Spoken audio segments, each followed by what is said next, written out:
Mass Effect Ascension by Drew Karpyshyn. Read by David Kolachi. Copyright 2008 by BioWare Corporation.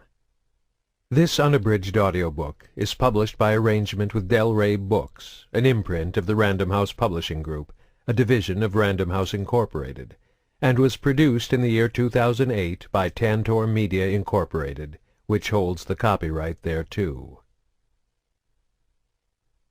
Prologue.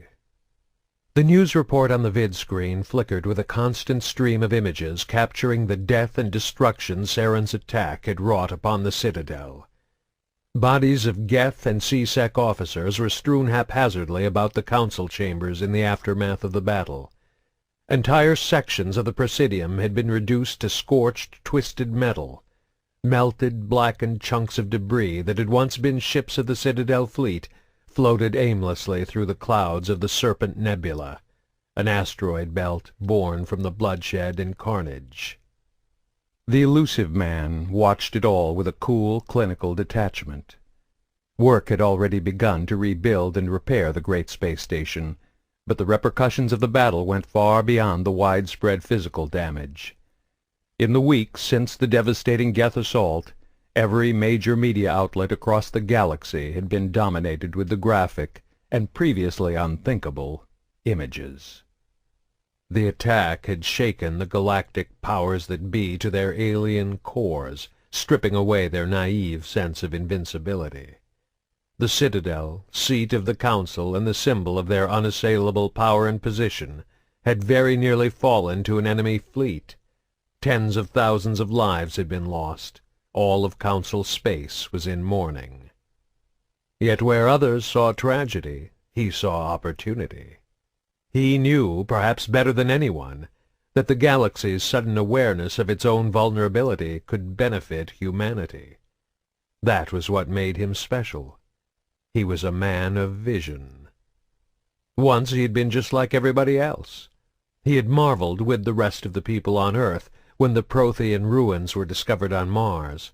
He had watched the vids in amazement when they reported on humanity's first violent contact with an intelligent alien species. Back then he had been an average man, with an average job and an average life. He had friends and family. He even had a name. All those things were gone now, stripped away by the necessity of his cause. He had become the elusive man, abandoning and transcending his ordinary existence in pursuit of a far greater goal. Humanity had slipped the surly bonds of Earth, but they had not found the face of God. Instead, they had discovered a thriving galactic community, a dozen species spread across hundreds of solar systems and thousands of worlds. Newcomers thrust into the interstellar political arena, the human race needed to adapt and evolve if they wanted to survive. They couldn't put their faith in the Alliance, a bloated coalition of government officials and disparate military branches. The Alliance was a clumsy, blunt instrument weighed down by laws, convention, and the crushing weight of public opinion. Too interested in appeasement and kowtowing to the various alien species, they were unable, or unwilling, to make the hard decisions necessary to thrust humanity toward its destiny. The people of Earth needed someone to champion their cause. They needed patriots and heroes willing to make the necessary sacrifices to elevate the human race above its interstellar rivals. They needed Cerberus, and Cerberus couldn't exist without the elusive man. As a man of vision, he understood this. Without Cerberus, humanity was doomed to an existence of groveling subservience at the feet of alien masters. Still, there were those who would call what he did criminal, unethical, amoral. History would vindicate him, but until it did, he and his followers were forced to exist in hiding, working toward their goals in secret.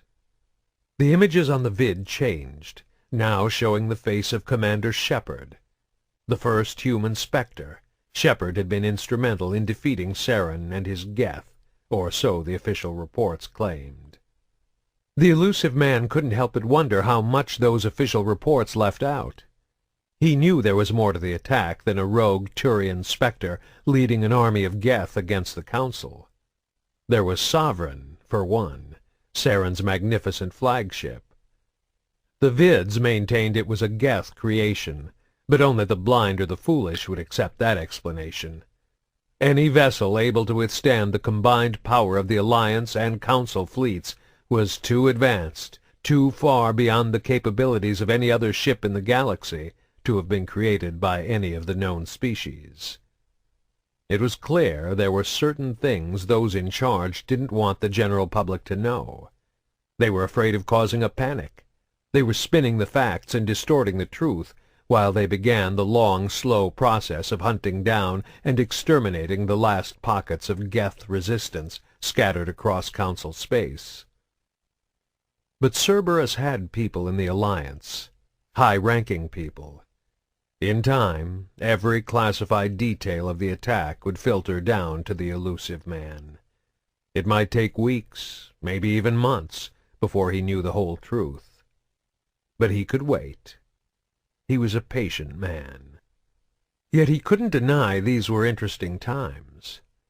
For the past decade, the three species seated on the Council, Solarians, Turians, and Asari, had fought to keep humanity at bay, slamming door after door in its face. Now those doors had been blown off their hinges. The Citadel forces had been decimated by the Geth, leaving the Alliance fleet unchallenged as the galaxy's single most dominant power.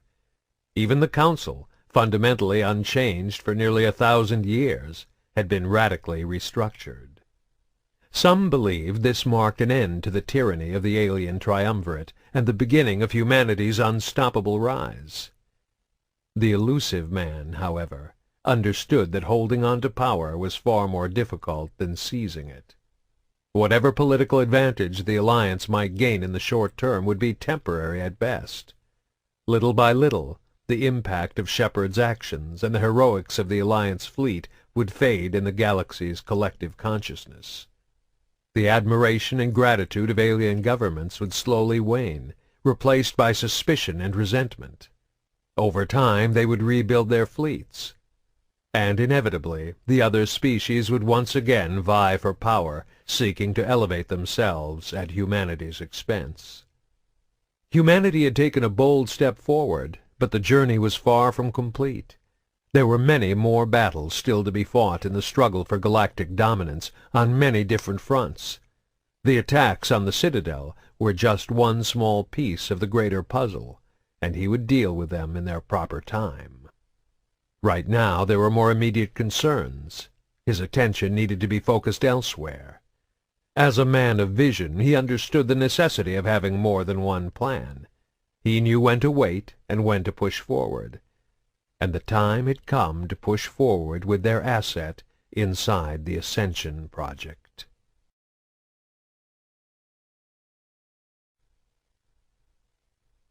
Chapter 1. Paul Grayson never used to dream.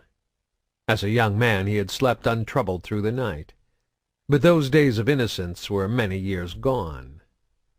They were 2 hours into the flight, another 4 until they reached their destination. Grayson checked the status of the ship's engines and mass drive, then confirmed their route on the navigation screens for the 4th time in the past hour. There wasn't much else a pilot needed to do en route. Everything was fully automated while the ship was in FTL flight. He didn't dream every night, but almost every other night.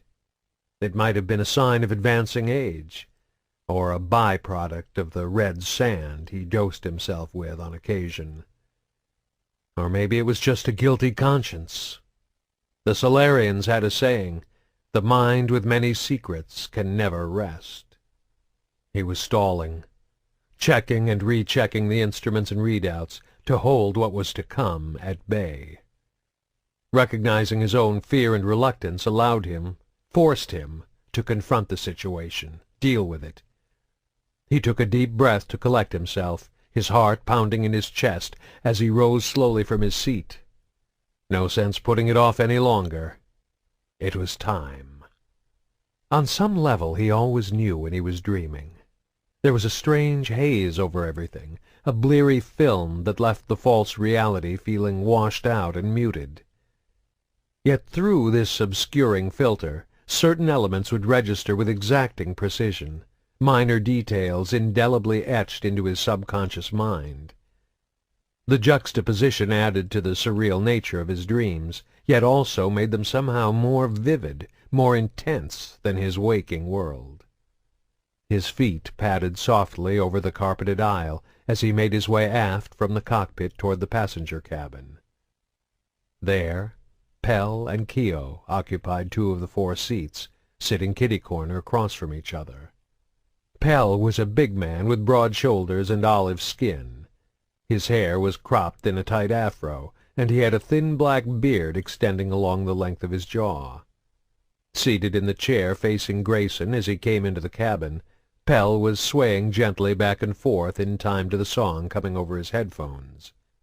His fingers tapped lightly against his thigh, his perfectly manicured nails rustling softly against the dark material of his suit pants.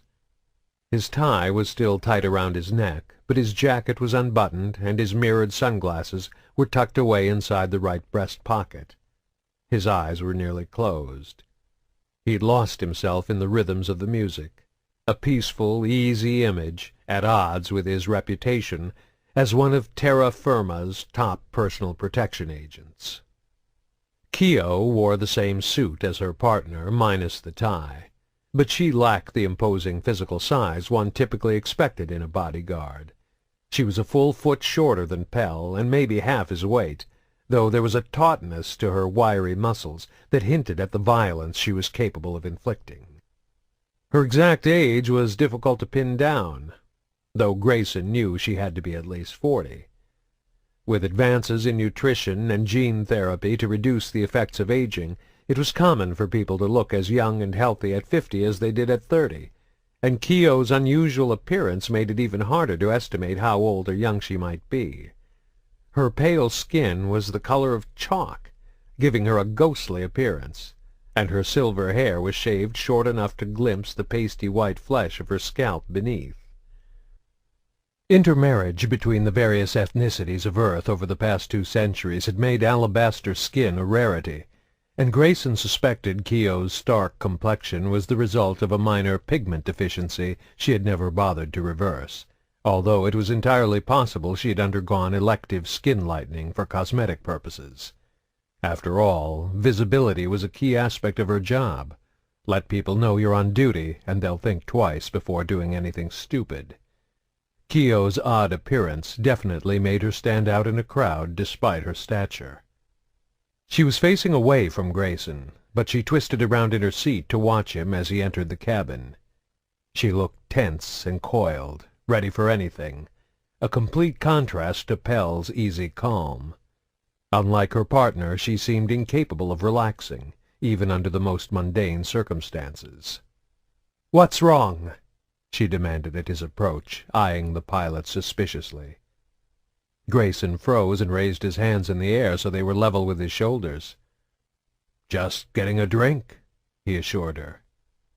His body was charged with nervous anticipation. The tips of his fingers were actually tingling, but he was careful to betray no hint of this in his voice. This particular dream was all too familiar. Over the past 10 years he had relived his first kill hundreds, if not thousands, of times. There had been other assignments, of course, other deaths. In the service of the greater cause he had taken many, many lives. If humanity was to survive, to triumph over all the other species, sacrifices had to be made.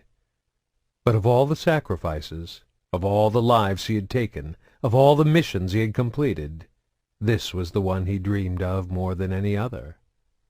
Satisfied the pilot posed no immediate threat, Keogh turned away from him and settled back down in her seat, though she still seemed ready to lash out at the slightest provocation.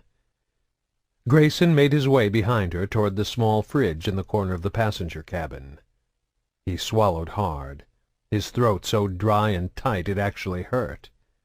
He half imagined he saw her ears twitch at the sound. From the corner of his eye he saw Pell remove his headphones, dropping them casually into the seat beside him as he stood up to stretch.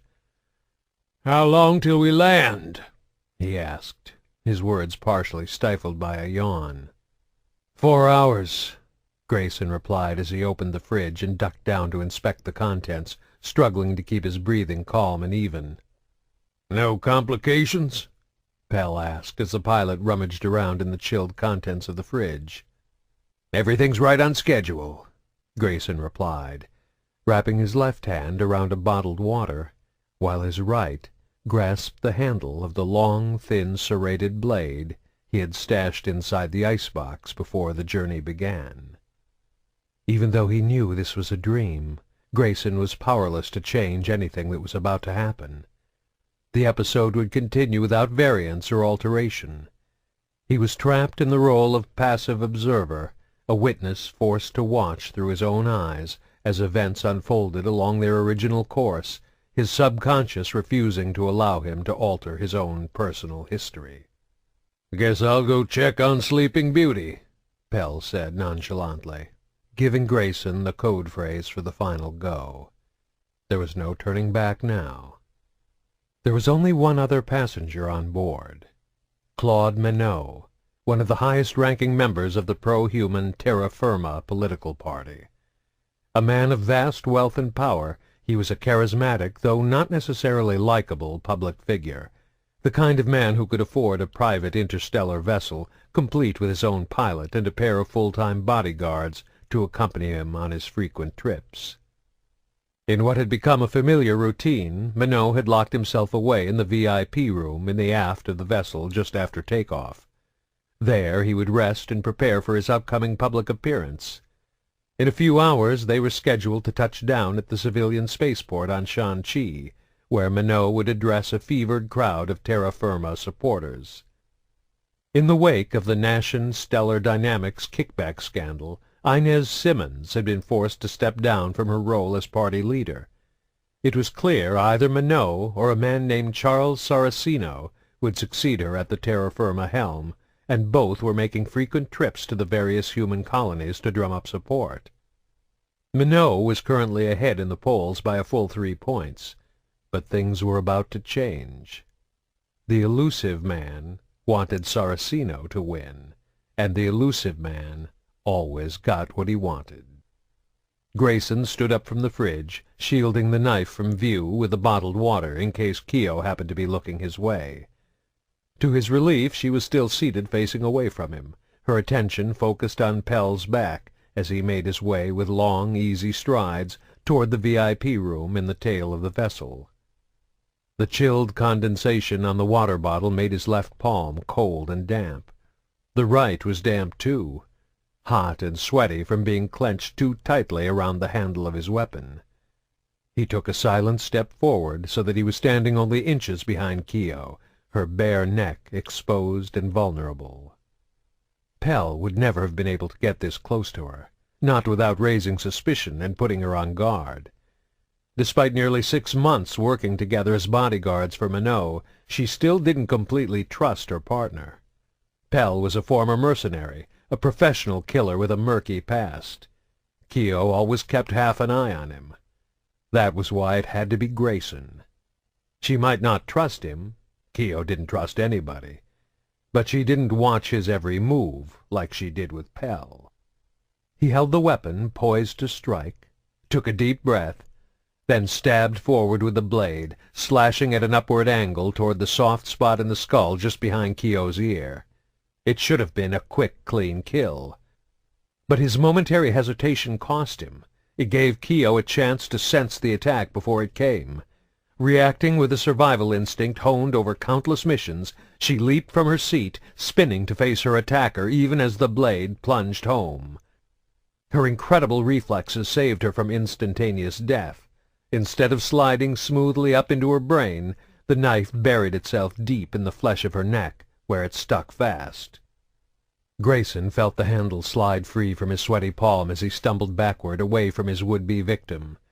He stopped when his back struck the wall near the small fridge. There was nowhere to go. Keogh was on her feet now, staring at him from across the seat. He saw the cold certainty of his own imminent death in her eyes. Without the advantage of surprise, he was no match for her years of combat training.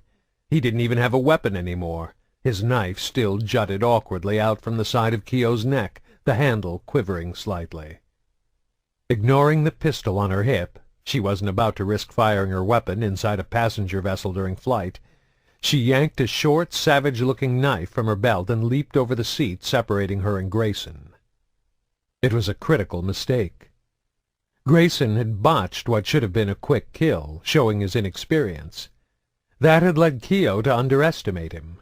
She came at him too aggressively, trying to end the fight quickly instead of holding her ground or coming cautiously around the seats. Her tactical error gave her opponent the split second he needed to take back the advantage. The instant she left her feet, Grayson lunged forward.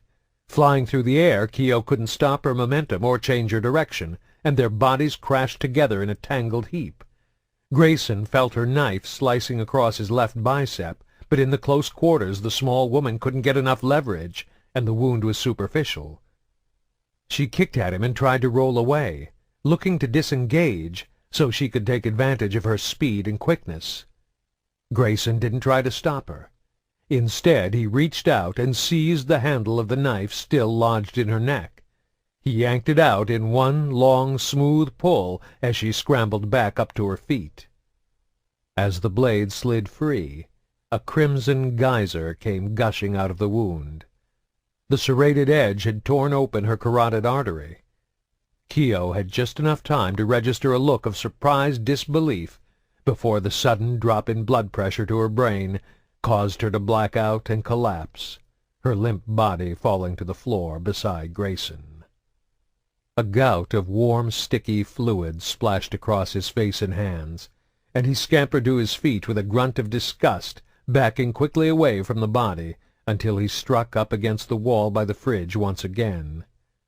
The blood continued to pour from the hole in her throat, the intensity of the stream increasing and decreasing with each beat of her still pumping heart. When the muscle gave out a few seconds later, the pulsating flow was reduced to a slow but steady trickle. Pell returned from the back room less than a minute later. He raised one eyebrow at the blood covering Grayson, but didn't speak. Moving calmly, he approached Keogh's body on the floor and bent down to check for a pulse, stepping carefully over the expanding pool of blood so as not to stain his shoes. Satisfied, he stood up and settled back into the seat he'd been relaxing in earlier. "Nice work, killer," he said with a soft chuckle. Grayson was still standing against the wall beside the fridge. He had watched Keogh's life rapidly bleeding away without moving, transfixed by the gruesome scene. "Minot's dead?" he asked. A stupid question, but as the adrenaline rush of his first kill faded, his mind felt dull and slow. Pell nodded. "Not nearly as messy as this, though. I like to keep my bodies neat." He reached for the headphones still sitting on the seat beside him. "Should we clean up the blood?" "No point," Pell informed him, sliding the headphones over his ears. "Soon as we rendezvous with the pickup team, they're just going to dump this whole ship into the nearest sun. Don't forget to claim your trophy," the big man added as he closed his eyes, his body beginning to rock in time to the music's rhythm once again. Grayson swallowed hard, then forced himself into motion. He pushed himself away from the wall and made his way over to Keogh's body. She lay half on her side, the pistol on her hip easily within reach. He stretched out a trembling hand toward the weapon. The dream always ended in exactly the same place, and each time it did, Grayson woke with his heart pounding, his muscles tensed, and his palms sweating, as if his body had been reliving the experience along with his subconscious mind. He didn't know then, and he didn't know now, why Minot had to die. He only knew that it served the greater good in some way. Yet that was enough. He was dedicated to the cause, completely loyal to Cerberus and its leader. The elusive man had given him an order, and he had followed it without question. Apart from the mistake of allowing Keogh to briefly survive his initial attack, Grayson's first mission had been an unqualified success. The pickup team had met with them at the designated rendezvous, and the ship, along with the bodies of Keogh and Minot, had been disposed of. There were suspicions and theories surrounding the disappearance of Minot and his crew, but with no evidence to back them up, they had amounted to nothing. And with his chief rival removed from the race, Charles Saraceno had claimed the leadership of the terra firma party, though how that played into the long-term plans of the elusive man was anyone's guess.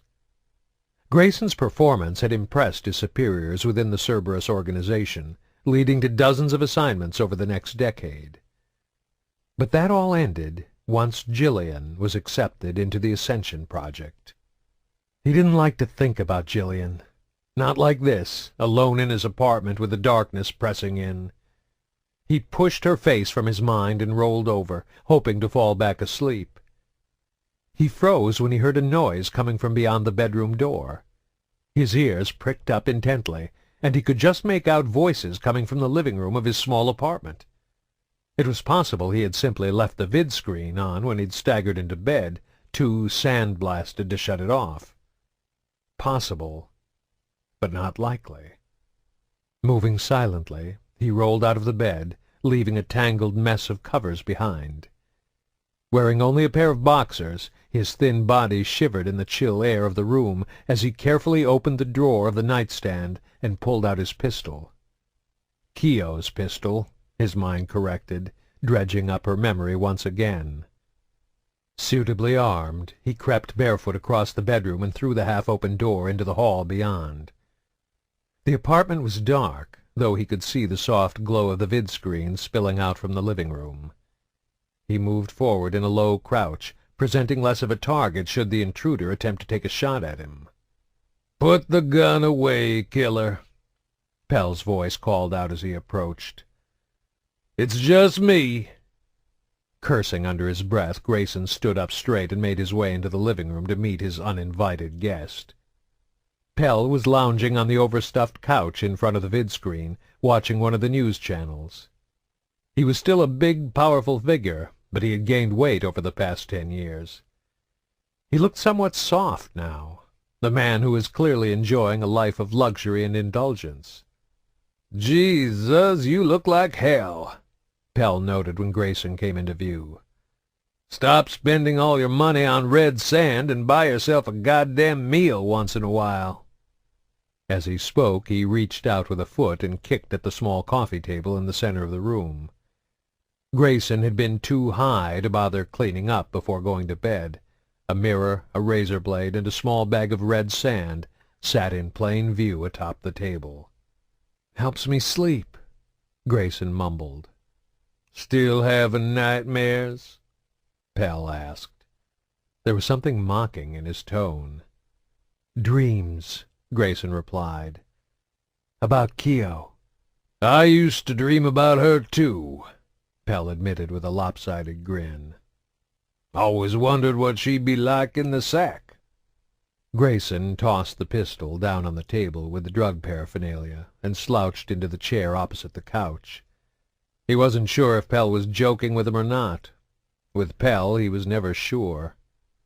He glanced over at the vid-screen. They were showing images of the newly repaired Citadel. 2 months ago, the attack had dominated the media, along with the thoughts and awareness of every being in Council space. Now, however, the shock and horror were beginning to fade.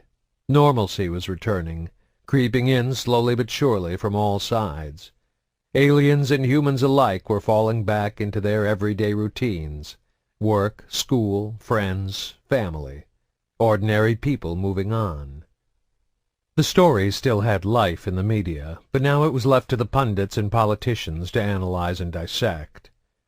A panel of political experts, an Asari ambassador, a Volus diplomat, and a retired Solarian intelligence operative, appeared on the vid-screen, debating the political stances of the various candidates humanity was considering for the council.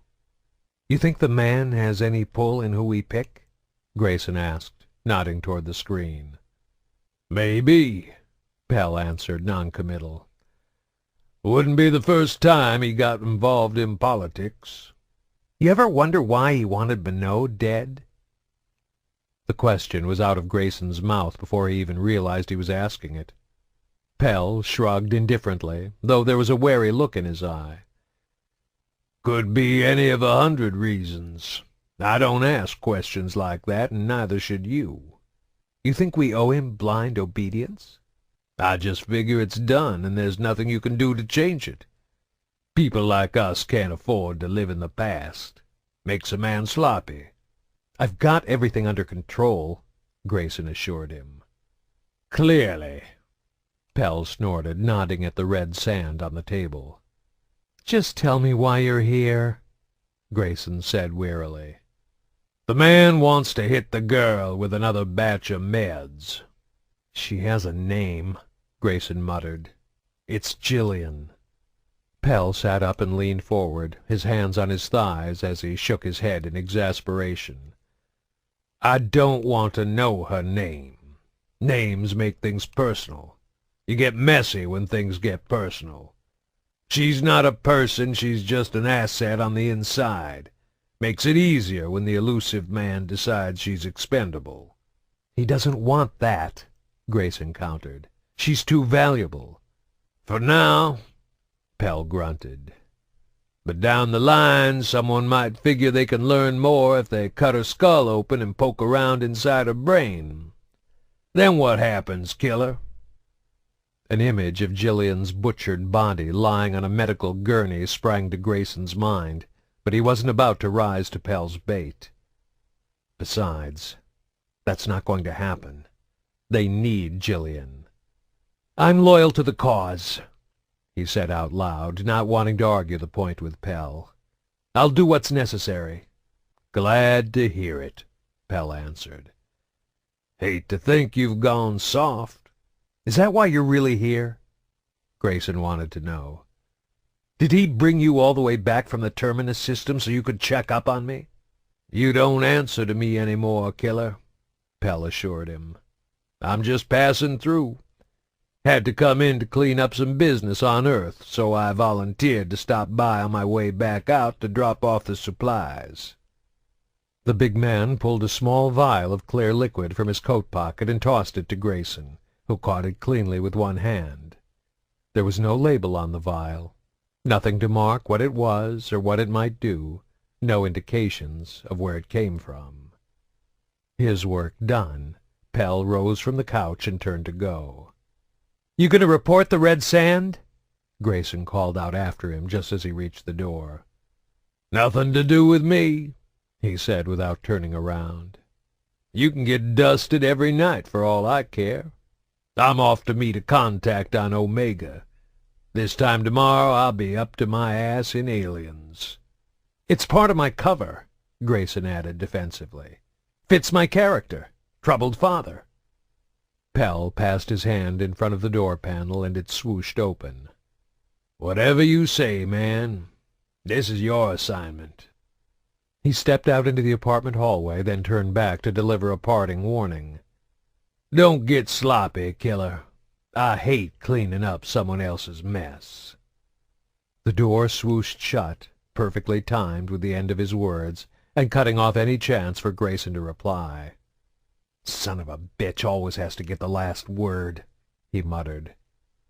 With a groan he pulled himself out of his chair and set the vial on the small table beside the bag of red sand, then wandered reluctantly back to bed. Mercifully, the only dreams he had for the rest of the night were of his daughter.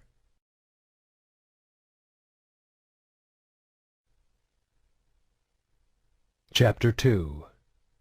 Kahlee Sanders moved with quick, confident steps down the halls of the John Grissom Academy, a space station constructed 7 years ago in orbit around the human colony of Elysium.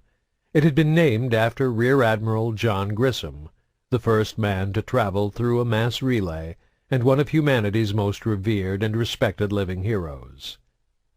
Grissom also happened to be Kahlee's father. Her shoes, sensible half-inch wedge heels, clacked softly as she made her way down the dormitory corridor, and her lab coat swished faintly with every step. It was almost an hour after supper, and the students were in their rooms studying in preparation for tomorrow's classes. Most kept their doors closed, though the few who preferred to leave them open looked up from their e-books and computer screens as she passed, their attention drawn by the sound of her footsteps. Some smiled or nodded to her. A few of the younger ones even gave her an enthusiastic wave. To each she replied in kind. Only a handful of people actually knew John Grissom was her father, and their relationship, if it could be called that, had nothing to do with her position here at the academy. She didn't see her father often. The last time she had spoken to him was over a year ago, and that had ended, as every visit seemed to, in an argument. Her father was a difficult man to love. Grissom was approaching 70, and unlike most people in this era of modern medicine, he actually looked his age. Kahlee was in her early 40s, but her appearance was that of a woman at least a decade younger. Average in both height and build, she was fit enough to still move with the spryness of youth. Her skin was still smooth, apart from a few tiny wrinkles around the creases of her eyes when she laughed or smiled, and her shoulder-length hair was still blonde with darker sandy streaks. She wouldn't have to worry about gray hairs for another 30 years at least. In contrast, her father looked old. His mind and tongue were still as sharp as ever, but his body seemed dry and withered. His skin was leathery and hard, his features sunken and drawn, his face lined from decades of dealing with the pressure and stress that came with being a living icon. Grissom's thinning hair was mostly white, and he moved with the slow, deliberate actions of the elderly, even walking with the hint of a stoop. Picturing him in her mind, it was hard to imagine the great hero the media and history books portrayed. Kahlee couldn't help but wonder how much of that was intentional, a facade Grissom maintained in order to keep others at bay. Her father had turned his back on his fame, unwilling to allow himself to be held up as a symbol for Earth or the Alliance. He'd refused to attend the consecration of the John Grissom Academy, and over the past 7 years he'd declined dozens of invitations from the board of directors to visit the facility, despite the fact it was orbiting the planet where he made his home. Probably for the best, Kahlee thought to herself. Let the public cling to his memory. It served as a better symbol of nobility and courage than the misanthropic old bastard he had become. Besides, she had plenty to keep her busy here at the academy without having to deal with her father. She pushed the thoughts of Grissom aside as she reached her destination. She rapped once on the closed door. "Come in," a young boy's voice grudgingly called out, and a second later the door whooshed open. Nick lay on his back in his bed, scowling up at the ceiling. He was 12, though somewhat small for his age. Despite this, there was something about him, an almost unconscious air of arrogance and cruelty, that marked him as a bully rather than a victim. Kahlee stepped in and closed the door behind her. Nick stubbornly refused to look over and acknowledge her presence. His school computer sat, closed and ignored, on the small desk in the corner of the room. It was obvious he was pouting. "What's the matter, Nick?" she asked, coming over to sit on the edge of his bed. "Hendel put me in lockdown for 3 weeks!" he exclaimed, sitting up suddenly. His expression was one of outrage and utter indignation.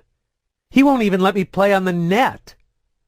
Students at the Grissom Academy were well taken care of, but when they misbehaved, certain privileges, access to games on the extranet, watching favorite shows on the vid-screens in their rooms, or listening to popular music could be taken away. Nick, in particular, was very familiar with this form of punishment. 3 weeks is forever, he protested. That's totally not fair. 3 weeks is a long time, Kahlee agreed with a somber nod, struggling to keep the hint of a smile from playing across her lips. What did you do? Nothing! There was a pregnant pause before he continued. I kinda pushed Sashawn. Kahlee shook her head disapprovingly, her urge to smile completely gone. "You know that's not allowed, Nick," she said sternly. All the students at the Grissom Academy were remarkable in some way. Mathematical geniuses, technical savants, brilliant artists, world-class musicians and composers. But Kahlee only ever dealt with those students involved in the Ascension project, a program designed to help children with biotic aptitude maximize their potential. Once fitted with microscopic amplifiers wired throughout their nervous system, it was possible for biotic individuals to use electromagnetic impulses generated in the brain to create mass effect fields. With years of training in mental focus and biofeedback techniques, these fields could become strong enough to alter their physical surroundings. A powerful biotic could lift and throw objects, freeze them in place, or even shred them apart with nothing but the power of the mind. Given such dangerous potential, it was no surprise that there were strict rules against the students using their abilities outside of properly supervised settings. "Did you hurt him?" "A little," Nick admitted grudgingly. "He banged his knee when I knocked him down. It's no big deal." "It is a big deal," Kahlee insisted. "You can't use biotics on other kids, Nick. You know that." Like all the Ascension Project students in his age group, Nick had undergone his implantation surgery a little over a year ago. Most of the children were still struggling to access their newfound abilities, practicing the drills and lessons that would allow them to coordinate their new biotic amps with their own biological systems. In the first 2 years, the majority could barely lift a pen a few inches off the surface of a desk. Nick, however, was a quick learner. Based on initial testing, most of his classmates would almost certainly catch up to him over the coming years. Several might even surpass him. But right now he was far more powerful than any of his peers, strong enough to knock another 12-year-old down. "He started it," Nick protested in his own defense. "He was making fun of my shoes, so I just pushed him. I can't help it if I'm good at biotics." Kahlee sighed. Nick's attitude was completely normal and completely unacceptable.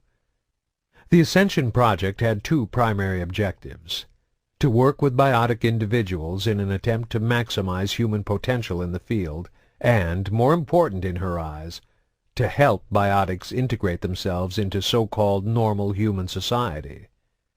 The students were not just trained in biotic techniques. They were also exposed to a curriculum of philosophical and moral instruction that would help them understand the responsibilities and obligations that came with their remarkable talent.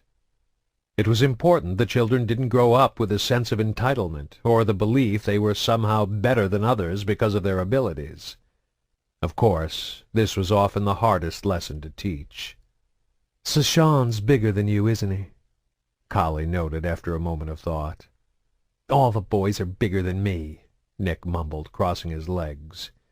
He hunched forward to rest his elbows on the bedspread, then balanced his chin on his hands in an amazing display of the flexibility that all young children possess. "Before you got your implants, did he pick on you? Did he push you around just because he was bigger than you?" "No," Nick answered, rolling his eyes as he sensed a lecture coming. "That would be wrong," he dutifully added, knowing it was what she wanted to hear. "Just because you're bigger or stronger or better at biotics doesn't mean you can do whatever you want," Kahlee told him, knowing he was only half listening. Still, she hoped enough repetitions might get the message through some day. "You have a special gift, but that doesn't make it okay to hurt other people." "I know," the boy admitted, "but it was mostly an accident, and I said I was sorry." "Saying sorry isn't always enough," Kahlee answered. "That's why Hendel put you in lockdown." "But 3 weeks is so long." Kahlee shrugged. "Hendel used to be a soldier. He believes in discipline. Now let's check your readings." The boy, still resting his chin in his hands, tilted his head further downward to expose the nape of his neck. Kahlee reached out and touched him gingerly just above his collar, bracing against the tiny spark that jolted the tip of her finger. Nick jumped slightly, though he was more used to it than she was. Biotics often gave off small, sharp discharges of electricity. Their bodies naturally generated static, as if they had just walked across a carpet in wool socks. She pinched the skin on his neck between the thumb and forefinger of her left hand, while her right drew out a small needle from the pocket of her lab coat. There was a tiny, ball-shaped transmitter on the needle's head. "Ready?" she asked. "Ready," Nick said through tightly gritted teeth, and she pushed the needle into the gap between two of his vertebrae with a firm, steady pressure. The boy's body tensed up, and he let out a soft grunt as it entered, then relaxed. Kahlee pulled an omnitool from one of her other pockets and glanced at the readout to make sure Nick's data was transmitting properly. "Did you used to be a soldier, too?" Nick asked, head still bent forward. Kahlee blinked in surprise. The Grissom Academy was a joint Alliance civilian facility. Much of the funding came from the Alliance, but for the most part it was modeled after a boarding school rather than a military academy. Parents were free to visit their children at any time, or to withdraw them from the curriculum for any reason. Security, custodial, and support services were provided by fully uniformed military personnel, but the majority of the instructors, researchers, and academic staff were civilians. This was particularly important for the Ascension project, as it helped allay fears the Alliance was trying to transform children into biotic super-soldiers. "I used to be in the Alliance," Kahlee admitted. "I'm retired now." A brilliant programmer with a knack for synthetic and artificial intelligences, Kahlee had enlisted at the age of 22, shortly after her mother died. She had spent 14 years working on various top-security clearance projects for the Alliance before returning to civilian life. The next few years she had served as a freelance corporate consultant, cementing her reputation as one of the foremost experts in her field. Then, 5 years ago, she had been offered a lucrative position on the Ascension project by the Grissom Academy Board of Directors. "I figured you were a soldier," Nick said a little smugly. "You look all tough, like you're ready for a fight all the time, just like Hendel." Kahlee was momentarily taken aback. She had basic combat training. It was mandatory for all Alliance personnel. But she didn't imagine herself bearing any resemblance to a battle-hardened veteran like Hendel. The majority of her service had been spent in research labs, surrounded by computers and other scientists, not out on the battlefield. "Except for that time you helped Anderson kill a Krogan battlemaster," a small part of her mind chimed in. She tried to push the memory away. She didn't like to think about Sidon and everything that came after it. Too many friends lost there. But with Saren's face constantly appearing on the news vids over the past few months, it was hard not to dredge the memories up. And every time she saw images of Sovereign attacking the Citadel, she couldn't help but wonder if there had been some connection between Dr. Shu Qian's illegal research at Sidon and the massive alien starship Saren had used to lead the Geth assault. "Miss Sanders, I think I'm done." Nick's voice snapped her thoughts back to the present. The transmitter in his neck was beeping faintly. "Sorry, Nick," she muttered, withdrawing the needle. Nick sat up straight, rubbing the back of his neck. She pocketed the needle, then checked the readout on her omnitool again, verifying she had the data she needed. This was the core of her work on the Ascension project. The newest biotic implants, collectively called the L4 configuration, were equipped with a network of virtual intelligence chips.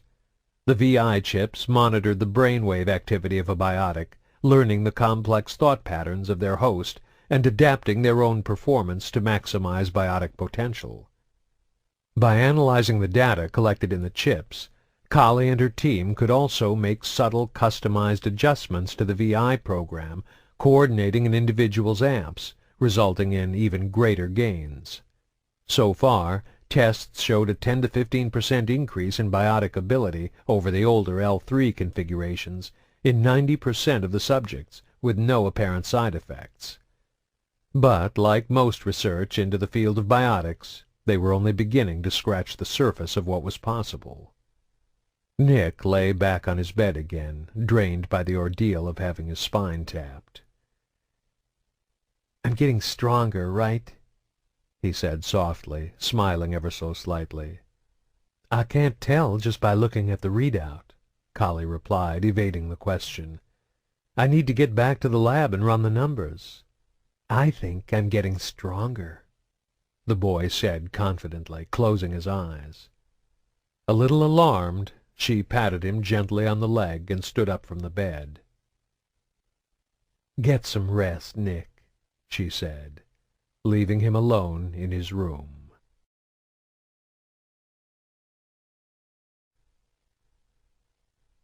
Chapter 3. As the door to Nick's room closed behind her, Kahlee noticed Hendel coming down the hall, wearing his customary attire of tan pants and a black, snug-fitting, long-sleeved shirt. He was a tall man, a few inches over 6 feet, and thick through the neck, chest, and arms, with a closely cropped beard and mustache that covered his chin and upper lip but left his cheeks bare. His rusty brown hair and first name were clear evidence of his Scandinavian ancestry.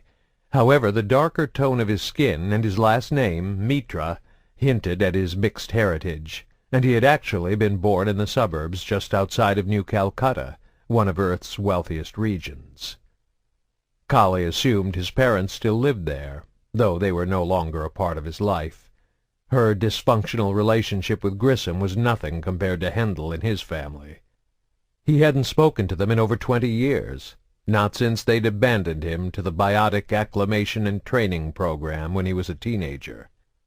The BAT program, in contrast to the openness the Ascension project enjoyed at the Grissom Academy, had taken place in a top-secret military facility before it was shut down as a dismal failure. The minds behind the program had wanted the BAT instructors to act without interference from the families, so they had made every effort to convince the parents that biotics were dangerous. They tried to make them feel ashamed and even afraid of their own children, hoping to drive a wedge between the students and their families. In Hendel's case, they had done a wonderful job. He was approaching with both speed and purpose, propelled by his long, quick strides. He ignored the children peering curiously out at him from their rooms as he went by, a frown etched on his face as he stared intently at the floor. "Now there's someone who walks like a soldier," she thought. "Hey!" Kahlee called out in surprise as he blew past her, seemingly oblivious to her presence. "Watch where you're going." "Huh?" he said, pulling up short and glancing back over his shoulder. Only then did he seem to notice her. "Sorry, in a hurry." "I'll walk with you," she offered. Hendel resumed his pace, and Kahlee fell into stride beside him. Every few steps she had to break into a quick jog to keep up. "You were just with Nick?" he asked. "He's sulking," Kahlee replied. "Thinks you're being unfair." "He's lucky," Hendel grumbled. "Back in my day he would have gotten a smack upside the head hard enough to make his ears bleed. Now all we have are lockdowns and lectures. No wonder half these kids leave here as arrogant, snot-nosed punks." "I think that has more to do with being a teenager than being a biotic," Kahlee noted with a small smile. Hendel talked tough, but she knew he'd never allow any harm to come to the children he worked with. "Somebody needs to straighten that kid out," Hendel warned, "or he'll end up as one of those guys who goes into a bar, hits on another man's date, then uses biotics to knock the other guy on his ass when he takes a swing. He'll think it's all a big joke, until someone in the bar freaks out and bashes him over the head with a bottle when he's not looking." Kahlee liked Hendel, but this was an example of his pessimistic, often bleak view of life. Of course, there was some truth to what he said. There were biotics who acted as if they were indestructible, blessed with superpowers. But there were limits to their talents. They took time to generate a mass effect field, as well as intense mental concentration and focus. Fatigue set in quickly. After one or two impressive displays, a biotic was drained, leaving them as vulnerable as anyone else. There were several documented cases of biotics flaunting their power, cheating at dice or roulette in a casino, altering the trajectory of the ball in the middle of a basketball game, even playing practical jokes on people by yanking their chairs out from under them. And the consequences for these actions was often severe. Enraged mobs had been known to assault or even kill biotics in retaliation for such minor offenses, driven to extreme overreaction by their ignorance and fear. "That's not going to happen to Nick," she assured him. "He'll learn. We'll get through to him eventually." "Maybe one of the teachers needs to hit him with a stunner," he deadpanned. "Don't look at me," Kahlee objected with a laugh, taking 2 quick hop steps to keep from falling behind. "I never carry mine." The stunners, small electroshock weapons manufactured by Aldrin Labs and capable of rendering a student unconscious, were standard issue to all personnel on the Ascension project. A precaution in case any of the students ever unleashed a serious biotic attack against a staff member or classmate. For legal reasons, all non-biotic personnel were supposed to carry a stunner while on duty, but Kahlee openly defied the rule. She hated the stunners.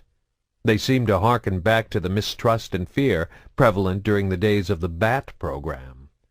Besides, in all the years of the Ascension project, no staff members had ever needed to use one. God willing, no one ever will, she thought. Out loud, she asked, "So where are we headed in such a hurry?" "To see Gillian." "Can it wait?" Kahlee asked. "Jiro's taking her readings." Hendel raised a curious eye. "You're not supervising?" "He knows what he's doing." For some reason, Hendel had never warmed to Jiro. It could have been the age difference. Jiro was one of the youngest members on the staff. Or it could have simply been a clash of personalities. Jiro was cheerful, extroverted, and talkative, whereas Hendel was, in a word, stoic. "I've got nothing against Jiro," he assured her, though she knew that wasn't completely true. "But Gillian's not like the other students." "You worry about her too much." "That's funny," he replied. "Coming from you." Kahlee let the comment slide. She and Hendel both spent a lot of extra time and attention on Gillian. It wasn't really fair to the other students, but Gillian was special. She needed more help than the others. "She likes Jiro," Kahlee explained. "He'll do fine without you hovering around like an overprotective parent." "This has nothing to do with getting her readings," Hendel grunted. "Grayson wants to come for another visit." Kahlee stopped and grabbed her companion by the elbow, knocking the bigger man off stride and spinning him halfway around to face her. "No," she said firmly. "I don't want her hearing that from you." "I'm in charge of security for this wing," Hendel replied defensively. "All visitation requests go through me for approval." "You're not seriously thinking of denying his request?" Kahlee asked, horrified. "He's her father. He has rights." "If I think the visit poses a danger to the child, I can deny a parent's request," Hendel replied coolly. "Danger? What kind of danger?" "He's a drug addict, for Christ's sakes." "You can't prove that," Kahlee warned. "And you can't deny his request based on suspicions, not without getting fired." "He wants to come the day after tomorrow," Hendel objected. "I just need to see if Gillian's up to it. It might be better if he waits a few weeks so she can get used to the idea." "Yeah, right," Kahlee replied sarcastically. "It's all about what's best for her. Your personal feelings about Grayson have nothing to do with it." "Gillian needs routines and consistency," Hendel insisted. "You know how upset she gets if her schedule's disrupted. If he wants to be part of her life, he can come see her every month like the other parents, instead of once or twice a year whenever it's convenient for him.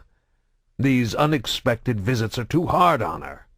"She'll cope," Kahlee said, eyes narrowing. "I'll tell Gillian her father's coming. You just go back to your office and approve Grayson's request." Hendel opened his mouth to say something else, then wisely closed it.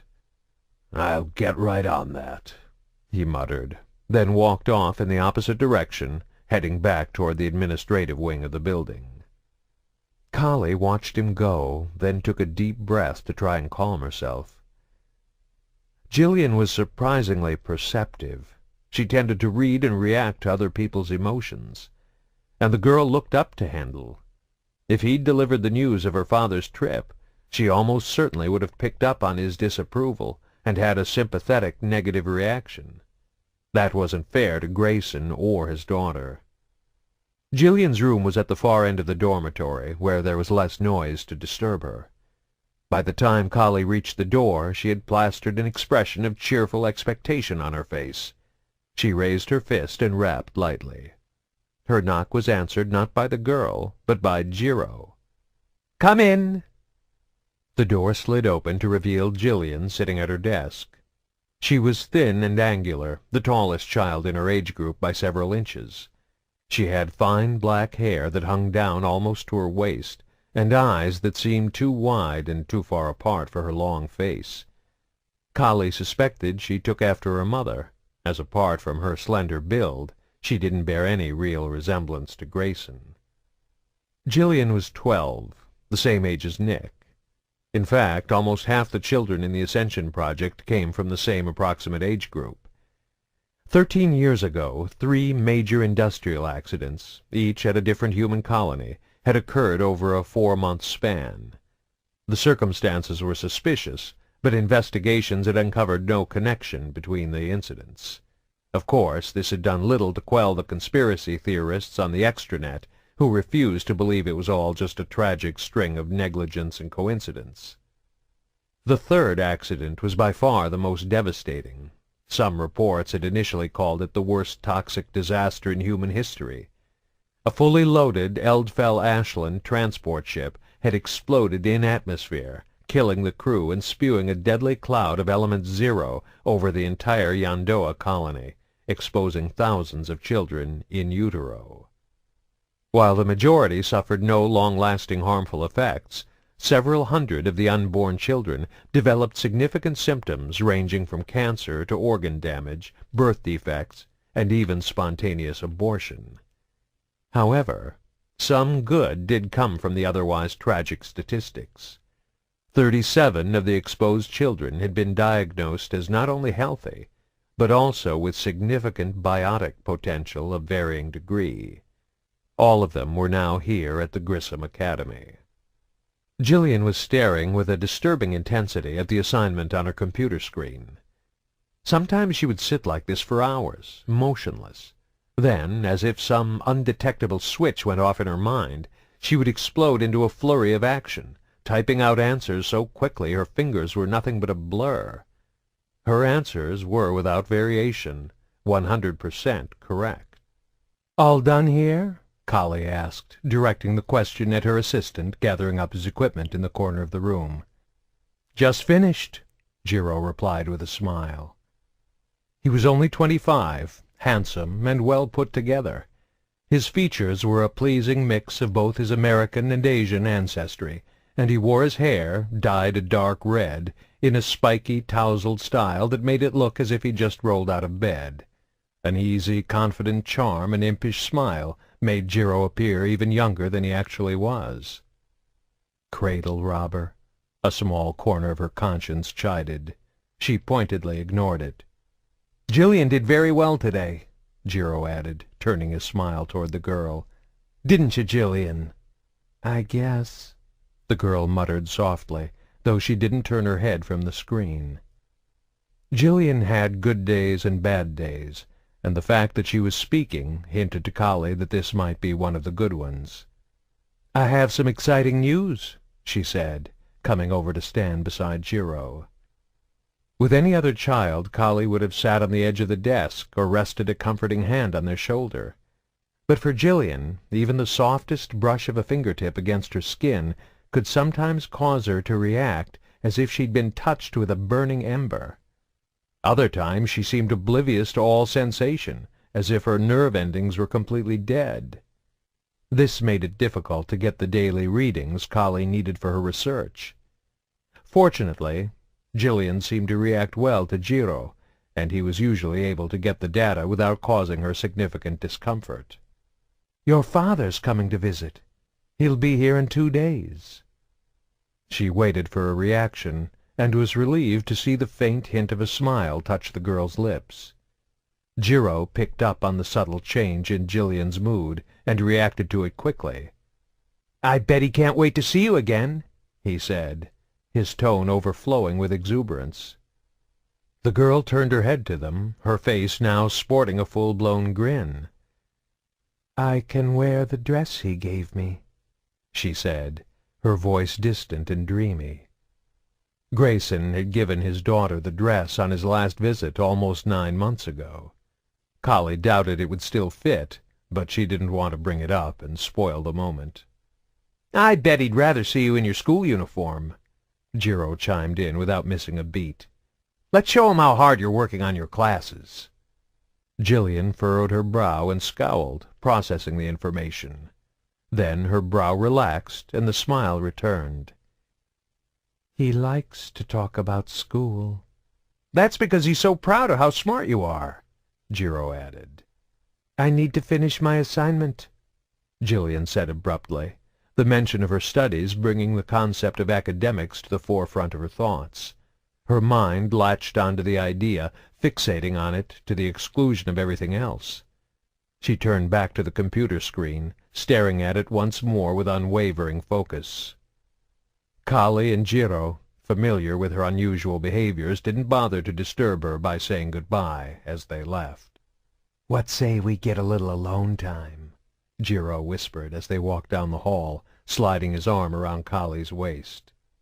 "Not where the kids can see," she chided, elbowing him playfully in the ribs. He flinched but didn't let go. "We could go back to Gillian's room," he suggested, pulling her closer. "She won't even notice we're there." "Not funny," Kahlee gasped, giving him another, much sharper shot with her elbow. His hand fell away as he gave an exaggerated grunt and doubled over, pretending to gasp for air. Kahlee rolled her eyes and kept walking. "Careful, soldier," he said, standing up straight and trotting to catch up with her. "You can't go around beating up innocent civilians like that." "You hardly qualify as innocent," she told him. "Besides, I'm a civilian now, too." "You can take the girl out of the army, but you can't take the army out of the girl," he countered with a grin. It was a harmless joke. Jiro was always teasing her about her military background. But it made her think back to Nick's comment comparing her and Hendel. "Gillian seemed to be doing well today," she said, eager to change the subject. Jiro shrugged, his expression becoming more serious. "She still doesn't interact with the other kids at all, and she's way behind the rest of the class." Kahlee knew he was referring to biotics rather than academics.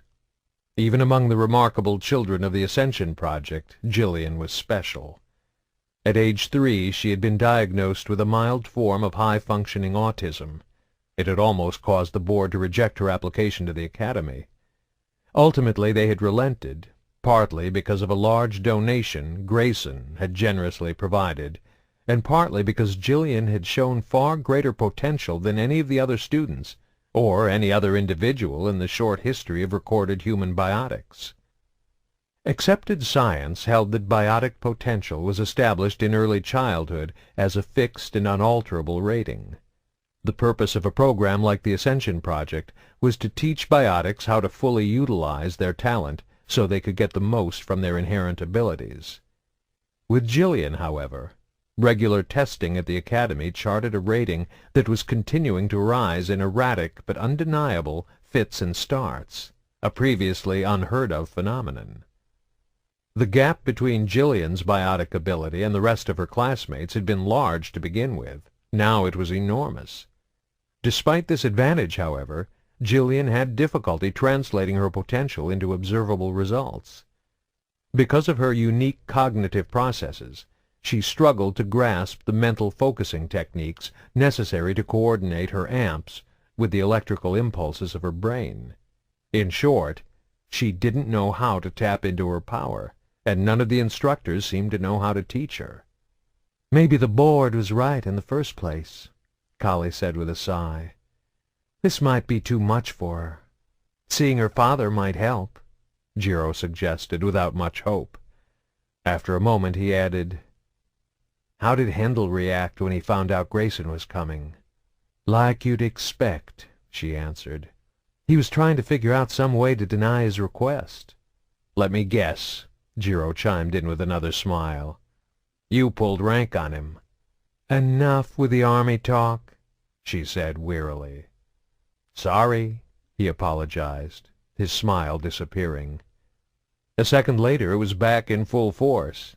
Hey, why don't you knock off early tonight? He offered. I can run your numbers for you. You go back to my room, make yourself comfortable and relax, and I'll meet you there when I'm done. Now that's the best idea I've heard all day, she said with a suggestive smile, handing over her omnitool. She glanced around to make sure they were alone in the corridor, then gave him a quick kiss on the lips.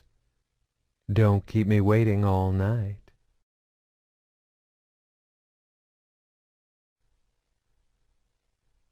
Chapter 4.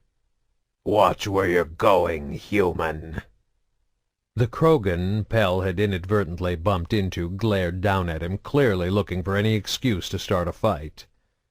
Pell didn't normally back down from anyone, especially an alien, but he was smart enough to make an exception for an angry 8-foot-tall mountain of scaled muscle. Sorry, he mumbled, avoiding eye contact until the oversized reptile thumped away to satisfy his bloodlust somewhere else. Normally, Pell wouldn't have been careless enough to bump into a talking lizard the size of a small tank, even on the crowded streets of Omega, but he had other things on his mind at the moment. Cerberus had sent him to meet a new Terminus Systems contact, but the contact had never showed. That alone was enough to make Pell nervous. Then, as he was making his way back to his rented apartment in a neighboring district, he had the feeling he was being watched. He hadn't noticed anyone suspicious following him, but Cerberus taught its agents that ignoring their instincts was a good way to end up dead. Unfortunately, Omega wasn't the kind of place to walk around while constantly looking back over your shoulder. You had to pay attention to where you were going if you didn't want to end up with a knife in your belly. An enormous space station located deep in the Terminus Systems, Omega was unlike any other facility in the known galaxy. Built from the remains of a massive, irregularly shaped asteroid, the heavy metal-rich core had been mined until the asteroid was almost completely hollow, providing the initial resources used to construct the facilities that completely covered every exposed inch of its surface. Its exact age was unknown, although everyone agreed the station had originally been built by the Protheans before they disappeared. However, nobody agreed on which had been the first species to resettle it once the Protheans were mysteriously wiped out. Several groups had tried to lay sole claim to it over the station's long history, but none had been able to maintain control for more than a few years. Now it served as a meeting place and interstellar hub of commerce for those unwelcome in Citadel space, like the Batarians and the Solarian Listheni offshoot, as well as mercenaries, slavers, assassins, and criminals from all races. Despite the occasional war between occupying species, Omega had developed into a de facto capital of the Terminus Systems. Numerous factions had settled on the stations over the centuries, with each new arrival building out sections of the station to suit their specific needs. Their efforts had transformed Omega into the equivalent of a massive floating city divided into numerous independent districts, each marked by mismatched architecture and haphazard design. From a distance, the exterior of the station looked uneven or even lopsided. Arms added to the main hub jutted out at all angles from the asteroid's surface, with further add-ons extending out from these arms at bizarre angles. And within the various districts the buildings seemed to have been constructed without plan or purpose. Streets twisted and turned unexpectedly, and sometimes curled back on themselves to form infuriating dead ends. Even residents of the station could quickly become lost or disoriented, and the overall effect was highly unsettling for new arrivals. Pell had been to Omega enough times to get over the disturbing randomness, but he still hated the place. The station teemed with individuals from every alien species. Even humans had become a noticeable presence. And in contrast to the ordered, harmonious, almost sterile, coexistence found on the Citadel, the streets of Omega were crowded, dirty, and dangerous. There was no law enforcement. The few rules that existed were enforced by gangs of hired thugs employed by those who controlled each section of the station. Petty crime was rampant, and killings were common. That didn't actually bother Pell. He knew how to look after himself. He had other issues with Omega. Every corner of the station stank with the mingled odors of a dozen different alien species. Sweat and pheromones poorly covered up by the gagging scent of unfamiliar perfumes, the reek of unidentifiable foods wafting from open windows and doors, the putrid stench of uncollected garbage that littered the back alleys. As bad as the smells were, the sounds were even worse. Unlike council space, most aliens here refused to speak the common trade language unless absolutely necessary. An endless cacophony of grunts, squawks, and squeaks assailed his ears as he made his way through the crowds, his automated translator useless in the face of obscure interstellar dialects it wasn't programmed to decipher. The aliens couldn't even agree on a single name for the station. Each speaker called it something different in his or her native tongue. The unpronounceable Asari name loosely translated as Heart of Evil. The Turians referred to it as World Without Law. The Solarians called it Place of Secrets. And the Krogans knew it as Land of Opportunity. For the sake of convenience, the automated translator Pell wore strapped to his belt translated all these terms into the human word Omega, the absolute end of all things. As much as he didn't want to be here, he had a job to do. Cerberus had sent him to broker a deal with his contact, and Pell knew better than to cross the elusive man. Of course, that hadn't stopped him and his team from taking on a few freelance projects over the past year that his superiors might not approve of. That's why it was so important to do things right. Complete his missions as instructed, keep a low profile, and don't make a mistake that might draw extra attention to his unauthorized activities. Unless they already know, Pell thought, wondering if his tail was a Cerberus operative. Maybe the whole mission had been a ploy to get him alone on Omega's streets, where a dead human wouldn't attract any notice. "Only one way to find out," he muttered, breaking into a run, thankful he wasn't wearing any kind of body armor that could slow him down. He darted and dodged through the crowd, spinning and wheeling his way past startled aliens, ignoring the unintelligible threats and curses they shouted after him. He veered sharply down an empty side street lined with garbage cans, trash bins, and piles of refuse. Racing past several closed doorways, he ducked behind a large trash bin, crouching low. From his pocket he pulled out a small mirror, angling it so he could see back down the length of the alley without having to peek his head out and expose himself. A few seconds later, his pursuer skidded into view, coming around the corner from the main street into the deserted alley at a full run. The figure was small, about a foot shorter than Pell, and covered head to toe in dark clothing. His pursuer's face was completely obscured by a tightly wrapped scarf. The figure stopped and stared down the length of the alley, head turning from side to side, looking for some sign of where Pell might have disappeared to.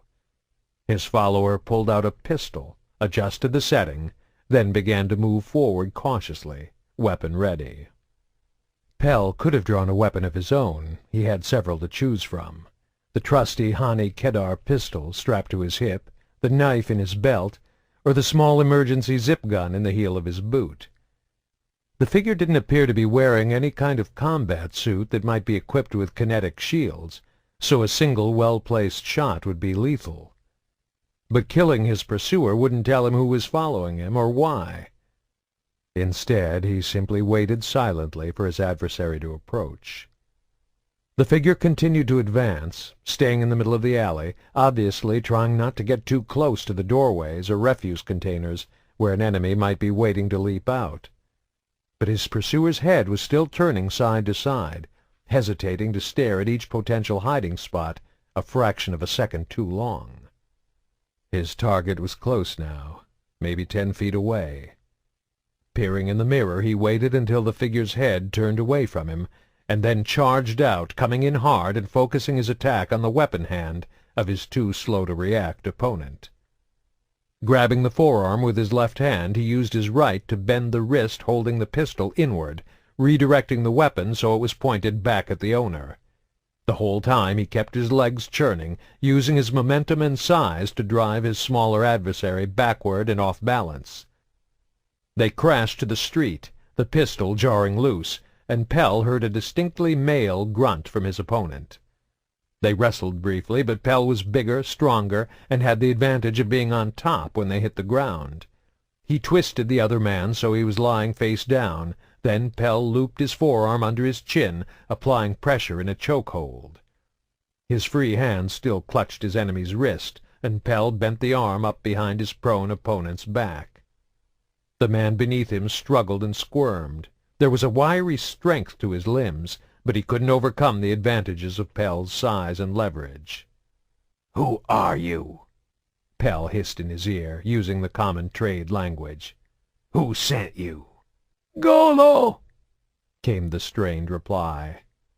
Pell loosened his chokehold slightly. "Golo sent you?" "I am Golo!" Pell's translator relayed the words in English, but he recognized the speaker's native tongue, and the unmistakable sound of words being spoken from behind a sealed enviromask.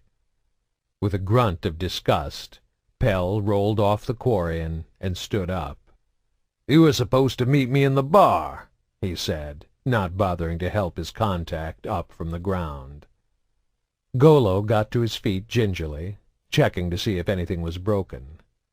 He looked pretty much the same as every other quarian Pell had met. Slightly shorter and smaller than a human, he was wrapped in several layers of mismatched clothing.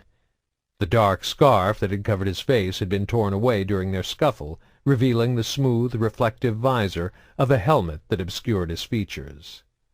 "My pardon," the quarian answered, switching to English. "I set up the meeting so I could watch you from a safe distance to make sure you were alone. I've had too many meetings in the past where the person I was supposed to meet was only a lure to draw me out into an ambush." "Why is that?" Pell wondered aloud, his irritation growing. "You make a habit of double-crossing people?" He was too pissed off to be impressed by Golo's excellent command of a human dialect. "My word is my bond," Golo assured him. "But there are many who dislike quarians. They think we are nothing but scavengers and thieves." "That's because you are," Pell thought to himself. "I was going to follow you back to your apartment," the quarian continued, "and then make face-to-face contact with you there." "Instead, you drew a weapon on me." "Only for self-defense," Golo objected. "When you ran, I knew I had been spotted. I was afraid you would try to kill me." "I still might," Pell replied, but it was an empty threat. Cerberus needed the quarian alive. Golo must have sensed he was out of danger because he turned his back on Pell and retrieved his weapon from the ground. "We can go to your home and continue our business in private," the quarian offered, securing his pistol somewhere inside the folds of his clothes. "No," Pell replied. "Somewhere public. I don't want you to know where I'm staying." "He'll probably come back later and rob me blind." Golo shrugged indifferently. "I know a place not far from here." The quarian took him to a local gambling hall located in the district. A heavily armed Krogan standing at the door nodded slightly as they entered. The sign above his head said "Fortune's Den" in many languages, though Pell doubted anyone ever got rich in this place. "You come here often?" he asked as Golo led him to a booth near the back. "The owner and I have an arrangement. Nobody will disturb us here." "Why didn't you just tell me to meet you here in the first place?" "As I said before, I had to make sure you were alone. Ulthar would be very unhappy if I led a group of human mercenaries to his establishment." The inflection he put on Olthar made it sound like a Volus name to Pell, but he couldn't be sure. Not that it mattered. Taking the seat opposite Golo, Pell was surprised to see that the place was almost empty. A pair of four-eyed Batarians were throwing dice, a few rotund Volus were playing some kind of game that resembled backgammon, and a handful of humans were clustered in the center of the room playing cards under the watchful eye of a shifty-looking Solarian dealer. He would have preferred a strip bar, one with human or even Asari dancers, but he didn't bother to complain. "No quasar machines," he noted. "Too easy to hack, too expensive to repair," the Quarian explained. A waitress, human, came over and wordlessly set a mug on the table in front of him, then scurried away without making eye contact. She might have been attractive once, long ago. As she left, Pell noticed she wore a small electronic locator on her ankle, a device commonly used by slavers to keep track of their property. His jaw clenched involuntarily. The idea of a human enslaved by alien masters sickened him, but there wasn't anything he could do to help this woman. Not right now, anyway. Soon a day of reckoning will come, he reassured himself, and justice will rain down on all these sick alien bastards. "My treat," Golo told him, nodding to the glass in front of Pell. It looked like some alien variant of beer, but he'd learned the hard way to avoid human food prepared in non-human establishments. If he was lucky, it would simply be flat and bitter. If he was unlucky, he might spend half the night puking his guts out. "I'll pass," he said, pushing the glass away. "Why aren't you drinking anything?" he asked after a moment, suddenly suspicious.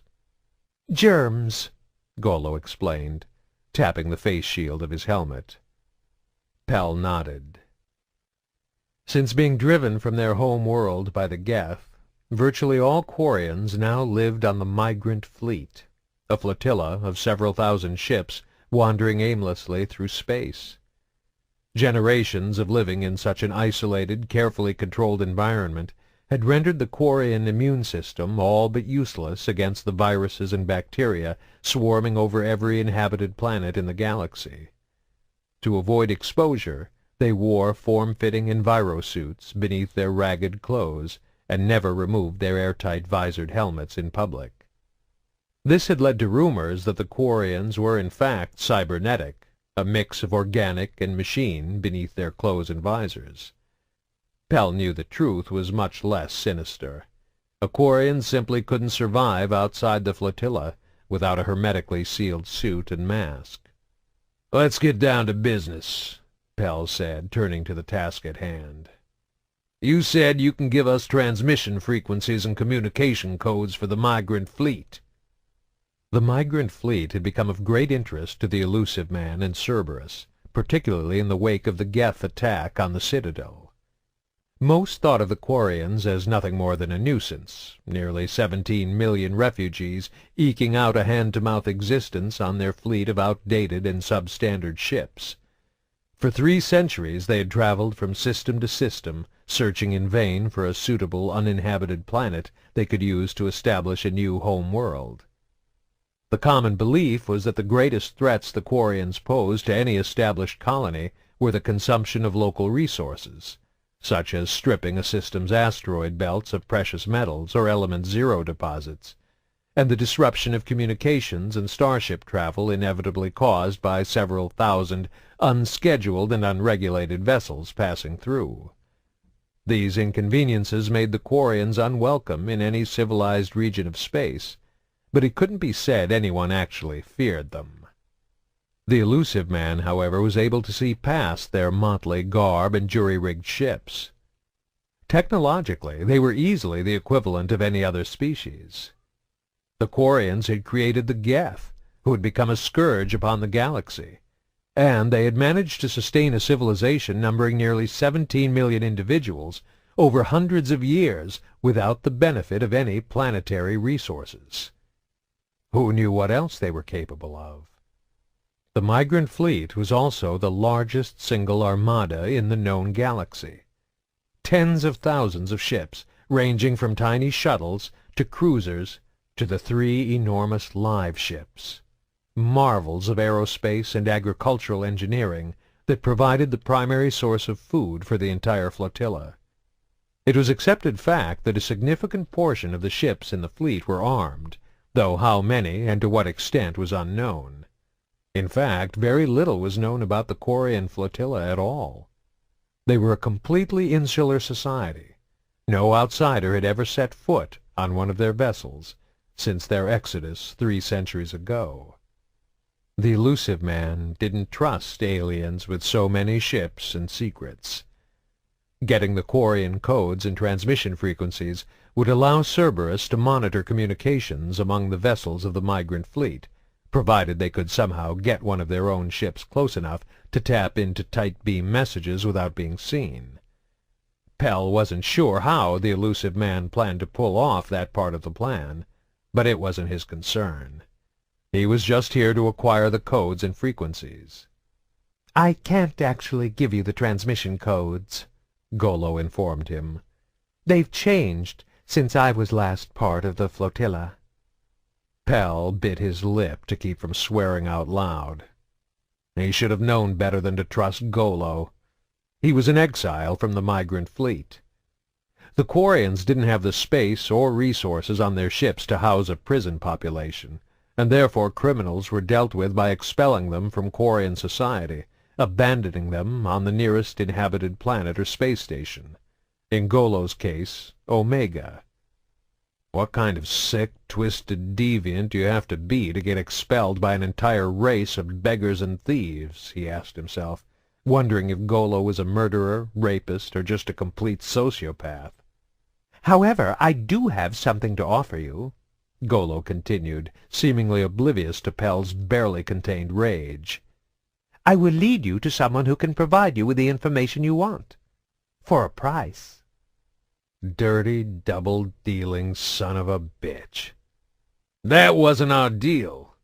"You need to learn to be flexible," he said with a shrug. "Improvise, adapt. That is the way of my people. It was how I survived when I first found myself on this station." "You mean when they dumped you off here, just another piece of garbage for someone else to clean up?" Despite his unspoken disdain, Pell had a grudging respect for Golo. Quarians were as unwelcome on Omega as anywhere else in the galaxy. The fact that he had managed to survive on the station was a testament to his cunning and resourcefulness, and a warning that he couldn't be trusted. Pell wasn't willing to report back to the elusive man empty-handed, but he also wasn't quite ready to trust the Quarian yet. Not without knowing a little more about him. "Tell me why you were exiled." Golo hesitated. A sound that might have been a sigh of regret came from behind his mask, and for a second Pell thought the Quarian wasn't going to respond. "About 10 years ago, I tried to make a deal with the collectors." Pell had heard of the collectors, though he'd never actually seen one. In fact, many people, including Pell, weren't sure they really existed. From the stories, they sounded more like the interstellar equivalent of an urban legend than a real species.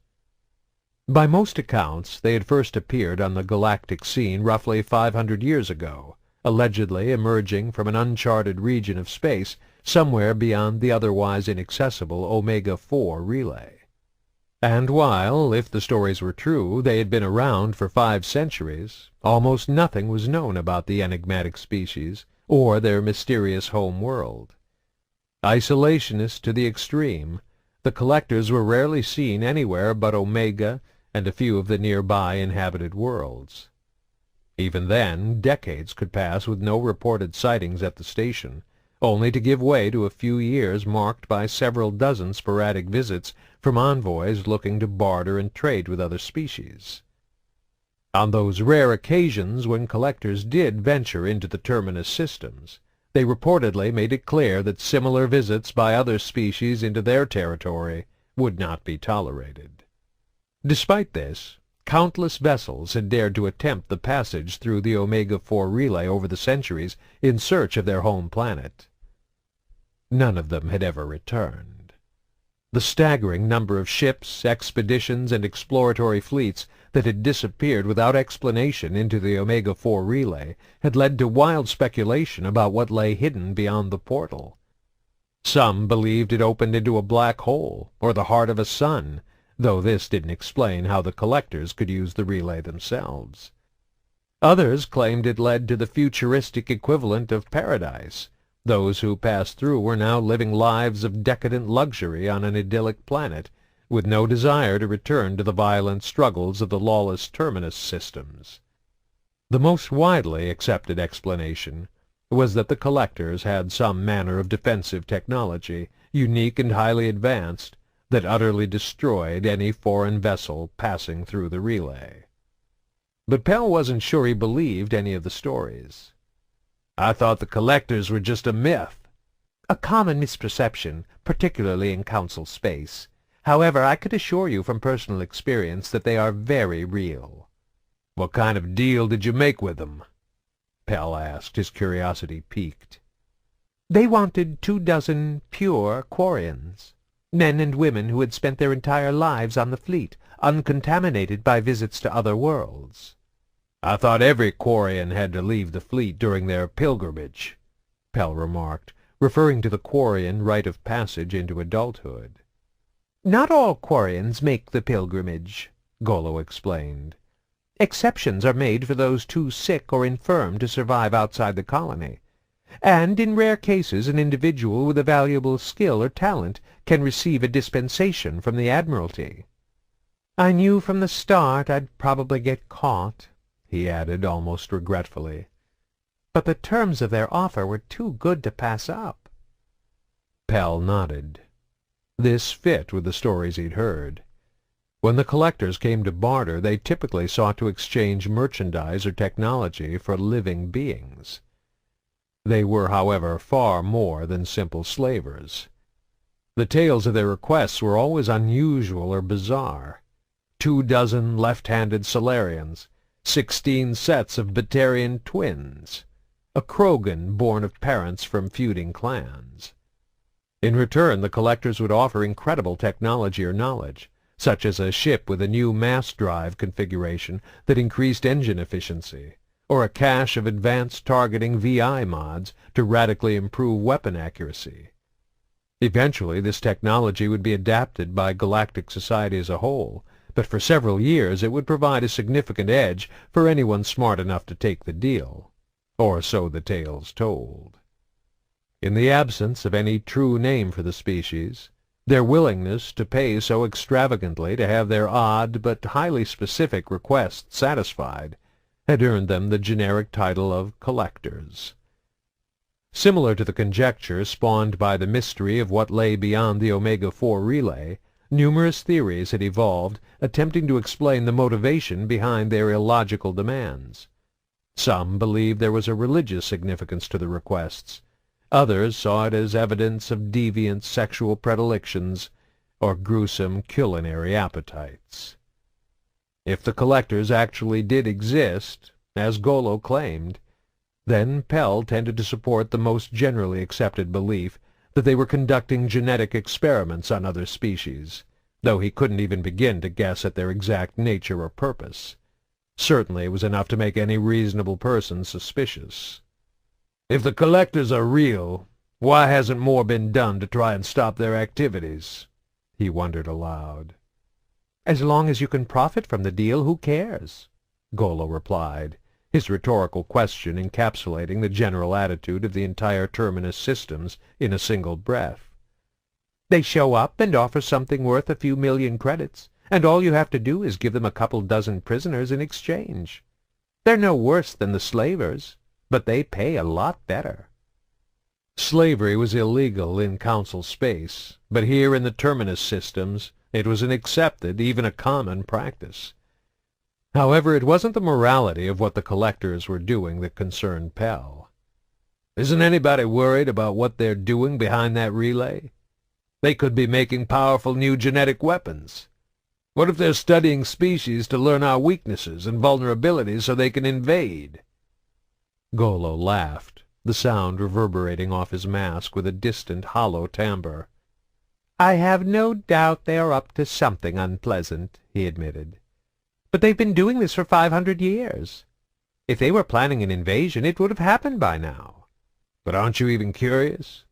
"The curious try to go through the Omega-4 relay," he reminded his human companion, "and they don't come back. The rest of us here on Omega are more worried about getting killed by our neighbor than what's happening on the far side of the galaxy. You need to stay focused to survive out here." Good advice, Pell thought. The collectors were definitely intriguing, and he wouldn't be surprised to learn that the elusive man already had agents looking into them somewhere. But that wasn't his mission. "You said you could lead me to people who can give me those transmission codes." Golo nodded eagerly, glad the subject had turned back to their current business. "I can set up a meeting with a crew from one of the scout ships from the migrant fleet," he promised. "Just make sure you take one of them alive."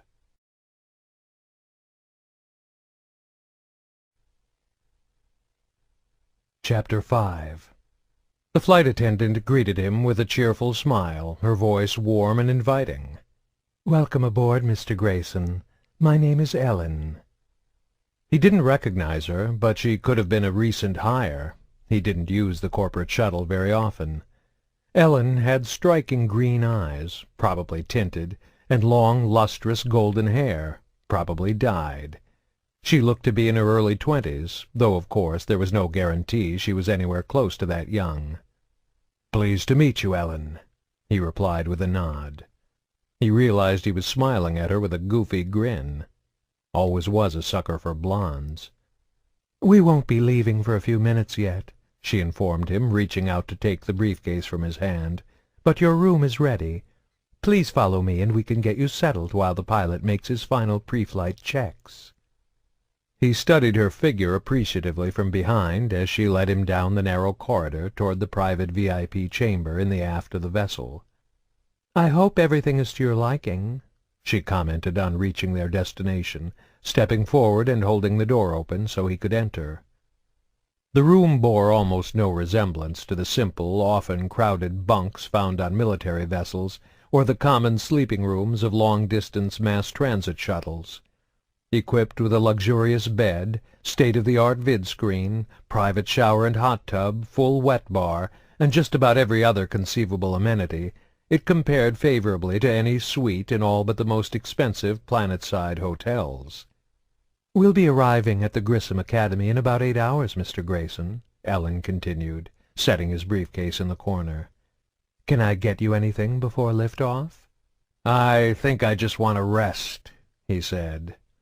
Every joint in his body ached and his head was pounding, classic signs of red sand withdrawal. "Wake me an hour before we arrive." "Of course, Mr. Grayson," she replied, then turned and left him alone, closing the door behind her. He stripped off his clothes, suddenly aware of how much he was sweating.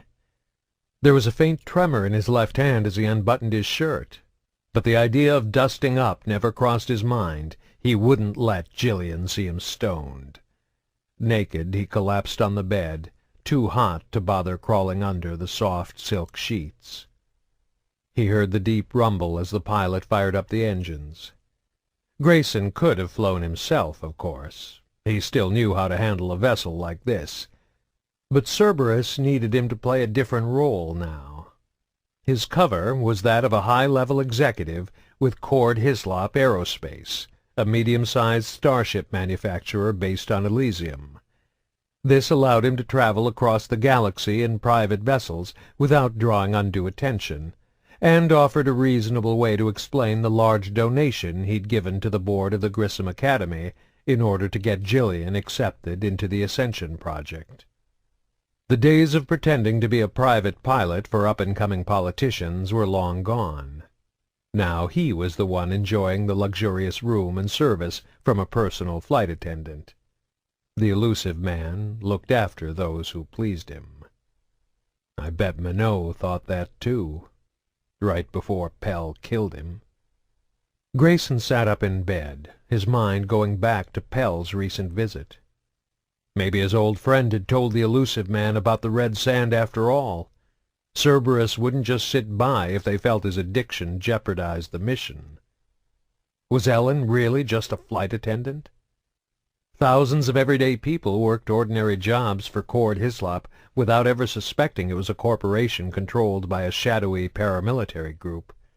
Hardly anyone at the company, or anywhere else for that matter, even knew an organization like Cerberus existed. But hidden within the rank and file of employees, scattered across all rungs of the corporate ladder, were dozens of the elusive man's agents. Maybe Ellen was one of them. Maybe she was waiting outside the door to stick an ice pick in his neck, just like he'd done to Keogh. He rolled out of bed and pulled on the terry-cloth bathrobe hanging on the wall, then pushed the call button. A few seconds later there was a gentle rap on the door. Grayson hesitated, then waved his hand in front of the access panel. He resisted the urge to jump back as the door slid open. Ellen was standing there, armed only with her relentlessly cheery smile and perky attitude. "Is there something you need, Mr. Grayson?" "My clothes. Can you have them cleaned and pressed for me?" "Of course, sir." She stepped into the room and collected his discarded garments, picking them up with a cool, practiced efficiency. There was a confidence about her, a professionalism that could be a sign of specialized military training, or it could have simply been part of her job. He tried to watch her without being seen, hoping to catch her surreptitiously watching him. If she was working for Cerberus, she'd have been instructed to keep close tabs on her passenger. Ellen stood up and turned to face him, the bundle of clothes in her arms. The well-practiced smile fell away from her face, and Grayson realized he was still staring at her intently. He shook his head to clear away the dark thoughts. "Sorry, my mind was somewhere else." Her smile reappeared, though her eyes looked nervous. "Is there anything else, Mr. Grayson?" He picked up the slightest waver in her voice. Either she's just a scared little stewardess, or she's very, very good at pretending to be one. The thought was quickly followed by another. "The red sand's making you paranoid." "Thank you, Ellen. That will be all." The relief on her face as he stepped aside to let her exit was obvious. Once she was safely outside the door, she hesitated, then turned back. Do you still want me to wake you an hour before we land?" "That will be fine," he said abruptly, closing the door before she could see the flush of embarrassment creeping up his neck and into his face. "Get it together," he chided himself, removing the robe and falling back onto the bed. "Quit jumping at shadows. This mission's too important to screw up." The sound of the engines had changed. Staring up at the ceiling, he could feel a slight pressure on his chest, pushing him down into the soft mattress. The ship was taking to the sky, battling gravity and atmosphere as it headed for the stars. The room that had seemed so hot before was suddenly cold. He shivered and crawled in under the blankets. The artificial mass effect fields generated inside the ship's hull dampened the turbulence and G-forces of their liftoff, but his pilot's instincts could still feel the motion. It was familiar, reassuring. Within minutes, it had rocked him to sleep. "We have a new assignment for you," the elusive man said, and Grayson realized he was dreaming once again. They were alone in Grayson's apartment, just the two of them, and the infant sleeping quietly in the elusive man's arms. "I was impressed with your work on the Eldfell-Ashland job. I know it was a difficult mission." "It was for the greater good," he replied. Even if he wanted to, there was nothing else he could say.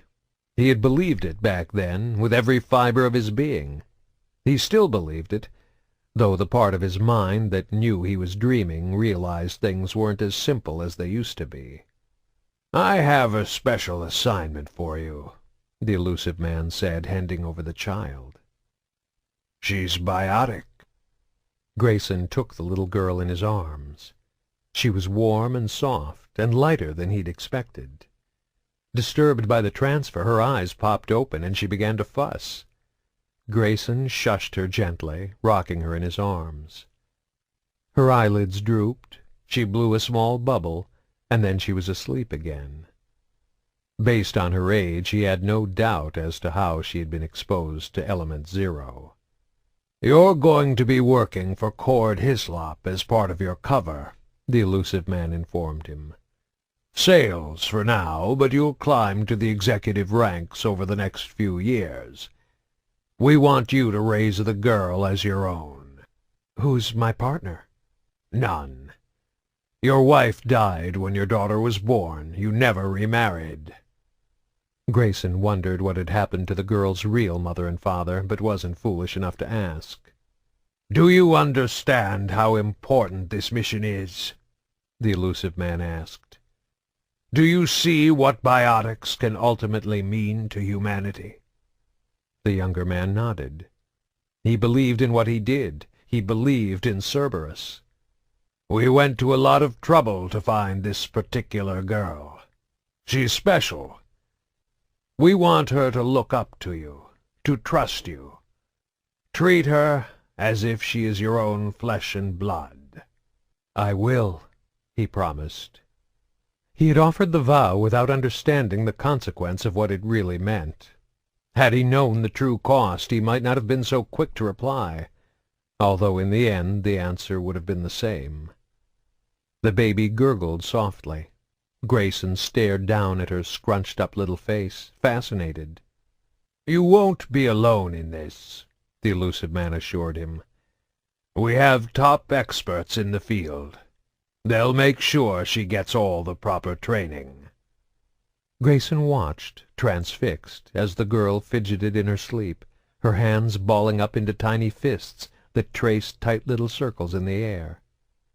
The elusive man turned to go. "Does she have a name?" Grayson asked without looking up. "A father has the right to name his own daughter," he said, closing the door behind him. Grayson woke, as he always did, with the echo of the closing door from his dream still in his ears. "Lights dim," he called out, and a faint glow from the bedside lamps cast the dark shadows from his room. Only an hour had passed, 7 more until they reached the academy. He climbed out of bed and pulled on the robe, then picked up his briefcase. He carried it over to the small desk in the corner of the room and set it on top, then settled into the accompanying chair and punched in the access code. A second later the case opened with a soft, depressurizing hiss. Inside were several dummy documents to help with his cover as a Cord Hislop executive. Contracts and sales reports mostly. He pulled them out and dumped them on the floor, then lifted up the case's false bottom to reveal the contents underneath. Ignoring the vial Pell had given him, he wouldn't need that until he actually saw Gillian, he reached for the small cellophane bag of red sand. Grayson wondered how much the elusive man had actually known about the girl on that night he'd given him Gillian. Did he know about her mental condition? Did he know the Alliance was one day going to start a program like the Ascension project? Had he given the little girl to Grayson, fully aware he was one day going to order him to give her up again? He opened the baggie and carefully poured out a small pile of the fine dust. Enough to take the edge off, nothing more. Besides, he had plenty of time to come down before they reached the academy. It was easy in the beginning. Gillian seemed like any other normal young girl. Every few months she was visited by Cerberus experts, taking blood samples and alpha wave readings, checking her health, testing her reflexes and responses. But even with all the doctors, Gillian had been a happy, healthy child. Her symptoms began to manifest sometime between the ages of 3 and 4. An unnamed dissociative disorder, the experts told him. Easy to diagnose, but difficult to treat. Not that they hadn't tried, unleashing a barrage of drug and behavior therapies on the young girl. Yet their efforts had been in vain. With each year she grew more distant, more closed off, trapped inside her own mind. The growing emotional gulf between them should have made it easier on Grayson when Cerberus decided to give her over to the Ascension project. It hadn't. Grayson didn't have much he could cling to, apart from his dedication to Cerberus and his devotion to his daughter. The two were inextricably linked. After Gillian had been given into his care, he had been pulled from active duty missions so he could better focus on raising his daughter. Caring for the helpless infant had filled the void in his life, and as she had grown, as he had raised her from a baby to a beautiful, intelligent, though troubled young girl, she had become the center of his world, just as the elusive man had wanted. Then, 2 years ago, they had ordered him to send her away. He resealed the plastic bag, stashing it safely away in the false bottom of his case. Then he got up, went into the bathroom, and returned with the blade from his ever-sharp razor. Using the edge, he divided the pile of red sand into 2 long, thin lines. The elusive man had wanted Gillian to join the Ascension project so Cerberus could piggyback their own research on the Alliance's cutting-edge work. And whatever the elusive man wanted, he got. Grayson knew he had no choice in the matter, but it was still hard to let her go. For 10 years she had been an integral part of his life. He missed seeing her in the mornings and tucking her in at night. He missed the rare moments when she broke through the invisible walls that separated her from the outside world and showed him genuine love and affection. But, like any parent, he had to put his child's welfare above his own. The program was good for Gillian. The scientists at the Academy were pushing the boundaries of biotic research. They had made advances that went far beyond anything Cerberus could have achieved on its own, and it was the only place Gillian could be properly fitted for the revolutionary new L4 amps. Sending his daughter away was also necessary for the greater cause. It was the best way for Cerberus to study the absolute limits of human biotics, a powerful weapon they would someday need in the inevitable struggle to elevate Earth and its people above the alien races. Gillian had to play her part in the elusive man's plans, just as he did. And one day, he hoped, people would look back on his daughter as a hero of the human race. Grayson understood all this. He accepted it.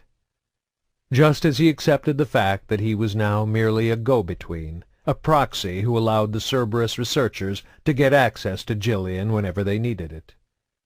Unfortunately, acceptance didn't make it any easier. If it was possible, he would have visited her every week at the Academy. But he knew constant visits were hard on Gillian. She needed stability in her life. She didn't deal well with disruptions and unexpected surprises. So he stayed away and did his best not to think about her. It made the loneliness easier to bear, turning the constant pain into a dull ache hovering in the background of his thoughts. Sometimes, however, he couldn't help but think about her, like now. Knowing he was going to see her made him acutely aware of how much it would hurt when he had to leave her behind again. At times like these he couldn't dull the pain, not without help. Bending forward in the chair, he pinched his left nostril closed and inhaled the first line of red sand. Then he switched nostrils and snorted the second. The dust burned his nasal cavities and made his eyes water. Sitting up straight, he blinked away the tears. He grabbed the arms of the chair, clenching so tightly his knuckles went white. He felt his heart beating, slow and heavy, thump, thump, thump. 3 beats was all it took before the euphoria washed over him. For the next several minutes he rode the wave, eyes closed, his head lolling back and forth. Occasionally he would make a soft sound in the back of his throat, an inarticulate moan of pure pleasure. The initial rush began to fade quickly, but he fought against the urge to take another hit. He could sense the unpleasant emotions, fear, paranoia, loneliness, lurking in the dark corners of his consciousness, still there, but momentarily kept at bay by the narcotic's warm glow. He opened his eyes, noting everything in the room had taken on a rosy hue. This was one of the side effects of red sand, but not the most significant one. Giggling softly at nothing in particular, he leaned back in his chair, balancing it on the two rear legs. His eyes cast about the room, searching for a suitable target, before finally noticing the documents he had scattered across the floor. Careful not to tip over in his seat, he reached out with his left hand and twiddled his fingers. The papers rustled, as if fluttering in the breeze. He struggled to focus, never easy when floating in the red clouds. A second later he swiped at the empty air with his hand, and the papers leaped from the floor and swirled wildly about the room. He kept them in the air as long as he could, his temporary drug-induced biotic ability making the papers dance like leaves before a storm. By the time Ellen knocked on the door 7 hours later, he was sober once again. He had slept for a few hours, showered and shaved, and cleaned up the room, careful to leave no evidence of the red sand behind. "1 hour until we touch down, Mr. Grayson," she reminded him, handing him his cleaned and pressed clothes. He took them with a nod of thanks, then closed the door. Alone in the privacy of his room, he made one final check to make sure he hadn't missed anything incriminating. "That's the difference between an addict and a junkie," he reminded himself as he began to dress, his hands now steady as they buttoned up his shirt. "Both need their fix, but an addict still makes an effort to hide what he's doing."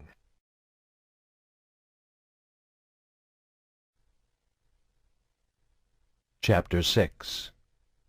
Kahlee couldn't sleep. She told herself it was partly because she preferred her own bed, and partly because Jiro was snoring loudly in her ear. She didn't bother to wake him, though. She was used to it.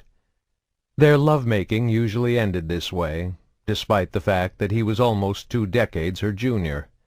He always started strong, full of passion and fire, but he didn't know how to pace himself. "You'll learn eventually," she whispered, patting him lightly on his bare thigh, "and all your future girlfriends will thank me for it." Moving quietly so as not to wake him, she rolled out from under the covers and stood naked by the side of the bed. Now that they weren't generating body heat, the air in the room felt cool enough to make her shiver. She began to hunt around for her clothes, no easy task. In his exuberance, Jiro tended to toss each piece haphazardly about the room as he undressed her. She located her shirt and pulled it over her head, then heard Jiro mumble something. Glancing over, she realized he was still asleep, his words nothing but unintelligible dream talk. Kahlee stared at him for a long, lingering moment. He looked so young when he was curled up in his bed, and she felt a momentary twinge of guilt and embarrassment. There was nothing illegal about what they were doing. They were both of age, and even though she was technically his boss, there was nothing in either of their employment contracts specifically forbidding their relationship. It was, as Jiro liked to say, an ethically gray area. Kahlee sometimes got the impression that Jiro was only using her to advance his career, though there was a chance this was her own guilty conscience trying to suck all the fun out of the relationship. If he actually did believe sleeping with the boss would somehow help him, he was sadly mistaken. If anything, she tended to be harder on Jiro than the other researchers. But he was good at his job, the staff respected him, and the students all liked him. That was one of the things that had attracted her in the first place. That, plus his fine ass, she thought with a wicked grin. She'd had other sexual partners over the years, of course. Probably more than her fair share, to be honest. But like Jiro, they were all just flings. Not that she'd ever been looking for anything serious. While she was in the military, the alliance had always come first, and once she became a civilian, she'd focused on building her career rather than a long-term relationship. Fortunately, there was still plenty of time. Thanks to medical advances over the last century, women no longer had to start their families before 40. If she really wanted to, she could wait another 20 years and still give birth to a perfectly healthy child. Kahlee still wasn't sure what she wanted, though. It wasn't that she didn't like kids. The opportunity to work closely with biotic children was one of the reasons she'd accepted the position with the Ascension project. She just couldn't see herself settling into a life of domestic bliss. "Get over yourself," she thought, "and find your damn clothes." She pushed the thoughts away. Spotting her pants dangling over the back of a chair, she pulled them on. She was still looking for a missing sock when Jiro woke with a sputtering yawn. "You're leaving?" he asked, still groggy. "Just back to my own room. I can't sleep here with you snoring like a sick hippo." He smiled and sat up, propping his pillow behind him and leaning back against the headboard. "You sure this doesn't have anything to do with Grayson's visit?" She didn't bother to deny it, instead saying nothing as she continued to look for her missing sock. Finding her prize, she sat down on the edge of the bed and pulled it on. Jiro watched her silently, patiently waiting for her to speak. "I'm more worried about Gillian," she finally confessed. "Nothing we do seems to help her. Maybe the program isn't right for her." "Whoa, just a minute!" Jiro exclaimed, suddenly very awake. He crawled across the mattress quickly and put a hand on her shoulder. "Gillian's got more biotic potential than anybody. The Ascension project was meant for someone like her." "But she's not just a biotic," Kahlee objected, voicing the arguments that had been running through her mind. "She's a girl with a serious mental condition." "You're not thinking of asking the board to expel her, are you?" he asked, looking horrified. She turned and scowled at him. "That's a decision her father needs to make." "So you're going to talk to Grayson about it?" Much of the anxiety had left his voice. "I'll let him know what his options are. Gillian might be better off if she wasn't trying to develop her biotic abilities at the academy. He could get her a private tutor, someone trained to deal with her condition. Lord knows he can afford it. What if he doesn't want to pull her out of the program? Then I'll have to start wondering if he really has his daughter's best interests at heart." She regretted the words as soon as she said them. "Now you're starting to sound like Handel," he chastised her. The remark stung more than it should have. Nick's comparison of her and the security chief yesterday was still fresh in her mind. "Sorry," she apologized. "I'm just tired. I can't keep coming here night after night." Trying to make light of it, she added, "When you get to be my age, you need your sleep." "You're kidding, right?" he asked, incredulous. "I hardly ever get to see you. You're always working or spending time with Handel." "He likes to keep tabs on the students," she explained. "Especially Gillian." "I'm starting to think you two are more than just friends," Jiro said darkly. Kahlee actually laughed out loud. She saw Jiro stiffen, and he turned away from her. "I'm sorry," she said, wrapping a comforting arm around his shoulder. "I didn't mean to laugh, but trust me, I'm not Handel's type." "You might be, though." For a second he seemed puzzled, a look of confusion on his boyish face. "Oh," he said a moment later, grasping what she meant. The phone in the bedroom beeped before either of them could say anything else. Jiro looked at the ID on the display, and his eyes went wide. "It's Handel." "So?" Kahlee said with a shrug. "Answer it." He reached over and hit the button for the speakerphone. "Handel? Grayson's shuttle just pinged us," the voice on the other end of the line snarled. "He'll be here in an hour. Figures the son of a bitch would be running on his own clock," Handel added. Kahlee rolled her eyes. It was common for people visiting a planet or space station to schedule their visits so they would arrive at a convenient hour by the local time. But Grayson traveled a lot for his job, and constantly adjusting to different time zones could take its toll on a person. Gillian's father wasn't the only parent to show up in the middle of the night. He was just the only one Handel complained about. Yeah, okay," Jiro answered. "I'll get ready." "I tried Kahlee's room, but she wasn't there," Handel added. "I assume she's with you?" Jiro turned to her with a shrug and a look that seemed to say, "What should I tell him?" "I'm here," she answered after a long, awkward silence.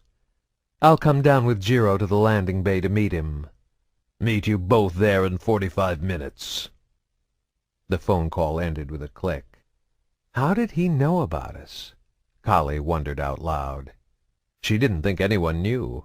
She and Jiro had always been discreet. Wouldn't be much of a security chief if he didn't, Jiro chuckled, getting out of bed and heading for the small shower in his ensuite. Handel was gruff and surly, and he tended to be overprotective toward his charges, but no one could ever accuse him of being bad at his job. Still, Kahlee wasn't satisfied. "What do you think tipped him off?" she called out, stripping off her shirt. Jiro popped his head out from the bathroom. "You, probably.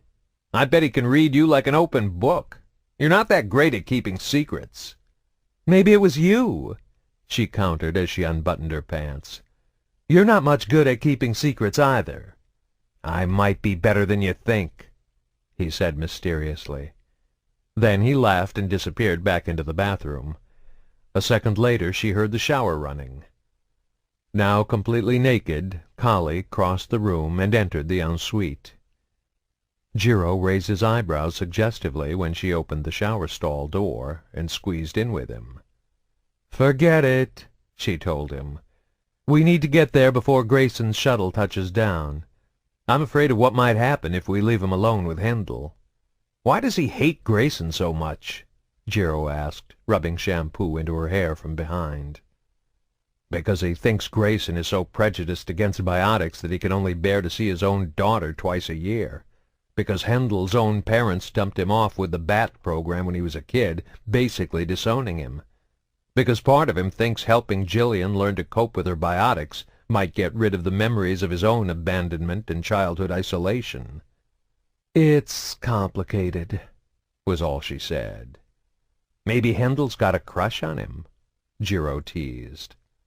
Kahlee let out a disapproving sigh. "I just pray to God you aren't stupid enough to ever make that joke where he can hear you."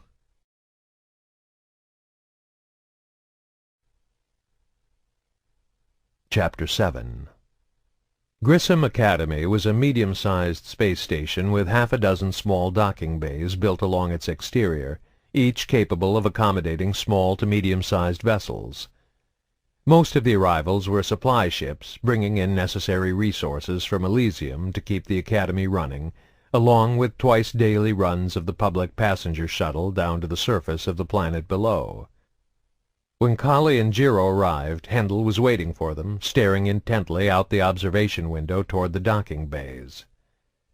She was disappointed to see that the station was currently oriented with the observation window looking out away from the planet they orbited. She always found the image of Elysium hovering below them in space to be particularly awe-inspiring. Most visitors to the Academy, parents and friends of staff typically, would come through Elysium, booking passage to the planet and then transferring to the passenger shuttle. Only those important or wealthy enough to have access to personal shuttles had the option to dock their vessels right on the station itself, eliminating the time and hassle necessitated by going through the public spaceports. This direct access also allowed them to bypass the customs and security checks found planet-side, so by law there had to be a security officer on hand to clear them on arrival. This was more a formality than anything else, and Handel normally delegated the task to one of his underlings. But on those rare occasions when Grayson arrived, the security chief was always there to greet him in person. Kahlee knew it was Handel's none-too-subtle way of letting Grayson know he was being watched. Fortunately, Grayson's shuttle hadn't shown up yet. Handel turned to look at them as they approached, breaking his vigil. "I was starting to wonder if you were going to make it in time." His comment was directed at Kahlee. It almost seemed as if he was intentionally ignoring Jiro's presence. She decided to let it slide. "How long before they arrive?" 5, maybe 10 minutes. I'll sign Grayson in, then he's yours to deal with. Take him to the cafeteria for a few hours or something." "He's going to want to see his daughter right away," Jiro protested. Handel glared at the younger man as if he had interrupted a private conversation, then shook his head. "These surprise visits are hard enough on Gillian. I'm not going to wake her up in the middle of the night just because her father's too selfish to wait until morning to see her." "Wanting to see his daughter right away isn't being selfish," Kahlee countered. "The last few months she's been getting up early anyway," Jiro added. "She only sleeps a few hours a night. The rest of the time she just sits up in bed with the lights off and stares at the wall. I think it has something to do with her condition." A sour grimace crossed Handel's face. "Nobody told me that." He took his job seriously, and he didn't like it when other people knew more about the habits and behaviors of the students than he did. He's looking for a fight, Kahlee thought. She'd have to keep a close eye on him. She wasn't about to let him ruin this visit for Grayson or Gillian. "There wasn't anything you could do about it," Kahlee answered coolly. "Besides, Dr. Sanchez said it's nothing to worry about." Handel picked up on the unspoken warning in her tone and let the matter drop. For a few minutes they stood without speaking, just staring out the window. Handel broke the silence with a seemingly innocent comment. "So it sounds like your old friend is in the running for one of the council seats," he noted. "Old friend?" Jiro asked, curious. "Captain David Anderson," the security chief explained, seemingly oblivious to Kahlee's reflection in the window, scowling at him. "They served together in the Alliance." "How come you never mentioned him before?" Jiro wondered, turning to her. "It was a long time ago," she replied, trying to sound blasé about it. "We haven't talked in years." There was an uncomfortable silence, and Kahlee could only imagine the questions running through Jiro's head. He was a confident young man, but it still must have been unsettling to realize his girlfriend had a previous relationship with one of humanity's most well-known military heroes. When he finally spoke again, she was caught completely off guard by what he said. "I'd rather see Ambassador Udina on the council." "Interesting to see how that all plays out," Handel replied, though he did raise a curious eyebrow.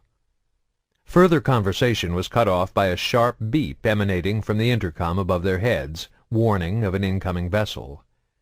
Through the observation window they could see red lights flashing outside, on the perimeter of one of the docking bays. A few seconds later, Grayson's ship, a small, high-end corporate shuttle, drifted into view. The shuttle maneuvered into position, moving silently in the vacuum of space. It settled into one of the hangars, and Kahlee felt the slightest bump under her feet as a pair of large automated docking clamps locked the ship into place. A fully enclosed platform extended out from the station to connect with the shuttle's doors, latching tight. The pressurized, oxygen-filled tunnel allowed passengers to go from vessels docked at the exterior landing bays directly into the confines of the station without having to go through the bother of putting on spacesuits. "All right, let's go down and meet our guest," Handel muttered, making no effort to hide his displeasure. Passengers exiting their vessels would come down the tunnel into the waiting room, a large antechamber with transparent, bulletproof walls.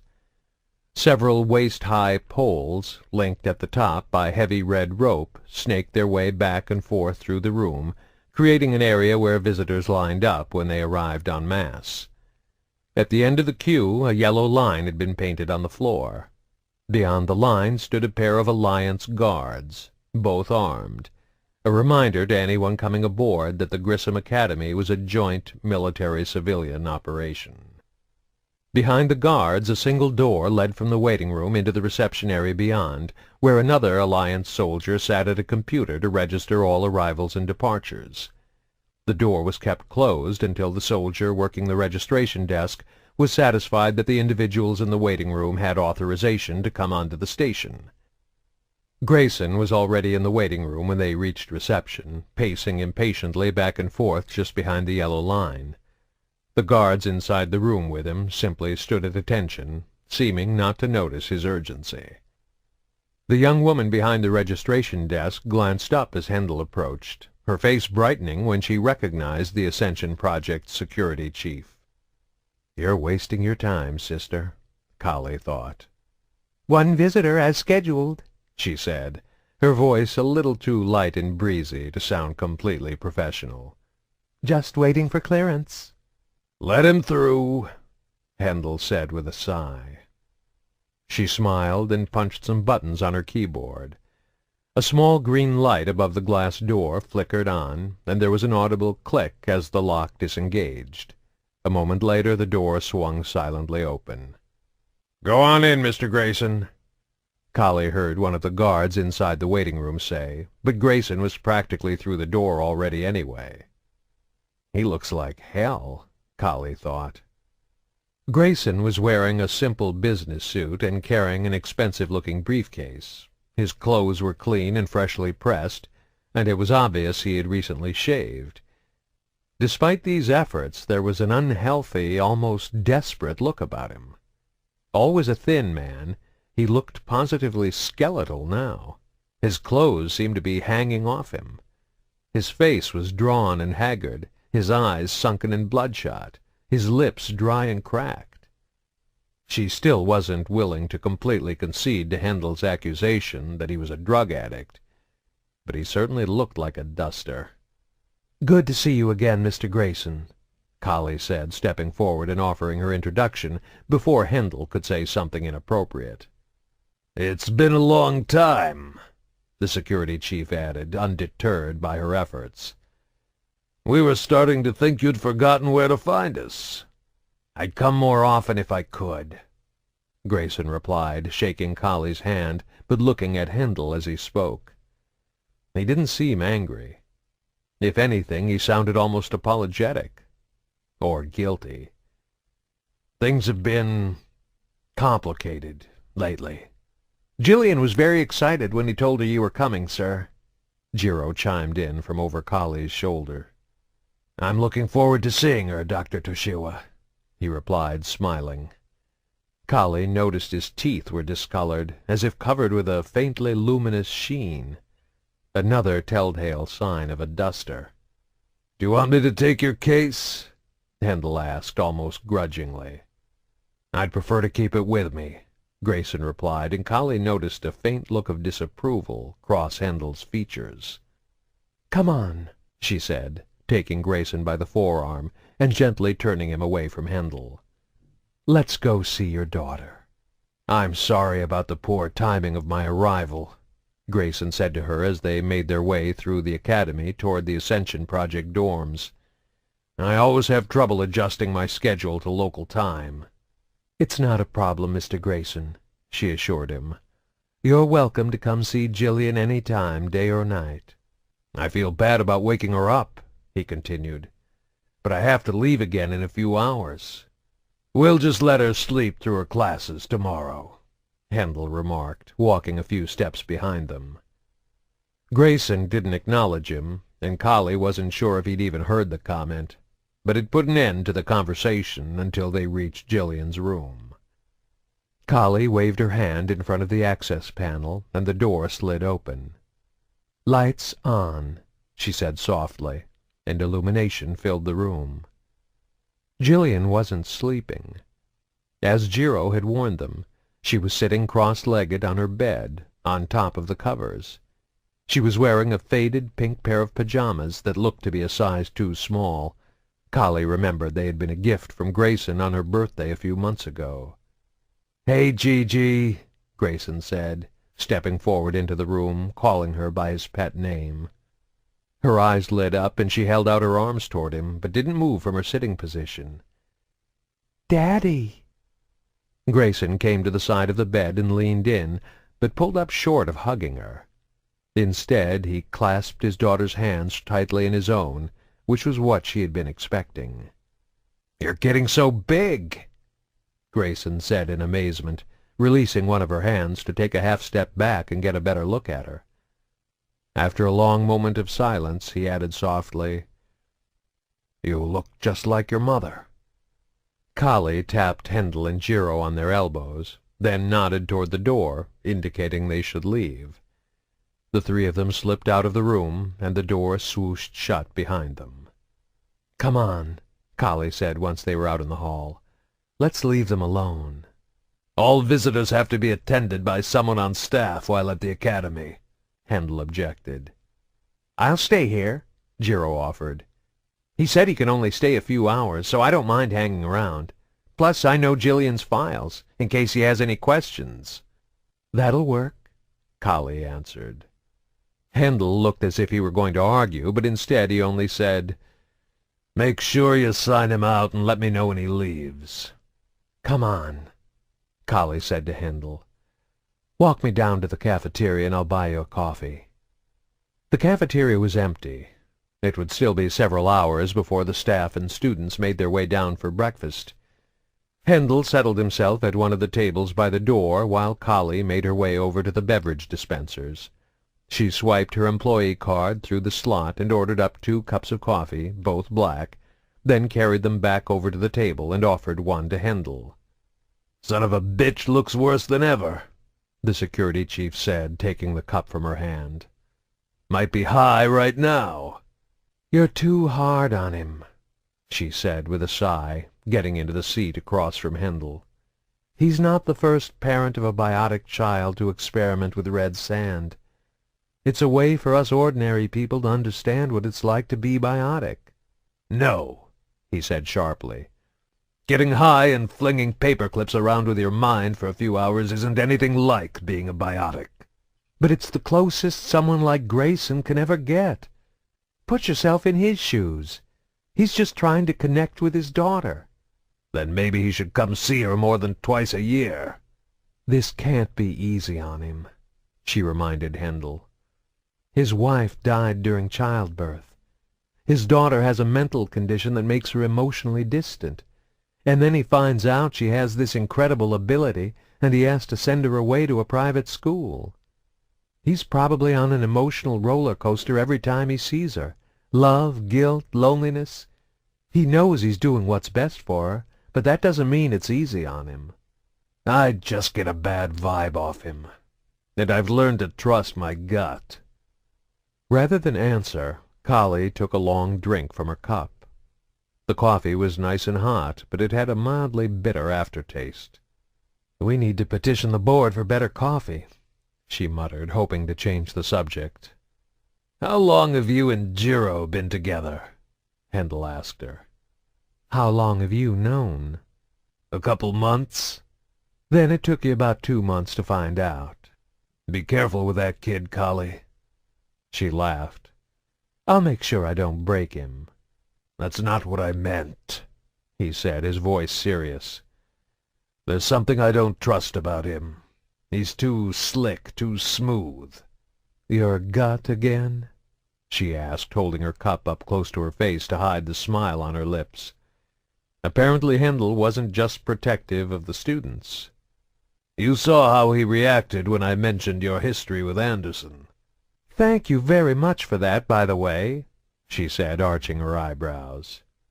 "It didn't seem to rattle him," Handel continued, ignoring her verbal jab. "Like he already knew." "So what if he did?" "Well, it was pretty obvious you didn't tell him. So how'd he find out? The records from that mission were sealed.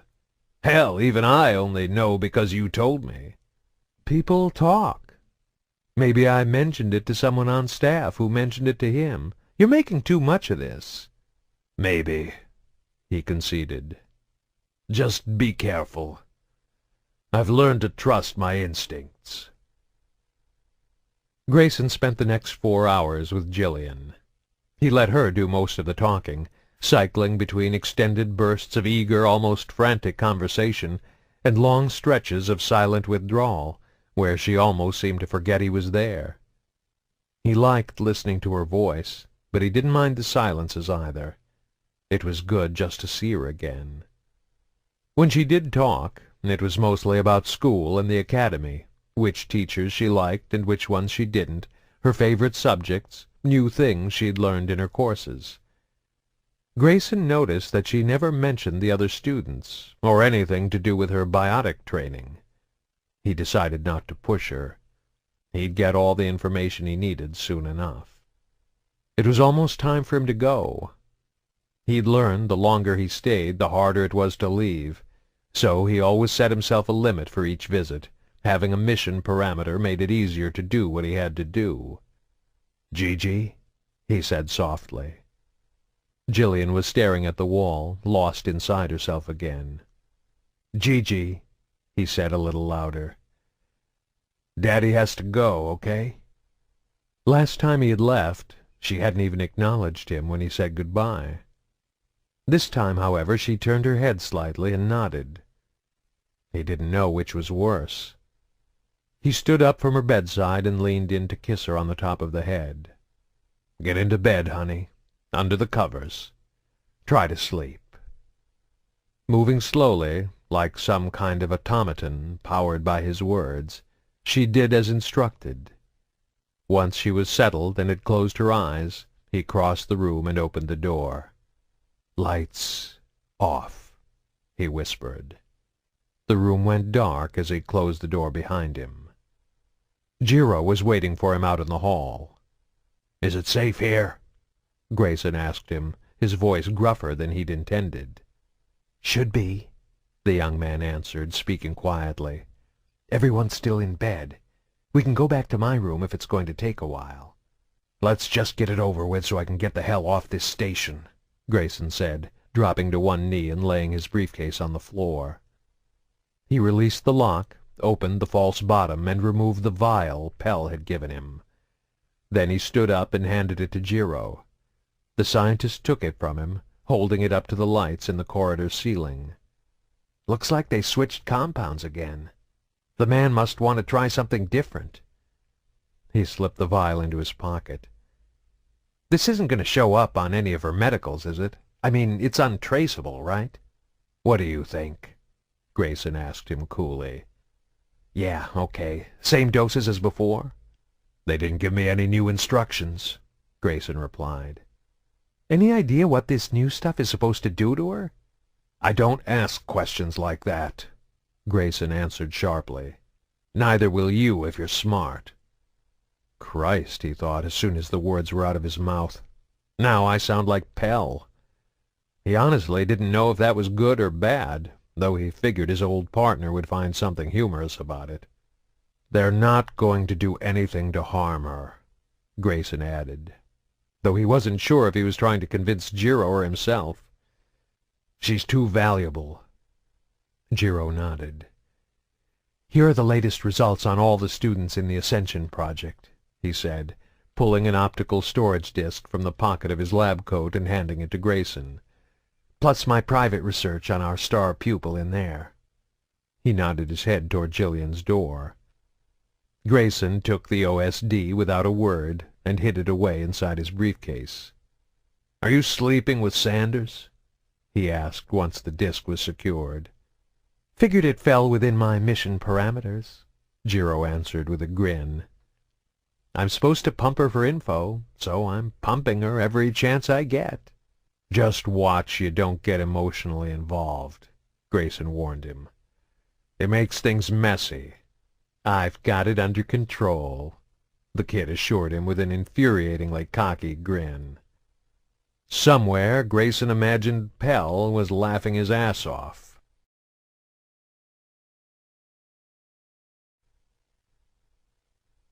Chapter 8.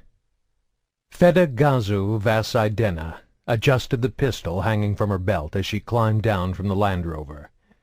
She never wore a weapon back on the flotilla, but every Quarian who left the safety of the migrant fleet was armed at all times. Lidge and Anwa, the two members of her crew she had picked to accompany her to this meeting, climbed out of the vehicle to stand on either side of her. She could sense their nervousness. It mirrored her own. She didn't trust Golo. He was a fellow Quarian, but he was also a criminal so vile and dangerous he had been exiled from the fleet. That was why she had refused to meet with him at Omega. Too many places for an ambush. He had objected at first, but in the end he'd agreed to meet her here on Shelba, a desolate, uninhabited world in the nearby Venus system. The atmosphere on Shelba was breathable, barely, but the temperature was always well below freezing, making it unsuitable for habitation or farming. And the crust consisted of only common, low-value metals and minerals, making it uneconomical for mining. The world was ignored, undeveloped and empty. If Golo was going to try and double-cross her, setting up their exchange here might make him reconsider whether it was worth the trouble. Feda shivered, despite the fact that her enviro-suit protected her against the worst of the chill. Part of her wanted to forget this deal, just turn around and leave. But Golo had promised to sell her a shipment of air filtration coils and reaction catalyzers, and several of the ships in the flotilla were in desperate need of replacement parts. Despite her personal reservations, she couldn't in good conscience turn his offer down. "There!" one of her companions called out, pointing across the vast open expanse of blue plain and glittering green rock formations that made up the barren planet's surface. A small rover was approaching in the distance, throwing up clouds of turquoise dust as it sped toward them. Feda took another look at their surroundings, scanning the horizon for signs of other vehicles. To her relief, she saw nothing. Perched atop a tall outcropping of emerald-hued rock over a mile away, Pell watched the Quarians arrive through the scope of his Volkov sniper rifle. He'd had his doubts about whether they'd even show up, given Golo's reputation among his own kind, but the Quarian had assured him they'd be there. Looks like the little bastard was right. The Quarians stepped down from their vehicle. "We have 3 targets," a voice said over the headset built into the helmet of his enviro-suit.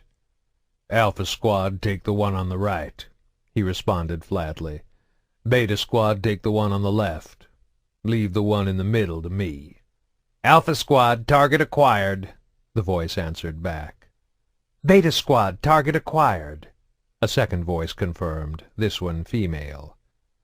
Peering through the scope, he was confident his team could hit their targets even from this range.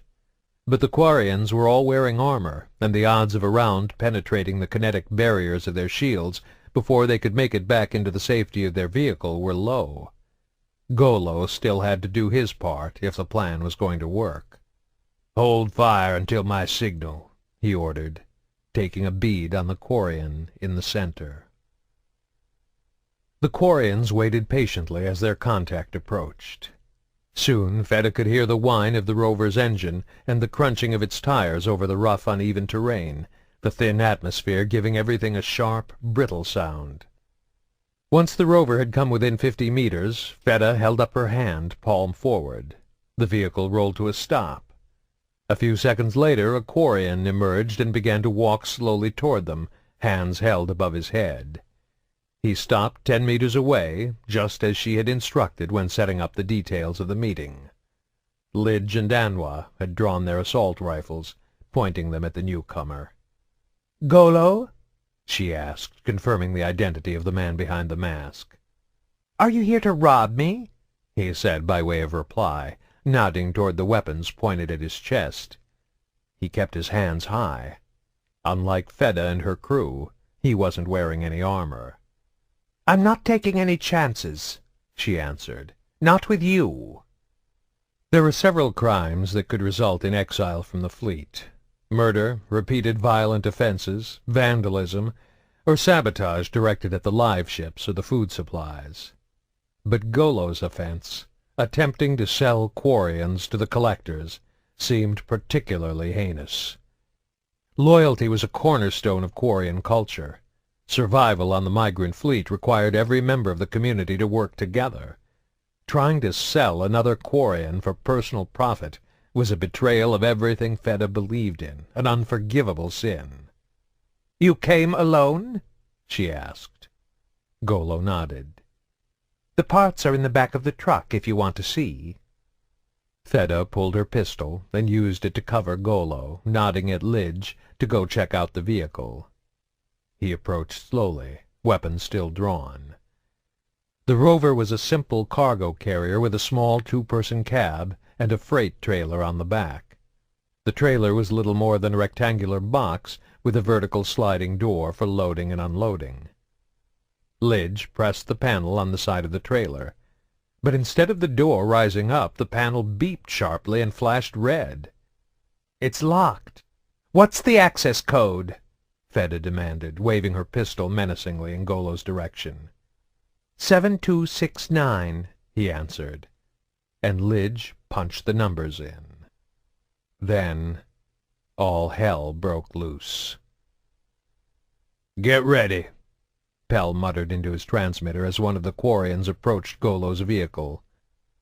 An instant later there was a bright flash as the bomb inside the back of Golo's rover exploded. The blast threw the Quarians standing beside the vehicle through the air and knocked the others, including Golo, to the ground. "Fire!" he said, his voice calm as he pulled the trigger of his sniper rifle with a smooth, even pressure. Fedda was thrown from her feet by the explosion. She hit the ground with a jarring thump, but quickly rolled to her feet and brought her pistol up to fire at Golo, who was still on the ground, cowering with his hands over his head. She squeezed the trigger, but nothing happened. Glancing down, she saw the status indicator on her weapon flashing red. The automated targeting system had overloaded. Cursing, she slapped the manual override on the handle, knowing full well the pulse that had disabled her weapon had probably scrambled her kinetic shields as well. A flash of agonizing fire erupted in her shoulder as a hyper-accelerated projectile no bigger than a pin sheared effortlessly through the ablative plates of her body armor before exploding in the flesh and bone underneath. The impact spun her around and sent the pistol flying from her hand. She felt her kneecap disintegrate, and she collapsed to the ground, her scream rising up to meet the unmistakable zip-zip-zip of high-powered rounds slicing through the thin air. She could see Lidge's body, laying where the blast had thrown it. His mask had been shattered by the close-range impact of the detonation, turning his face into a bloody mess. She could see one eye clearly. It stared at her, lifeless and unblinking. The body jerked and jumped as it was struck by enemy bullets, rounds wasted on a corpse. "Get to the vehicle," her mind screamed at her, and in response she began to crawl on her belly toward the rover. She never felt the round that entered the back of her skull and ended her life. Pell continued firing, pumping round after round into the motionless body until he heard Golo's voice in his helmet. "I think you can stop now. They're all dead." Standing up, Pell collapsed his weapon and snapped it into the quick-release clasp on his back. "Beta Squad, meet me down at the rendezvous point. Alpha Squad, keep an eye out for reinforcements." The gravity on Shelba was .92 Earth standard, so he was able to make good time, even with the restrictions of the envirosuit. It took him just over 5 minutes to get down to the scene of the massacre. Golo was there waiting for him, as were the 2 women from Beta Squad. They were already stripping the clothes and gear from the dead Quarians. The dark clothes were torn with bullet holes and stained with blood, but it was unlikely anyone would notice these details until it was too late. Pell was too big to pass as a Quarian, but the women were about the right height and build. With their faces obscured by helmets and bundled up in cloth and rags, it would be difficult to tell them apart from their victims. "Did you locate their ship?" Golo asked him as he approached. Like the women, he was using strips of clothing from one of the bodies to obscure his identity. "We spotted them when they touched down," Pell told him. "Maybe 10 clicks from here." "Probably 3 or 4 more on board," the Quarian informed him. "They'll most likely be armed, but they won't be wearing combat suits. Remember, you want to take one of them alive, the pilot if possible." Hilo Ja Vas Idena, the pilot of the scout ship Siniad, of the fleet ship Idena, was surprised to see Fedda's rover coming toward them from over the edge of the horizon. He reached out and flicked the transmit button on the radio. "Fedda, this is Hilo. Do you read me?" A second later the reply came through, but it was obscured by static so thick he couldn't make anything out. "I can't hear you, Fedda. Is everything okay?" This time the answer was a piercing shriek of radio feedback that made Hilo wince as he shut off the transmitter. "Get ready," Hilo said over the shipboard intercom. "Fedda's on her way back." "Why didn't she call ahead?" a voice responded over the speaker a few seconds later. "Sounds like the rover's got some radio trouble." "I just fixed it last week," the voice objected. "Guess you need to fix it again." Hilo replied with a smile. "Be alert, just in case." It wasn't uncommon for things to break down on the Siniad. Like all ships, vessels, and vehicles associated with the migrant fleet, their rover had seen better days. Most species would have decommissioned it long ago, or relegated it to the scrap heap. The Quarians, short of materials and resources, had no such luxury. Hilo wondered how much longer their makeshift repairs could keep the rover running before they'd finally have to admit defeat and strip it down for parts. Hopefully a few more months at least. Maybe another year if they were lucky. Lucky's not a concept usually associated with us Quarians, he thought as the rover rolled to a stop beneath the loading doors. 3 figures jumped out. One was using hand gestures, signaling to the ship to open the loading bay doors so they could drive the cargo container inside. Hilo got up from his chair and made his way down to the hold so he could help get everything stored away. He was halfway there, squeezing his way past the table and chairs of their tiny mess hall, when he heard the sounds of gunfire and screaming. Grabbing the pistol at his belt, he kicked aside the chairs in his way and raced to the aid of his crewmates. He half climbed, half slid down the ladder leading to the cargo hold, his mind never stopping to think that he might get there too late. He burst into the hold and froze, boggled by the scene before him. The cargo container was open, but there was nothing inside. The crew were dead, scattered about the hold where they had been gunned down. Several armed and armored figures, too large to be Quarian, were searching the room, looking for other survivors. All of this his mind registered in an instant. What threw him, however, was the sight of Feda, Lidge, and Anwa standing with their weapons drawn and pointed at him. Even up close it took him a second to realize they were impostors. By then it was too late. One fired, the bullet shredding the meat of the muscle as it tore through his thigh. He screamed and dropped his weapon. Then they were on him, 2 of the figures pinning him to the floor while the third loomed above him, gun drawn and ready. Hilo thrashed wildly against them, his grief-numbed mind oblivious to the agonizing pain shooting up from his thigh or the implied threat of the pistol pointed at his head. "Stop, and we'll let you live," the figure standing over him said in flawless Quarian. Even in his agitated state his mind was able to piece together who was speaking. Feda had warned them about the man they were going to meet, an exile who had betrayed his own people. Now the crew of the Idena had fallen into his trap. Hilo's body went limp as his mind gave in to hopelessness and despair. The Quarian leaned down close to him, his gun held casually in his hand. "Who are you?" He didn't answer. "I asked your name," he repeated, slamming the butt of his pistol against the side of Hilo's head, his vision filled with stars. "Who are you?" Again he didn't answer. The pistol slammed his head again, and his teeth bit down on his tongue. He tasted blood in his mouth, but he didn't lose consciousness. "I am Golo Mek Vasusela. I will ask you one last time. Who are you?" Golo, crew of the Usela. "You have no right to that name," Hilo shouted, his words echoing inside his helmet. "You are Vas Nedas, Golo Nartasi." Crew of nowhere, Golo child of no one, outcast, alone, reviled. This time the pistol smashed into the faceplate of his helmet, hard enough to crack the glass.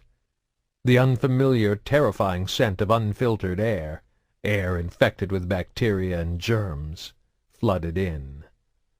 An adrenaline surge of pure, instinctive fear gave new strength to Hilo's limbs, and he bucked himself free of his captors. He spun to his knees and tried to stand and run, but the bullet he had taken in his thigh had turned the muscle into a useless mass of pulp and tissue. He fell forward instead, slamming face first into the steel deck of the landing bay. Someone landed on his back, hard enough to knock the wind out of him. A second later he felt a sharp pinprick of pain in the back of his neck, and then his mind was drowning in a warm blue haze. He felt himself being rolled over, but he was powerless to resist. He lay on the ground, staring up into the overhead lights, unable to move or speak. The blue haze was growing thicker, swallowing him up as the world slipped away. The last thing he heard before he slid into unconsciousness was a human speaking. "You cracked his mask. If he catches something and dies, my boss won't be happy."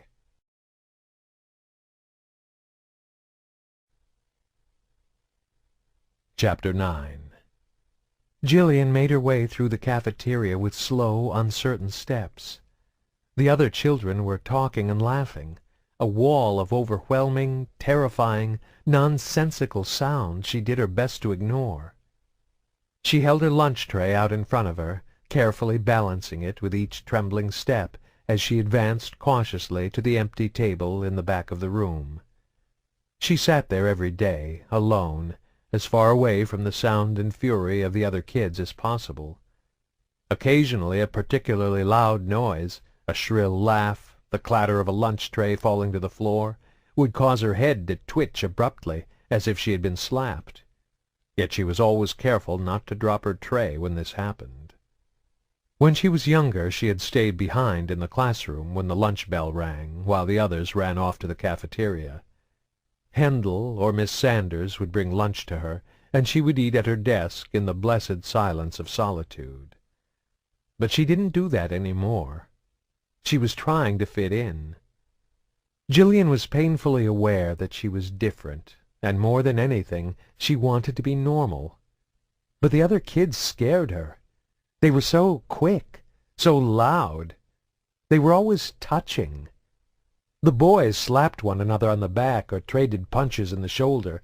Sometimes they pushed and shoved each other, laughing loudly at jokes she didn't understand. The girls would lean in close together, cupping a hand to their lips, then pressing it against a friend's ear to whisper secrets. They would squeal and giggle, clutching one another's wrist or forearm, or clasping a friend's hand between their own. Other times she saw them braiding each other's hair. She couldn't imagine what that was like, to live in a world where physical contact didn't cause the flesh to erupt with burning fire or sting with freezing cold. At least nobody teased her or made fun of her. Not to her face, anyway. They mostly avoided her, keeping their distance. Yet Gillian couldn't help but notice their expressions when they looked in her direction. Confusion, mistrust, bewilderment. She was some kind of freak, best left alone. But she was trying. Every day she suffered the ordeal of walking across the cafeteria, carrying her tray slowly and carefully to her table in the corner. She hoped it would get easier over time, become more bearable through repetition and routine. So far it hadn't. Reaching her destination, she sat down in the same chair she sat in every day, with her back against the wall so she could look out over the cafeteria. Then she began to eat with slow, deliberate bites, staring out at the other children with terror and yearning, unable to comprehend their world, yet hoping she could one day be like them. Nick watched Gillian as she made her way down the central aisle of the cafeteria. As she passed by their table, he let out a sharp, yelping bark like a dog that had been stepped on. The girl flinched, but otherwise didn't acknowledge him, and, much to his dismay, she didn't drop her tray. "Ha ha! Told you!" Sashawn gleefully cackled. Glumly, Nick handed over his chocolate cake, the forfeiture for losing the bet. "What's her problem, anyway?" he asked, a general question thrown out to the half-dozen boys assembled at the table. "She's got like a mental condition or something," one offered. "I heard Handel talking about it once." Nick grimaced at the name. He was still mad at Handel for putting him into lockdown. "Why is she in our class if she's retarded?" he wanted to know. "She's not retarded, Jackwad," Sashawn answered. "She's just weird. I bet she's not even biotic," Nick continued, staring at her. She was staring back, though he couldn't actually tell if she was looking at him or someone else in the room. "She comes to all the training sessions," one of the boys countered. Yeah, but she just sits there. She never does any of the exercises. That's because she's weird, Sashawn repeated. He was pretty sure she was staring at him now. He waved his arm wildly above his head, but it elicited no reaction. Waving to your girlfriend? Nick replied by flipping Sashawn off, a gesture he had only recently learned. Why don't you go over and give her a kiss? Sashawn taunted him. Why don't you lick my nutsack? Just go sit down and talk to her, see what she does. Handel said nobody's allowed to bother her, one of the others chimed in. Screw Handel, Nick replied automatically, though he did glance back over his shoulder to the front of the cafeteria, where the security chief was sitting with some of the teachers. Okay then, Sashawn pressed him. Go over there. Talk to her. Nick looked around the table at the faces of the other boys, grinning eagerly as they waited to see if he'd accept the dare. Do it and I'll give you your cake back, Sashawn offered, literally sweetening the deal. Nick hesitated, uncertain. Then his stomach grumbled, making the decision for him. He pushed himself away from the table and jumped to his feet before he could change his mind. He glanced back quickly to make sure Handel was still busy talking with the other teachers, then ran down the aisle to Gillian's table. Skidding to a stop, he plopped himself down in the chair across from her.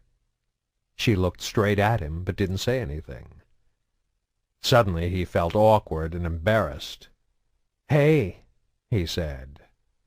She didn't reply, but merely kept chewing the food in her mouth. He noticed her plate was still mostly full. A bowl of soup, 2 sandwiches, an apple, a banana, a piece of vanilla cake, and half a quart of milk. The amount of food on her plate wasn't unusual. One of the first things the kids learned was that biotics needed to eat more than other people. But Nick couldn't believe the manner in which she was consuming her meal. Every item on her plate had a bite taken out of it, even the cake.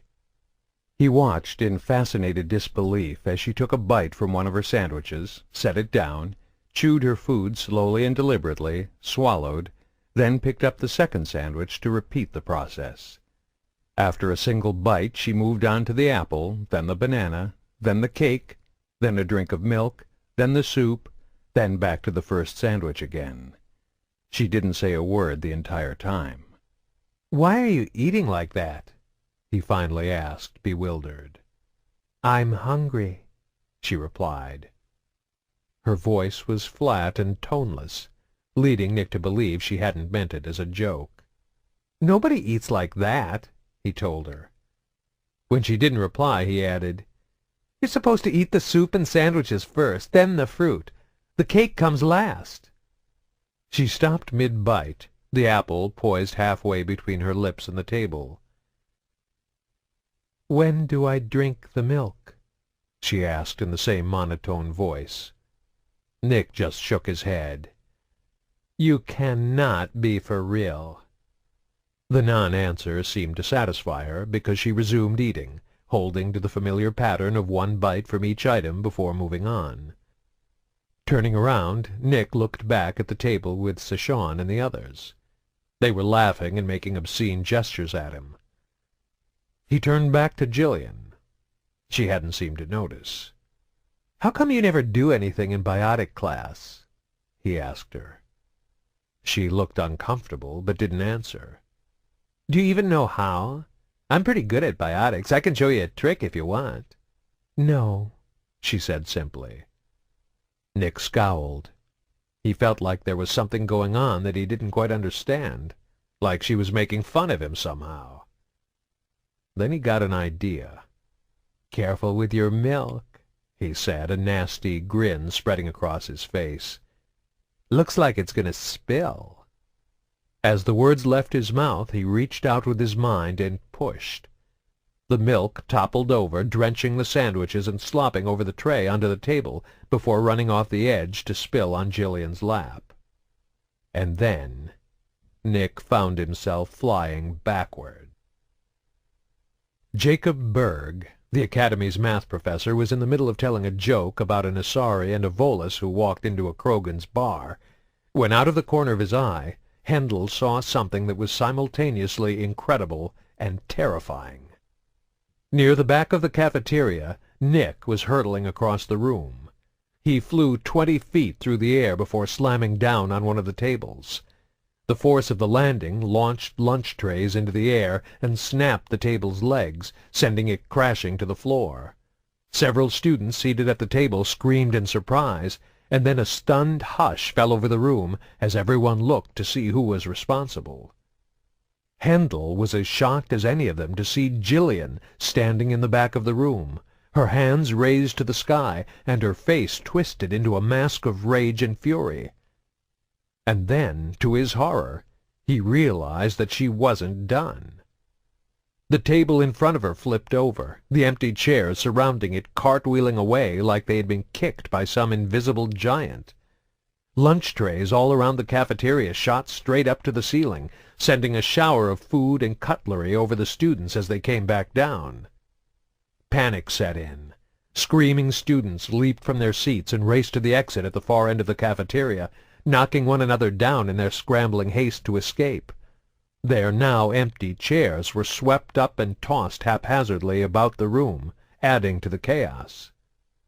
Hendel was on his feet, moving against the tide of the crowd in a desperate attempt to get closer to Gillian. As big as he was, it was still difficult to wade through the sea of bodies trying to flee the scene. "Gillian!" he shouted, but his voice was drowned out by the screams of the mob. Nick was still lying on the floor amid the ruins of the table on which he had landed. Hendel dropped to one knee to check on him. He was unconscious, but breathing. Leaping back to his feet, he continued to press forward, shoving kids roughly aside in his desperation until he broke free of the crowd. Less than 30 feet now separated him from Gillian. The space between them looked like a tornado had passed through. Overturned tables and chairs were strewn about. The floor was slick with spilled food, milk, and juice. Gillian still stood at the back wall, her hands still raised up. She was shrieking, a high-pitched, keening wail that sent a shiver down Hendel's neck. "Gillian!" he cried out, running toward her. "Stop this right now!" He jumped over a downed table, his feet almost sliding out from under him when he landed on the slick remains of someone's lunch on the other side. He pinwheeled his arms for balance, only to be knocked down by a flying chair that struck him from his blind side. The blow stung, but it wasn't disabling. He scrambled back to his feet, his sleeve and knees covered in milk and bits of crushed, soggy bread. "Gillian!" he shouted again. "You have to stop!" She didn't respond, didn't even seem to know he was there. He started moving forward again, his hand dropping down to the stunner at his belt. But he hesitated, and instead of drawing it, he tried one last time to reach her. "Please, Gillian, don't make me—" His words were cut off as he was struck by an invisible wave of biotic force. It hit him in the chest like an anvil dropping from on high, knocking the breath from his lungs. He was lifted off his feet and shot straight back like he was on a rope being pulled from behind. He crashed through toppled tables and chairs, banging his head and slamming his elbow so hard it made his right hand go numb. He came to rest 20 feet later, amid a pile of chairs and lunch trays. Groggy, he struggled to his feet. The effort made him cough, and he tasted blood in his mouth. Hendel took a moment to gather himself, then drew upon his own biotic abilities, releasing them a second later as he threw up a powerful high-gravity barrier to shield him from flying furniture and further biotic attacks from Gillian. Crouching behind the shimmering wall of the barrier, Hendel fumbled with the stunner at his belt. His right hand was still numb from the blow to his elbow, and he had to reach across with his left to grab the weapon. "Please, Gillian, don't make me do this!" he called out one more time, but the girl couldn't hear him above the sound of her own screams. There was a sudden burst of light and heat a few feet to his side. Snapping his head around, he saw an astonishing sight. A swirling vortex of concentrated dark energy was launching vertically in a pillar toward the ceiling, building to a critical threshold before collapsing in upon itself. A biotic with advanced military training, Hendel instantly recognized what had happened. Gillian had created a singularity, a subatomic point of nearly infinite mass, with enough gravitational force at the center to warp the fabric of the space-time continuum. The nearby tables and chairs began to slide across the floor, drawn inexorably toward the epicenter of the cosmic phenomenon that had suddenly manifested in the middle of the space station's cafeteria. Moving on instinct, Hendel popped up from behind the barrier, fighting to aim his weapon against the rapidly mounting gravitational pull emanating from the singularity. Locking on his target, he fired. The stunner found its mark, and the singularity vanished with a loud clap and a sharp outrush of trapped air. The girl's screams cut off instantly as electrical impulses shot through her. She appeared to stand up on her toes, her head thrown back as her muscles went rigid. Then her body convulsed, sending her limbs into a brief spastic dance before she collapsed, unconscious, to the floor. Hendel rushed to her side, calling on his radio for medical backup. Gillian muttered something in her sleep. Kahlee, sitting on the edge of her hospital bed, instinctively reached out to place a comforting hand on her brow, only remembering at the last second to pull it back. She wondered if the girl was waking up. Nearly 10 hours had passed since she had unleashed her biotic powers in the cafeteria, and the doctor said it would take 6 to 12 hours for her to regain consciousness after being hit with the stunner. Kahlee leaned in and softly whispered, "Gillian, can you hear me?" The girl responded to her voice, rolling over from her side onto her back. Her eyes fluttered, then snapped open wide, taking in the unfamiliar surroundings with confused terror. "It's okay, Gillian," Kahlee assured her. "You're in the hospital." The girl sat up slowly, looking around, her brow wrinkled in confusion. "Do you know how you got here?" Kahlee asked her. Gillian folded her hands in her lap and nodded, her eyes lowered so she wouldn't have to look at Kahlee. "The cafeteria. I did something bad. I hurt people." Kahlee hesitated, uncertain of how much detail the girl could handle. There'd been a lot of property damage and a number of twisted ankles and swollen fingers from people in the fleeing crowd who had fallen and been stepped on. The most serious injuries were to Nick, who had suffered a concussion and a bruised spine, though he was expected to make a full recovery.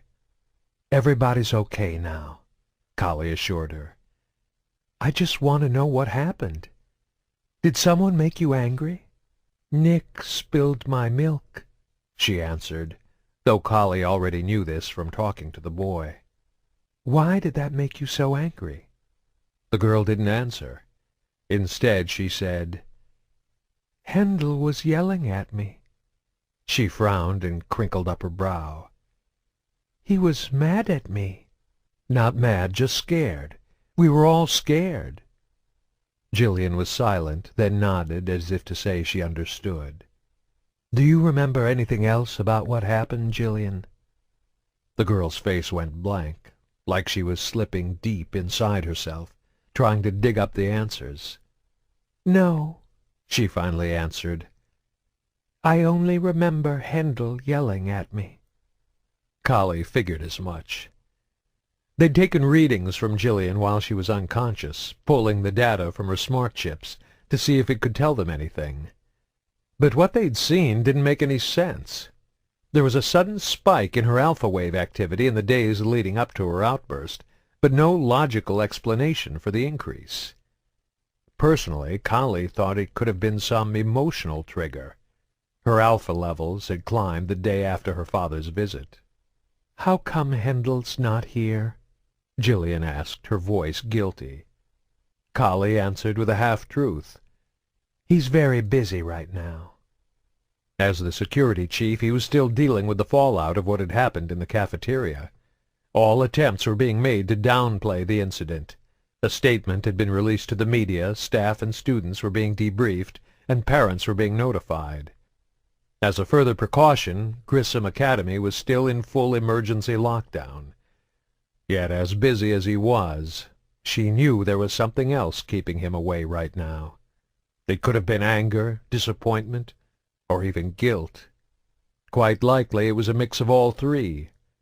However, she wasn't about to try and explain all that to a 12-year-old. "When will he come see me?" "Soon," Kahlee promised. "I'll tell him you're waiting." Gillian smiled. "You like Handel?" "He's a good friend." The girl's smile broadened even further. "Will you two get married someday?" Kahlee laughed out loud in spite of herself. "I don't think Handel wants to get married." Gillian's smile slipped, but didn't disappear completely. "He should marry you," she insisted, matter-of-factly. "You're nice." This wasn't the time to explain why that would never happen, so Kahlee decided to change the subject. "You have to stay in this room for a few days, Gillian, do you understand?" This time the smile vanished completely, and she nodded. "I want to sleep now." "Okay," Kahlee told her. "I might not be here when you wake up, but if you need anything, you push that red button over there. A nurse will come help you." The girl glanced over at the call button dangling from the side of her bed and nodded again. Then she lay back down and closed her eyes. Kahlee waited until Gillian was asleep before she stood up and left her alone in the room.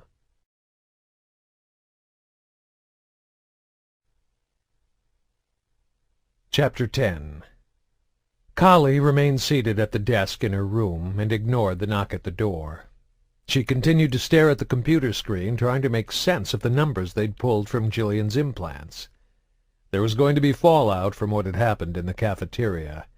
Over the next few days, people would be screaming for answers. They'd expect Kahlee to tell them what had happened, and why nobody had seen it coming. So far, she hadn't found any explanation to give them. The knock came again, more insistent. "Door open," she said, not bothering to get up. She expected to see Handel, but it was actually Jiro who had come calling. He was dressed casually, in a blue, long-sleeved button shirt and black slacks. He had a bottle of wine and a corkscrew in one hand, and a pair of long-stemmed glasses in the other. "Heard you had a rough day," he said.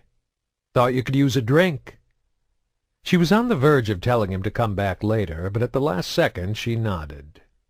He stepped in, waving the bottle in front of the access panel so the door slid shut behind him. Setting the glasses down on the table, he set about using the corkscrew to open the wine.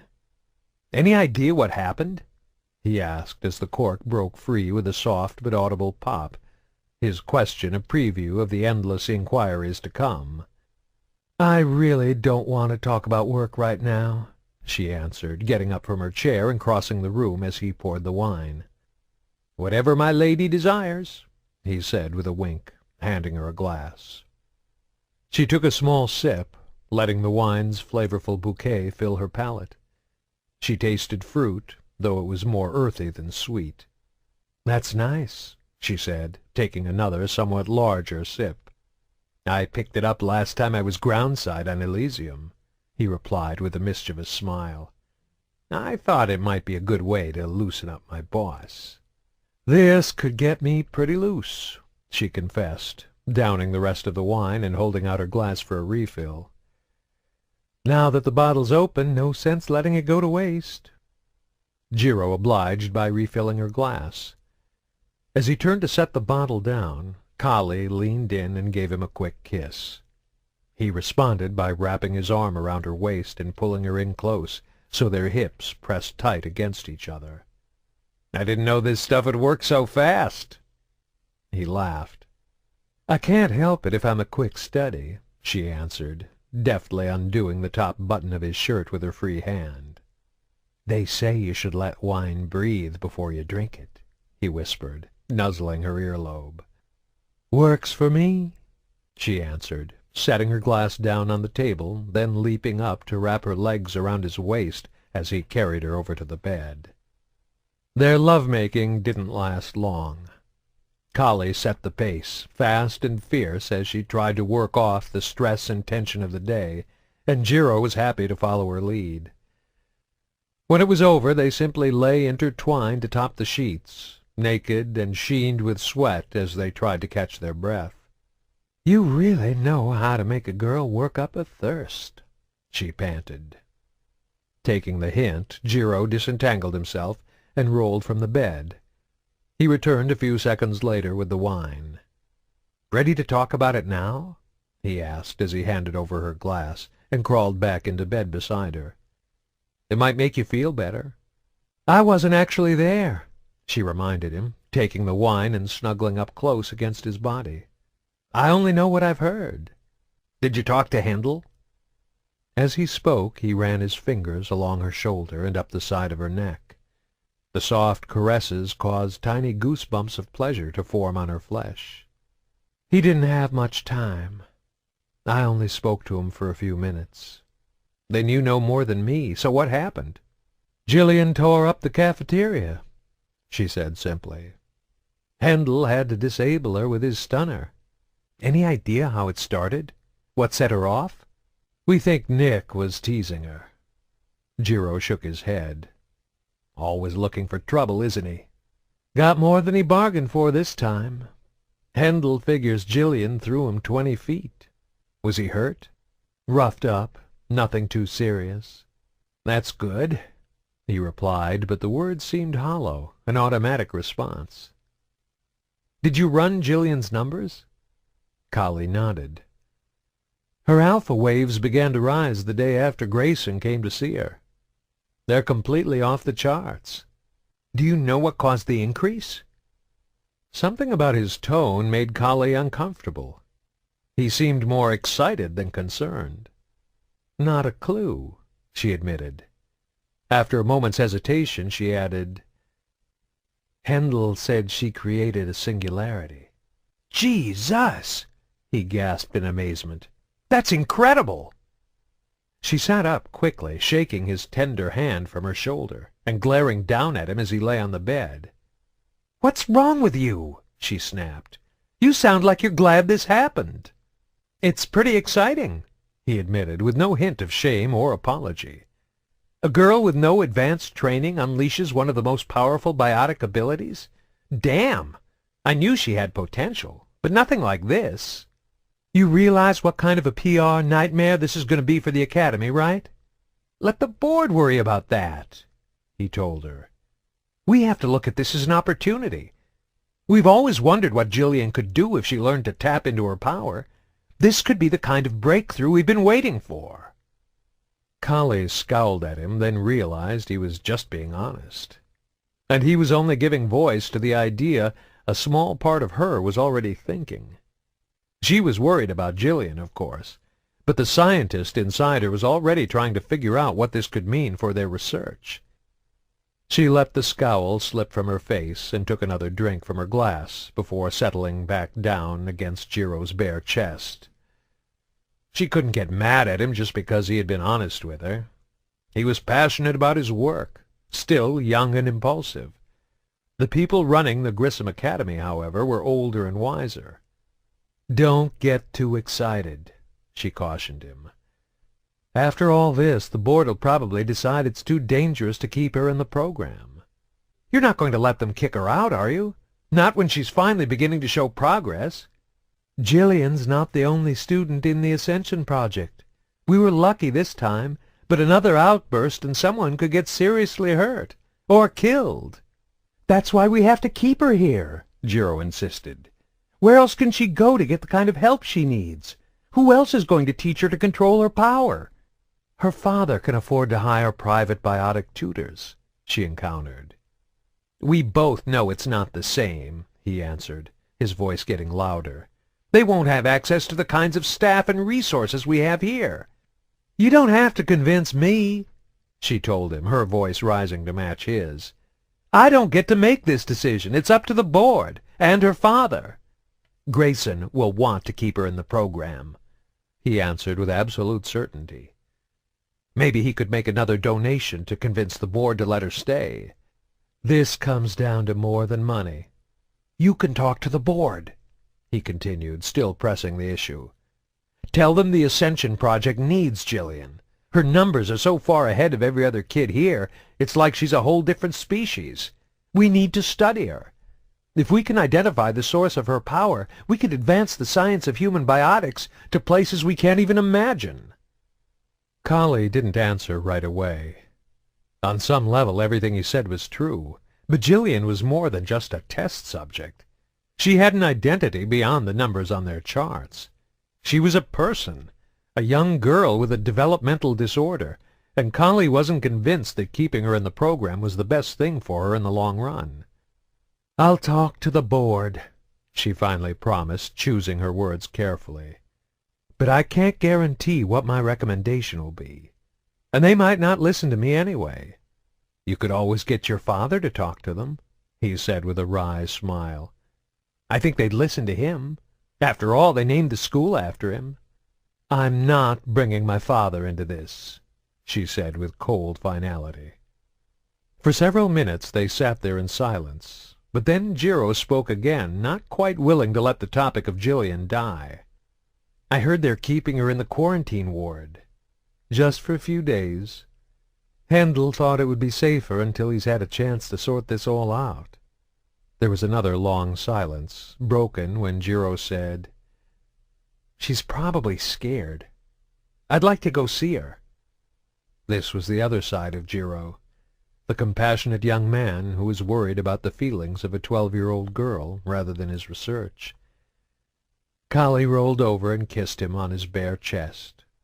"She'd like that. You can go tomorrow. I'll make sure you have clearance." When Kahlee woke the next morning, her head was pounding from the after-effects of the wine. Jiro was gone, and she was shocked to see from her bedside clock that she had overslept by a full hour. "You know you're getting old when half a bottle of wine makes you sleep through your alarm," she thought, as she slowly rolled out of bed and stood up. It was then she noticed a note on the table, held in place by the empty bottle of wine. Pressing her hands against her throbbing temples, she staggered over to read it. "Gone to see Gillian. Turned off your alarm. Figured you could use the sleep. J." She crumpled up the note and dropped it into the recycling bin as she made her way to the bathroom. By the time she was showered and changed, the last of her hangover was gone. She wanted to speak to Gillian again and see if she remembered anything else, but first she needed to check on Handel. Glancing at her watch, she knew she'd find him in his office. "How you doing, kiddo?" Jiro asked, poking his head into Gillian's hospital room. She was wearing a hospital gown and sitting up in her bed, staring straight ahead at an empty wall. But when she heard his voice, she turned toward the door and smiled. Early on, when he'd first started training her, Jiro had worried she'd get a bad vibe off him. Her condition made her more perceptive than other children, and he was afraid she might sense the ulterior motive behind his interest in her. As it turned out, however, Gillian's reaction was just the opposite. She genuinely seemed to like him. Jiro had developed his own personal theory to explain her reaction. He was fascinated by the research Cerberus was conducting in the field of human biotics. He couldn't wait to see what results their latest serums would have on Gillian. As a result, he was always upbeat when he came to check her numbers. He suspected she was feeding off this energy and excitement, making her more responsive to him than most of the other techs. "Nice place you got here," he said, coming over to stand by the side of her bed. "I want to go back to my own room," she answered in her familiar monotone. He studied her carefully as she spoke, looking for signs she was somehow different now. No visible changes in alertness, he noted silently. "You can't go back to your own room quite yet," he told her out loud. "Everybody's still trying to figure out what happened to you in the cafeteria." Including me. When Grayson had given him the vial of unfamiliar fluid last week, he'd had a feeling something major was going to happen. He couldn't explain it, but somehow he'd known they'd made a breakthrough, something they wanted to test on Gillian right away. But he hadn't expected anything this soon, or this big. There was no doubt in his mind that the girl's remarkable display was linked to the mysterious Cerberus elixir. Unfortunately, the incredible success of the treatment had thrown a wrench into the experiment. He was supposed to give Gillian another dose of medication today, but he couldn't give it to her here. Too many people, and too many security cameras. "I hate this room," Gillian informed him. "Would you like to go for a walk?" he suggested, seizing on the opportunity to get her out of the quarantine wing and somewhere more private. "We could go to the atrium." She pondered the offer for a good 5 seconds, then nodded once, definitively. "You get dressed," he told her. "I'll tell the nurse we're going." Leaving the room, he made his way over to the admissions desk. He recognized the nurse on duty from seeing her around the facility, but he didn't know her name. However, that hadn't stopped him from flirting with her when he'd first arrived and signed in. "Leaving so soon?" she asked, smiling brightly. She was small, with dark skin and a round, pretty face. "I'm going to take Gillian down to the atrium. A little break from that room will be good for her." She frowned slightly, wrinkling her nose. "I don't think we're supposed to let her leave," she said apologetically. "I promise to bring her back when I'm done," he joked, flashing his most charming grin. The frown fell away, but she still looked uncertain. "Handel might not like that." "Handel's as bad as an overprotective mother," he told her with an easy laugh. "Besides, I'll have her back before anyone even knows we're gone." "I don't want to get in trouble." She was wavering, but she wasn't quite there yet. He reached over the admissions desk and set a reassuring hand on her arm. "Don't worry. Handel and I are good friends. I'll protect you from him," he said with a sly wink. After a moment's hesitation, she relented and handed him the patient register. "Just don't be too long," she warned as he signed Gillian out. Handing the register back, he gave the nurse one last smile, then turned to see Gillian standing silently at the threshold of her room, watching them intently. "Time to go," he told her, and she obediently moved forward and fell into step beside him. Kahlee wasn't surprised to find the door to Handel's office closed when she got there. She could only imagine all the things he'd had to deal with over the past 24 hours. "Door open," she heard him call out in response to her knock. When he saw her standing there, he motioned for her to come in before saying, "Door close." Handel's office was a mess, but that in itself wasn't unusual. He didn't like paperwork, and intended to pile up quickly. He always had stacks of printed reports piled on his desk, with a few more piles stacked on the floor beside it, waiting for his review. The tops of the tall metal cabinets along the back wall were covered with all manner of forms, requests, and waivers needing signatures or waiting to be filed in the proper folder. The security chief was seated behind his desk, staring intently at his computer screen. She crossed the room and took one of the 2 chairs across from his. He reached out and flipped off the monitor as she sat down, let out a long, weary sigh, then leaned back in his chair. He'd changed his soaked, food-stained clothes since she'd seen him yesterday outside Gillian's hospital room, but it looked like he hadn't taken the time to shower. She could still see tiny bits of bread caught in his hair and clinging to the short reddish-brown whiskers of his beard. There was a day's growth of stubble on his cheeks, and his eyes were bloodshot and baggy. "Were you working all night?" she asked him. "Damage control," he answered. "Some anonymous jack-off on staff already leaked the story. I've got calls coming in from media, school administrators, government officials, and angry parents. The parents are the worst." "They're just worried about their kids." "Yeah, I know," he nodded. "But if I find out who leaked the story, I'll make damn sure their ass gets fired." He sat forward in his chair, thumping his hand hard on the desk to punctuate his words. "Did you get in touch with Grayson yet?" Handel shook his head disapprovingly. "I left a message, but he didn't call back." "Maybe he's not available." An emergency contact number's no damn good if you're not there during an emergency, he snapped back at her, then immediately apologized. Sorry, I've got a lot of things on my mind. Anything you want to talk about? No, he said, resting his elbows on the desk and placing his head in his hands. Kahlee stayed silent, waiting patiently. A few seconds later he looked up at her and said softly, I think we might have to pull Gillian out of the program.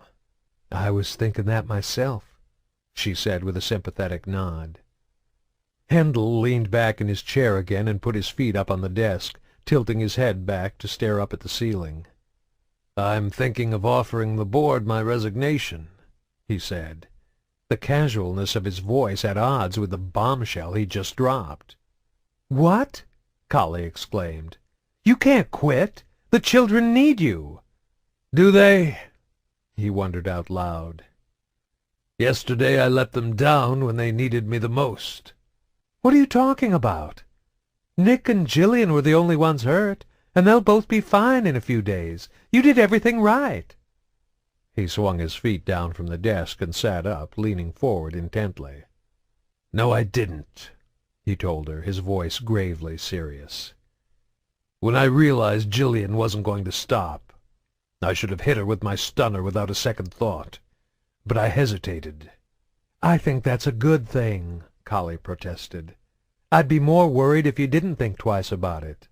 Everyone in that cafeteria was in danger, he explained, speaking slowly. Every second I let her keep going, there was a chance someone else could get hurt, or worse. But that didn't happen. There's no point beating yourself up over it. You don't understand, he said, shaking his head in frustration. I put the safety of Gillian ahead of every other student at this academy. I can't afford to do that in my position. I'm trained to react in emergency situations, and I can't let my personal feelings get in the way. Kahlee didn't say anything right away, her mind reeling as she processed the information. She thought he was overreacting, but he wasn't a man prone to empty comments. She had no doubt he was serious about leaving. What will you do? I was thinking of asking Grayson to hire me as a private tutor for Gillian. Suddenly everything made sense. Kahlee realized this wasn't about Hendel feeling guilty over what had happened. Not really. Hendel cared about all the kids in the program, but Gillian was different. She needed more help than the other children. She needed more time and attention. Because of this, Hendel had grown more attached to her than the others. It wasn't fair, but whoever said life was fair? Gillian was special to him. Hendel cared for her. He loved her. And he was willing to do whatever it took to stay in her life, even if it meant throwing away his career. Hold off on that resignation for a while, Kahlee said, reaching out to pat him gently on the hand. At least until we know for sure if the board will let Gillian stay. They're not going to let her stay. We both know that. Probably not, she admitted. But there's always a chance. Her mind went back to her conversation with Jiro from the night before. If I have to, I could get my father involved. Your father? Hendel asked, confused. Admiral John Grissom. Hendel's jaw gaped. Grissom's your dad? I didn't know that. I don't like to talk about him, she said. Jiro's probably the only one who knows. What did he say when you told him? Hendel asked, still stunned. I don't remember, Kahlee answered uncertainly, trying to think back. Funny. I should remember telling him something like that. I actually can't remember telling him. But he knows. We were talking about it last night. But if I didn't tell him, then how does he know? Hendel's expression changed from disbelief to one of concern. Kahlee?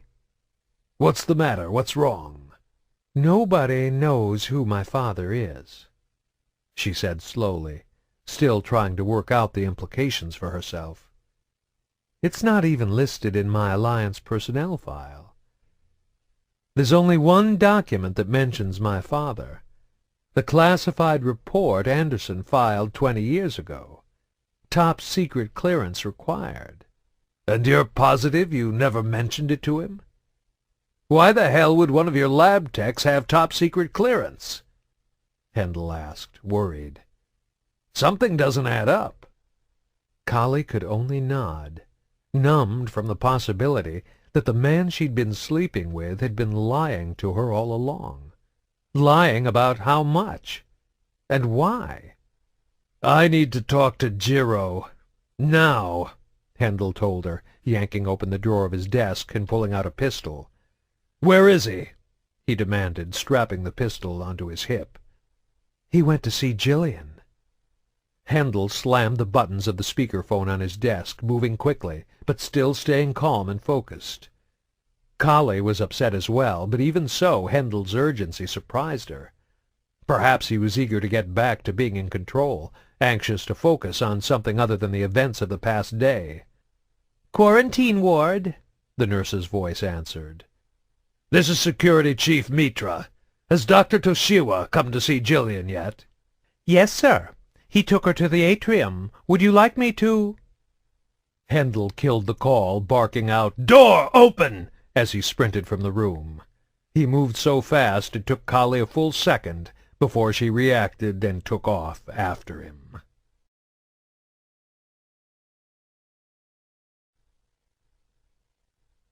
Chapter 11.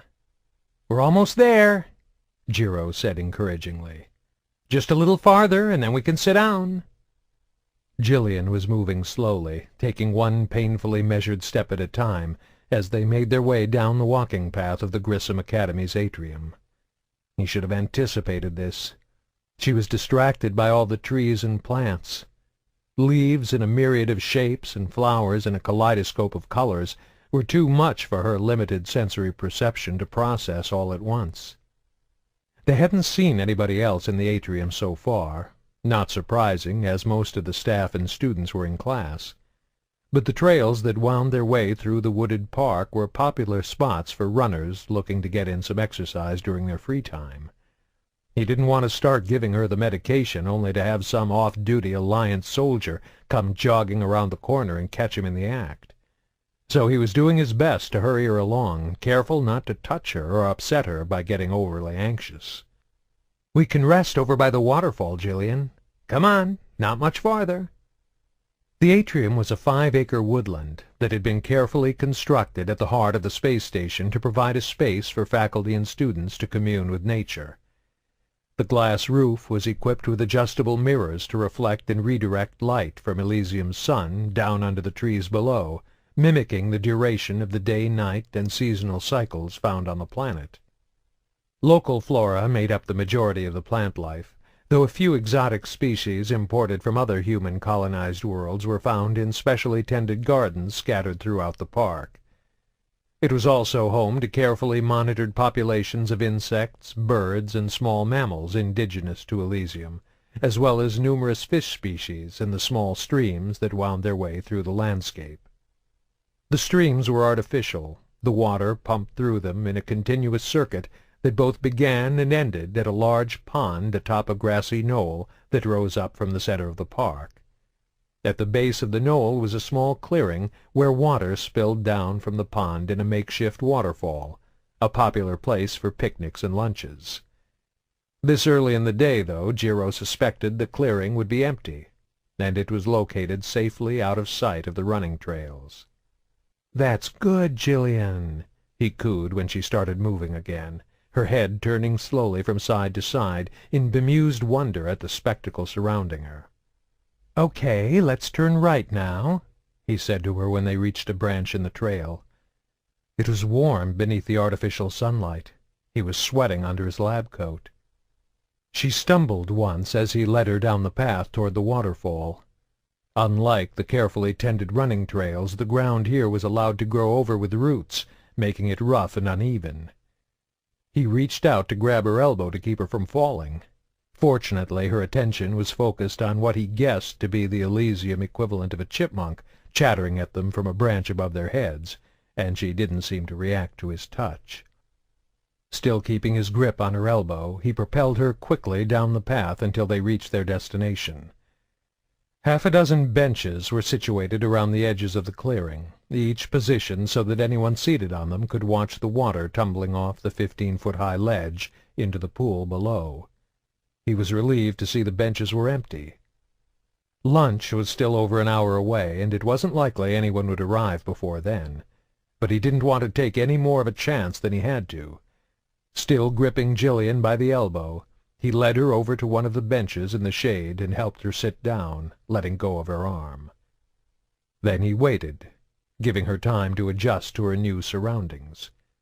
He hoped the gentle splashing of the waterfall would have a soothing effect on her. After a few minutes she muttered, "Why did you bring me here?" He realized she must have picked up on his sense of urgency. He chose his next words carefully. He didn't want to scare her or upset her, not after what she'd shown she was capable of.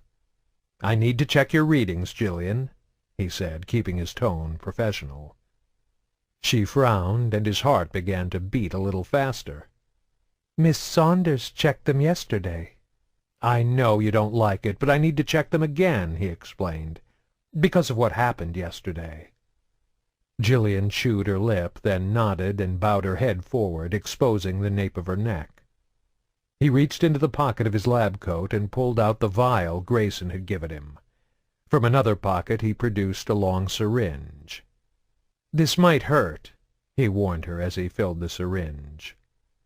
Pulling the back collar of her T-shirt down slightly, he eased the long needle into the flesh between her shoulders, carefully sliding the tip between the vertebrae. As per the instructions from Cerberus, he had administered the last dose to her orally, mixing it in with a glass of water he had brought to her room. However, as part of their ongoing experiment, every alternate dose was to be administered through direct injection into the cerebrospinal fluid. Gillian whimpered softly as he pressed his thumb down on the top of the syringe. Jiro didn't know exactly what kind of drugs Gillian was being given, but he understood enough to guess they were some kind of neurological stimulant. The previous dose would have been diluted by passing through her digestive system before being absorbed into her circulatory system, and then finally transferring across the blood-brain barrier. In contrast, an injection directly into the cerebrospinal fluid should have more immediate and dramatic effects. "All done," he said as he pulled the needle free. Gillian brought her head back up, her gaze fixating on the waterfall. One hand absently went up to rub the back of her neck where he had injected her. Strange. She's never done that before. "Does it hurt?" he asked. The girl didn't answer, though her hand fell away from her neck. It dangled at her side, limp and useless. "Gillian? What's wrong?" Her head lolled to the side, her eyes rolling back into her skull. Her body began to shiver, then tremor, then bucked hard enough to throw her from her seat. She toppled forward, Jiro just managing to catch her before her head struck the ground. He turned her onto her side as her arms and legs began to twitch, gripped by the spasms of a full-blown seizure. "Oh, Jesus!" he swore as her mouth began to foam. Hendel's feet pounded hard on the dormitory floor, the sound echoing down the hall as he raced toward the atrium. Even as he ran, his mind was trying to evaluate the situation. Jiro may not be who we thought he was. That didn't necessarily make him an enemy, but until Hendel knew what was going on, he had to assume the worst. He pulled his gun as he ran, his hand snapping it free from the holster on his hip in one quick motion without ever breaking stride. He debated calling for backup, then quickly dismissed the idea. Jiro didn't know his cover was blown. Hendel didn't want anyone sounding an alarm and tipping him off. Why did he take Gillian to the atrium? He didn't know how Jiro was connected to Gillian, or if he was somehow responsible for what had happened in the cafeteria. But he intended to find out, one way or another.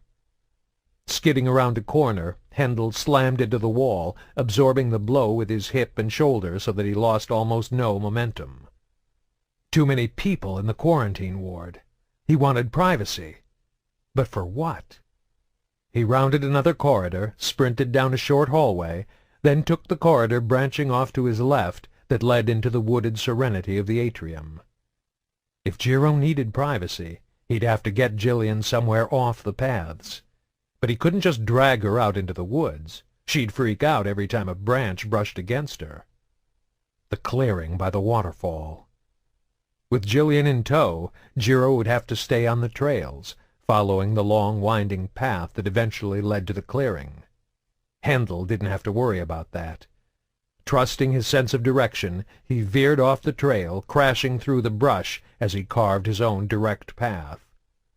Branches slashed at his face and tore at his clothes. He swatted away a wiry limb from an Elysium fir, only to have it spring back so that the needle scratched across his cheek, leaving bright red furrows. Hendel simply blocked out the pain, charging forward until he exploded in the clearing. Jiro was kneeling on the ground over Gillian's body. "Get away from her!" Hendel shouted, aiming his pistol at the young scientist. The other man looked up, fear and confusion on his face. "Stand up and back away!" Jiro did as he was told, moving slowly, his hands raised. "I don't know what happened. She just started having a seizure." Hendel dared a quick glance down at Gillian, who was convulsing on the ground. "Over there," Hendel said, gesturing with his weapon. "On your stomach, face down. Don't move." Jiro did as he was told, moving quickly. When he was in position, Hendel stepped forward and dropped to his knees beside Gillian, his attention focused entirely on her. Daring to shift his head slightly, Jiro could see the security chief huddled over the unconscious girl. Slowly, quietly, he reached down and unclipped the stunner from his belt. When Hendel set his pistol on the grass beside Gillian to check her vitals, Jiro aimed his stunner and fired. The shot took the security chief square between the shoulder blades, causing him to arch his back and cry out before slumping forward across Gillian's body. Jiro scrambled to his feet and ran forward, crouching down to pick up Hendel's gun with his left hand, his stunner still clenched tightly in his right. As his fingers closed around the butt of the pistol, the security chief's hand shot out and seized him by the wrist. Crying out in surprise, Jiro tried to pull away. Hendel, disoriented but somehow still conscious after a direct hit from 100,000 volts of electrical current, held on, twisting Jiro's wrist up and in, forcing him to drop the pistol. Jiro kicked at his prone opponent. The first blow hit him squarely in the ribs, causing the bigger man to grunt in pain and roll onto his side, releasing Jiro's wrist. A second kick caught him in the stomach, but Hendel managed to wrap his arms around Jiro's leg. Thrown off balance, Jiro fell to the ground. Then Hendel was on him. They wrestled briefly, grappling at close quarters as they rolled away from where Gillian lay. The security chief was bigger, stronger, and better trained. But Jiro still had his stunner.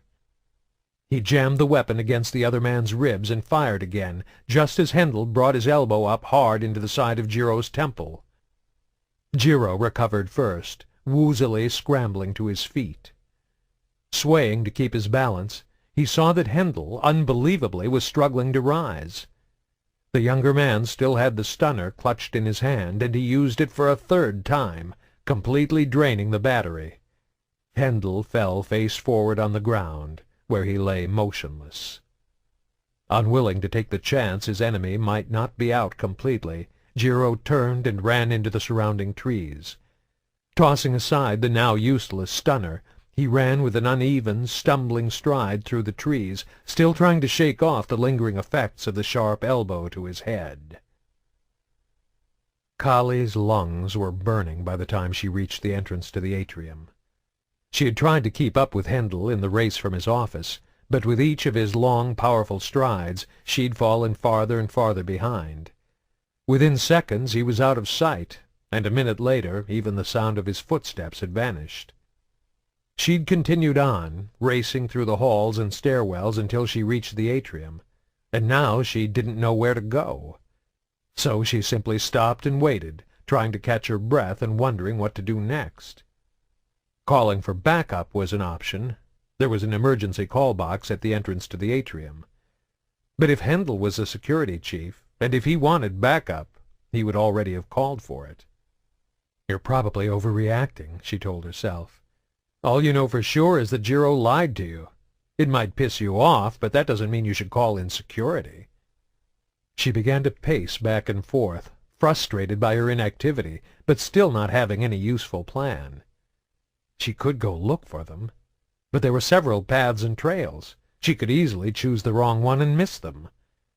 However, there was only one entrance to the atrium, so as long as she stayed put, they would all eventually come to her. And when they do, I'm going to get some answers. Hendel couldn't feel his body. He didn't know if he was asleep, awake, alive, or dead. His head was a bubbling cauldron of disconnected, incoherent thoughts and sensations. And then one clear image came bubbling to the surface. Gillian. He took a deep breath and held it for 3 seconds, then slowly let it out. The action was pure instinct, an exercise to calm and focus the mind, ingrained by years of biotic training. Another deep breath, and the world around him became still, the fragmented pieces of his awareness settling into position. He was lying face down on the ground. Every muscle in his body burned with lactic acid, exhausted and utterly spent. "He hit you with a stunner. The son of a bitch hit you with a stunner." He was tired. He needed to sleep it off. Nothing else he could do. "Don't you dare black out, you worthless son of a bitch." The words were his own, but the voice in his head was that of his first drill sergeant from basic training. Whenever he faltered during his Alliance career, pushed to the limits of endurance by a 20K run, or exhausted after hours of biotic training, he would hear that voice, relentlessly driving him onward. But those days were over. He'd retired. He wasn't a soldier anymore. "Don't gimme that BS. Once a soldier, always a soldier. Now get your lazy ass up off the ground and move!" Somehow he found the strength to push himself up onto his hands and knees.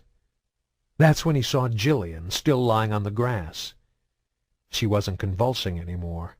She wasn't moving at all. She wasn't even breathing. He reached down and pressed the emergency alert button on his belt. Security and medical teams would dispatch immediately, homing in on the signal. Response time to the waterfall in the atrium was 7 minutes. Too slow. She can't wait that long. He started crawling toward Gillian, his muscles screaming in agony, too weak to even attempt to stand. Jiro uttered a prolonged string of profanities in his native tongue, cursing the thorn-covered branches that were tearing at his clothes as he tried to pick his way through the atrium's forests. But he didn't stop. He didn't know how long Hendel would be down, and he needed to find a way off the station before the security chief woke up. There was an emergency shuttle at the docking bay that could take him down to the planet's surface. If he thought up a good excuse, he might be able to charm or bribe the pilot into making the trip. Failing that, he'd need to hijack or steal it. It was a crazy, desperate plan, but he was a desperate man. He had known from the moment Hendel found him in the clearing that his only option was to get clear of the facility. He burst from the undergrowth back onto the running trails, less than 20 feet from the atrium's exit. He didn't notice Kahlee standing off to the side until she called out to him. "Jiro, what happened to you?" she asked, coming down the path toward him. She was staring with guarded curiosity at his torn shirt, the scratches on his face and hands, the welt on the side of his head from where Hendel had elbowed him. "Jiro," she said again, her voice stern. "I want some answers. Where's Hendel?" "How should I know?" he said with an easy laugh. "He's your friend, remember?" If she came just a little closer, he might be able to grab her, overpower her before she could run for help. Instead, she stopped just out of reach. "You signed Gillian out of her room. Where is she?" Hearing the accusation in her voice, he realized he wasn't going to talk his way out of this one. "Get out of my way," he said coldly, dropping all pretense, "or you're going to get hurt." "You're not going anywhere," she told him, setting her feet and dropping into a fighting crouch. "Not until I know what's going on." Jiro quickly weighed the situation. He had shaken off the effects of his fight with Hendel. He was young, fit, and he outweighed Kahlee by 50 pounds.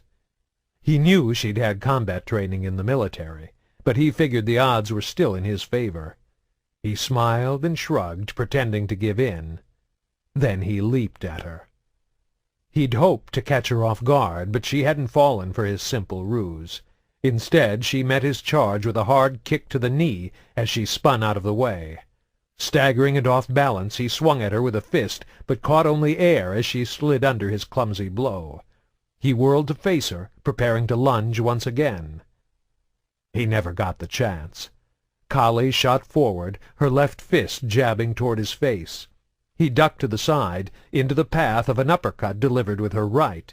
It caught him on the side of his jaw, and he grunted in pain, stumbling backward.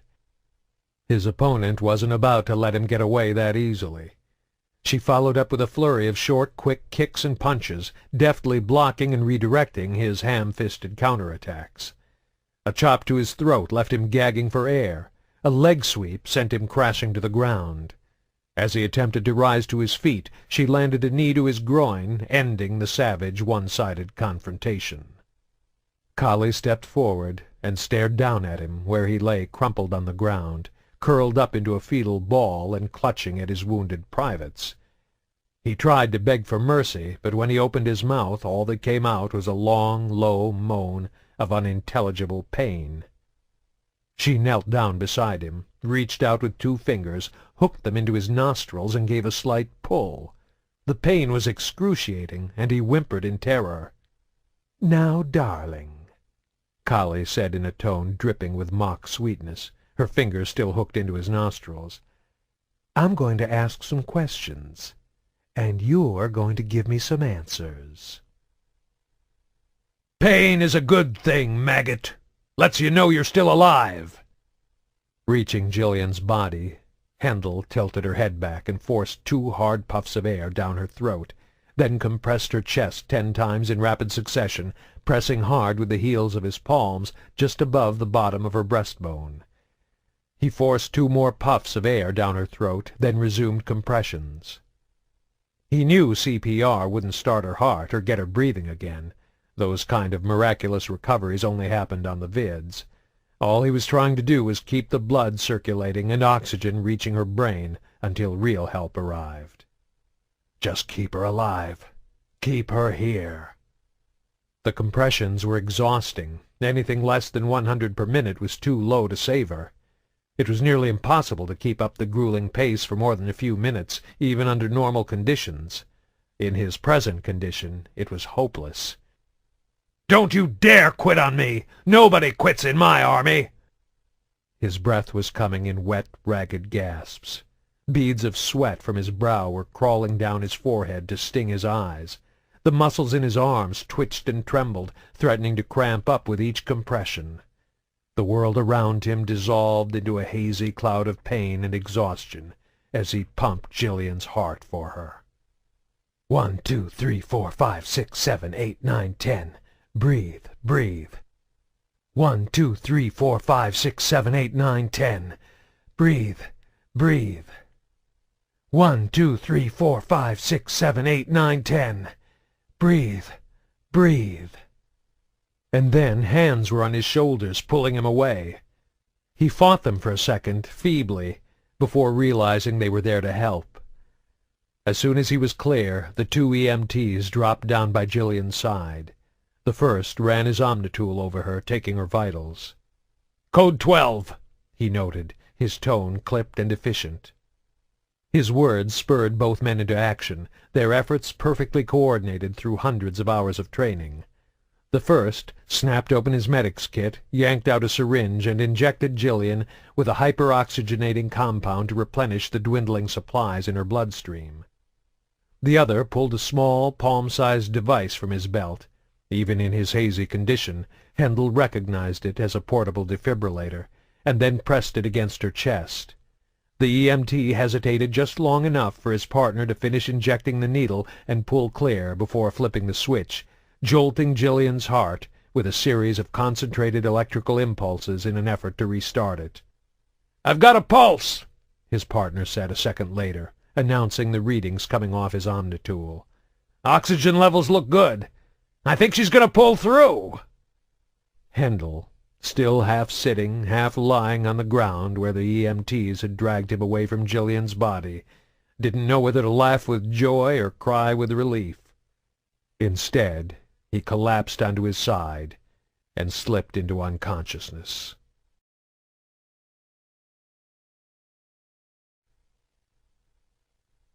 Chapter 12. Grayson staggered into his living room. He was wearing only his housecoat with nothing on beneath.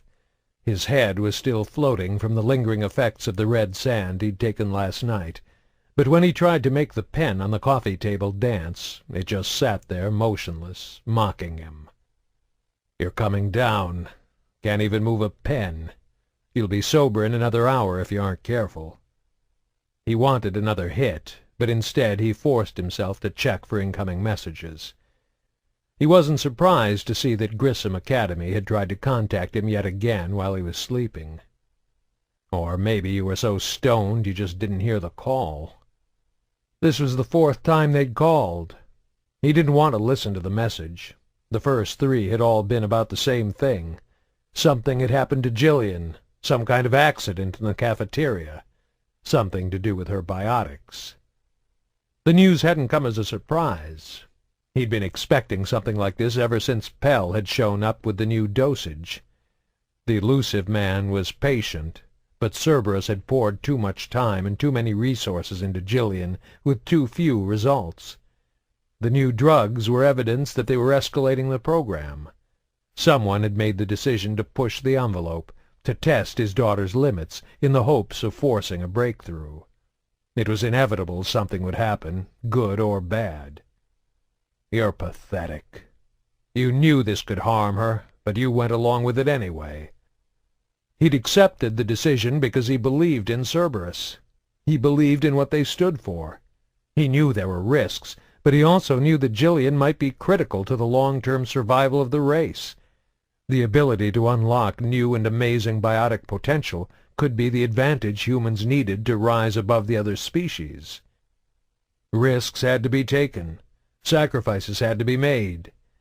The elusive man understood this better than anyone, which was why Grayson had followed his orders without question. This morning, however, he couldn't help but wonder if that made him a patriot or just a coward. That all depends on who gets to write the history books, doesn't it? He made his way over to the vid-screen on the far wall, then reached down and pressed the button to activate the message playback. "Mr. Grayson, this is Dr. Kahlee Sanders from the Grissom Academy." By default, he had video conferencing capabilities disabled. He preferred the privacy of audio-only communications, but even without visual cues he could tell from her tone something else had happened. Something bad. "I'm not sure exactly how to tell you this, Mr. Grayson. Gillian was in the hospital recovering from her episode in the cafeteria when... Well, we think there may have been an attempt on her life. We think Dr. Toshiwa tried to kill her." "She's alive," Kahlee's voice quickly added. "Hendel got to her in time. She had a seizure, but she's okay now. We're keeping her under medical observation. Please, Mr. Grayson, contact the Academy as soon as you get this message." The recording ended with a click. Grayson didn't move or react, but merely stood frozen in place as his mind tried to wrap itself around the implications of her words. "We think Dr. Toshiwa tried to kill her." Jiro's only contact with Cerberus was through Grayson. They had no way of reaching him directly, at least none that he knew of. This was standard operating procedure. Fewer operatives with direct access meant less chance of a security breach. And if one of their own people compromised the mission, it was easier for Cerberus to figure out who the traitor was. Jiro's not dumb enough to turn on the elusive man. And even if he did, trying to kill Gillian doesn't make any sense. There was another possible explanation. The new medication. If it had caused the seizure, and if they caught Jiro giving it to her, then they might think he was trying to kill her. But did that mean they had Jiro in custody now? And if they did, how much had he already told them? He pushed the button to play the recording again. "Mr. Grayson, this is Dr. Kahlee Sanders from the Grissom Academy. I'm not sure exactly how to tell you this, Mr. Grayson. Gillian was in the hospital recovering from her episode in the cafeteria when, well, we think there may have been an attempt on her life. We think Dr. Toshiwa tried to kill her. She's alive. Hendel got to her in time. She had a seizure, but she's okay now. We're keeping her under medical observation.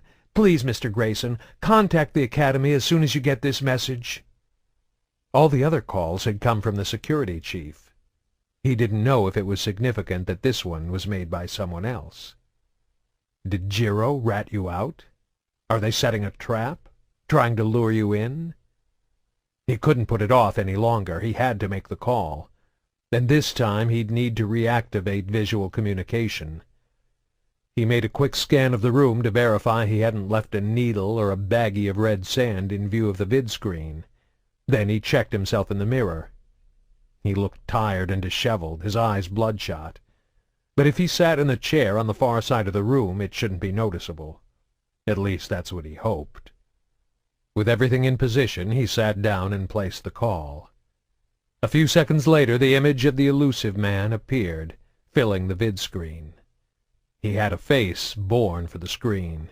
His silver-gray hair was cut short, framing and accentuating his perfectly symmetrical features, which were highlighted by the sharp line of his clean-shaven jaw and a perfectly proportioned nose. "Grayson," he said by way of greeting, his voice smooth. If he wondered about the fact that Grayson was sitting on the far side of the room for the call, rather than the customary 6 to 10 feet away from the screen, he didn't show it. "Something's happened with Gillian," Grayson said, studying the elusive man's reaction carefully. Is this new information? Is he surprised, or does he already know? Of course, the elusive man's steely blue eyes gave nothing away. His face was an emotionless, unreadable mask. "Is she all right?" he asked, his voice showing just the slightest hint of concern, though that could have been for Grayson's benefit. It was possible he already knew everything that had happened. "She had a seizure. The new medication was too much for her." "Is that what Jiro said?" His face showed just enough care and worry to make the question not seem callous. Again, Grayson wasn't sure if it was an act.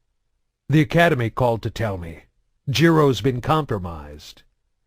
There was a flicker of emotion across the elusive man's face, but it was gone too quickly for Grayson to identify it. Anger? Surprise? Disappointment? "How much has he told them?" "I don't know. The message came in last night. I called you as soon as I heard it." "We need to play this out," the elusive man told him after a moment's consideration. "Assume he hasn't blown your cover yet." It was a reasonable assumption. Jiro was new to Cerberus. They'd only recruited him a few years ago, but he understood how things worked. Two things would help ensure his silence, for a while at least: his loyalty to their cause, and his fear of the elusive man's retribution. It was inevitable he'd tell them something. Sooner or later the alliance would break him. But the longer he could hold out, the more time he gave for someone to clean up the mess. If he held out long enough for the mission to be salvaged, then he didn't have to worry about Cerberus coming after him to extract its revenge. As long as he kept his mouth shut, he could even cling to the hope that the elusive man might send someone to rescue him. It had happened with key operatives in the past, though Grayson figured Jiro would ultimately be deemed expendable. "Contact the Academy," the elusive man instructed him. "Tell them you're coming to take Gillian out of the program. We've gotten everything we can from the Ascension project. It's time we took direct control of her training." "Yes, sir." He'd hesitated only a split second before answering, but this was enough for the elusive man to pick up on it. "What happened at the Academy was an accident, a mistake," he said, his face morphing into an expression of sincere apology and regret. "We don't want Gillian to get hurt. She's too valuable, too important. We care what happens to her." Grayson didn't answer right away. "I know," he finally replied. "We always feared there could be side effects with the new treatment, but we didn't think anything like this would happen," the elusive man continued to explain. "Monitoring her from a distance, analyzing all the results after the fact, it increases the risks of something going wrong. Once you bring her in, we'll keep her under constant observation. We can be more cautious with our tests, bring her along slowly." He was saying all the right things, of course, and Grayson knew there was at least some element of truth in his words. "He's just telling you what you want to hear. He's playing you." "I give you my word, this won't happen again," the elusive man vowed. Grayson wanted to believe him. He needed to believe him. Because if he didn't, what options were left? If he didn't turn Gillian over to Cerberus, if he tried to take her and run, they'd find him. And even if they somehow managed to stay hidden, what then? Gillian needed order and routine to function. He couldn't even imagine how she would cope if she had to live the life of a fugitive, constantly fleeing from one location to another in an effort to stay one step ahead of their pursuers. And what would happen as her power continued to grow? Could she ever learn to control her abilities? Or would she always be some kind of biotic time bomb waiting to go off? "I know Gillian is different," the elusive man added, as if he was reading Grayson's thoughts. "I don't know if we can cure her condition, but the more we learn about it, the more we can help. We won't turn our backs on her. She means too much to us. To me." "I'll call the Academy," Grayson answered, "and tell them I'm on my way." Gillian needs expert help. Cerberus understands her condition better than anyone. This is what she needs.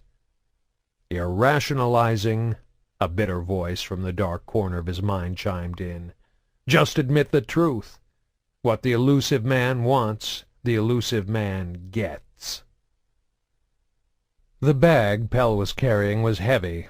He kept switching it from hand to hand, but he couldn't deny his arms were beginning to get sore. Fortunately, he was only a block away from the small two-story warehouse Cerberus was using for their base of operations on Omega.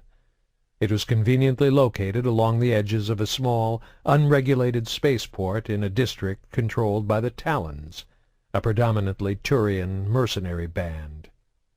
On principle, Pell didn't like dealing with any non-human group, but the Talons were one of the best options for freelancers looking to gain a foothold on Omega. The warehouse was in a prime location. Their proximity to the spaceport allowed small ships to come and go without drawing undue attention, and they were within walking distance of a monorail linked to several other sections of the city. The Talons charged high rates for rent and protection, but they didn't ask any questions or stick their beaks in where they didn't belong. They were also one of the few factions strong enough to keep a firm hold on their territory, reducing the chances of riots or uprisings that sometimes swept through Omega's less stable districts. Although the district was officially classified as Turian, there was a smattering of other species on the streets as well. A pair of Batarians walked toward and past him, casting a wary glance at the hated human and the bag he was carrying. A single Hanar floated up from behind and brushed by his shoulders, moving quickly. He instinctively shied away from its long, trailing tentacles. There were even a handful of humans scattered about, though none of them worked for Cerberus. The 5 men and 3 women assigned to Pell's team tended to stay inside the warehouse, especially now that they had a prisoner to interrogate. He was only a few feet from the door to the warehouse when a familiar figure stepped out of the shadows. "What's in the bag, friend?" Golo asked. "How did you find this place?" Pell demanded, setting the bag down and letting his hand rest casually on his hip, just above his pistol. "I have been keeping tabs on you," the Quarian admitted. "It wasn't all that hard to discover this location." He didn't know if Quarian smirked, but Pell imagined a smug look on the alien's face beneath his visor. He wasn't really that concerned. Golo didn't pose much of a threat to what they were doing, but he didn't like being spied on, especially not by the alien equivalent of a gypsy thief. "Why are you here?" "I have another business proposal for you," Golo replied. Pell grimaced. "I'm still pissed off about the last deal we cut with you," he told him. "That pilot we captured on the Quarian ship isn't giving us the codes we need." "You have to understand the culture of the migrant fleet," Golo explained. "Quarians are reviled by almost every other race. They can only rely on each other to survive.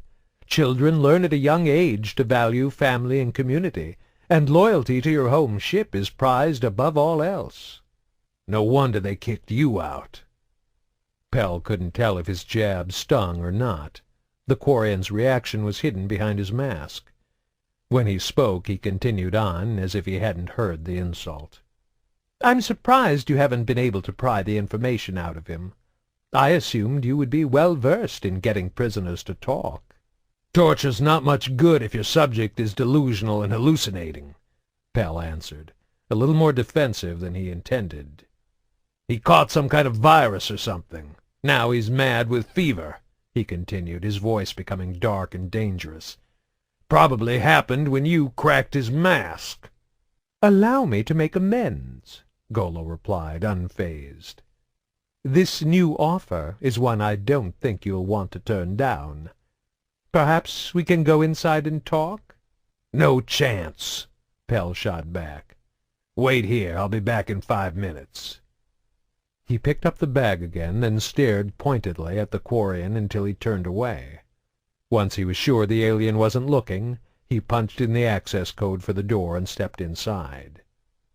It was actually closer to 10 minutes when he re-emerged, but Golo was still waiting for him. Pell was half hoping he would have grown frustrated and left. "I'm still curious, friend," the Quarian said by way of greeting. "What was in the bag?" "None of your business. And we're not friends." In actuality, the bag had contained nothing more than ordinary groceries. There was a full stock of rations and emergency supplies inside the base, and while they were nutritionally adequate for survival, they were bland and tasteless. Fortunately, Pell had discovered a shop in a nearby district that stocked traditional human cuisine. Every 3 days he took the monorail to the store and bought enough food to keep his team well fed and happy. It wasn't cheap, but it was an expense he had no trouble justifying to Cerberus. Humans deserved real human food, not some processed alien mishmash. There was no harm in sharing this information with the Quarian, of course, but Pell wanted to keep their relationship adversarial. It was to his advantage if Golo wasn't sure where he stood. "You said you had some kind of proposal," he prompted. Golo looked around, clearly nervous. "Not here. Somewhere private." "What about that gambling hall you took me to last time? Fortune's Den?" The Quarian shook his head. "That particular district is currently under an ownership dispute. The Batarians are trying to push the Volus out. Too many shootings and bombings for my taste." Par for the damn course, Pell thought to himself. "Violence is inevitable when different species try to live side by side," he said aloud, spouting a common Cerberus axiom. "If the Alliance could ever figure that out, we wouldn't need someone like the Elusive Man to watch out for us." "This opportunity is quite tempting," Golo assured him. "Once you hear the terms, I'm sure you'll be interested." Pell just crossed his meaty arms and stared at the Quarian, waiting. "It involves the collectors," Golo whispered, leaning in slightly. After a long pause, Pell sighed and turned back to the warehouse door. "All right. Let's go inside."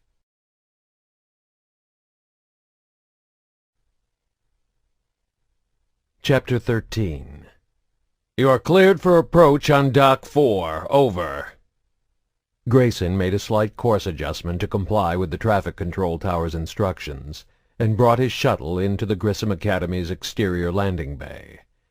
The medium-ranged passenger vessel he was piloting on this visit was slightly smaller and far less luxurious than the corporate shuttle he normally used for his visits, but these were hardly normal circumstances.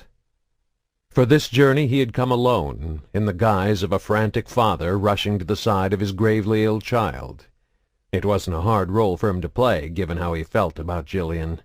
His concern for her was genuine, but depending how much Jiro had told them, it might not matter.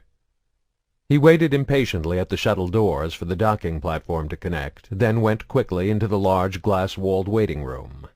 There were no other passengers waiting for clearance, and the 2 Alliance guards posted by the exit signaled him to come forward. He could see Dr. Sanders and the Project Ascension security chief waiting for him on the other side of the transparent, bulletproof wall. "Go on in, Mr. Grayson," one of the guards told him in a sympathetic voice, not even bothering with a cursory search as he waved him through. Grayson chose to take that as a good sign. "Are you sure you're up for this?" Kahlee whispered to Hendel as Grayson made his way through the security screening room. "You still look a little unsteady on your feet." "I'm fine," he whispered back. "Besides, I want to see how he reacts when we tell him the news." Kahlee wanted to say something back to him, like, "You can't seriously think Grayson won't care about his daughter almost being killed." But Grayson was through security now, and he would have heard her. So she bit her tongue and prayed that Hendel would have the good sense to treat his arrival with the proper courtesy. "Mr. Grayson?" Hendel said with a curt nod. "Where's Gillian?" he asked immediately. "I want to see my daughter." Not surprisingly, he looked much worse than the last time they had seen him. He wasn't wearing a suit this time, but was dressed in a pair of denim pants and a simple short-sleeved shirt, revealing his thin, sinewy arms. He had what looked to be at least a few days' worth of stubble growing on his chin. There was a desperate gleam in his eye, and an air of nervous apprehension hung about him. Not surprising, given what had happened. "Of course," Kahlee said quickly, before Hendel could offer any objections. She wasn't about to let Grayson wait around here in the hall. There would be time enough for discussion later, after he had seen Gillian. Hendel cast her an annoyed glance, but all he said was, "Follow me."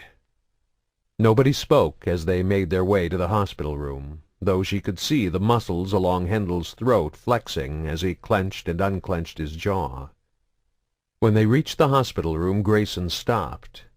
One hand slowly came to cover his mouth at the sight of the young girl lying in bed, hooked up to half a dozen machines. "Oh, Gigi," he whispered, and the pain in his voice wrenched at Kahlee's heart. "What are all those machines for?"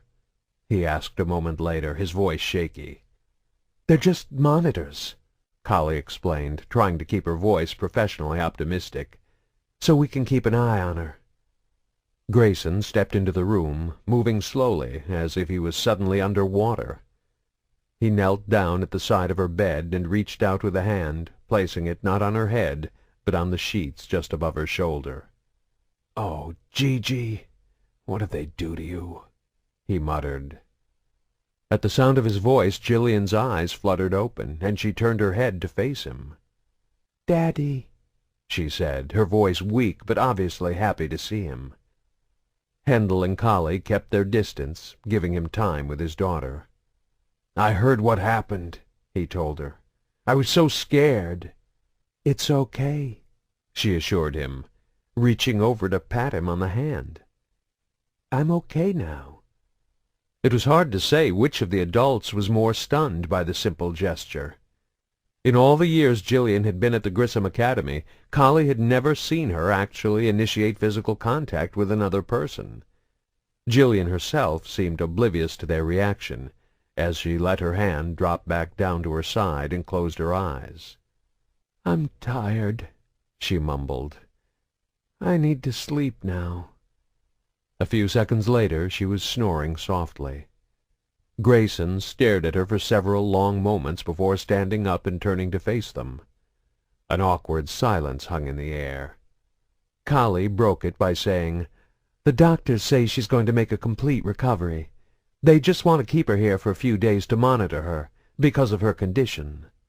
"You said Dr. Toshiwa did this to her?" Grayson's face had lit up when Gillian patted his hand. Now, however, his expression was one of dark, barely contained anger. Kahlee nodded with her head toward the door, indicating they should step outside to continue the conversation, so their words wouldn't disturb the sleeping girl. The two men took the meaning, and the three of them went out into the hall, far enough that they were out of earshot. She did notice, however, that both Hendel and Grayson stopped just before they rounded the corner that would have taken them out of sight of the room. "Jiro was conducting some kind of unauthorized experiment on her," Hendel explained, picking up where they had left off. "We have him in custody." Grayson nodded slightly. "Good. He was working for a group called Cerberus," Hendel suddenly shot out, firing the words quickly. Kahlee could see he was looking to provoke some kind of reaction. "Cerberus?" Grayson said quizzically after a moment, turning his head slightly to the side. "A radical pro-human terrorist group," Hendel replied. "Well-funded. Jiro was one of their agents. We think he infiltrated the Ascension project to get close to Gillian." "Never heard of them. Was he working alone?" Hendel hesitated before answering, and Kahlee worried he might be trying to play some kind of game with Grayson. To her relief, when the security chief finally replied, he did so honestly. "We don't know yet. The interrogations take time. He's giving it up bit by bit. Probably figures he can negotiate a better deal on his prison time by holding something back. You should try torture instead of negotiation." Grayson's voice was flat and cold, but the anger was impossible to miss.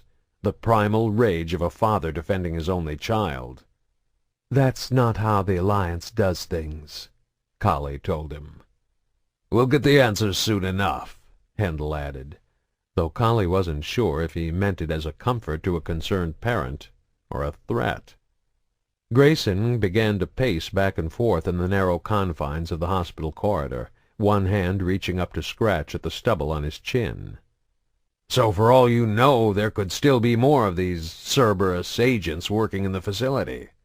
"That's not likely," Hendel assured him. "I had some run-ins with Cerberus during my years with the Alliance. I picked up a few things about their methods. Their undercover operatives tend to work alone." "But you don't know for sure," Grayson pressed, stopping directly in front of him. "Dr. Toshiwa worked here for years, and you had no idea he was with them." The security chief didn't reply, but shifted his feet uncomfortably. "Anyone could be working for them. Another researcher, a teacher, one of the nurses. Even you." He punctuated his accusation by jabbing his finger in Hendel's muscular chest.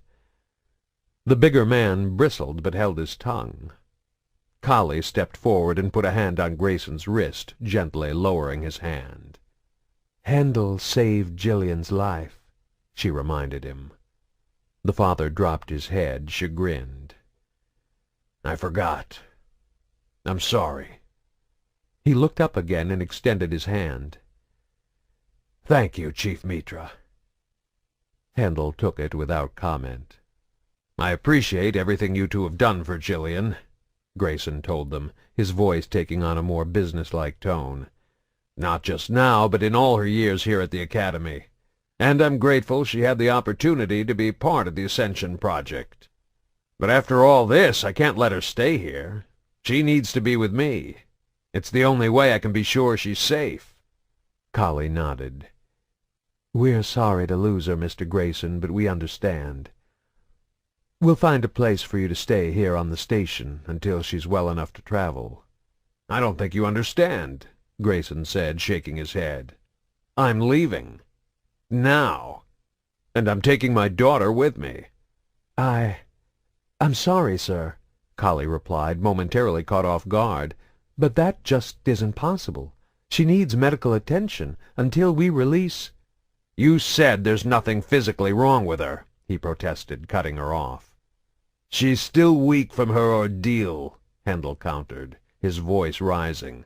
"Biotics require an extremely high caloric intake to— I've got food on my ship. She needs a specially balanced diet because of her condition," Hendel stressed. "I'd rather have her miss out on a few optimally nutritious meals than leave her here with you people," Grayson shouted, his anger boiling over. "The last time she was in this hospital, someone tried to kill her." Kahlee held her hand up to cut off Hendel before he responded. "We'll make sure there's a guard posted outside her room at all times," she assured Grayson. "What if the guard is working for this Cerberus group?" he shot back. "What about the nurses who check on the monitors, or the people who fix the meals? Don't tell me she'll be safe here." "She won't be safe anywhere," Hendel shot back. "Do you have any idea who you're dealing with? Cerberus probably has agents on every Alliance world and colony. They've got operatives in every level of the government and the military. If you take her away from here, they'll find you." "Damn it, Hendel!" Kahlee shouted, smacking him hard on the shoulder to shut him up. He looked over at her angrily, but kept quiet when he saw the expression on her face. "Why don't you go tell Gillian you're leaving?" she suggested to Grayson. "We'll find someone to unhook the machines." "Thank you," Grayson replied with a small nod of acknowledgment. Then he turned and made his way back toward Gillian's room. Kahlee waited until he disappeared inside the door before wheeling on Hendel. "What the hell is wrong with you?" she demanded. "Did you really think you could scare him into letting Gillian stay?" "He should be scared," the security chief replied. "Cerberus is dangerous. You can't let them leave." "We don't have any other choice," she told him. "Gillian's not a prisoner here. If her father wants to take her, we can't stop him." "Then stall him," he insisted, "at least until we learn more from Jiro." "And how long is that going to take?" she asked, incredulous. "An hour? A day?" "That little punk wasn't calling the shots," Hendel told her. "We've got to keep Grayson around until we find out who is giving Jiro his orders." "You can't possibly think he's involved?" Kahlee asked in disbelief.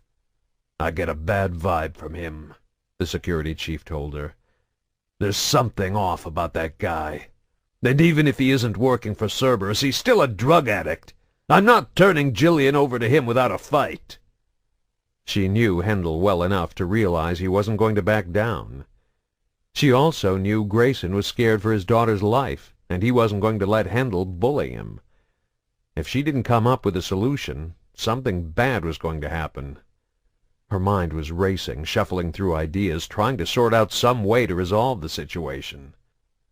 As if on cue, she saw Grayson and Gillian, still wearing her hospital gown, exiting the room. Hendel saw them too and headed straight for them. And that's when a wild plan hatched in Kahlee's frantic brain. Grayson's heart was pounding as he waited in the hospital room for a nurse to come and disconnect the machines monitoring Gillian's status. He had played his part well enough so far, but he knew it was only a matter of time before the Alliance interrogators got Jiro to cough up the name of his contact. He needed to be well away from the station before that happened. He began to pace anxiously in the room, back and forth at the foot of Gillian's bed. "The nurse isn't coming. The security chief is on to you. He's stalling. You're out of time." He made a quick turn, breaking off his pacing, and stepped quickly over to the bed so he could lean in close to Gillian's ear. "Come on, Gigi. Wake up, honey. It's time to go." She stirred and sat up, her eyes bleary and still half asleep. "Where are we going?" He didn't answer, but instead turned his attention to the machines. Everything looked straightforward enough. "We have to hurry, Gigi," he said, turning back to his daughter. "I need to unhook the machines, okay?" She looked concerned, the anxiety on her face mirroring his own, but she nodded. It only took him a minute to disconnect her. He just had to remove a few simple electrodes taped to her head, a monitor strapped to her wrist, and another strapped to her abdomen. She flinched each time his fingers touched her bare skin, her face twisting into a grimace of discomfort. The moment when she had reached out and voluntarily touched his hand now seemed long, long ago. "All done," he said when he was finished. He cast around the room frantically until he located a pair of sandals in the corner. Picking them up, he brought them over to the side of the bed and set them on the floor. "Put your shoes on. Quickly now." Gillian did as she was told, and a few seconds later the two of them were out in the hallway. They didn't get more than 10 feet before Grayson felt a heavy hand come down on his shoulder, hard enough to make him wince. He spun around, not at all surprised to see it was Hendel who had stopped him. Kahlee was standing just behind the big security chief, looking confused and uncertain. "You were supposed to wait for the nurse," Hendel said in an angry voice. Grayson shrugged his hand off. "Every second we stay here, Gillian could be in danger. I'm done waiting." "Where are you going to go?" Hendel challenged. "Where do you think you can take her that Cerberus won't find you?" "I know people in the Terminus systems," he answered quickly, knowing he had to tell them something. "People I trust." "Who's that? Your dust dealer?" Grayson didn't answer, but simply turned away. Hendel grabbed him again and spun him around, grabbing his shirt and slamming him up against the wall. Pinned there, he saw Gillian watching the confrontation with a look of pure terror. "Wait," Kahlee said, stepping in to separate them. "What if we came with you?" Both men just looked at her like she was crazy. "You want to get Gillian out of here," she said to Grayson, speaking quickly. "What if we came with you? I can monitor Gillian's implants, and Hendel has basic medical training." Neither man replied, though Hendel did let go of Grayson's shirt and took a step back. "If you're really hiding from a terrorist group, then you'll need all the help you can get," Kahlee added. "How do I know I can trust you two?" Grayson asked in a guarded tone. "Hendel already saved Gillian's life once," Kahlee reminded him. "As for me, you'll just have to go with your instincts." Grayson nodded, this unexpected scenario already playing out in his head. It wasn't the ideal situation, but every second he was still on the station brought him closer to being exposed. All he needed to do was get clear of the academy, then he could deal with these two on his own terms. But first he had to sell it. "You understand what this means, right? You'll probably both lose your jobs." Kahlee exchanged glances with Hendel. She turned back to Grayson and nodded solemnly. "Fine. You two can come," he said. "But we have to leave right now, and we don't tell anyone where we're going. If there are other Cerberus agents here at the Academy, I don't want to give them a chance to follow us." "Fair enough," Kahlee agreed, then turned to Hendel. "Are you in?" He hesitated before responding.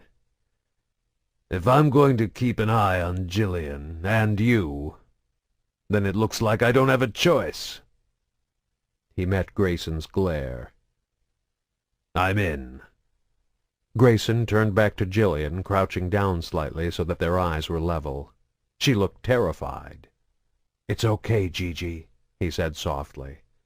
"Nobody's mad anymore. Now we're all going to go on a trip together, okay?" It took several seconds for her mind to process the situation. Then the fear slipped away, replaced with her typical neutral expression. She nodded. The four of them made their way through the hospital and down the corridor toward the landing bays. 5 minutes later they were at security.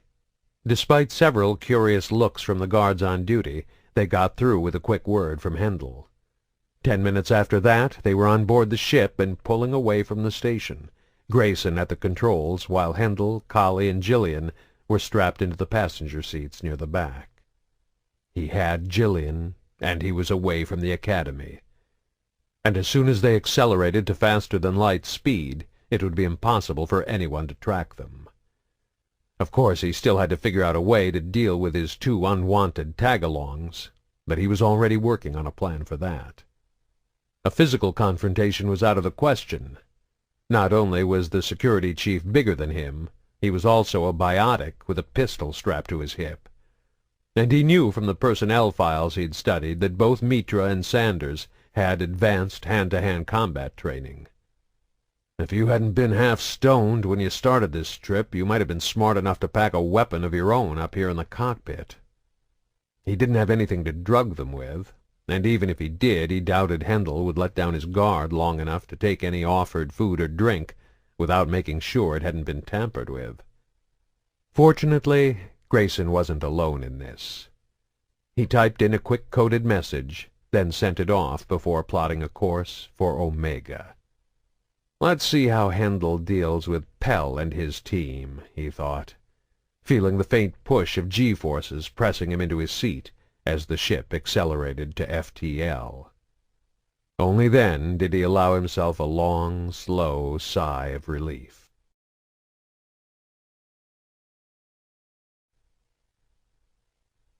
Chapter 14. 6 standard weeks ago, Lemshal Narteslaya had chosen, like many young and naive Quarians before him, to visit Omega during his pilgrimage. Foolishly romanticizing what life must be like outside the rigid confines of the migrant fleet, he had been fascinated by the idea of millions of inhabitants from all the different species and cultures living in such close proximity, unfettered by laws or government. He'd expected to find adventure and excitement around every corner, as well as the freedom to do whatever he wanted. It hadn't taken him very long to discover the harsh reality. Omega was a cesspool of violence and depravity. Pointless random death lurked in the shadows and alleys. The station was a haven for slavers, and he witnessed firsthand weeping men, women, and children being bought and sold like chattel. Within a week he'd come to understand that the so-called freedom of Omega was a perversion of the word. With no laws or government, rule of force was the order of the day. The strong thrived and the weak suffered horribly. But nobody can stay strong forever, and he knew that even those on top would one day find themselves brought low. He had also learned that the inhabitants of Omega lived in constant fear, wrapping themselves in cloaks of anger and hate to keep it at bay. Driven by selfishness and greed, their lives were brutal, short, and miserable. He pitied their wretched existence, and gave thanks to his ancestors for the strong sense of belonging and community fostered among his own people. And so he had left Omega behind, continuing his journey across half a dozen worlds in the Turbinus systems. He realized now that the new appreciation he had gained for Quarian society and its underlying tenets of altruism and sacrifice for the greater good was at the core of the pilgrimage. Many left the migrant fleet as children, inexperienced and rebellious.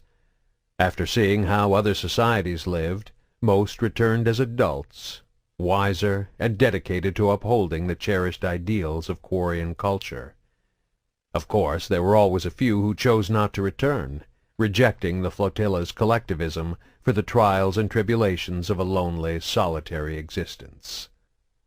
Lem had no intention of being one of those, but he couldn't go back to the fleet yet. For though he had learned an important lesson, his pilgrimage was not yet complete. In order to return, he first had to find something of significant value to Quarian society, then present it as a gift to one of the ship captains. If his gift was accepted, he would lose the surname Narteslaya and take the Vass surname of his new captain's vessel. That was why he had come back to Omega, despite his contempt for the place. That was why he was here prowling the streets, looking for a Quarian named Golo. The name was infamous among the inhabitants of the migrant fleet. Unlike those who chose to leave the flotilla of their own accord, or those who never returned from their pilgrimage, Golo had been banished by the Admiralty. Branded a traitor to his people, Golo had gone to the one place in the galaxy that most mocked everything the Quarians stood for and believed in. Somehow he had survived and even profited during his exile, though in Lem's mind this only reaffirmed the decision to banish him.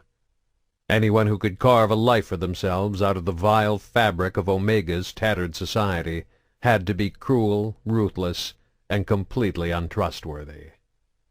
Lem was traveling light. He wore a simple armored envirosuit equipped with standard kinetic barriers and a backpack of supplies slung over his shoulder. His most prized possession, a gift bestowed upon him before embarking on his pilgrimage by the captain of the Teslaya, was his shotgun, a Turian-manufactured Armax Arsenal high-caliber weapon customized with advanced auto-targeting and reduced kickback mods. His shotgun wasn't all he was armed with, however. Before leaving the flotilla, all Quarians were given a rigorous 6-month program to prepare them for the weeks, months, or even years they might need to survive on their own before their rite of passage came to an end. The varied curriculum included weapons and combat training, lessons in the history, biology, and culture of all major known species, basic first aid, rudimentary instruction on piloting and navigation for a wide variety of common spacecraft, and specific technological skills such as decryption, electronics, and computer hacking. Every Quarian who left the safety of the fleet was well prepared to face the dangerous situations they would encounter. More important, they were taught that the best way to survive trouble was to avoid it whenever possible. So when Lem heard the sound of gunfire coming from several blocks away, his first instinct was to whip his shotgun off his back and dive for cover. Crouched in the darkened doorway of what he hoped was a deserted building, he thought back to the last time he had come to this world.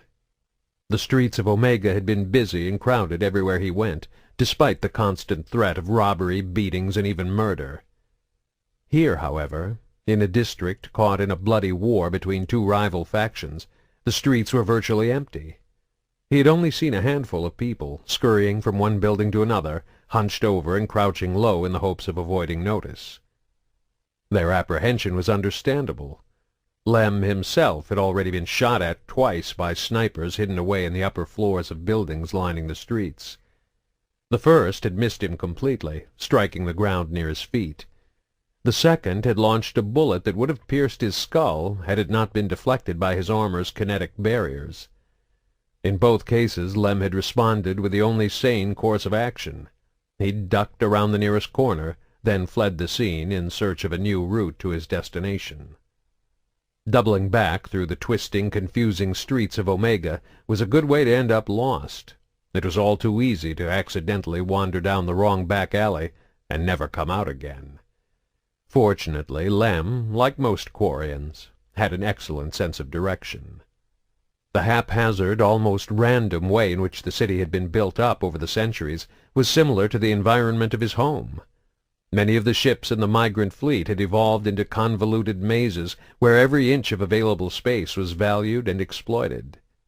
Temporary walls were often used to transform halls or corridors into rooms, and everything was held together with makeshift repairs and jury-rigged materials. The sound of gunfire continued, but to his relief it grew softer as the tide of battle drew the conflict to streets and buildings in the opposite direction of where he was headed. Stepping warily back out into the open street, he continued on his way, weapon still drawn. A few minutes later, he arrived at his destination. The entrance to the Fortune's Den gambling hall showed evidence of several recent battles. The sign above the door was scorched with burn marks and hung at an awkward angle, as if someone had quickly replaced it after it had been shot down or blown off by an explosion. The door, made of reinforced metal, was stuck half open. Pockmarked from the impact of stray rounds, it had been warped and twisted, probably by the same explosion that had dislodged the sign. As a result, it had jammed halfway between open and shut, unable to travel freely on its tracks. He slid his pack off, letting it fall to the ground just outside the entrance. Taking a deep breath and still clutching his shotgun, he turned sideways and slipped through the partially obstructed doorway.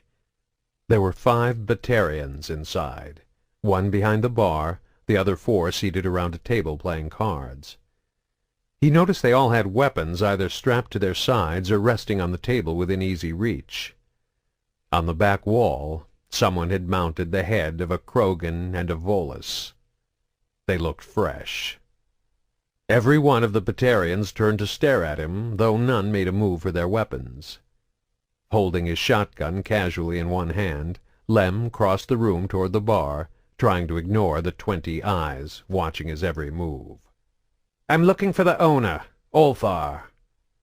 The bartender flashed a cruel grin and nodded in the direction of the heads on the wall. "We're under new management." Behind Lem, the other Batarians laughed loudly. "I need to find a Quarian named Golo," Lem said, unfazed, offering no reaction to the gruesome joke. He did bring his shotgun up and set it on top of the bar, keeping one hand casually resting on the stock, inches from the trigger. The last time he'd been on Omega, he'd noticed that an air of cold certainty and unshakable confidence could make others think twice before allowing a situation to escalate into violence. It didn't always work, of course, but that was why he had brought out the shotgun. "Golo doesn't come here anymore." "I'll give you 200 credits if you tell me where to find him," he offered. The Batarian tilted his head to the right, a gesture of contempt among that particular species. His 2 upper eyes slowly blinked, while the bottom pair continued to stare at the interloper. "You sound young," the bartender noted. "Do you want Golo to help you on your pilgrimage?" Lem didn't answer the question. Despite all their training and preparation, Quarians on their pilgrimage were generally regarded by other species as inexperienced or vulnerable. He couldn't afford to show any weakness. "Do you want the credits or not?" "How about instead of telling you where to find Golo, we just take your credits and that fancy weapon of yours, and mount your head up on the wall with Ulthar and his pet?" He heard more laughter behind him and the sound of sliding chairs as the Batarians rose to their feet in anticipation. Lem didn't even bother to move. There was no way he could survive a fight in the bar. None of the Batarians were wearing armor, but it was still 5 against 1. His kinetic shields might keep him alive for a few seconds, but under a hail of gunfire they'd be drained before he even made it back out the door. He had to be smart if he was going to make it out of here alive. Fortunately, Batarians could be reasoned with. They were merchants by nature, not warriors. If this had been a room full of Krogan, he'd have been dead the moment he walked in. "You could kill me," he admitted, staring straight at the bartender's unblinking lower eyes, while tapping his fingers gently on the stock of the shotgun resting on the bar. "But I'd make sure to take at least one of you down with me. The choice is yours. Give me Golo's location and let me leave quietly. Or everyone starts shooting and we see if you can survive a shotgun blast to the face from point-blank range. Either way, all you end up with is 200 credits. Both sets of the Batarian's eyes drifted slowly down to the shotgun, then back up to Lem.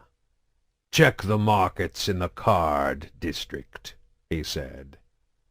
Lem reached into one of the exterior pockets of his envirosuit, moving slowly so as not to startle anyone into thinking he was going for a hidden weapon, and pulled out 2 100-credit chips. He dropped them onto the bar, picking up his shotgun, and slowly backed out the door into the street, keeping his eyes on the Batarians the entire time.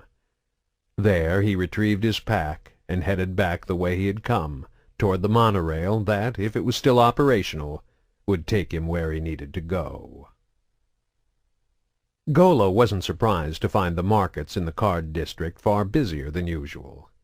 With the ongoing war between the Volus and the Batarians in the neighboring district, merchants and customers alike had moved their business over to the nearby section of the station controlled by the L-Corps. The extra crowds were an inconvenience, but there were few other places he could go. Quarian food was a rarity on Omega. While it was possible for him to safely consume a variety of Turian products, the 2 species shared the same dextro-amino acid-based biology, he still had to be wary of contamination. Bacteria and germs that were completely harmless to Turians could be fatal to his own virtually non-existent immune system. Quarians leaving the flotilla had the option of packing travel rations, containers of highly concentrated nutrient paste they could ingest through a small, sealable feeding tube on the underside of their helmet. The paste was bland and tasteless, but it was possible to store a month's worth of rations in a single backpack, and it was commercially available throughout both the Terminus systems and Council space. However, Golo, an exile with no hope of ever returning to the fleet, didn't relish the idea of consuming nothing but tubes of paste for the rest of his life. Fortunately, he had struck a long-term deal with an Elcor shopkeeper willing to bring in regular shipments of purified Turian cuisine. He had to fight his way through the crowd for several more minutes before he finally made it to the shop. Stepping inside, he was surprised to see another Quarian on the premises. He was wearing armor over his envirosuit, a surefire way to attract unwanted attention in Golo's mind, and he had what appeared to be a very expensive shotgun strapped to his back.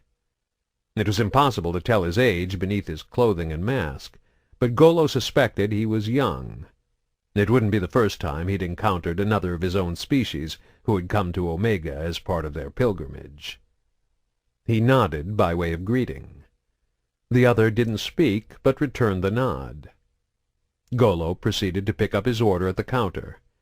When he turned back, he was surprised to see that the other Quarian was gone. Golo's finely honed survival instincts began to sound an alarm. His species were highly social beings.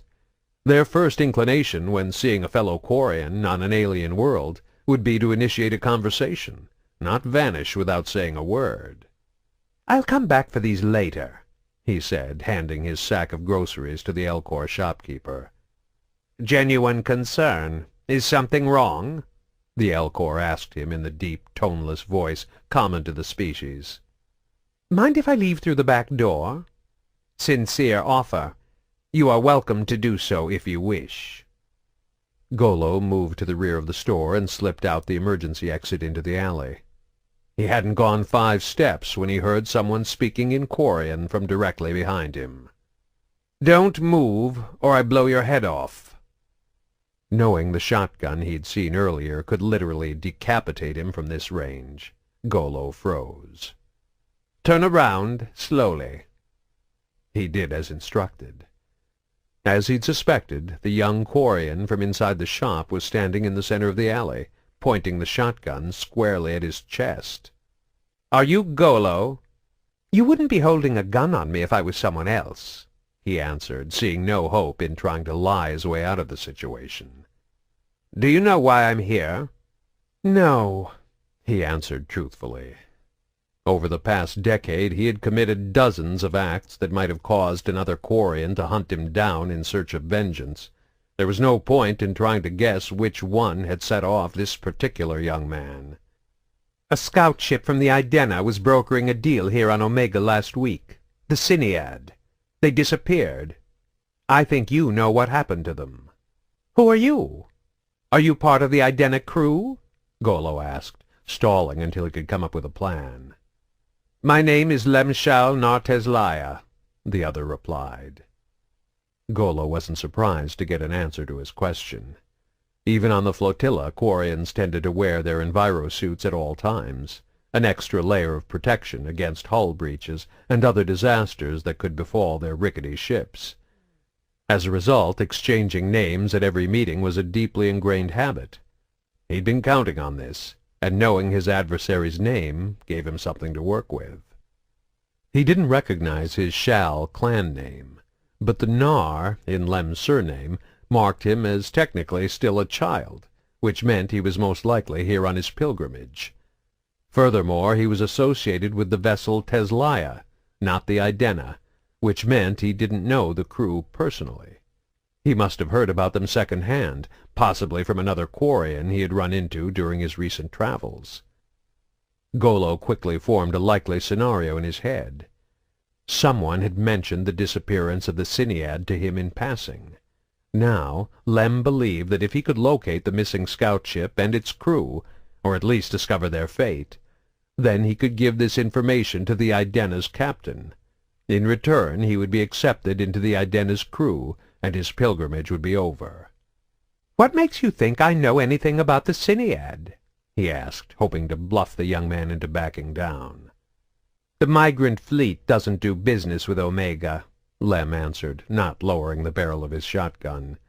"Somebody must have initiated contact with the Siniad to propose the deal that made them come here. Only another Quarian would know how to do that. And you're the most infamous Quarian on this station." Golo frowned behind his mask. The kid was simply playing a hunch. It was only dumb luck that it happened to be right. He briefly considered denying his involvement, then realized he had an easier way out. "I guess my reputation precedes me," he admitted. "I contacted the Siniad, but I was only the middleman. The individual actually behind the deal was a human." "What human?" "He told me his name was Pell," he said with an indifferent shrug. "He was willing to pay me to contact the Siniad, and I was happy to take his money. I didn't really want to know more than that."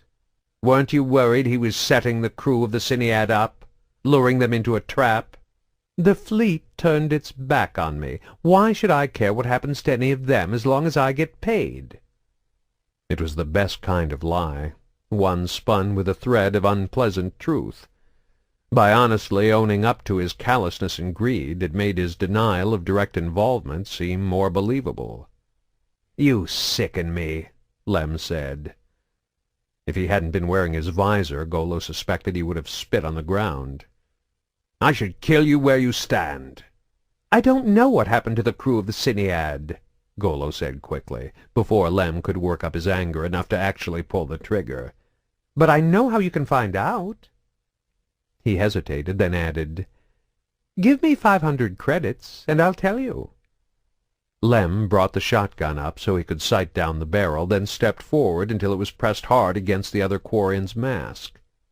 "How about you tell me for free?" "Pell's renting a warehouse in the Talon district," Golo sputtered out. Lem took a half-step back, lowering the shotgun. "Take me there, now." "Don't be stupid," Golo snapped, emboldened now that the weapon was no longer pointing directly at him. "What if he has lookouts? What do you think they'll do when they see two Quarians strolling down the street toward their hideout?" "If you want to do this, you have to be smart," he said, his voice slipping into a slick merchant's patter. "I can tell you where the warehouse is, but that's the easy part. You'll need to scout it out, figure out what's going on before you try to get inside. You need a plan, and I can help." "I thought you didn't care what happened to the migrant fleet. Why do you suddenly want to help?" Lem asked, clearly suspicious. "I could pretend it's because I feel guilty that I might have accidentally led the Siniad into a trap," Golo explained, spinning another half-truth. "But honestly, I just figure this is the best way to keep you from shoving that shotgun in my face again." Lem seemed satisfied with the explanation. "Okay, we'll try it your way." "Let's get off the street," Golo suggested. "Find somewhere more private, like my apartment." "Lead the way," Lem answered, collapsing his shotgun and slapping it once again into the clip on the small of his back. Golo smiled under his mask as he led the young man from the alley. "Pell and his team will rip you apart, boy. Especially when I warn them that you're coming."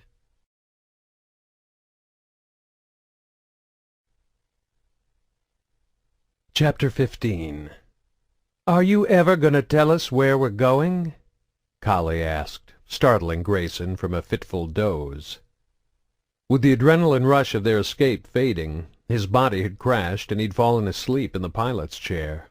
Not that it really mattered.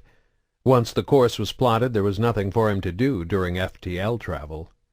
Knowing an alert from the ship would wake him once they got within range of the mass relay that would take them from Council space into the Terminus systems, he had simply let his mind drift away. "Sorry," he mumbled, his mouth dry and his tongue thick and woolen. "Guess I drifted off." Kahlee sat down in the seat beside him, and he saw her nose wrinkle as if assailed by a pungent odor. Grayson looked down at his shirt and realized he was soaked in sweat, the sour perspiration of a duster going into the first stages of withdrawal. Embarrassed, he did his best to lean away from her without being obvious about it. "I was just wondering where we're going," Kahlee said, tactfully pretending not to notice the smell. "I was wondering that, too," Hendel added from behind them. Twisting in his chair, he saw the security chief standing at the cockpit doorway, his broad shoulders almost completely blocking the view into the passenger cabin beyond. "I thought you were watching Gillian," Kahlee said pointedly. "She's sleeping," Hendel replied gruffly. "She's fine." "I have a contact on Omega," Grayson said, turning his attention back to Kahlee. "Omega?" Her voice was a mixture of alarm and surprise. "We don't have any other choice," he said grimly. "Maybe we do. I have friends who can help us," Kahlee assured him. "I know Captain David Anderson personally. I trust him with my life. I guarantee he can protect you and your daughter." To Grayson's relief, Hendel actually shot the idea down. "That's not an option. Cerberus has people in the Alliance. Maybe we can trust Anderson, but how are we supposed to get in touch with him? He's an important man now. We can't just show up on the Citadel and walk into his office. Cerberus probably has agents reporting on every move people like the Captain make," he continued. "If we send a message, they'll know we're coming long before he ever will. We'd never reach him." "I never thought you'd take my side," Grayson said, studying the other man carefully as he tried to figure out what angle he was playing. "I just want what's best for Gillian.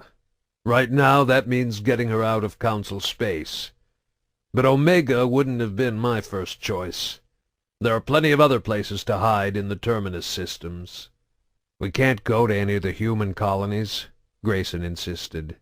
"The Alliance has people stationed there, and they track all incoming vessels, and we'll stick out like sore thumbs on any of the alien-controlled worlds. Omega's the one place we can go to blend in." Hendel considered his arguments, then said, "I still want to know who your contact is." It appeared to be the closest he would come to admitting Grayson was right. "A customer of mine named Pell," Grayson lied. "I've sold him almost 24 vessels over the past 20 years. "What kind of business is he in?" Kahlee asked. "Import-export," was his evasive reply. "Drug runner," Hendel grunted. "Told you he was taking us to his dealer." "How do we know he won't turn us over to Cerberus?" Kahlee wanted to know. "He doesn't know anything about Gillian being biotic, or why we're really coming," Grayson explained. "I told him I was caught with a stash of red sand during a trip to the Citadel. He thinks I'm on the run from CSEC. "And how do the rest of us fit into this?" Hendel asked. "He already knows I have a daughter.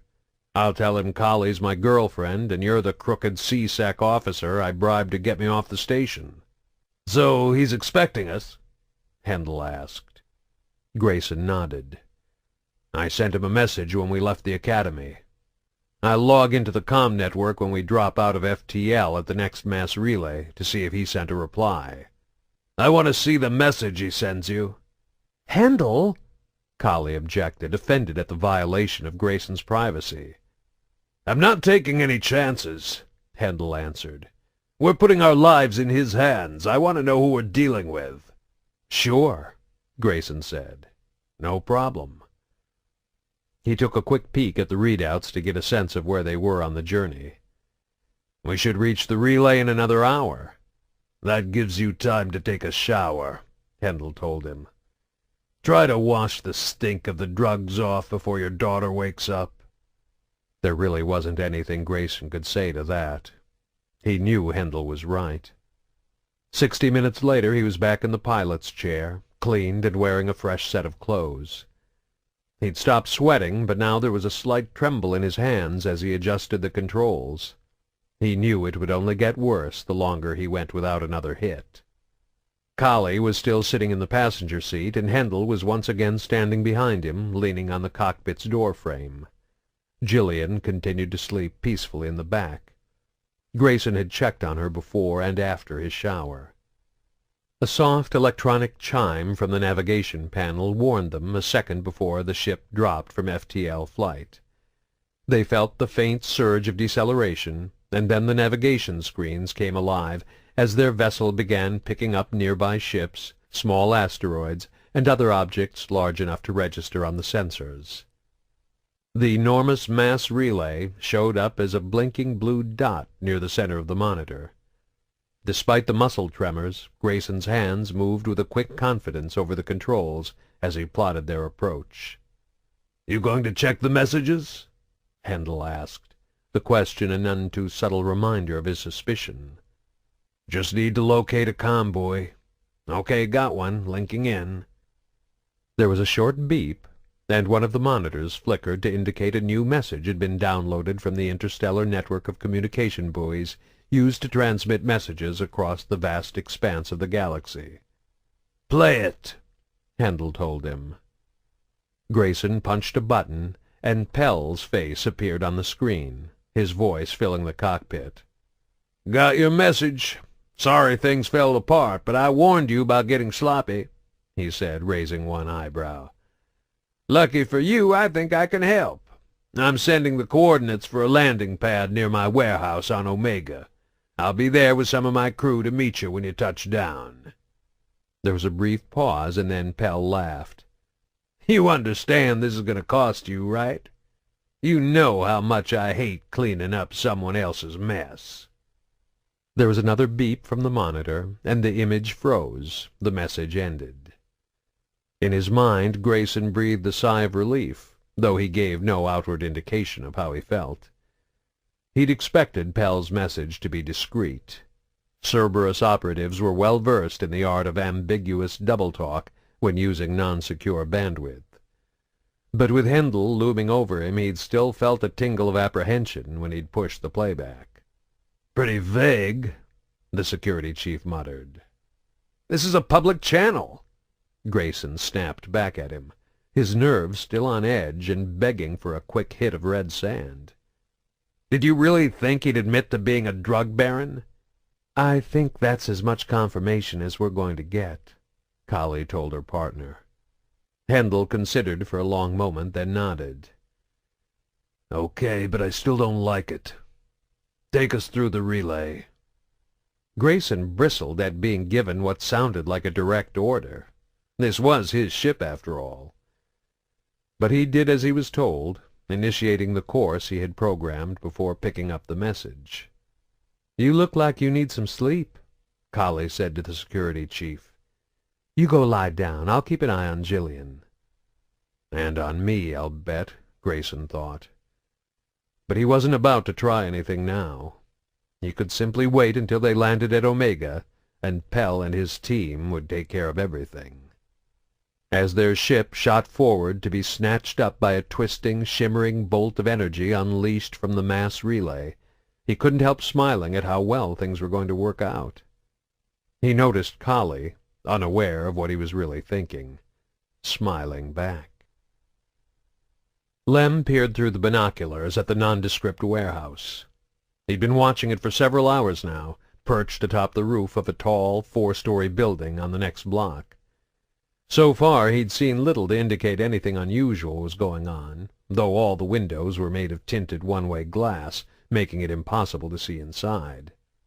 "I haven't noticed any guards on duty," he muttered. "They're there," Golo assured him. "Heavily armed. Pell doesn't trust non-humans." Lem didn't bother to ask why a xenophobe would set up operations in a place like Omega. Greed could overcome almost any prejudice. The warehouse, like most of the surrounding buildings, was a short, squat structure only 2 stories high. "If I can get close enough to scale the wall, maybe I can sneak in through one of the second-story windows," he said, thinking out loud. "They'll have security cameras on the street," Golo warned him. "You'll do better coming in from above." He realized the other Quarian was right. From their current perch he could leap over to the neighboring three-story building, dropping down one floor to land atop it. With the way the block had been laid out, he could continue on from there, hopping from rooftop to rooftop until he reached the warehouse. "Good idea," he admitted. He still didn't like the other Quarian. Golo would always be a despicable traitor in his eyes. But he had to admit that he had been extremely helpful in planning Lem's assault on the warehouse. It was almost enough to make him start trusting him. Almost, but not quite. Golo seemed determined to prove himself, however. He'd even managed to acquire architectural plans for the warehouse's interior, a mind-boggling mess of twisting halls and stairwells that doubled back and forth, seemingly in an effort to confuse and disorient anyone inside. Despite the convoluted layout, Lem had already memorized the blueprints. In simple terms, the front half of the building was divided into 2 floors. Offices had been converted into barracks on the ground level. The second story consisted primarily of small storage rooms. The rear of the building was an open, high-ceilinged garage, large enough to hold scores of shipping crates and several vehicles. As he watched, the garage door rolled up and a pair of rovers sped out, heading toward the nearby spaceport. He didn't bother moving. There was virtually no chance they would spot him lying flat on a rooftop hundreds of yards away. "What are they doing? Picking up a shipment, maybe?" Golo suggested. Lem briefly considered his chances of trying to sneak in to have a quick look around before they got back. Golo had told him there were 5 men and 3 women working for Pell, 9 humans in total. He had no idea how many had gone off in the vehicles, but it was likely only a few had been left behind to guard the building. If the crew from the Cinead were being held as prisoners inside, as he suspected, this might be his best opportunity to rescue them. "I'm going in." "Don't be stupid," Golo hissed, grabbing him by the shoulder as he tried to stand up. "It's broad daylight. They'll see you coming." "There's probably only 2 or 3 people in there now. I like those odds better than 9 against 1. "Those vehicles could come back at any time," Golo reminded him. "Then you'd still be outnumbered, and they'd be the ones catching you by surprise." Lem hesitated. His gut was telling him to make his move, even though everything the older Quarian was saying made logical sense. "Stick with the original plan. Go in tomorrow night. You'll have more time to prepare. Plus, it'll be dark, and most of them will be asleep." With a sigh, Lem settled back down and resumed his vigil. He didn't like sitting around doing nothing, but Golo was right yet again. He had to be patient. The vehicles returned less than 30 minutes later. They disappeared into the garage, the heavy steel door slamming shut behind them. "We've seen all we're going to see," Golo told him. "Let's go. You need to get some rest so you're ready for tomorrow night. You can sleep at my apartment." Clearly sensing Lem's hesitation, Golo added, "I know you still don't trust me. Just keep your shotgun under your pillow if it makes you feel safer." Grayson brought the shuttle into land with a long, slow approach. The sensors picked up 2 vehicles parked just beyond the wall separating the docks from the interior of the station. He assumed they belonged to Pell and his team. They landed with the softest of bumps. He shut down the controls, killed the engines, then made his way from the cockpit back to where the others were waiting. Hendel and Kahlee were standing on either side of Gillian, the 3 of them waiting for him in the ship's airlock. Gillian had changed out of the hospital robe into one of her old sweaters and an old pair of her pants they'd found in the back of the ship.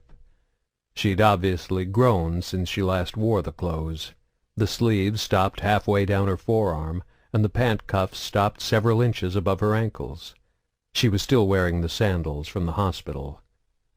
She smiled as Grayson approached, and he stepped in beside her, intentionally placing himself between his daughter and the security chief, who scowled.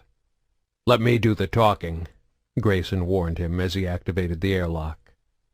The door behind them snapped shut, sealing them in. There was a rush of air as the ship's systems equalized the interior and exterior pressure before opening the outer door and extending the covered landing platform that would take them safely through the vacuum of the docks and into the breathable air of the station. With Grayson and Gillian in the lead, and Kahlee and Hendel following, they walked slowly down the ramp until they were standing on the level ground of Omega's surface, where Pell and 5 people Grayson didn't recognize were waiting for them. 3 men and 2 women, all wearing armor and carrying guns. Despite the military gear, they seemed relaxed and at ease. A few of them were even smiling. "How's it going, killer?" the big man said, coming over to greet them. "Killer?" Grayson heard Hendel mutter, but he ignored the comment as he stepped forward to shake Pell's offered hand. "This is it?" Pell asked with a toothy grin, his hearty grip nearly crushing Grayson's fingers. "Everyone's off the ship and ready to go?" "Just the 4 of us," Grayson confirmed, wincing slightly as he pulled his hand free and took a step backward.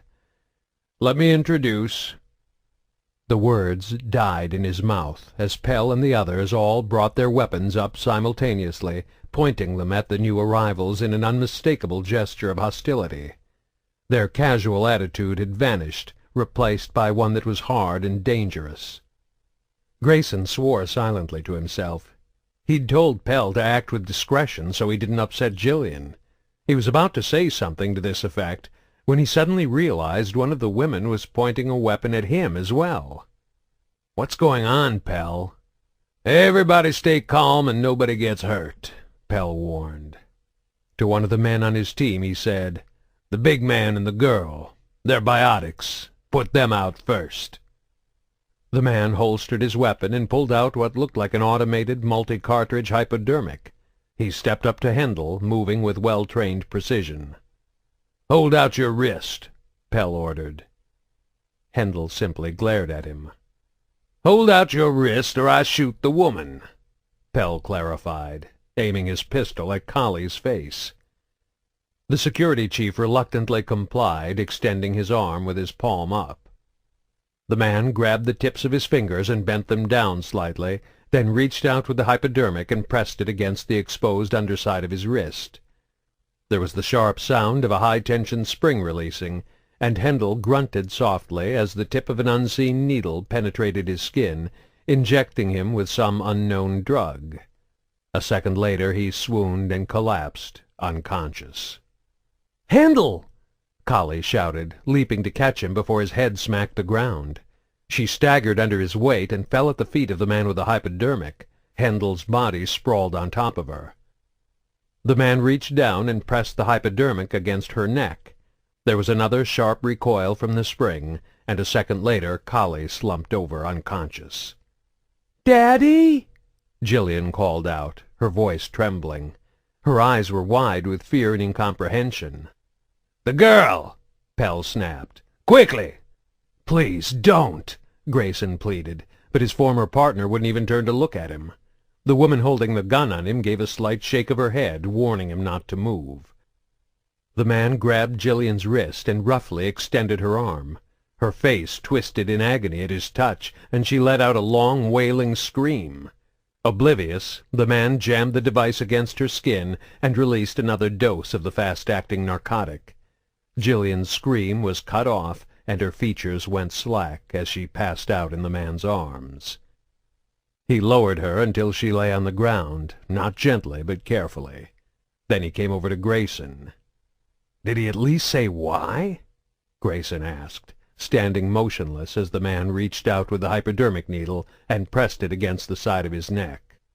"We don't take orders from the elusive man anymore," Pell replied.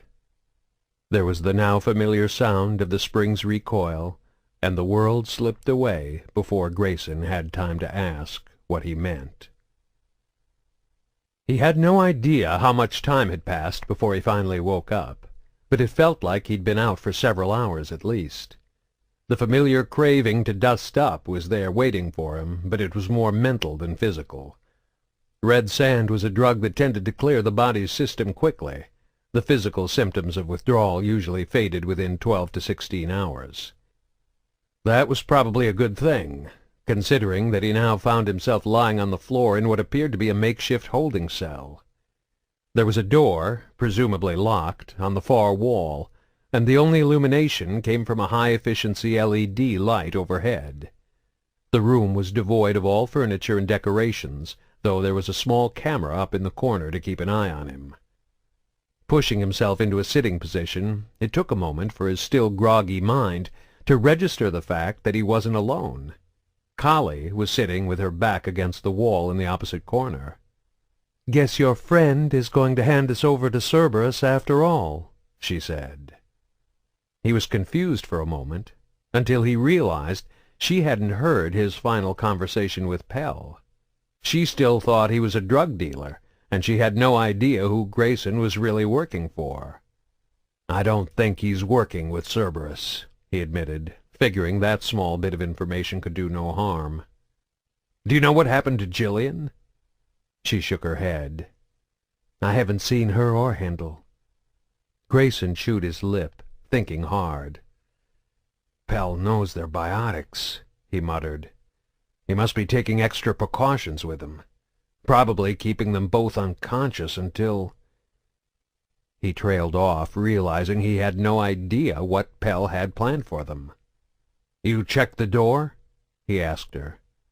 "They disconnected the access panel. It only opens from the outside." She shifted and crossed her legs, trying to find a more comfortable position on the hard floor. "Any idea how we can get out of this?" The only answer he could give her was a shake of his head.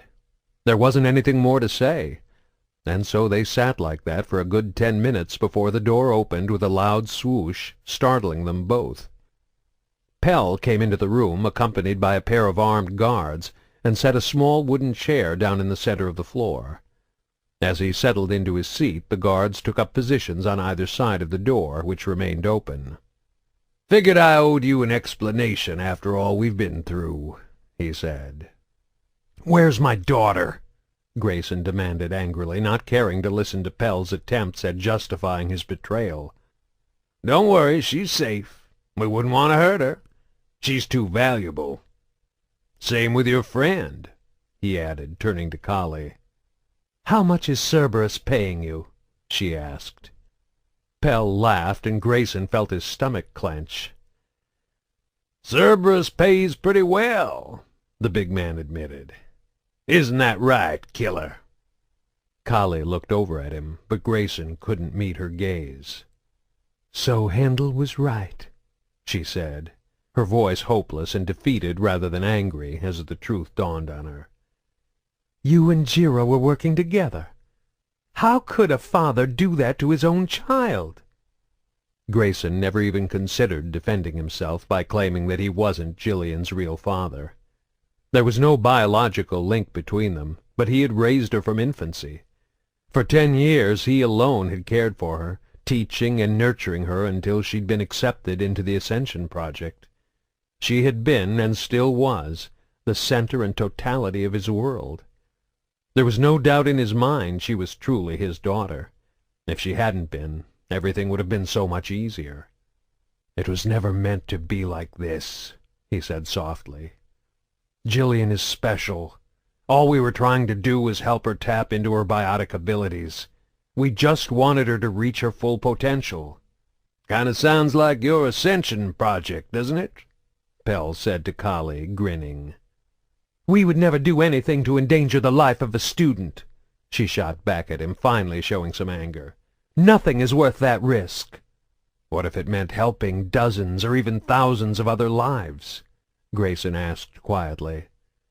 "What if your child had the potential to be a savior of the entire human race? What is that worth? Then what would you risk?" "In other words," Pell chimed in, still grinning, "if you want to make an omelet, you have to break a few eggs." "They're not eggs!" Kahlee shouted. "They're children!" "Not everyone can be saved," Grayson said, repeating the words of the elusive man, though he stared down at the floor as he spoke. "If humanity is to survive, sacrifices must be made for the greater good. The Alliance doesn't understand this. Cerberus does." "Is that what we are?" Kahlee demanded, her voice filled with contempt. "Martyrs to the cause?" "Not really," Pell said, gleefully interrupting once more. "See, Cerberus pays well, but the collectors pay better." "I thought the collectors were just myth," Kahlee muttered, as if she suspected Pell was toying with her. "Oh, they're real, and they're paying good money for healthy human biotics. We'll make enough off that girl and your friend to live like kings for the rest of our lives." "What do the collectors want with them?" she asked. Pell shrugged. "I figure it's probably better if I don't know all the grisly details. Might give me nightmares. You know what that's like, right, killer?" "You're a traitor to the cause, a traitor to the entire human race." "Cerberus really sunk their hooks into you," Pell said with a laugh. "You know, if all their agents were this dedicated, the man might actually accomplish something. But the fact is, it's human nature to look out for number one. Too bad you never figured that out." "What's going to happen to the two of us?"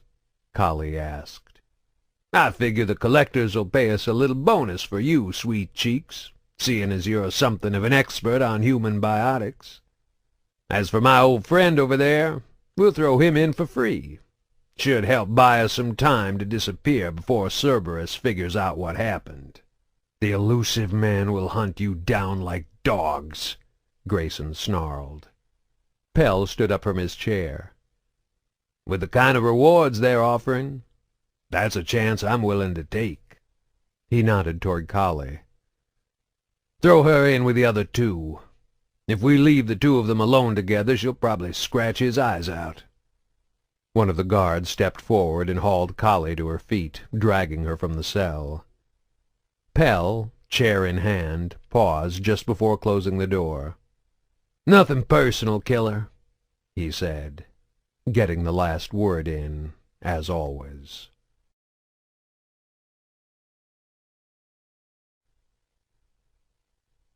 Chapter 16.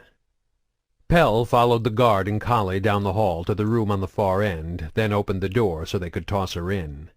The woman gasped when she saw the two figures lying motionless on the floor. "Relax, sugar," Pell said with a wink. "They're just unconscious." The guard shoved her into the room, and the door slid shut before she could reply.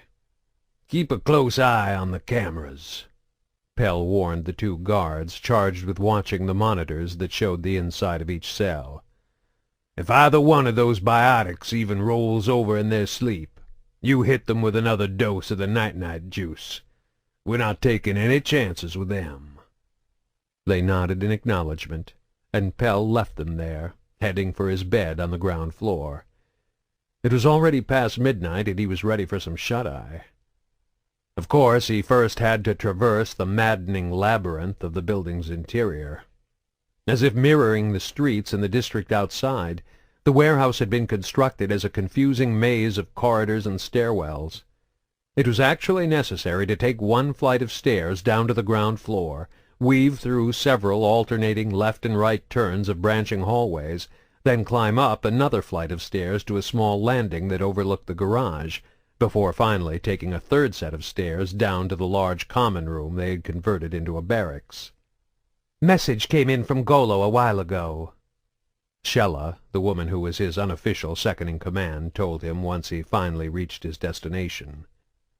She was sitting on the edge of her cot, removing her boots as she got ready to bed down for the night. Apart from the two guards stationed to keep an eye on the prisoners and the one patrolling the garage, everyone else was already sleeping. "You have an update on when the collectors are supposed to show?" She shook her head. "When I asked, he just said they'll come to us when they're ready. He told me we have to be patient." Sitting down with a weary sigh, he asked, "So why'd he call?"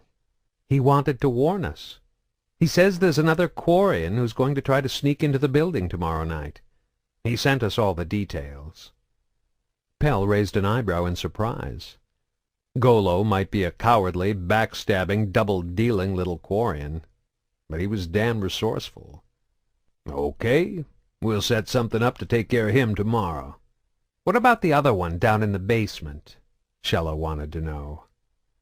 In all the excitement of Grayson's arrival, Pell had almost forgotten about the Quarian pilot they had captured from the Cyniad. They had finally managed to make him give up the info they wanted, but he doubted they'd get much more out of him. Between the torture and the fever from whatever diseases he had contracted when Golo had broken his mask, their Quarian prisoner had been reduced to a barely coherent, babbling madman. Of course, now that they were breaking off all ties with Cerberus, it had all been a waste of time, though it had allowed Shella to show him some rather interesting new interrogation techniques. "We've got no use for him now. Put him down in the morning," he said. "He looked pretty bad last time I saw him," Shella remarked. "I don't think he'll make it until morning." "Care to put your money where your mouth is?" 20 credits says he doesn't see the sunrise." "Done." As Pell leaned over to shake on the wager, the entire building was rocked by the sound of multiple shotgun blasts fired in quick succession. The noise came from the floor above them. Lem was young, but he wasn't stupid. He knew better than to trust Golo, so after the other Quarian had fallen asleep, Lem had snuck out of his apartment and made his way back to the rooftops in the Talon district. He figured there was a 50-50 chance Golo was in deeper with the humans than he admitted, and he had no intention of walking into an ambush. The best way to avoid the possibility was to strike a day early. If Golo hadn't tipped off the humans, it made little difference. But if he had alerted them, Lem would now have the upper hand, as they wouldn't be expecting him until tomorrow. He moved quickly over the rooftops, blood pumping with adrenaline as he worked his way toward the small 2-story building he'd been scouting earlier in the day. Space was precious in Omega, so traveling from one building to the next required little more than a leap of 15 or 20 feet to cross the empty air between them. Even with his pack full of gear strapped to his back, the greatest danger wasn't that he would fall. Rather, it was the chance he would run into the inhabitants of one of the buildings out to enjoy the night air above the stink of street level. If that happened, the encounter would almost surely end with someone getting shot. Fortunately, he made it there without running into anyone, rolling to absorb the impact and muffle the sound as he made the final jump from the 3-story building beside the warehouse to the rooftop 10 feet below. He got to his feet and paused, listening for sounds that would indicate he'd been spotted. Hearing nothing unusual, he made his way to the edge of the roof, peering down at the large window beneath him.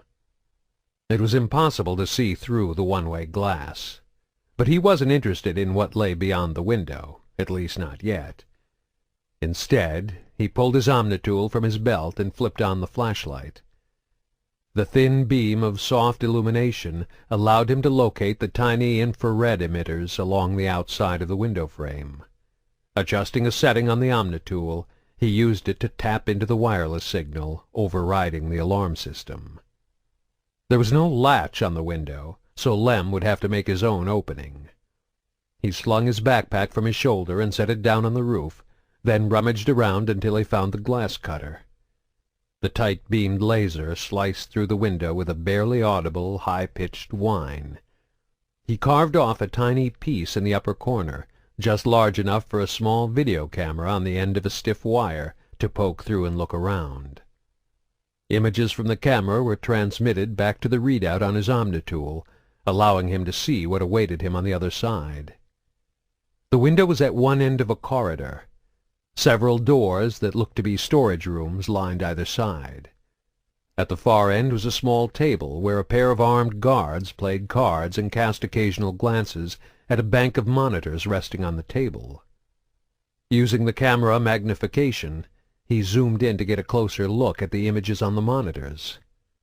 There were 6 in all.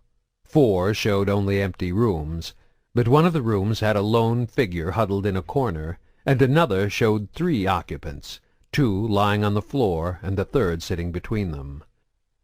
Lem withdrew the camera quickly. It was obvious the storage rooms had been converted into holding cells, and these guards were in charge of watching their prisoners. There were no police or law enforcement officials on Omega, so that left only one reasonable explanation. Slavers. And he had a pretty good idea who the slaves were.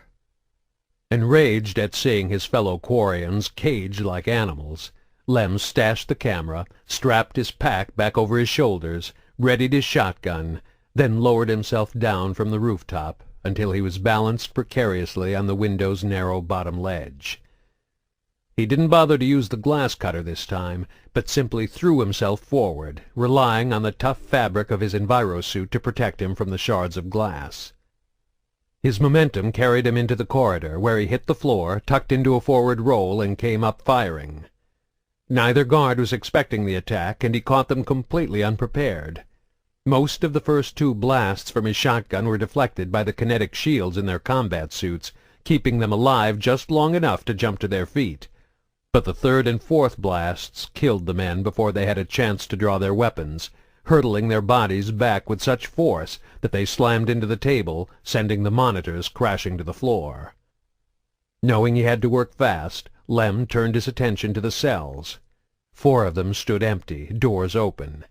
He slapped his hand against the access panel of the nearest closed door, hoping it wasn't protected by a security code. To his relief, it slid open, revealing the room with the 3 figures inside. And that's when Lem realized he'd made a horrible mistake. They weren't Quarians at all. The prisoners were human. A man and 2 women. No, his mind corrected. A man, a woman, and a girl. The woman sprang to her feet when she saw him, but the others didn't move. To his great surprise, Lem thought he recognized her. "Are you Kahlee Sanders?" She nodded quickly. "Who are you?" "Not now," he told her, his mind casting back to the architectural plans he had memorized. "We only have a minute or so until reinforcements get here. Come on." "I can't leave them," she said, nodding to the 2 on the ground. The girl was small enough that she could be carried, but the other one was far bigger than either Lem or Kahlee. He rushed over to the man's side and dropped to one knee, scanning him quickly with his omnitool. "I think I can wake him up," he said. "Grab the guns from the guards outside and let your friend out of the other cell." "Leave him behind," she said, her voice dripping with venom. "He's one of them." Lem pulled a booster shot from his back and administered it to the unconscious man as Kahlee disappeared into the hall. By the time she returned with the guards' assault rifles, the man was moaning and trying to sit up. "Help me get him to his feet." Kahlee set the weapons down and came over. Together they managed to lift the big man off the ground. To Lem's relief, he was actually able to stand on his own. "What's his name?" "Handel." "Handel!" he shouted, hoping to penetrate the narcotics that were still clouding his mind. "My name is Lem. We're going to get you out of here. Do you understand?" The big man nodded, though the action caused him to sway on his feet. Lem realized that even if he woke the girl, she probably wouldn't be strong enough to walk for a good 20 minutes. "We'll move quicker if I just carry the little one," Lem said. Kahlee nodded, and the Quarian adjusted his backpack, bent down, and scooped the girl up with his left arm, carrying her over his shoulder like a sack of flour. She was heavier than she looked, and even with his right hand free and the weight of his pack offsetting the load, he knew it was going to be tough for him to carry her and still shoot effectively. "Did the Alliance teach you how to handle one of those?" he asked Kahlee, tilting his head toward the assault rifles on the ground. She nodded and bent to pick them up. "How did you know I was in the Alliance?" "Later," he answered. "We need to move." Kahlee handed one of the weapons to Handel, but it slipped through his hands and clattered to the floor. "Forget it," Lem said. He couldn't hit the broadside of a building right now anyway. "Follow me," he added, shouting in the hopes the drugged man would respond to his voice. He led them through the twisting hallways, knowing their best chance was to get to one of the vehicles in the garage. Unfortunately, the enemy probably knew that too. When he reached the stairs leading down to the ground floor, he cast a quick peek behind him. Handel was keeping up, thanks in part to Kahlee half pulling, half carrying him along. With the girl still draped over his shoulder, the 4 of them stumbled awkwardly down the stairs, across a small landing and into the garage. Various containers and shipping crates of all sizes were piled haphazardly about the room, perfect cover for any guards waiting to ambush them. "Over there," Kahlee said, pointing to a pile of metal boxes stacked in the corner of the far wall. You three make a run for it. I'll lay down some covering fire." Lem nodded and took off, moving as quickly as possible while carrying his awkward load. For a brief moment he was aware of Hendel lumbering after him, and then movement on the other side of the room drew his attention. A woman popped up from behind one of the crates, taking a bead on him.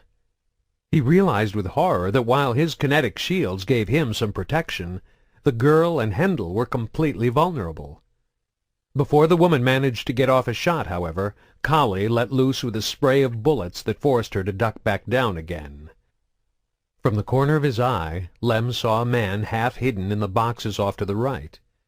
The human fired his pistol as they ran by less than a dozen feet away, concentrating his fire on Lem rather than taking aim at Hendel or the girl. The Quarian retaliated with a pair of wildly aimed shots that echoed like thunder in the cavernous warehouse. At this close range, accuracy barely mattered. The auto-targeting systems of both weapons ensured direct hits. Lem's kinetic barriers deflected all the rounds from the pistol except for one that embedded itself harmlessly in the padded shoulder of his combat suit, and another that ripped through the corner of his backpack. His opponent wasn't so lucky. The concentrated scatter of the shotgun blasts overwhelmed his shields, and a handful of pellets penetrated the kinetic barriers. The impact tore great holes in the exposed flesh of his face and hands, and the man dropped lifeless to the floor. And then they were sliding into the safety of the cover behind the containers. Lem quickly shook the pack loose from his shoulder and lowered the girl to the floor, then popped up to provide cover for Kahlee. Seeing what he was doing, she sprinted across the warehouse toward them, keeping her head low. A shotgun wasn't the best weapon for laying down a field of cover fire. Unlike an assault rifle, it didn't spray a nearly endless stream of bullets. But Lem remembered where the woman who had popped up before was hiding. If she was foolish enough to peek out again without changing position, he'd have her right in his sights. The woman did exactly that, and Lem pulled the trigger the instant her head came into view. The echo of the shotgun rang out once more, and the crate she was using for cover actually shifted from the impact of his shot. Her kinetic barriers saved her life, absorbing the tightly packed cloud of incoming projectiles, and she ducked behind cover once again. Lem doubted she'd make the mistake of showing herself in exactly the same place a third time. Kahlee skidded to a stop beside him, breathing hard.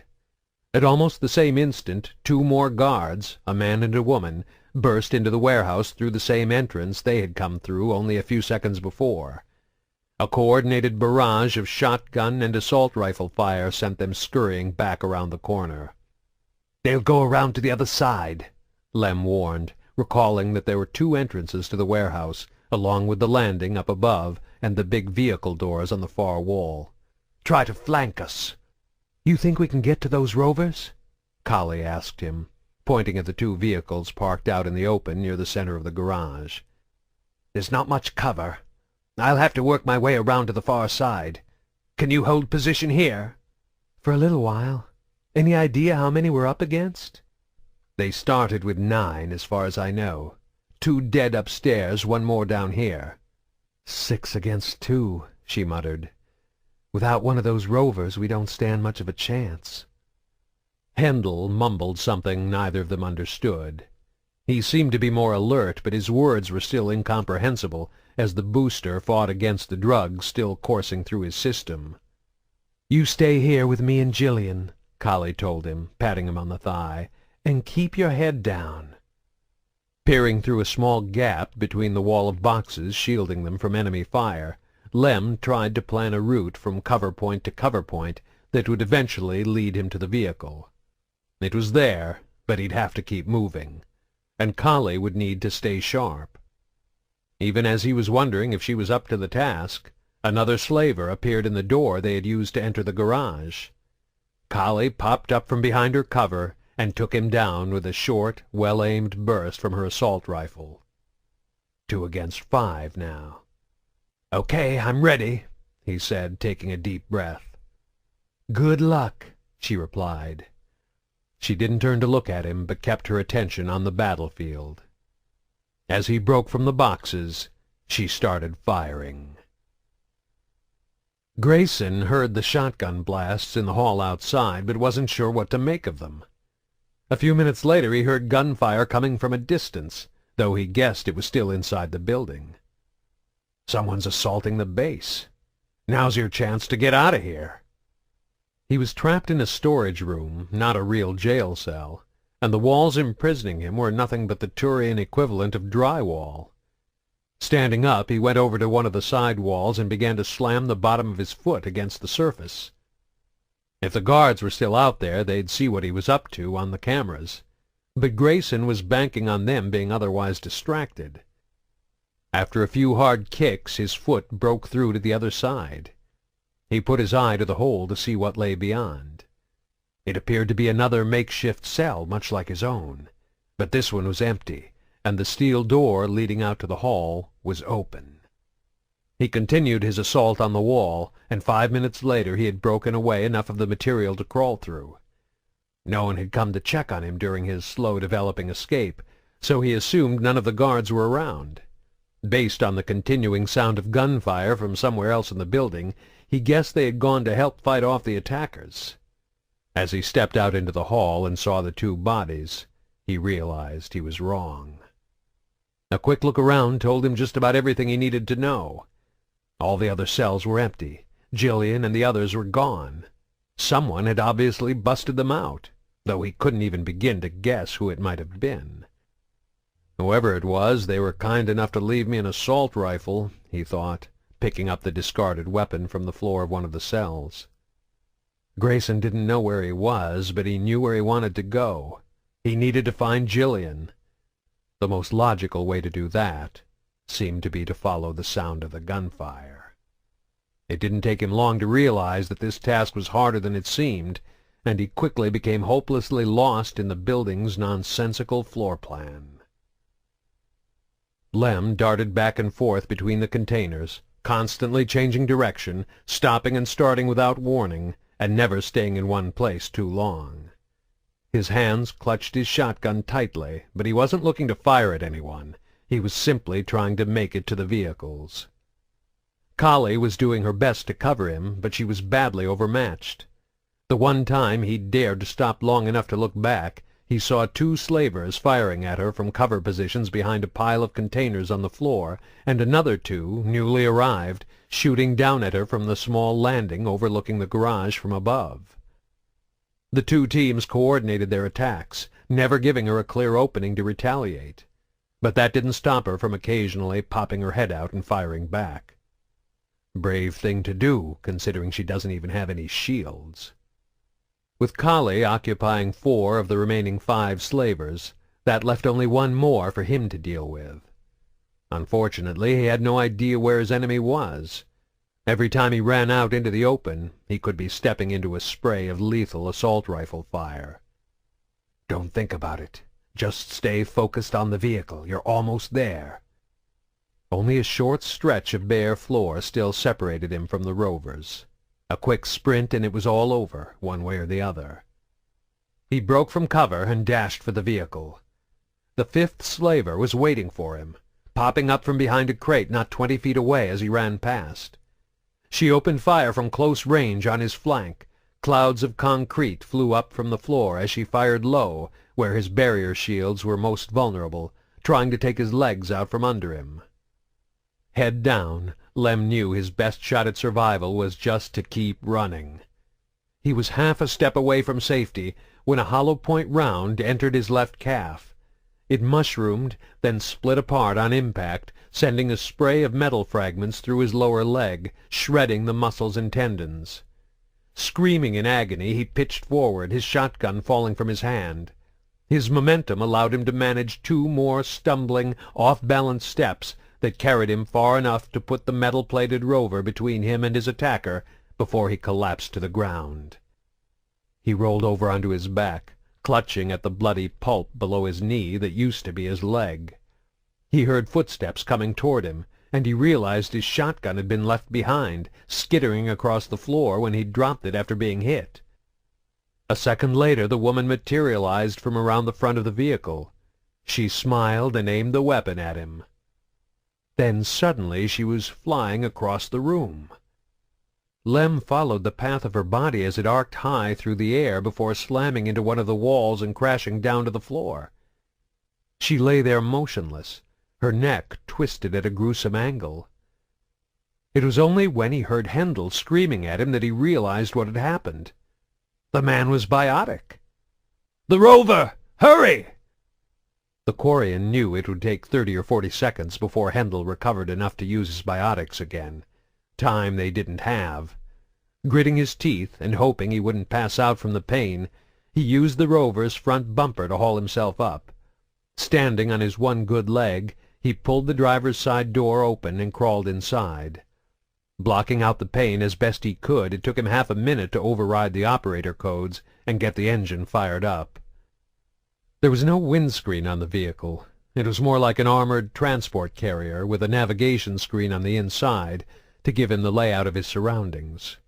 Organic creatures picked up by the vehicle's infrared and ultraviolet sensors showed as small dots on the nav screen, revealing the locations of everyone in the warehouse, both friend and foe. The rover wasn't equipped with weapons, but it was 4 tons of bulletproof metal. He threw the vehicle into gear, the tires leaving patches of smoking black rubber on the garage floor as he peeled out and spun in a crazy circle, fighting with the steering in his haste. He careened into a pile of crates, sending the heavy metal boxes flying. He spun the wheel and stomped on the accelerator.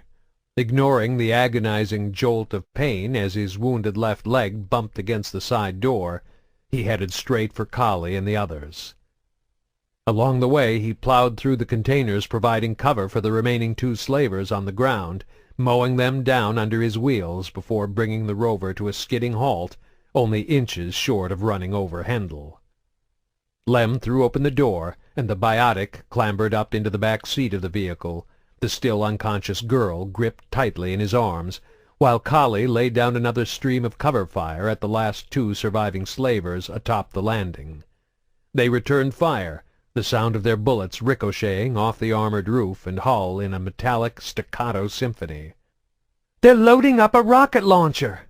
Kahlee shouted, tossing Lem's bag into the back with Hendel as she leaped into the front of the vehicle. "Get us the hell out of here!" "You better drive," Lem panted through clenched teeth as he tried to slide awkwardly over to the passenger seat. She glanced down at his mangled leg, then shoved him out of the way as she slid behind the wheel, causing him to scream in pain. "Sorry!" she shouted, slamming the door shut and throwing the rover into reverse. She pinned the accelerator and they took off backward. A fast-moving projectile appeared on the nav screen, an incoming missile fired from the rocket launcher. Lem thought they were all dead, but Kahlee wrenched the wheel to the right at the last possible second. Instead of blowing the rover apart, the missile struck the ground beside them. There was a deep boom as it detonated, and the vehicle bucked hard from the explosion, the wheels on the near side lifting high into the air before crashing back down to the ground. Somehow Kahlee kept control, using the nav screen to steer as they raced in reverse across the length of the garage, quickly building up speed. Lem was horrified to see she was about to send them full tilt into the garage's heavy metal loading door. "Everyone hold on," she warned them. "This is going to hurt." They hit the door with enough force to wrench one side partially off its rails, the metal twisting in its frame. The back end of the rover crumpled, absorbing the brunt of the impact. Everyone inside was thrown against the rear of their seat as the sudden deceleration of the crash brought them to an immediate stop. Lem's leg slammed against the dashboard as he was bounced around, and he screamed again, struggling not to lose consciousness. He glanced over at Kahlee, who was lolling to the side in her seat, momentarily dazed from the crash. "Kahlee!" he shouted. "You have to drive!" His voice seemed to snap her back to full awareness. Sitting up with a shake of her head, she slammed her foot down on the accelerator once more.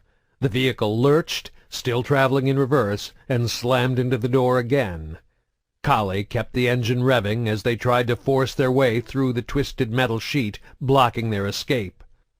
"Come on, you son of a bitch!" she swore. "Gimme all you've got!" The door bent and buckled under the relentless push of the rover's 6 churning tires, but it refused to give way completely, leaving them sitting ducks for the next inevitable assault from the rocket launcher. This is not happening. Pell had been thinking this one thought over and over ever since he'd heard the first of the shotgun blasts down in the barracks. Screaming at his team to get out of their bunks and over to the warehouse to cut off that avenue of escape, he and Shella, the only other member of his crew not already in bed, had grabbed their weapons and raced upstairs. They'd arrived to find the guards dead and their biotic prisoners gone. Racing back down to the landing that overlooked the warehouse, they'd taken a high point above the battlefield, firing down at where the woman, Kahlee, had taken up a defensive position. There was a half-assembled rocket launcher on the landing, a new addition to the warehouse's defenses. He briefly debated slapping it together, then decided against it. He still wanted to try and recapture one of the biotics alive so they could sell them to the collectors. It wasn't long before he regretted that decision. From his vantage point above the action, Pell had a perfect view as the rest of his team was slaughtered by a mix of Kahlee's gunfire, Hendel's biotics, and one of their own rampaging rovers. This is not happening, he thought once again. Out loud he shouted to Shella, "Get that rocket launcher operational! Take out the vehicle!" She scrambled to put it together even as he fired in vain at the prisoners piling into the rover, the position of the vehicle preventing him from getting a clear shot. There was only one way to stop them now, and it didn't involve taking any of them alive. "Armed and ready!" Shella cried out as the rover began to speed away from them in reverse. "Fire, damn it!" The rocket shot toward the vehicle, but the target swerved at the last second, and the missile exploded harmlessly into the floor of the garage. The rover continued to accelerate, then crashed into the reinforced steel loading door with a deafening crash. The door buckled, but held. "Finish them!" Pell shouted, and Shella took aim with the rocket launcher for a second and final shot. Grayson wound his way through the unfamiliar halls and stairwells for nearly 10 minutes, hopelessly lost. Maybe all that red sand over the years messed up your sense of direction. The only thing that kept him going was the fact that the sound of gunfire was getting steadily closer, and the knowledge that whoever had broken the others out had taken Gillian as well. He was on the verge of slamming his fist through another wall in frustration when he heard an incredibly loud explosion, like a grenade or rocket launcher, followed by a tremendous crash coming from beyond the corner just up ahead. Moving quickly but quietly, he rounded the bend to find himself standing on a small landing overlooking a large 2-story garage. Crates and containers were strewn about on the floor beneath the landing, along with several bodies. At the far end, a vehicle had obviously just slammed into the garage's door, and on the landing, not 10 feet away, their backs to him, stood Pell and a woman he didn't know. The woman had a rocket launcher braced on her shoulder. The vehicle's engines began to rev as it tried to force its way through the door. Given the situation, Grayson was almost certain that Gillian and the others were inside. "Finish them!" Pell shouted, and the woman aimed her weapon. Grayson opened fire with the assault rifle. He had no hesitations about shooting a woman in the back. The stream of bullets ripped through her shields, shredded her body armor, and turned everything between her shoulder blades and belt into hamburger. The rocket launcher fell from her nerveless hands, and she staggered forward against the landing's waist-high railing. Another burst from Grayson sent her flipping over the edge to the floor below. Pell was already spinning around, trying to bring his own assault rifle to bear, when Grayson fired again. He concentrated on Pell's right arm, the spray of gunfire nearly severing it from his shoulder as it blew the rifle from his grasp and sent it hurtling over the railing. His former partner fell to his knees, his eyes glazing over in shock as sprays of arterial blood spurted from his maimed limb. He opened his mouth to speak, but another burst from Grayson silenced him forever. It was the first time in almost 20 years Pell hadn't been able to get the last word in. The horrible shriek of wrenching metal from the far side of the garage drew his attention. Glancing over, he saw the rover had managed to push itself against a corner of the loading door so that it bent up and out. Grayson watched, motionless, as the vehicle squeezed through the opening, the rover bursting forth to the other side as if the garage were somehow giving birth to it. For the next 60 seconds he didn't move, listening carefully for sounds of other survivors. All he heard was the rover's engines growing ever fainter as it raced off into the night.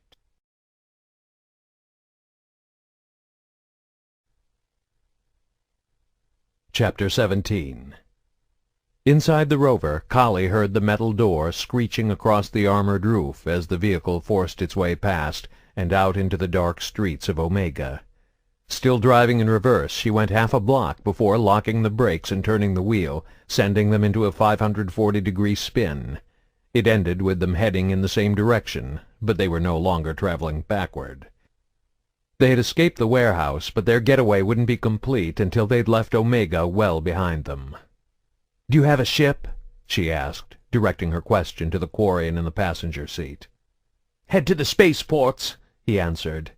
"Right at the end of the block. Take the third left, then the next right." His voice sounded strained and thin from behind his mask. Kahlee pulled her attention away from the nav screen to sneak a quick glance at his injured leg. The wound looked bad, but not life-threatening. "Hendel," she called out to the back seat. "See if you can find a med kit back there." "There's Medigel in my backpack," the Quarian managed to pant out, struggling against the pain. Kahlee didn't dare stop while they treated the injury. Fortunately, Hendel had basic medical field training. Fixing up a bad leg while bouncing along in the rover would be easy enough. Following the Quarian's directions, they quickly cleared the close-packed buildings and emerged on the outskirts of the district's docking bays.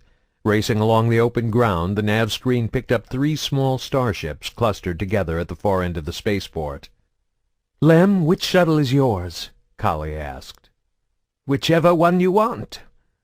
His voice sounded stronger now. She noticed Hendel had splinted his leg and wrapped it in sterile bandages to minimize germ exposure, and the Medigel would have dulled the pain even as it began to heal and disinfect his wounds. She brought the rover to a halt a few dozen feet away from the closest vessel's airlock and hopped out, then turned back to help the injured Quarian. He slid gingerly across the seat to the door, then leaned on Kahlee for support as he stepped out of the vehicle with his good leg. Hendel emerged a few seconds later, carrying the still unconscious Gillian in the crook of one arm and clutching Lem's bag in his other hand. "I'll be damned," he muttered, staring through the station's viewport at the shuttle docked just outside. Kahlee couldn't help but smile when she realized what he was looking at. They were about to steal Grayson's ship. The Quarian set to work on overriding the vessel's security system. It took just over a minute before the airlock opened with a faint click and the landing ramp descended with a soft whoosh of hydraulics. Inside the ship, Hendel set Gillian down in one of the passenger seats. He reclined the seat and buckled her in as Kahlee helped Lem hobble his way to the cockpit. "Can you fly this thing?" she asked him. He studied the controls for a few seconds, then nodded. "I think so. Everything looks pretty standard." The Quarian settled into the pilot's seat and reached out toward the console with a gloved, 3-fingered hand. Kahlee was suddenly reminded that though Quarians might look vaguely human, under their envirosuits and filtration masks they were definitely aliens. And this alien had risked his life to save them. "Thank you," she said. "We owe you our lives." Lem didn't acknowledge her gratitude, but instead asked, "Why were they holding you prisoner?" "They were going to sell us to the collectors." He shuddered, but didn't say anything else. A second later, the display screens came online. "No sign of any immediate pursuit," he muttered. "Cerberus won't give up on us that easy," Hendel warned him as he entered the cockpit. "They aren't working for Cerberus," Kahlee explained, remembering that Hendel hadn't been part of the conversation in Grayson's cell. "Not anymore. I guess they figured they could make more by going freelance. It was only then she realized Hendel hadn't yet bothered to ask why Grayson had been left behind. He must have hated him even more than I thought. Given how things turned out, she couldn't really blame him. "You were right about Grayson," she told him. "He was a Cerberus agent. He must have been working with Jiro the whole time." The ship trembled slightly, and there was a low rumble as Lem fired up the engines. The news of Grayson's true identity didn't seem to surprise Hendel at all. To his credit, the security chief didn't take the opportunity to say, "I told you so." Instead, he only asked, "Did you kill him?" "He's still alive as far as I know," Kahlee admitted. "They were holding him prisoner just like us. I left him in his cell." "If they ever turn him over to the collectors, he'll wish you had killed him," Lem chimed in. Kahlee hadn't thought about that, but the idea brought the hint of a grim smile to Hendel's lips. The Quarian had made a few final adjustments, and the thrusters engaged, lifting the shuttle slowly into the air. "What course should I set?" he asked. Good question, Kahlee thought. "Nothing's changed," Hendel said, giving voice to her own concerns. "Cerberus will still want to get their hands on Gillian, and we still can't risk going to the Alliance. Grayson and his former friends may be out of the picture, but Cerberus has plenty of other agents.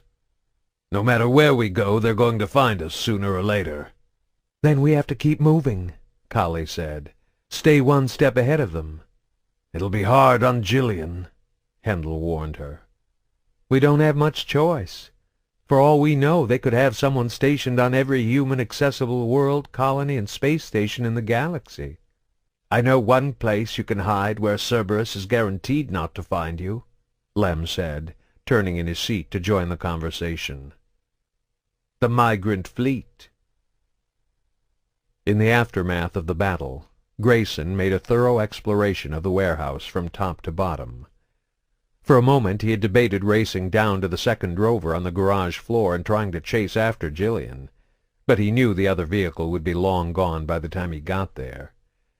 If he wanted to find Gillian, he had to be patient and smart.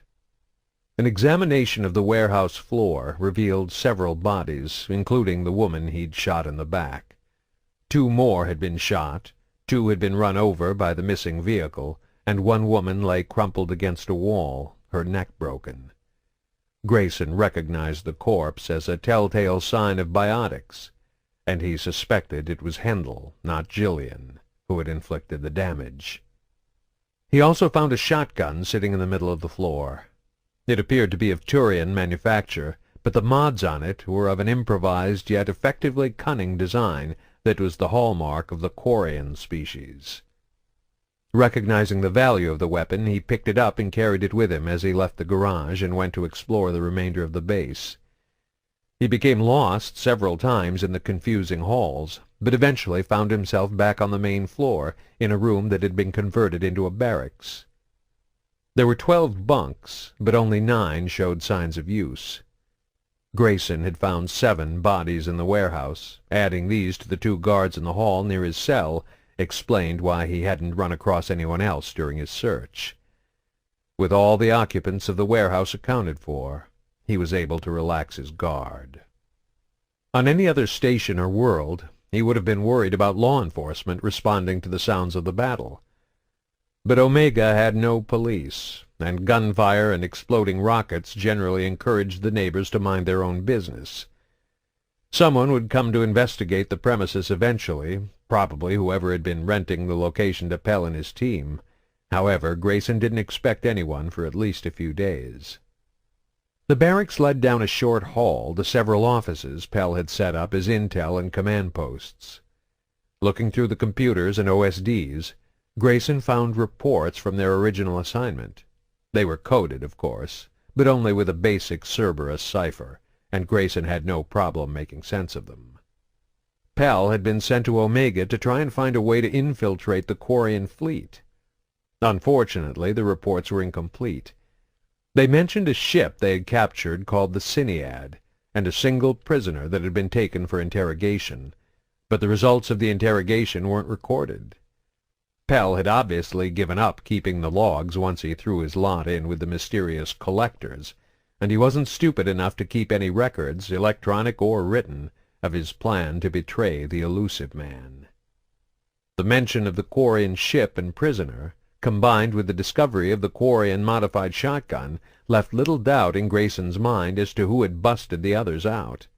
A Quarian rescue team must have come for their compatriot, and for some reason they had decided to take Gillian, Kahlee, and Hendel with them as they shot their way to freedom.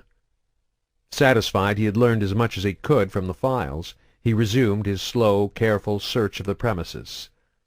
In another office, this one located near what he guessed to be the center of the building, he discovered a small door built into the floor. It was primitive in design. Rather than sliding on rails, it simply swung upward on a pair of metal hinges. It was closed and locked with a simple deadbolt latch. Grayson took aim at the door with his newly acquired shotgun and used the toe of his boot to slide the deadbolt aside. He waited for several seconds, and when nothing happened he leaned forward cautiously and threw open the door, ready to fire if a target presented itself. The cellar beneath was completely dark. A rickety wooden staircase descended into the blackness.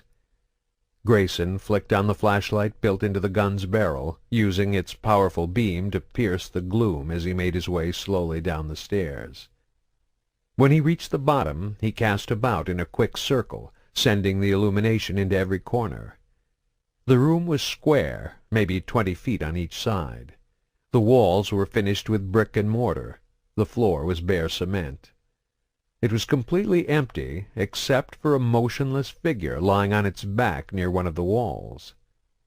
Training the beam of his flashlight, and the muzzle of the shotgun, on the body, Grayson approached. He was within a few feet before his mind fully recognized what he was seeing. He had found the Quarian captive. Running the flashlight slowly from head to toe, he saw that the prisoner was bound hand and foot and had been stripped completely naked. Grayson had never seen a Quarian without its envirosuit and helmet before, though he doubted this individual could still be called anything close to a representative example of his species. His face was a deformed mass of lumps, bruises, cuts, and burn marks, clear evidence of the torture he had endured. Someone had knocked out all his teeth and caved in one cheekbone. The other cheek gaped wide as if someone had slit it lengthwise from lip to what passed for the Quarian version of an ear. One eye was swollen completely shut. The other had both upper and lower eyelids missing, the ragged edges of the flesh left behind, attesting to the fact that they had been savagely torn off with a pair of pliers. Grayson recalled with distaste how much Pell had enjoyed that particular method of torture. In addition to the excruciating pain of the brutal removal, the victim would go slowly and agonizingly blind as the exposed eyeball became dehydrated. The rest of the body showed similar signs of abuse. The fingers and toes were all broken, and several had been yanked from their sockets. Every inch of exposed skin showed signs of being beaten, cut, burned, or dissolved by acid. However, there was something even more unusual about the body that caused Grayson to crouch down for a closer look. There appeared to be some kind of loamy gray growth spreading out from the Quarian's wounds to crawl slowly across the skin. It took Grayson a moment to realize it was some kind of bacterial fungus. In addition to the sadistic torture, the Quarian must have contracted a strange alien disease. He gave a grunt of disgust and stepped back from the body. To his surprise, the Quarian reacted with a short yelp of fear. Jesus Christ, the poor bastard's alive! He was actually trying to talk, saying the same phrase over and over in a shaky, raspy voice. The words were distorted from his missing teeth and misshapen face, and it took Grayson's automated translator several repetitions before it could decipher what he was trying to say. Frequency 43223. My body travels to distant stars, but my soul never leaves the fleet. Frequency 43223. My body travels to distant stars, but my soul never leaves the fleet." He kept repeating the same phrase over and over, his voice rising and falling in a trembling, terrified warble. Grayson crouched down close to him, though he was careful not to touch the infected flesh. "It's okay," he said softly, knowing his translator would repeat the words in the Quarian's own language. "Nobody's going to hurt you now. It's okay." The Quarian didn't seem to hear him, but continued babbling, his words coming more and more quickly as his broken mind spewed out the information in a desperate attempt to avoid continued torture. "It's over now," Grayson shushed, hoping to calm the frantic captive down. "It's over." His words seemed to have the opposite effect, as the Quarian began to thrash against the bonds holding his wrists and ankles. He let out a cry of frustration, then began to sputter and cough. A fine mist of black, foul-smelling ichor spewed from his lips and the gash in his cheek, causing Grayson to jump back to avoid the spray. The fit ended with the Quarian letting out a series of hitching, gurgling sighs, and then he finally went still and silent. Steeling himself against the fecund stench that was now emanating from the body, Grayson got close enough to verify that the Quarian had stopped breathing. He left the body in the blackness of the cellar and climbed the stairs back to the ground floor. Closing and bolting the door behind him, he then scrounged up everything of value he could carry. 15 minutes later he was behind the wheel of Pell's second rover, making his way down the unfamiliar streets of Omega with a pack full of supplies and the shotgun resting on the seat beside him.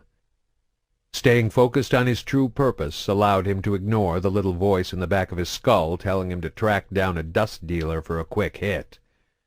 Instead, he set off to locate a transmit station so he could link into the comm network and send a message off to the elusive man, telling him everything that had happened. Pell had turned his back on Cerberus, but Grayson was still loyal to the cause, and he knew they could help him find Gillian again.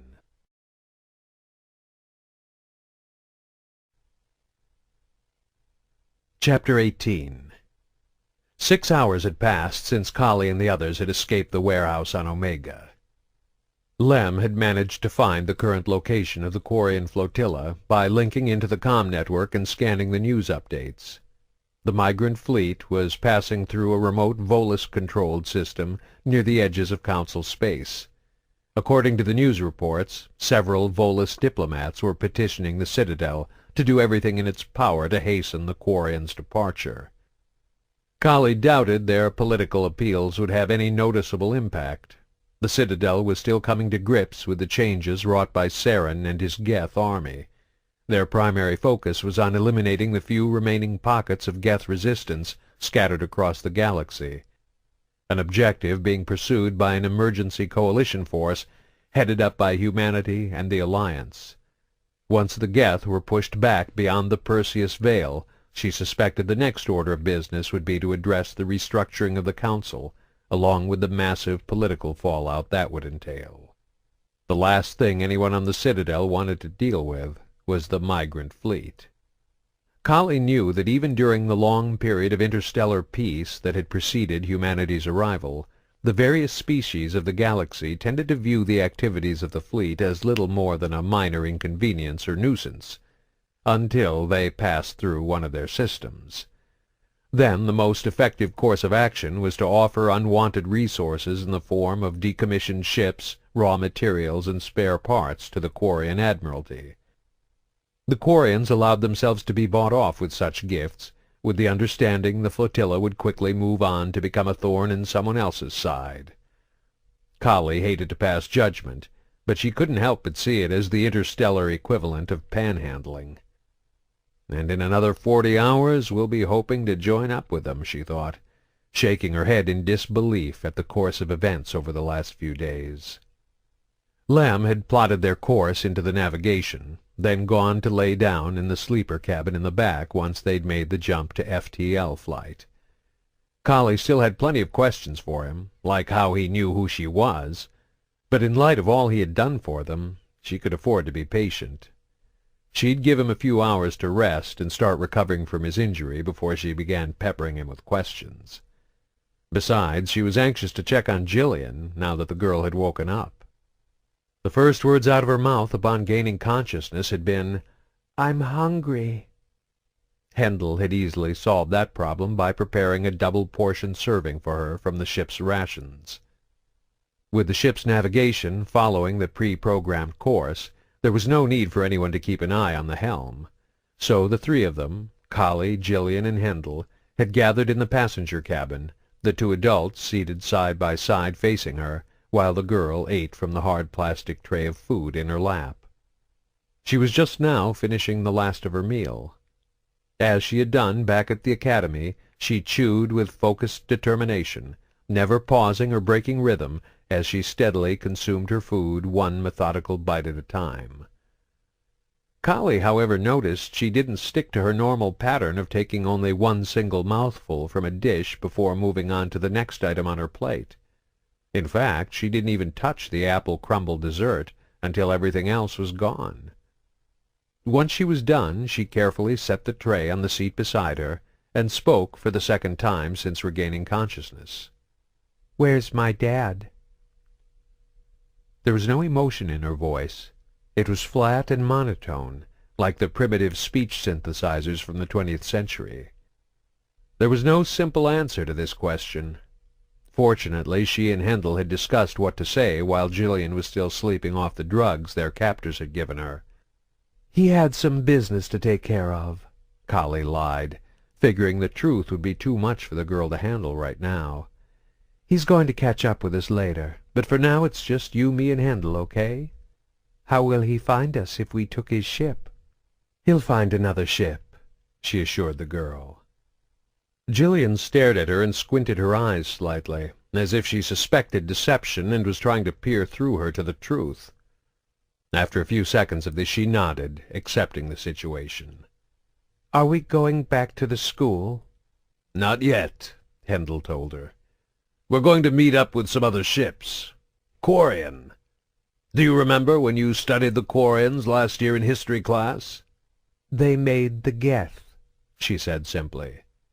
"Yes," Kahlee admitted, hoping this wasn't the sole fact she associated with the species of their rescuer. "Do you remember anything else about them?"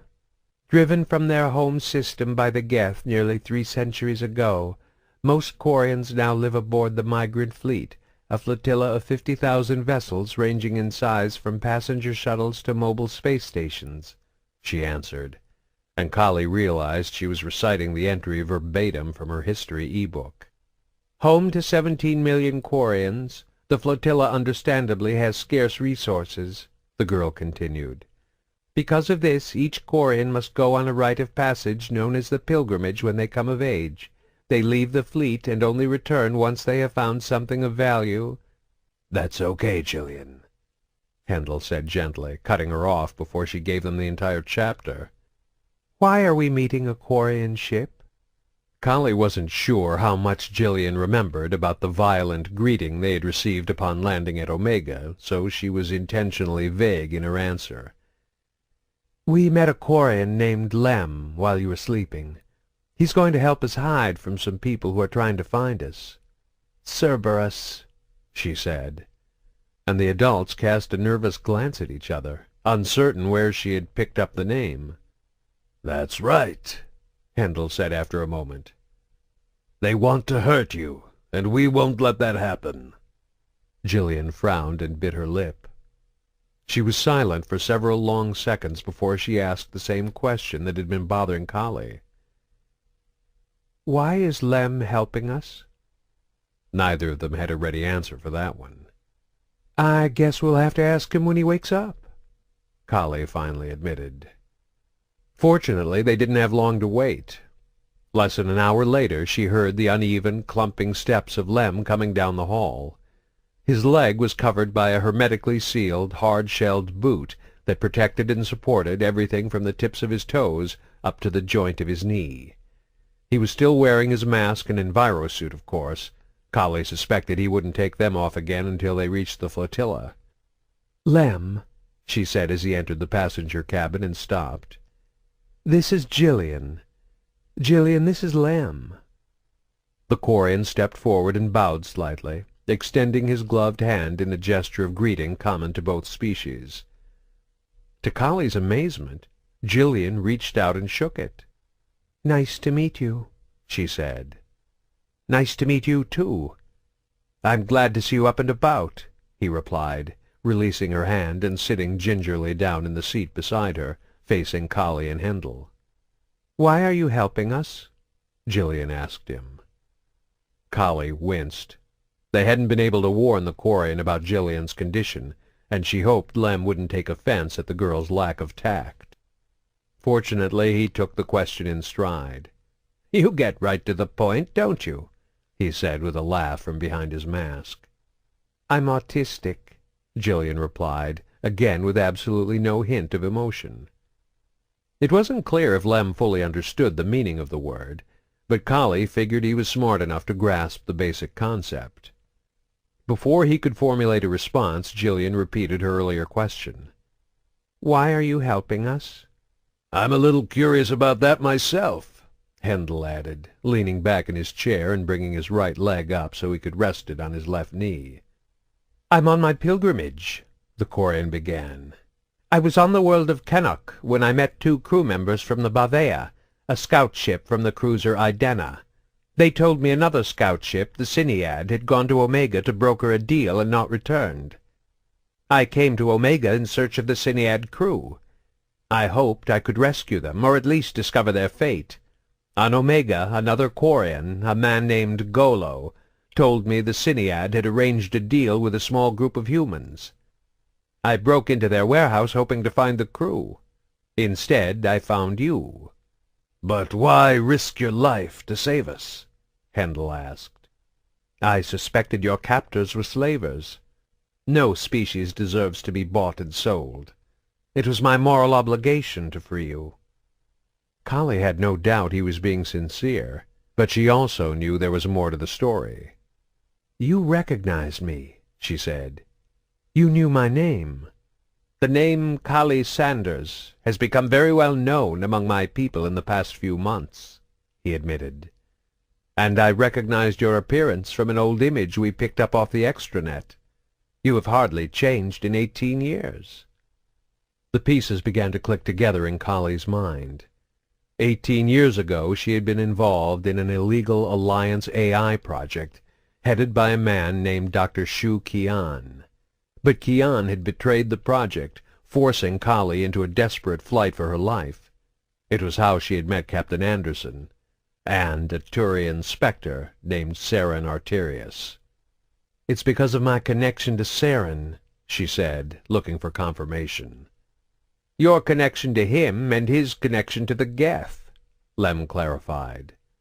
"The Geth revolt was the single most significant event in the history of my people. They drove us into exile, an army of synthetic machines, ruthless, relentless, and unstoppable. But Saren led an army of the Geth against the Citadel. He found some way to make them follow him. He found a way to control them and bend them to his will.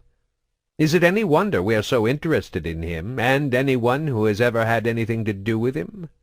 "Kahlee?" Hendel asked, uncrossing his legs and sitting up straight, his muscles tensing. "What's he talking about?" "Back when I was with the Alliance, Saren was the spectre sent to investigate a research project I worked on." She had never really talked about what had happened on that mission with anyone other than Anderson, and she didn't want to start now. "How did the Quarians find out about all this?" she demanded.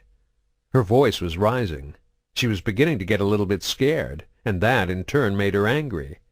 "Those Alliance files were classified." "Any information can be acquired for the right price," the Quarian reminded her. It was hard to read his expression behind his mask, but his tone seemed calm. "And as I said, we have an understandable obsession with the Geth. Once we knew Saren was leading their armies, we began to gather all the information we could on him, personal history, past missions. When it was discovered he had close dealings with a human scientist working on an illegal AI project, It was only natural that we should delve into the scientist's background as well. Illegal AI? Hendel muttered, shaking his head in disbelief at what he was hearing. That was a long time ago, Kahlee told the Quarian. The captain of the Idena will want to speak with you. I can't help you, she insisted. I don't know anything about Saren or the Geth. You might know more than you think, Lem replied. You make it sound like we don't have any choice in the matter, Hendel noted, his voice dark. You are not prisoners, the Quarian assured them. If I take you to the fleet, it will be as honored guests. If you do not wish to go, we can change course right now. I can take you to any world you choose. However, if we do join up with the fleet, it is possible they won't allow you to leave right away, he admitted. My people can be overly cautious when it comes to protecting our ships. The security chief glanced over at Kahlee. It's your call. You're the celebrity. This will end your pilgrimage, won't it? She wanted to know. Meeting me is your gift to the captain. He nodded but didn't speak. If I don't do this, you can't go back to the fleet yet, can you? I will be forced to continue my journey until I find something of value to bring back to my people. But I will not force you to do this. The gift we bring must not be won through causing harm or suffering to another, Quarian or non-Quarian. It's okay, she said after thinking on it. I'll talk to them. We owe you our lives, and this is the least I can do. Besides, she added, it's not like we're safer anywhere else. 40 hours later, they dropped from FTL travel less than 500,000 kilometers from the migrant fleet. Lem was once again occupying the pilot's chair, with Kahlee seated beside him. Hendel was in his now typical spot, standing just inside the door heading back to the passenger cabin, and even Gillian had come up to join them in the close confines, standing directly behind the Quarian's chair. The girl seemed to have taken to Lem. She had started following him around, or just sitting and staring at him whenever he sat down or caught a few hours of sleep. Gillian didn't initiate conversations with him, but she answered promptly whenever he spoke to her. It was unusual but encouraging to see her responding so well to someone, so neither Kahlee nor Hendel had tried to stop her when she'd come up to the cockpit to join them. The migrant fleet, with its thousands upon thousands of ships flying in tight formation, showed up on the nav screens as a single large red blob as they approached. Lem punched up their thrusters, and they began to move steadily toward the flotilla. When they reached a range of just under 150,000 kilometers, the nav screen showed several smaller ships detaching themselves from the main armada, arcing around on an intercept trajectory with their own course. "Navy patrols challenge every ship approaching the fleet," Lem had informed them earlier. "Heavily armed. They'll open fire on any vessel that doesn't identify itself or refuses to turn back." From what Kahlee knew of Quarian society, their reaction was completely understandable.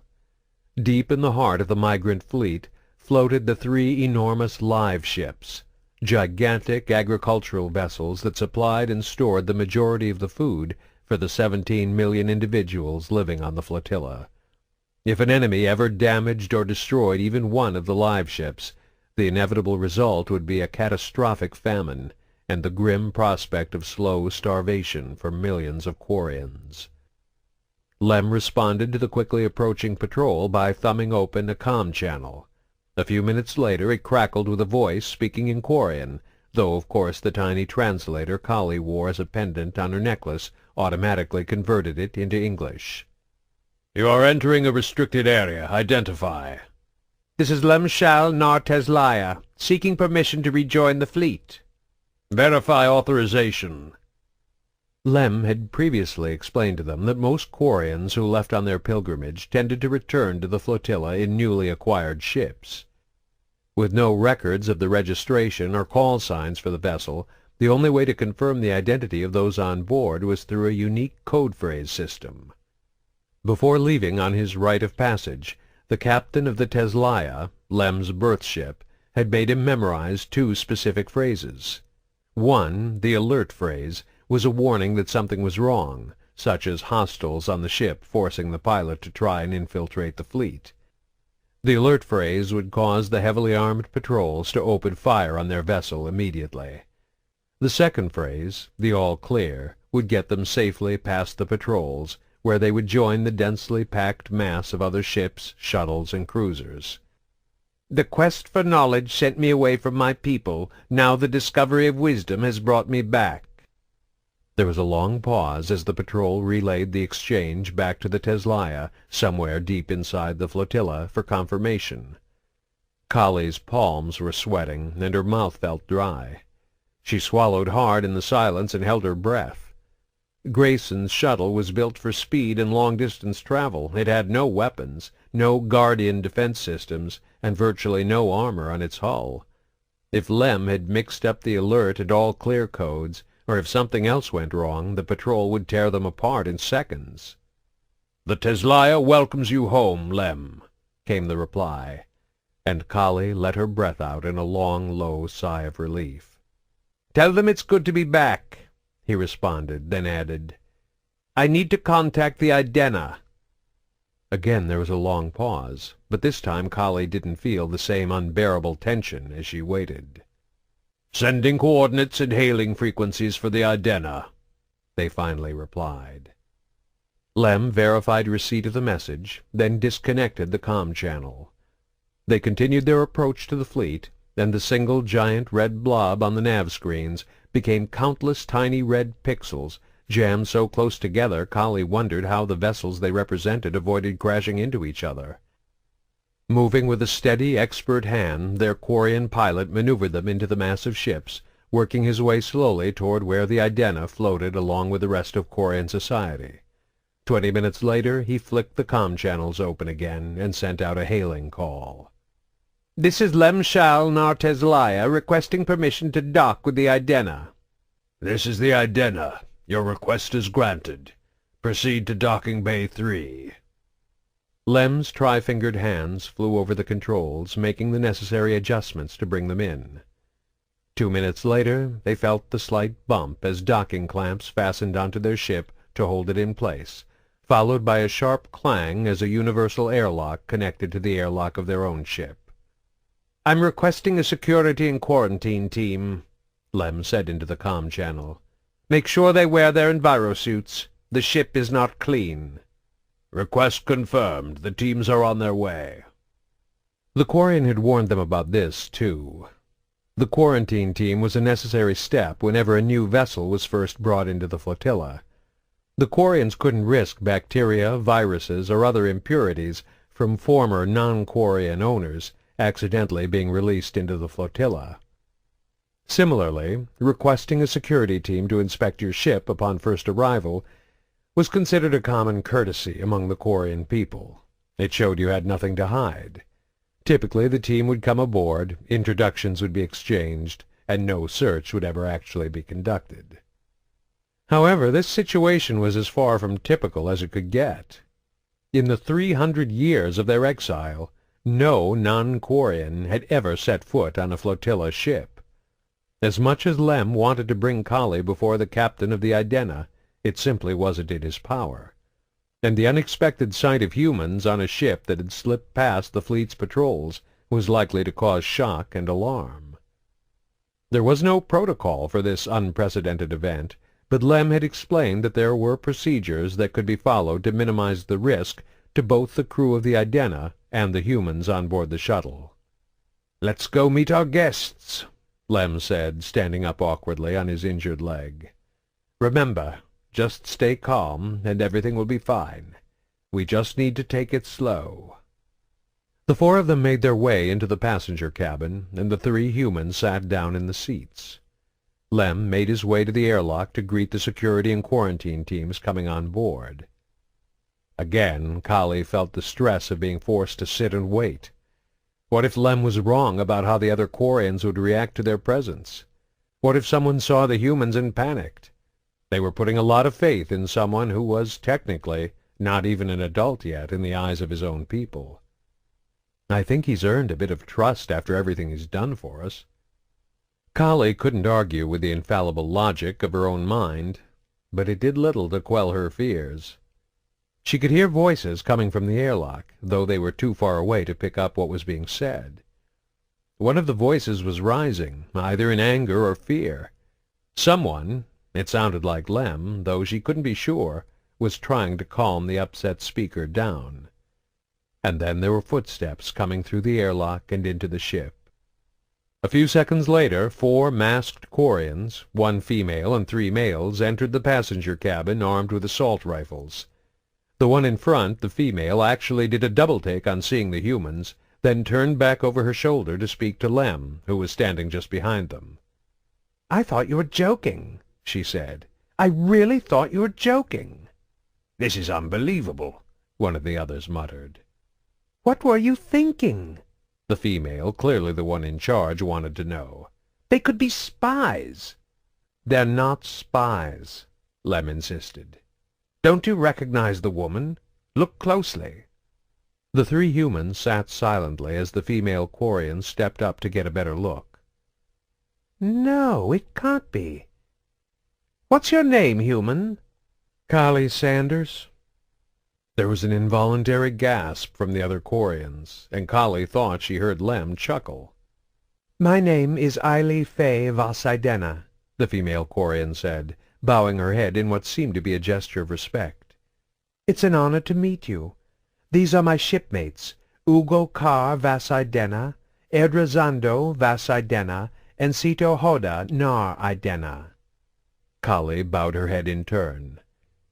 "These are my friends, Hendel Mitra and Gillian Grayson. We are honored to be here." "I brought Kahlee here so she could speak to the captain," Lem interjected. "This meeting is my gift to the Idena." Kahlee glanced over at Lem, then turned her mask back to Kahlee. "Forgive me, Kahlee Sanders, but I cannot permit you to board the Idena. That decision must come from the captain, and he will want to consult with the ship's civilian council before deciding." "So, what are you saying?" Hendel asked, judging the mood to be calm enough for others to join into the conversation. "We have to leave?" "We cannot allow you to leave yet, either," Kahlee told him after a moment's consideration. "Not without the captain's approval. Your shuttle must stay here in the dock, and you must stay aboard your own vessel until a ruling is reached on this matter." "How long will it take?" Kahlee asked. "A few days, I would guess," Kahlee answered. "We're going to need some supplies," Hendel said. "Food, primarily. Human food." "And they will need suitable envirosuits when the captain finally decides to let them onto the ship," Lem added, taking an optimistic view. "We will make every effort to accommodate your needs," Kahlee told them. "We don't have any stores of non-Quarian food aboard the Idena, but we will contact the other ships to see what we can find." She turned once more to Lem. "You will have to come with me. The captain will want to speak to you in person." Then she turned back to the humans. "Remember, you are not to leave the confines of this vessel. Either Ugo or Sito will be posted outside your airlock at all times. If you need anything, they can help you." And with that, the Quarians, including Lem, left them alone. A minute later they heard a loud clang as the door to the Idena's external airlock slammed shut, sealing them inside the shuttle. "Huh," Hendel grunted. "That's a hell of a way to treat a celebrity."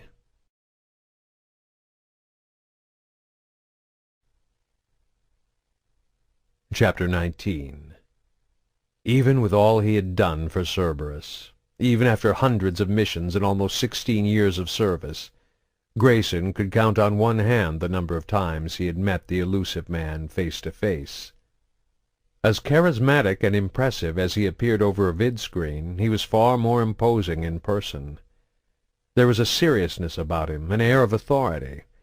He possessed a cool confidence that made it seem as if he was completely in control of everything that unfolded around him. There was unmistakable intelligence in his steely eyes.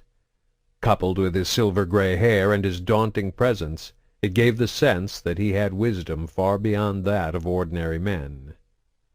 The impression was further enhanced by the surroundings of the office the elusive man used for his personal meetings. The room was decorated with a classic dark wood finish, giving it a serious and subdued, almost somber feel. The lights were soft and a little dim, leaving the corners obscured by shadows. 6 black meeting chairs surrounded a frosted glass table on the far side of the room, allowing him to accommodate larger groups. This meeting, however, was a private session. Grayson was seated in one of the 2 oversized leather chairs in the center of the office, directly across from the man himself. He'd noticed a pair of guards posted just outside the door as he entered the room, but inside the office it appeared to be just the 2 of them. "We haven't found any hard evidence to back up your story yet," the elusive man said, leaning forward in his own chair with his elbows resting on his knees and his hands clasped before him. His features were sympathetic and his voice understanding, but there was a hard edge just below the surface. Grayson once again found him to be compelling yet intimidating at the same time. He made it so that you wanted to confide in him, yet if you chose to lie, his eyes seemed to say he would know, and there would be grave consequences.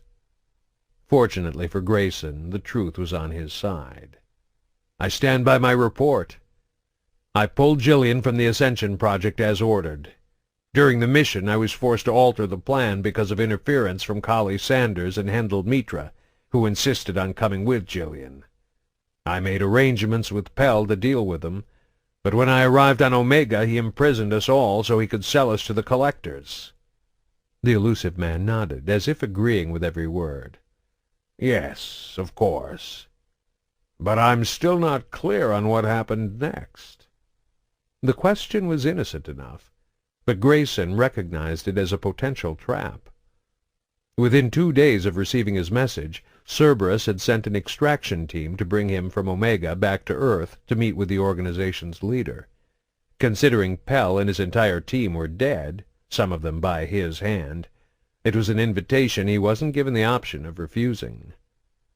Upon landing, they had hustled him into a waiting car and taken him directly to the nondescript office tower that served as the corporate headquarters of Cord Hislop Aerospace, the legitimate business front for Cerberus. Virtually the entire building was staffed with everyday men and women engaged in the business of manufacturing and selling ships and shuttles. None of them had any idea they were really working for an anonymous individual who inhabited the secure penthouse at the very top of the building, above the privately accessed suites of the more well-known corporate executives. Grayson had been itching for a sand hit during the seemingly endless elevator ride to the top of Cord Hislop, but it would have been sheer idiocy to dust up before a meeting as important and dangerous as this one. He had one chance to convince the elusive man that Pell was a traitor. If he failed, he likely wouldn't leave the building alive, meaning he'd never see Gillian again. "I've told you everything I know about Pell's death. An unknown person or persons, probably Quarian, broke into the warehouse. I presume they helped the others escape. Most of Pell's team were killed during the escape. During the battle, I broke out of my cell. I killed Pell and one surviving member of his team myself. Then I contacted you." The elusive man nodded again, then stood up slowly. At just over 6 feet tall, he towered above Grayson, still seated in his chair.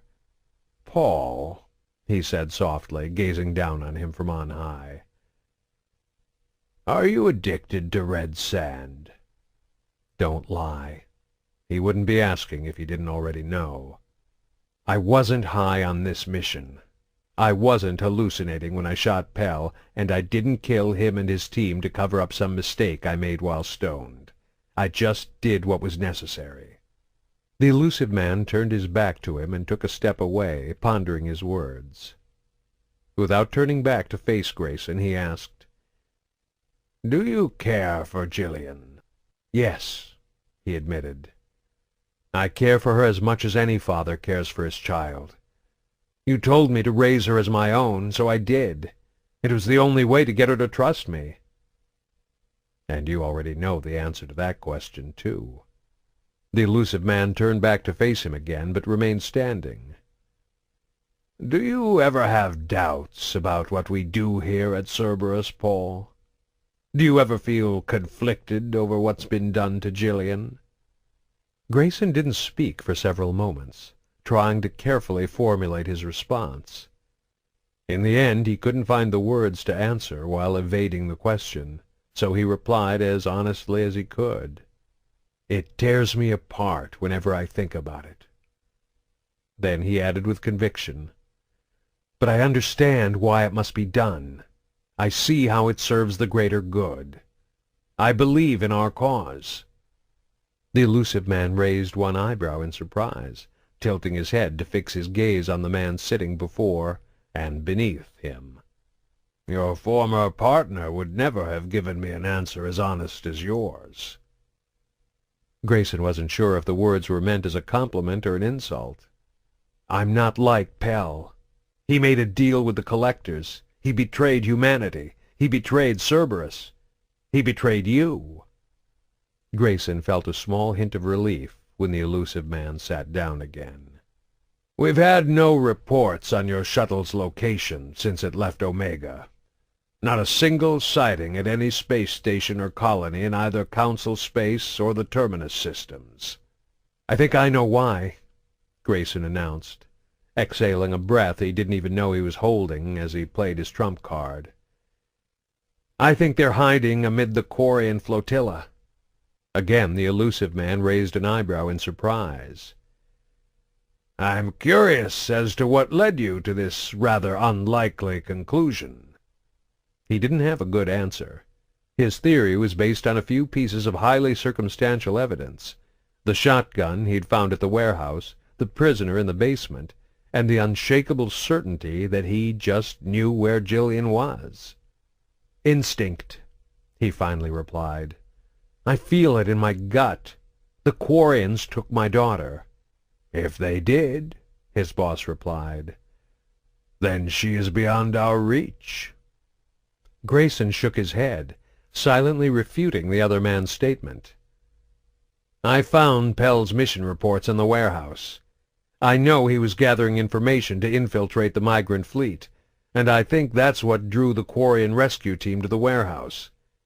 But they left one of their own behind, a prisoner Pell had tortured to the brink of insanity. He gave me a transmission frequency and what I believe to be some kind of passcode before he died. Pell's reports also mentioned a Quarian scout ship he'd acquired, the Cinead. I think we can load a team onto the ship and use the frequency and code to get inside the flotilla and get Gillian back." The elusive man didn't try to deny the purpose of Pell's mission. Instead, he considered Grayson's plan, most likely weighing the risks against the potential rewards. "It could work, assuming you're right about the Quarians taking Gillian." He stood up again, but this time the action seemed to signal an end to their meeting, as if he'd gotten what he wanted out of Grayson. "I will have some of our operatives in the Terminus system see if they can find any information to support your theory. If they do, we'll send an extraction team to get her out. We have a Quarian contact on Omega who could help us," he added. "I will give him the code to see if he can verify the authenticity." Grayson had achieved half of what he wanted from this meeting. Cerberus was sending troops to bring Gillian back. But that wasn't enough for him this time. He was done letting others control his daughter's life while he sat idly by. "I want to be part of the extraction team." The elusive man simply shook his head. "The mission will require exacting precision and flawless execution. The smallest mistake could put the entire team at risk. And I'm concerned your feelings for Gillian have compromised your judgment." "I need to be part of this," Grayson insisted. "I need to get my daughter back." "I give you my word no harm will come to her," the elusive man assured him, his voice slipping into a low, soothing register. "We'll do everything to keep her safe. You know how important she is to us." "That's what I'm counting on." Gillian represented over a decade of intense Cerberus research. Tens of thousands of hours and billions of credits had been invested in his little girl, in the hope she would one day become the key to unlocking new frontiers in the field of human biotics. The elusive man wanted Gillian back just as much as Grayson, though for different reasons. And that gave the father something few people ever had when dealing with the elusive man: leverage. "You don't have any other choice," Grayson warned him, delivering his ultimatum in a sure, steady tone. "I won't give up the passcode, not until I'm on a ship heading right into the heart of the migrant fleet. If you want to get Gillian back, then I'm your only shot." It was a dangerous gamble.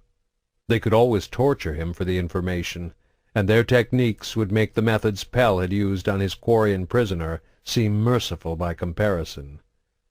But Grayson could still be useful, especially when it came to Gillian. Cerberus knew of his daughter's condition. They knew she could be unresponsive to strangers. Her father was worth keeping around. Or so he hoped. "You are very dedicated to her," the elusive man said with a smile that didn't quite hide the rage beneath it. "I hope that does not become a problem later on. So I can go?" The elusive man nodded. "I will set up a meeting with Golo, our Quarian contact on Omega." He motioned with one hand, and Grayson stood up, fighting to keep his elation well hidden. It was quite likely there would be repercussions for his defiance somewhere down the road. The elusive man had a long, long memory. But he didn't care about that now. He was willing to pay any price if it meant he could get his daughter back.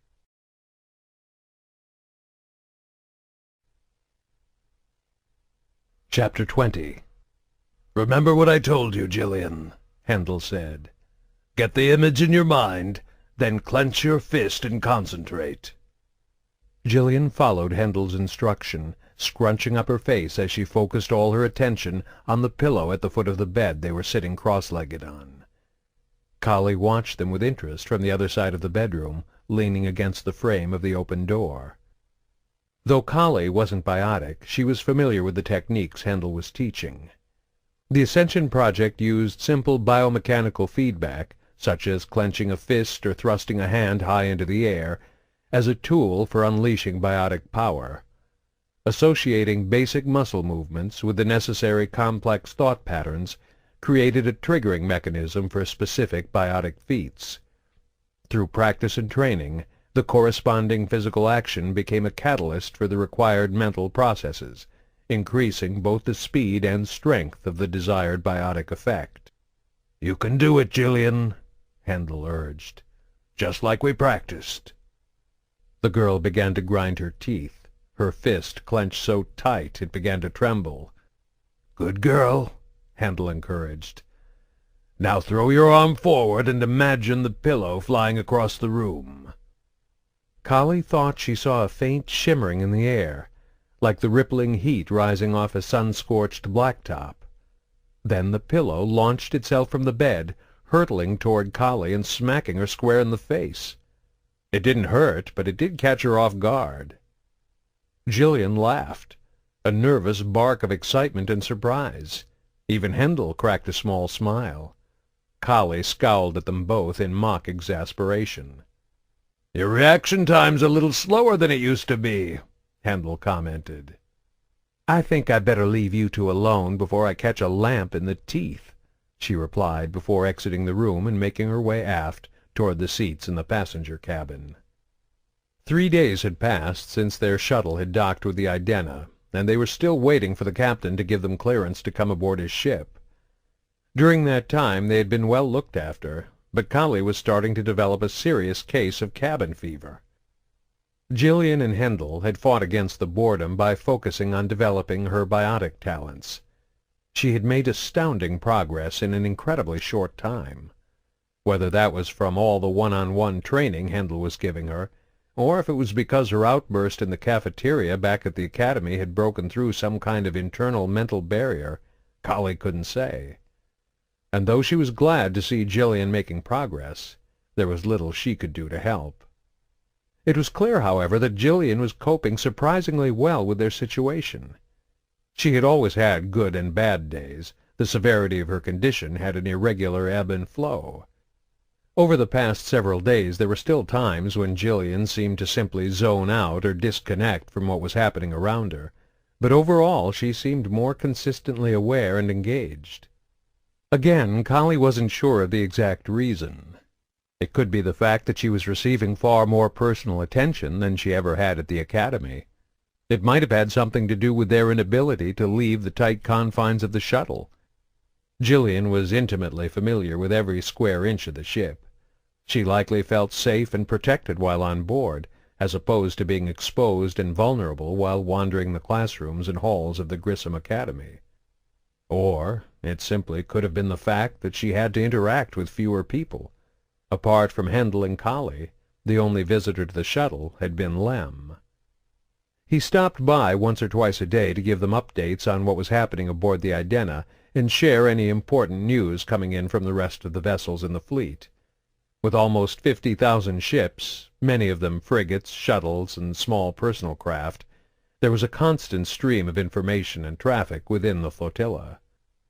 Fortunately, in the Quarians' endless efforts to seek out resources for their society, there were also dozens of vessels arriving and departing from nearby worlds on a daily basis. As promised, the Idena had requested from the other vessels food stores that were suitable for humans, as well as human envirosuits. One day after their arrival supplies began to come in, and the shuttle's hold was now stocked to overflowing. Not surprisingly, the request had set off suspicions and rumors among the rest of the fleet.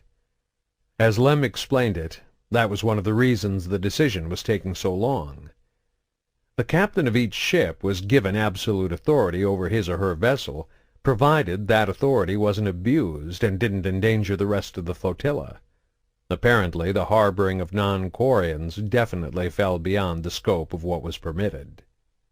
In the wake of the Idena's strange request for human-centric supplies, the Conclave and the Admiralty, the respective civilian and military leaders of the Quarian government, had become involved in the discussions of what was to be done. Ultimately, Lem had explained to Kahlee, the final decision would be given to the Idena's captain, but not before everyone else had weighed in with their opinions and recommendations. To pass the time between Lem's visits, Kahlee had begun speaking with the Quarians posted at the airlock as their guards.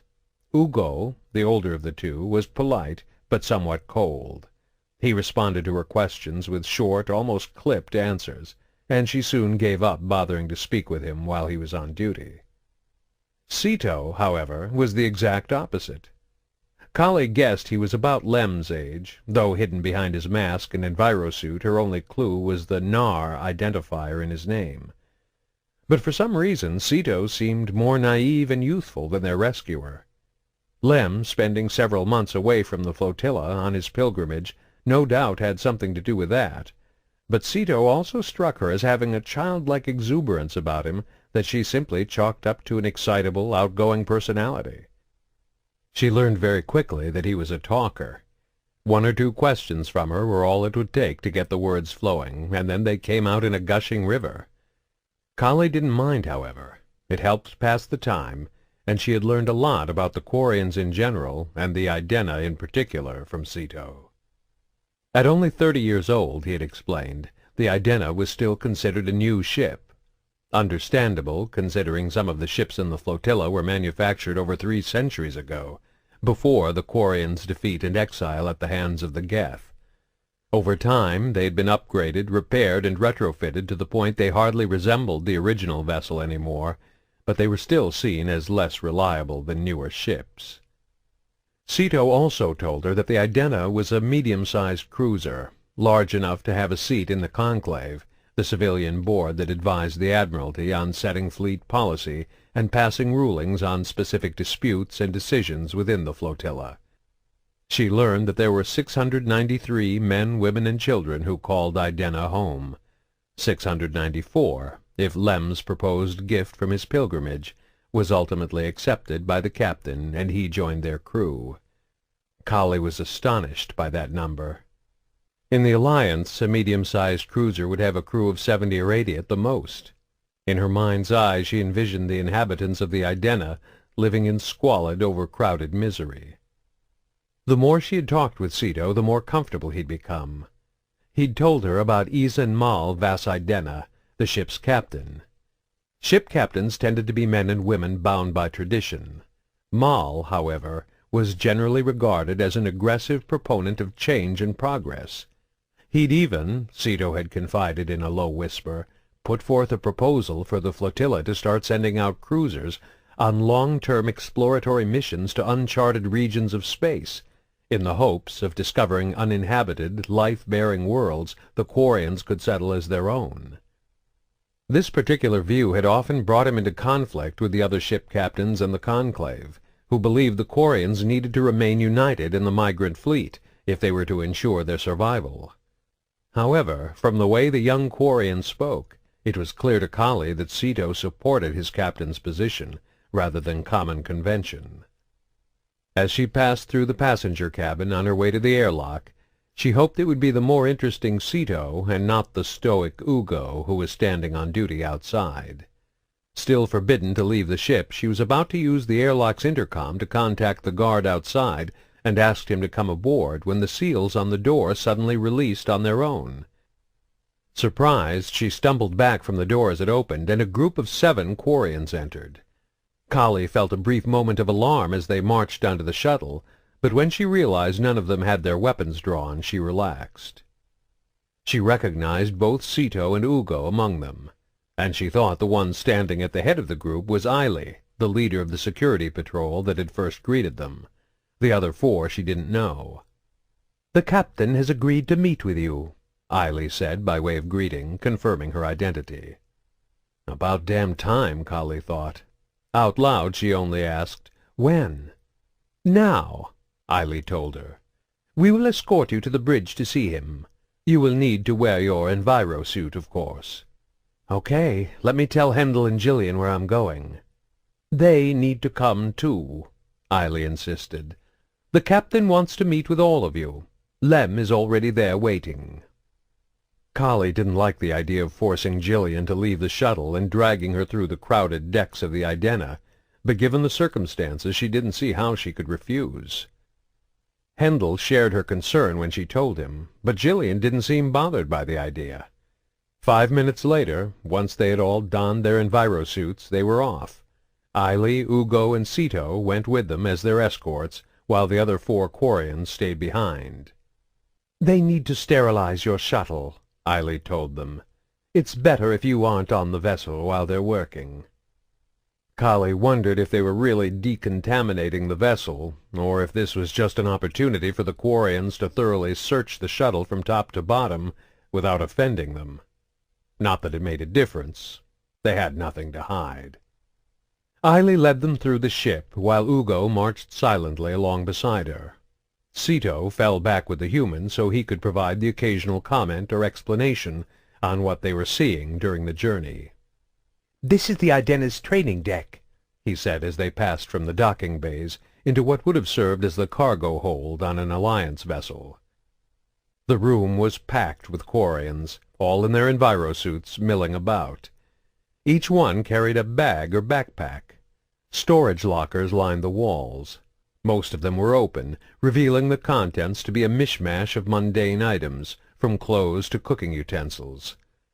Similar piles of goods were loaded into large open-topped steel crates and oversized metal storage containers scattered haphazardly about the floor, filling the room except for the narrow aisles that ran back and forth between them.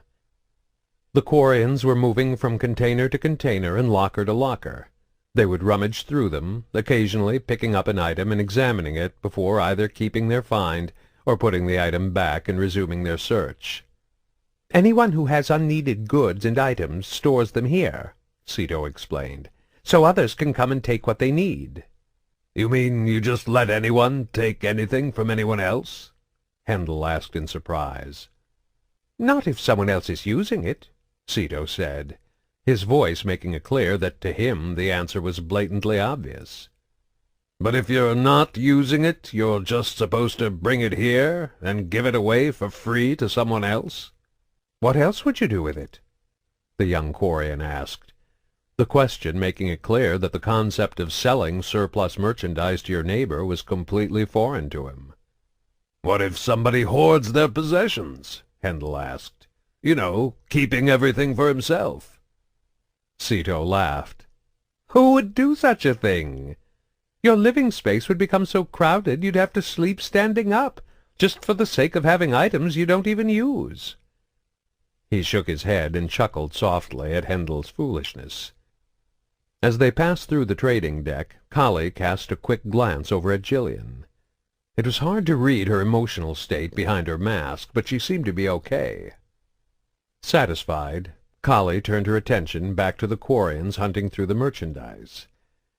At first glance, the scene resembled the crowded market square of any colony world. A closer look, however, showed it was very, very different. It lacked the aggressive, bustling energy of a typical bazaar. Despite the crowd, 40 or 50 people by her guess, nobody was pushing, shoving, or fighting over items. Often 2 or 3 people would stop and talk, though they were always careful to move aside so they didn't block the aisles when they did so. It took her a moment to realize what else was missing. The noise. There were no merchants loudly hawking their wares, and no angry shouting of customers and proprietors haggling over prices. Only the soft sounds of people searching through the lockers and bins, and the low, good-natured conversation of neighbors and friends.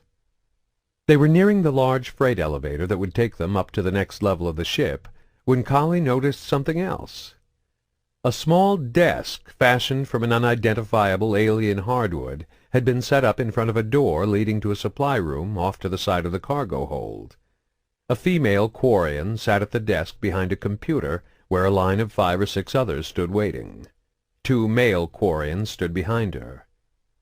The man at the front of the line said something to the woman, who punched some information into the computer. He handed her an empty pack, which she passed to one of the men behind her.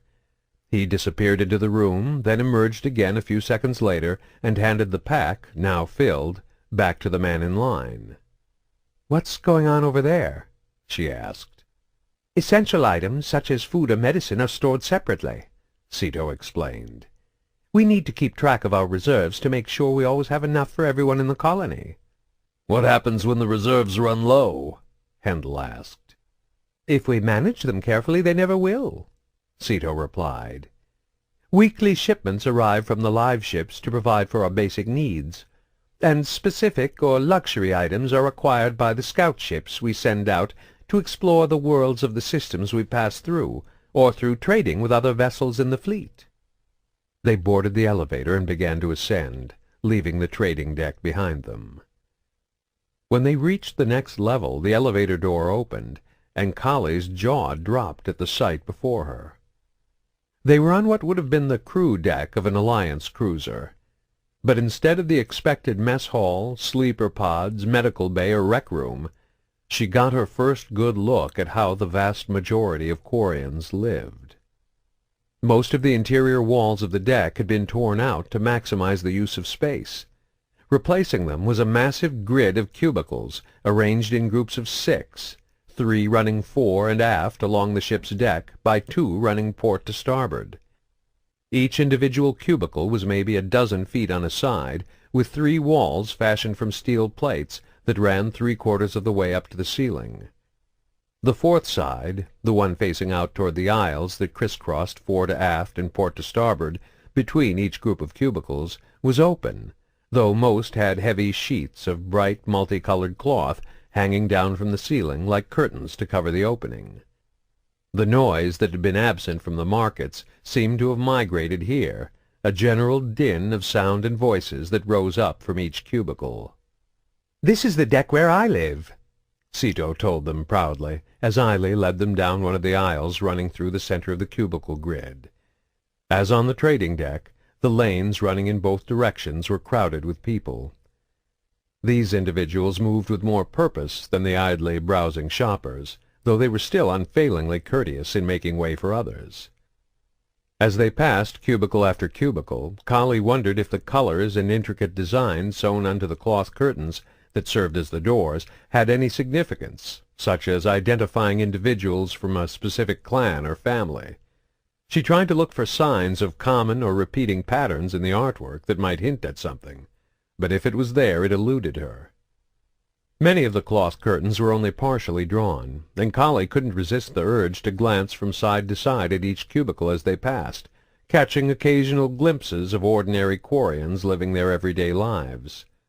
Some were cooking on small electric stoves, others were tidying up their cubicles, others were playing cards or other games, or watching personal vid-screens.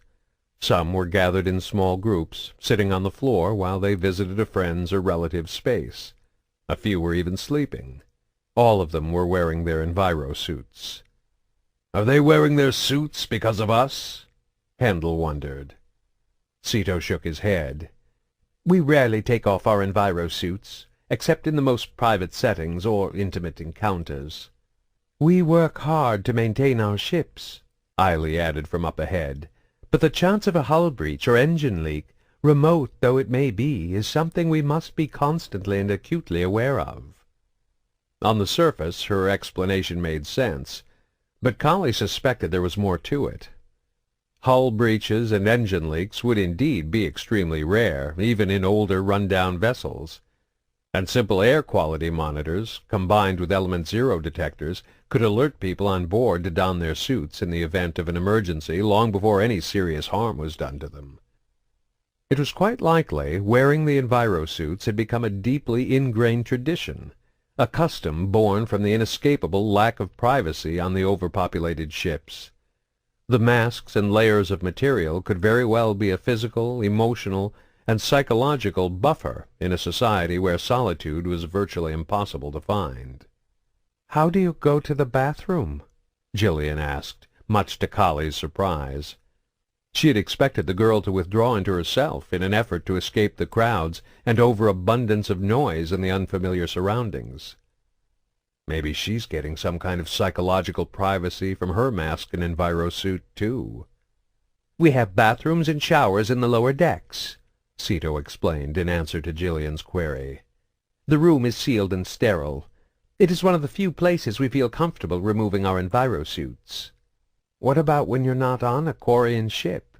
Gillian wanted to know. "Our suits are equipped to store several days' worth of waste in sealed compartments between the inner and outer layer.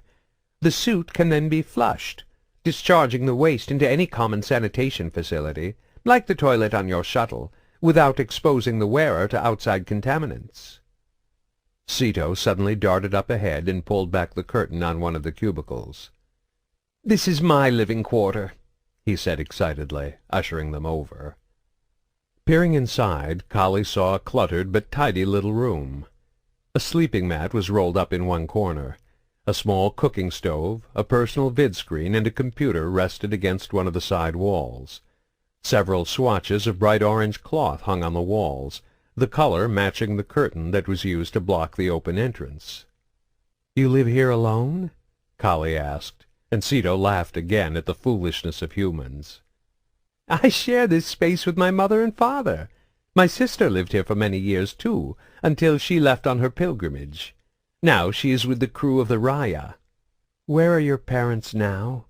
Gillian asked, and Kahlee thought she heard a hint of longing in her voice. "My father works on the upper decks as a navigator.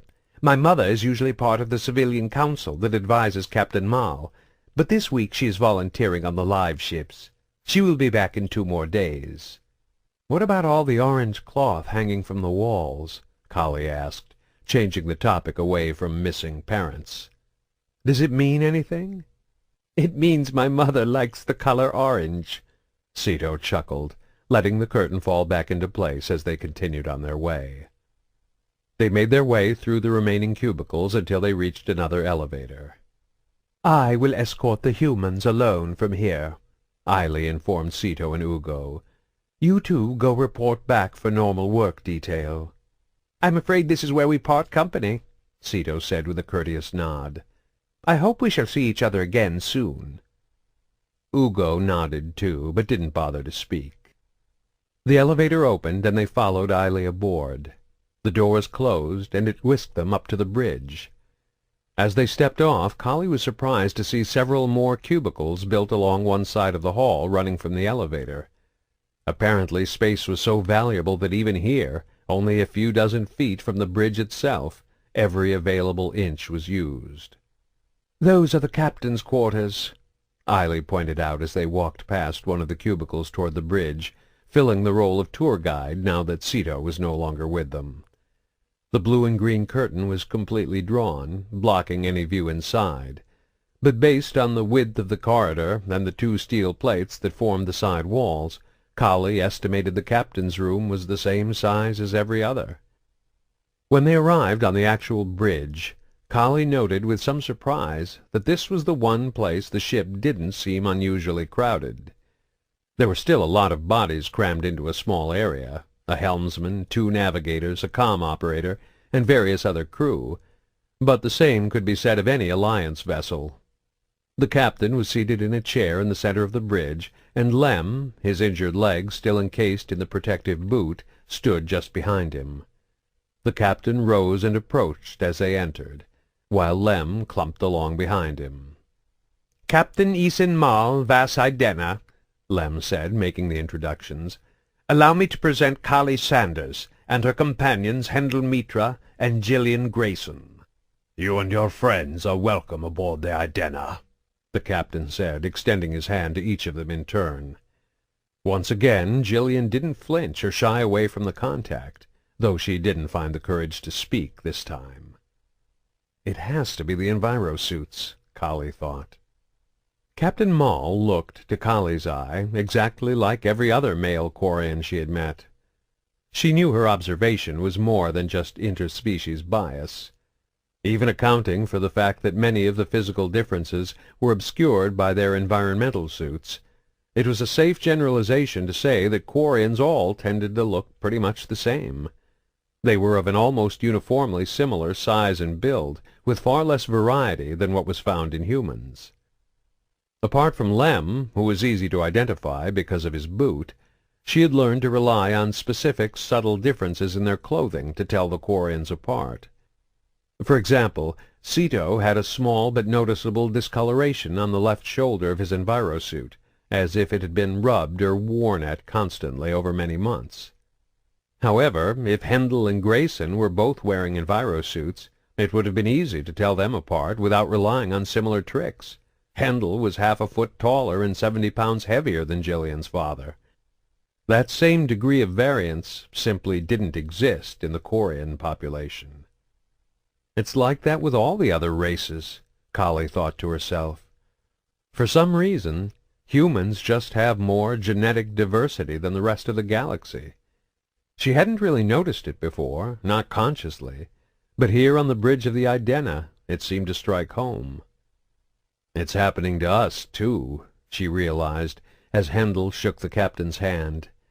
The big man's mix of Nordic and Indian ancestry was the norm on Earth now, and the inevitable genetic byproduct was a more physically homogeneous population.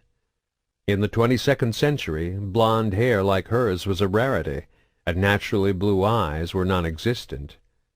But with hair dye, skin toning, and colored contact lenses, who really cares? "I extend to each of you the warm welcome of my ship and her crew," the captain was saying, causing Kahlee to snap her mind back to the present. "It is an honor to meet you." "The honor is ours, Captain Mall," Kahlee replied. "You have taken us in when we had nowhere else to go." "We are wanderers ourselves," the captain replied. "We have found safety and community here in the migrant fleet, and I offer that safety to you now as well." "Thank you, sir," Kahlee replied. The captain bowed his head in acknowledgment of her gratitude, then reached out and placed a hand on her shoulder, drawing in close so he could speak to her in a tone so soft she could barely hear it through the voice modulator of his mask. "Unfortunately, the safety of the migrant fleet is a false one," he whispered. Kahlee was caught off guard by the cryptic warning, too surprised to give a reply. Fortunately, he didn't seem to expect one. He took his hand from her shoulder and stepped back, resuming the conversation in his normal voice. "Representatives from the Conclave and the Admiralty are coming to the Idena to speak with you," he told her. "This is a great honor for my ship and my crew." From the tone of his voice, Kahlee suspected he felt the honor was more of an inconvenience.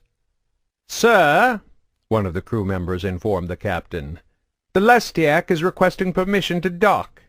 "Send them to Bay 5, Maul replied. "We'll meet them there. Come," he said to Kahlee and her companions. "We shouldn't keep such important visitors waiting."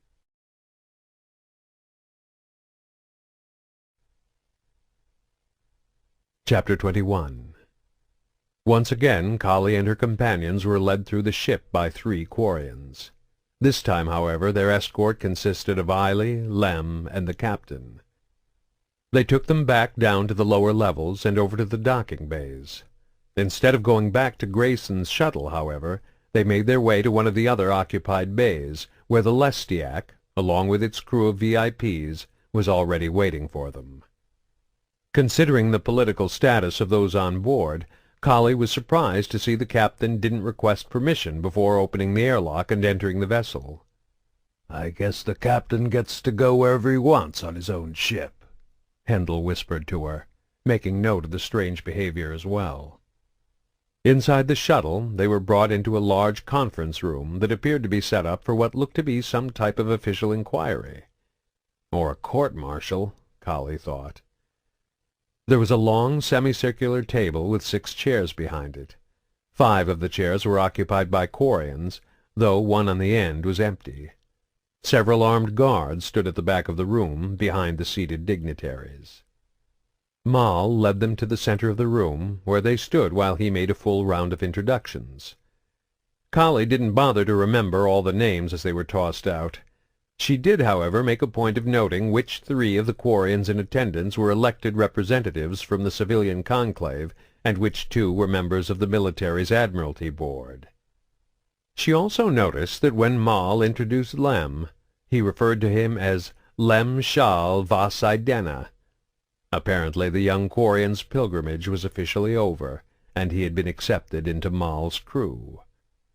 When the introductions were finished, Maul went over and sat down in the lone unoccupied seat at the table.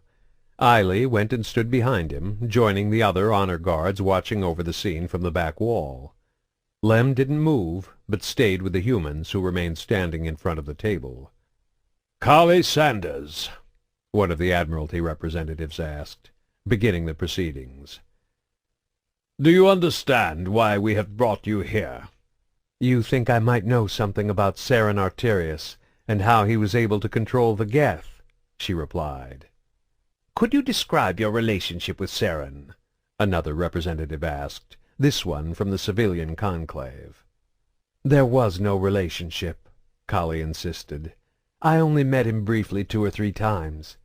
As far as I knew, he was just the Spectre assigned to investigate the activities of my mentor, Dr. Shu Qian." "And what were those activities exactly?" "Qian had discovered some kind of alien artifact," she said, choosing her words carefully. "It might have been Prothean. Maybe it even predated them. None of us really knew. He thought it was the key to creating a new kind of artificial intelligence.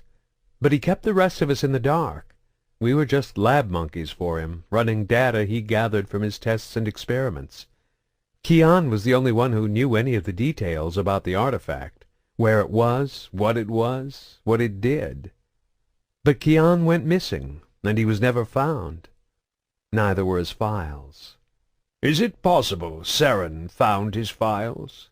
one of the conclave asked. "Is it possible he found this artifact and used it to gain control of the Geth?" "It's possible," Kahlee answered somewhat reluctantly. The idea had occurred to her before, but she didn't like speculating that she had played some role, however small, in the devastation wrought by the Geth. "Have you ever heard of a species called the Reapers?" the first Quarian wanted to know. Kahlee shook her head. "There is word coming from the Citadel that Saren's flagship, Sovereign, was actually an advanced AI. It was alive, just one of an entire race of enormous sentient ships called the Reapers. "Those are just rumors," Handel interjected. "There's no proof to support those theories." "But it could explain why the Geth followed Saren," the Quarian countered. "An advanced AI might have been able to override the Geth's rudimentary intelligence systems." "I can't really say," Kahlee answered. "I don't know anything about the Geth, other than what I've seen on the vids, and I have no idea why they followed Saren." "But if Sovereign was a Reaper," one of the Admiralty members pressed, "then there could be more of its kind. They could be lying dormant in unexplored regions of space, just waiting for someone to accidentally discover and awaken them." "Maybe," Kahlee said with an indecisive shrug. "It seems obvious to me that this is something we would want to avoid at all possible costs," one of the Conclave representatives chimed in. "One Reaper nearly destroyed the Citadel. Another could finish the job. The galaxy already blames us for the Geth. We don't need to give them another reason to hate us."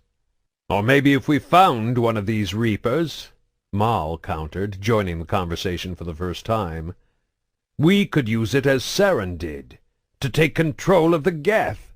We could return to our home worlds and reclaim what is rightfully ours." There was a long silence. Then one of the Admiralty asked Kahlee, "Is Captain Mal correct? Do you believe it might be possible to discover a dormant Reaper and use it to gain control of the Geth?" Kahlee shook her head, bewildered. "I can't say. There are too many unknown variables." "Please," the Quarian urged, though his request seemed more like a command. "Speculate. You are one of the galaxy's foremost experts in synthetic intelligence. We are eager to hear what you think." Kahlee took a deep breath and considered the problem carefully before answering. "Given what I knew of Dr. Kian's research, if Saren's flagship was the alien artifact we were studying, it might have been possible to use it to control the Geth. And if there are more ships out there like Sovereign, then yes, it is logical to assume they could also be used to control or influence the Geth, assuming that's what Saren did." It was difficult to read the body language of the Quarians at the table while their expressions were obscured by their masks. But Kahlee thought she detected anger or frustration in several of their postures. Mal, however, seemed to be sitting taller than before. "Is there anything else you can tell us, Kahlee Sanders?" one of the Admiralty asked. "Anything about Saren, or the Geth, or Dr. Kian's research?" "There's really nothing to tell," Kahlee said apologetically. "I wish I could be more helpful." "I believe we have everything we need," Mal said, standing up. "Thank you, Kahlee."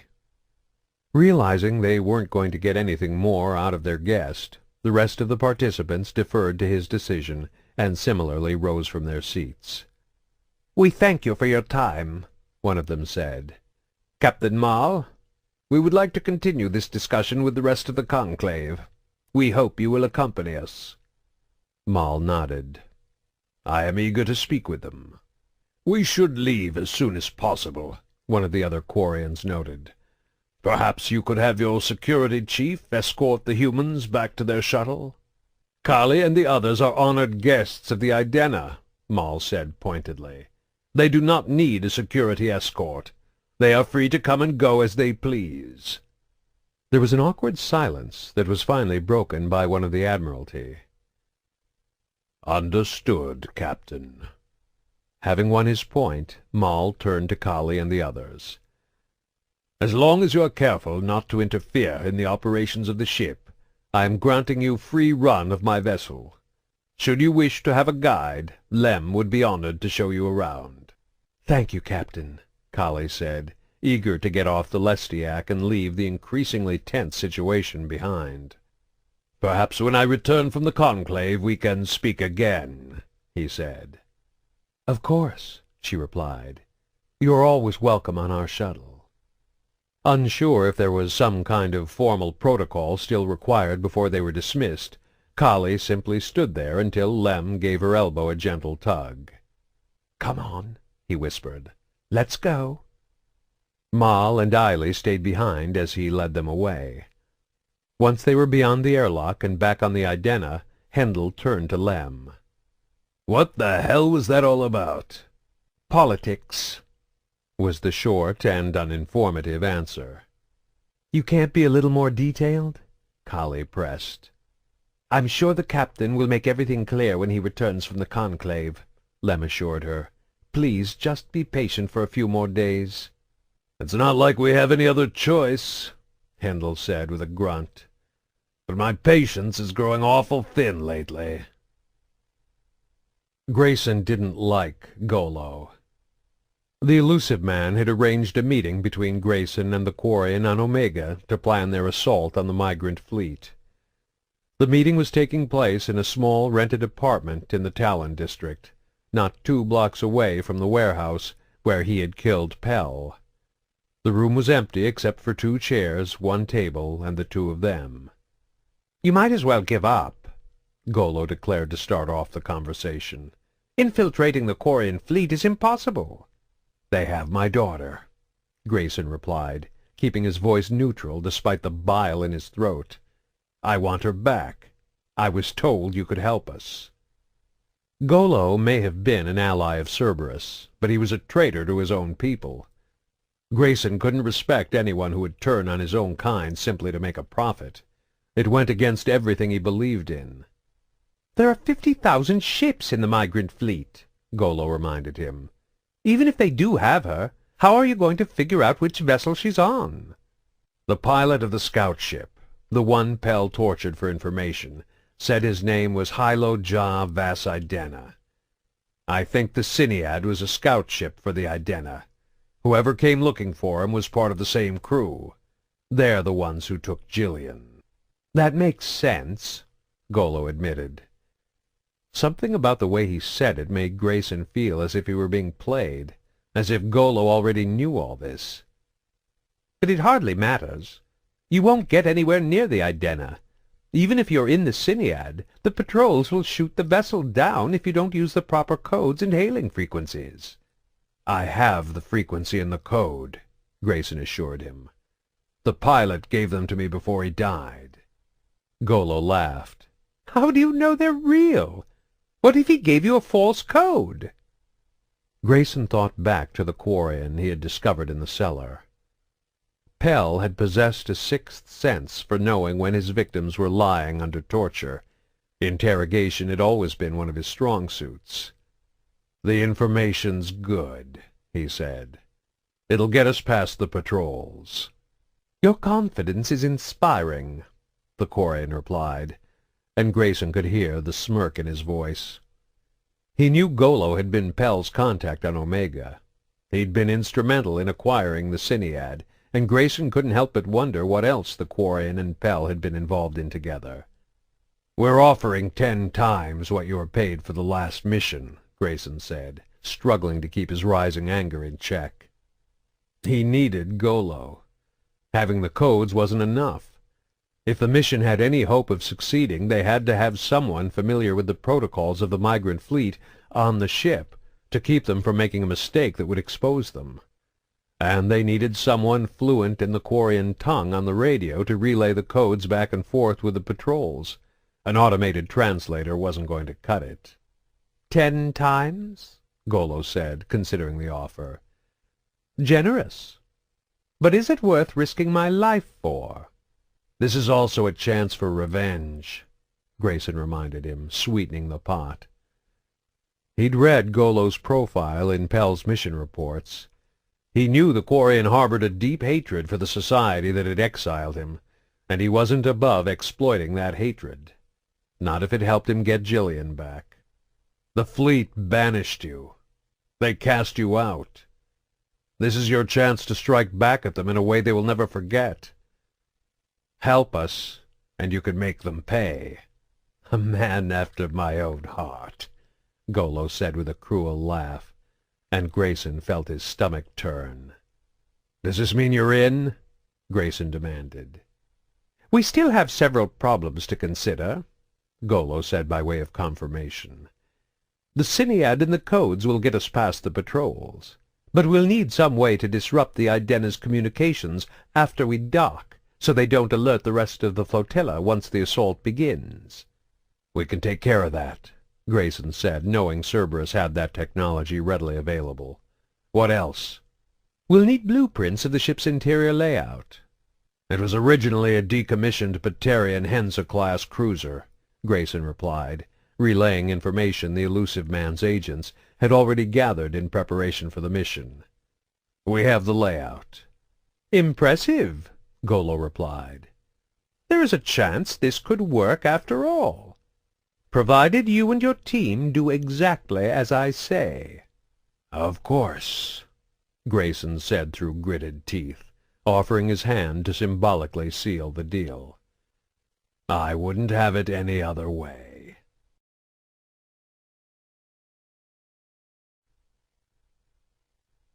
Chapter 22. 3 more days passed before Mal returned to the Idenna. Kahlee had spent much of that time exploring the Quarian ship, becoming more familiar with its inhabitants and their culture. She had come to realize that most of her previous beliefs about the Quarians were either outright wrong or gross distortions of the truth. She had always considered them to be scavengers, beggars, and thieves, a culture of petty criminals not to be trusted. Now she saw them simply as resourceful and determined. They were a people struggling to survive with limited space and resources, yet they refused to allow their society to degenerate into selfishness and anarchy. To accomplish this, they clung fiercely to their powerful sense of community. There was something noble in this unity, enforced though it might be by their circumstances. Every Quarian truly believed they needed to work together to survive. The strong family bonds among shipmates and the willingness of individuals to sacrifice for the greater good were values Kahlee thought other species could aspire to, should they ever learn to see past their own prejudices and preconceived notions about the Quarians. While Kahlee was exploring the ship, Hendel and Gillian spent most of their time on Grayson's shuttle practicing biotics. Even while wearing her envirosuit, Gillian still wasn't entirely comfortable around strangers, and she preferred to stay isolated in the more familiar surroundings. Occasionally Lem or Sita would come to visit, though both were close-lipped when Kahlee or Hendel tried to pry information from them about the Quarian political situation. It was frustrating, being a pawn in a game she didn't fully understand, but Kahlee was confident they would get some answers soon. Captain Mal was finally coming to speak with them. Kahlee, Hendel, and Gillian were all wearing their envirosuits in preparation for his visit to their shuttle. Lem had suggested the idea yesterday as a way for them to show respect for Quarian customs and traditions in honor of the captain's arrival. Until they knew more about the purpose of this meeting, Hendel had noted, it was probably best to do whatever they could to stay on his good side. With some reluctance, Kahlee had agreed. She didn't like wearing the suit if she didn't have to, although she couldn't quite say exactly what she disliked about it. The suits were fully climate-controlled, so she never felt hot or sweaty while wearing it, and the thin, pliant material barely restricted her movement. And with the vis-glass of the faceplate and the audio enhancements in the helmet, she could actually see and hear better while wearing the suit than without it. Still, she never felt comfortable in it. The suit completely cut her off from the normal tactile sensations, like the feeling of the warm leather under her palm when she placed her hand on the arm of her seat, or the cool, hard metal of the tabletop as she drummed her fingers against it. It even made it impossible to run her fingers through her hair. In contrast, Gillian seemed to love wearing the suit, only taking it off once since their meeting with the captain on the bridge. She even wore it during her biotic training with Hendel. Kahlee knew the security chief found her behavior odd, but he put up with it for her sake. He did, however, insist that she remove the helmet and mask during their sessions. Gillian had complied, though not without some grumbling and complaining. The mere fact that she grumbled and complained, rather than mutely obeying, was further evidence of how much she had changed. Kahlee had commented to Hendel on how much improvement Gillian had shown, and she'd even shared her theory that the suit might make the girl feel psychologically safe and more confident. Hendel, however, had offered a different theory. "I think she's just getting better because Cerberus isn't drugging her anymore." The thought was disturbing, but Kahlee was surprised she hadn't come up with it on her own. It was doubtful Gillian's condition could be blamed solely on whatever chemical concoctions Jiro had been feeding her, but it was very possible they made her symptoms worse. Somehow that knowledge made what Grayson had allowed them to do to his daughter seem even more monstrous.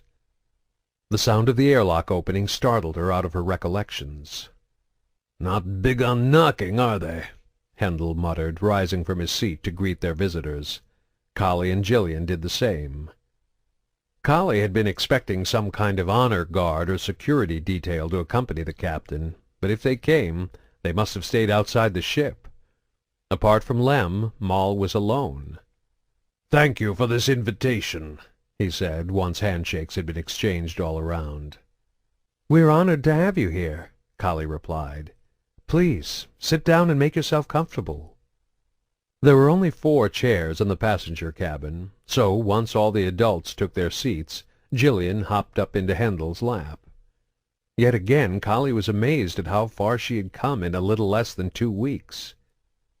Before any of them could speak, they were interrupted by a short, muffled beep coming from behind Maul's mask, the sound of an incoming message transferred to his in-helmet radio. He held up one hand, asking the others to be silent, as he listened to the message. Kahlee couldn't hear what was being said in his ear, but she saw him nod. "Send them to Docking Bay 7, he instructed. "And tell them it's good to have them back. Forgive me," he said a moment later to Kahlee and the others. "I have to approve all arriving vessels before they can dock." "Do you have to go?" she asked. He shook his head. "Eiley and her team will greet them. We can continue our business." "And what exactly is that business?" Hendel said, casting tact and decorum aside. Kahlee couldn't blame him. She was about ready to do the same thing. Fortunately, Maul seemed willing to be completely candid. "The migrant fleet is dying," he said flatly. "It is a long, slow, almost invisible death, but the facts are undeniable. We are nearing a time of crisis for our species. In another 80 or 90 years, our population will be too large for our ships to support." "I thought you had 0 population growth," Kahlee said, remembering Sito describing the universally enforced policies of birth control during one of her tours of the lower decks. "Our population is stable, but the fleet is not," the captain explained. "Our ships continue to age and break down faster than we can replace or repair them. Little by little we are running out of livable space, yet neither the Conclave nor the Admiralty are willing to take action. I fear that by the time they finally realize something drastic must be done, it will be too late to stem the tide." "What does that have to do with me?" Kahlee wanted to know. "Why were they asking me all those questions about the Geth and Reapers?" "There is a small but growing coalition of ship captains who believe we must take immediate action if the Quarian nation is to survive," Maul explained. "We have proposed that several of the fleet's largest vessels be equipped for long-distance voyages. We want to send them on 2 to 5 year journeys into uncharted regions of space or through unexplored mass relays." "Sounds dangerous," Hendel noted. "It is," Maul admitted. "But this could be our only hope to secure the long-term survival of the Quarian species. We need to find life-bearing, uninhabited worlds we can call our own. Or, failing that, we need to find some way to return to the Perseus Vale and reclaim our home from the Geth." "Do you really believe you'll find one of these so-called Reaper ships somewhere on the fringes of unexplored space?" Hendel asked. "I believe it is better than doing nothing, and waiting for our numbers to begin an irreversible decline."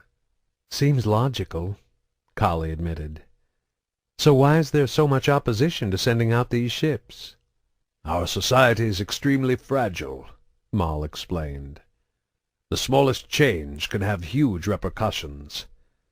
Sending away several of our larger vessels will weaken the fleet as a whole, at least until they return. Most of the representatives in the Conclave are not willing to take that risk. Their caution is understandable, the captain admitted. For nearly 300 years the Admiralty and the Conclave have fought to protect what little we have from crumbling away. They had no choice but to adopt careful and conservative policies. Those policies served us for a time, he continued. But now we need to adapt. We need new policies if we are to survive. Unfortunately, the weight of tradition hangs heavily over the fleet, and there is a widespread fear of change. That is why your testimony before the representatives was so important, Kahlee, he added. We need to win others over to our cause, to make them see that taking a risk is our best chance to survive. Even if we don't find the Reapers or discover a way to drive the remaining Geth from the Perseus Vale, we still might find new worlds we can settle. But my testimony was meaningless, Kahlee objected. It was all speculation and maybes. I don't know anything useful about the Geth or the Reapers, and I never said sending ships into the uncharted void would help you find them. That's beside the point, Maul explained. People believe you have knowledge that can defeat the Geth. It doesn't matter if you really do. You have become a symbol of hope for the future among our society. If other captains see you allied with me, it will win support to our cause. That is why those who oppose us want to see you leave the Idena. Leave? Hendel said worriedly. You mean they're kicking us out of the fleet? They won't do that, Maul assured him. It would turn you into martyrs for my cause, drumming up even more support for those of us who advocate change. But there are many captains who oppose us, he continued. Several have offered to give you sanctuary on their vessels, should you choose to leave the Idena. They believe if you travel with them, it will gain support for their side. I don't like being a political pawn, Kahlee muttered darkly. I understand, Maul said sympathetically, and I am sorry I have put you in this position. If you really don't want to be involved, you are free to leave the fleet. Kahlee frowned. Leaving the fleet wasn't an option, not while Cerberus was still looking for them. Please, Kahlee, Lem added. Sending out the exploration ships is the best hope for my people to survive. Lem probably could have gotten her to agree simply by saying she still owed him for saving them on Omega. But Kahlee had learned enough about Quarian culture to realize he would never try to force her like that. Still, she did owe him, and Maul's arguments made sense to her. Before she could answer, however, they heard the distant but unmistakable sound of the Idena's shipboard alarms. We're about to find out if your information is reliable, Golo whispered as the Cinead's nav screens showed several patrol frigates breaking off from the main body of the migrant fleet.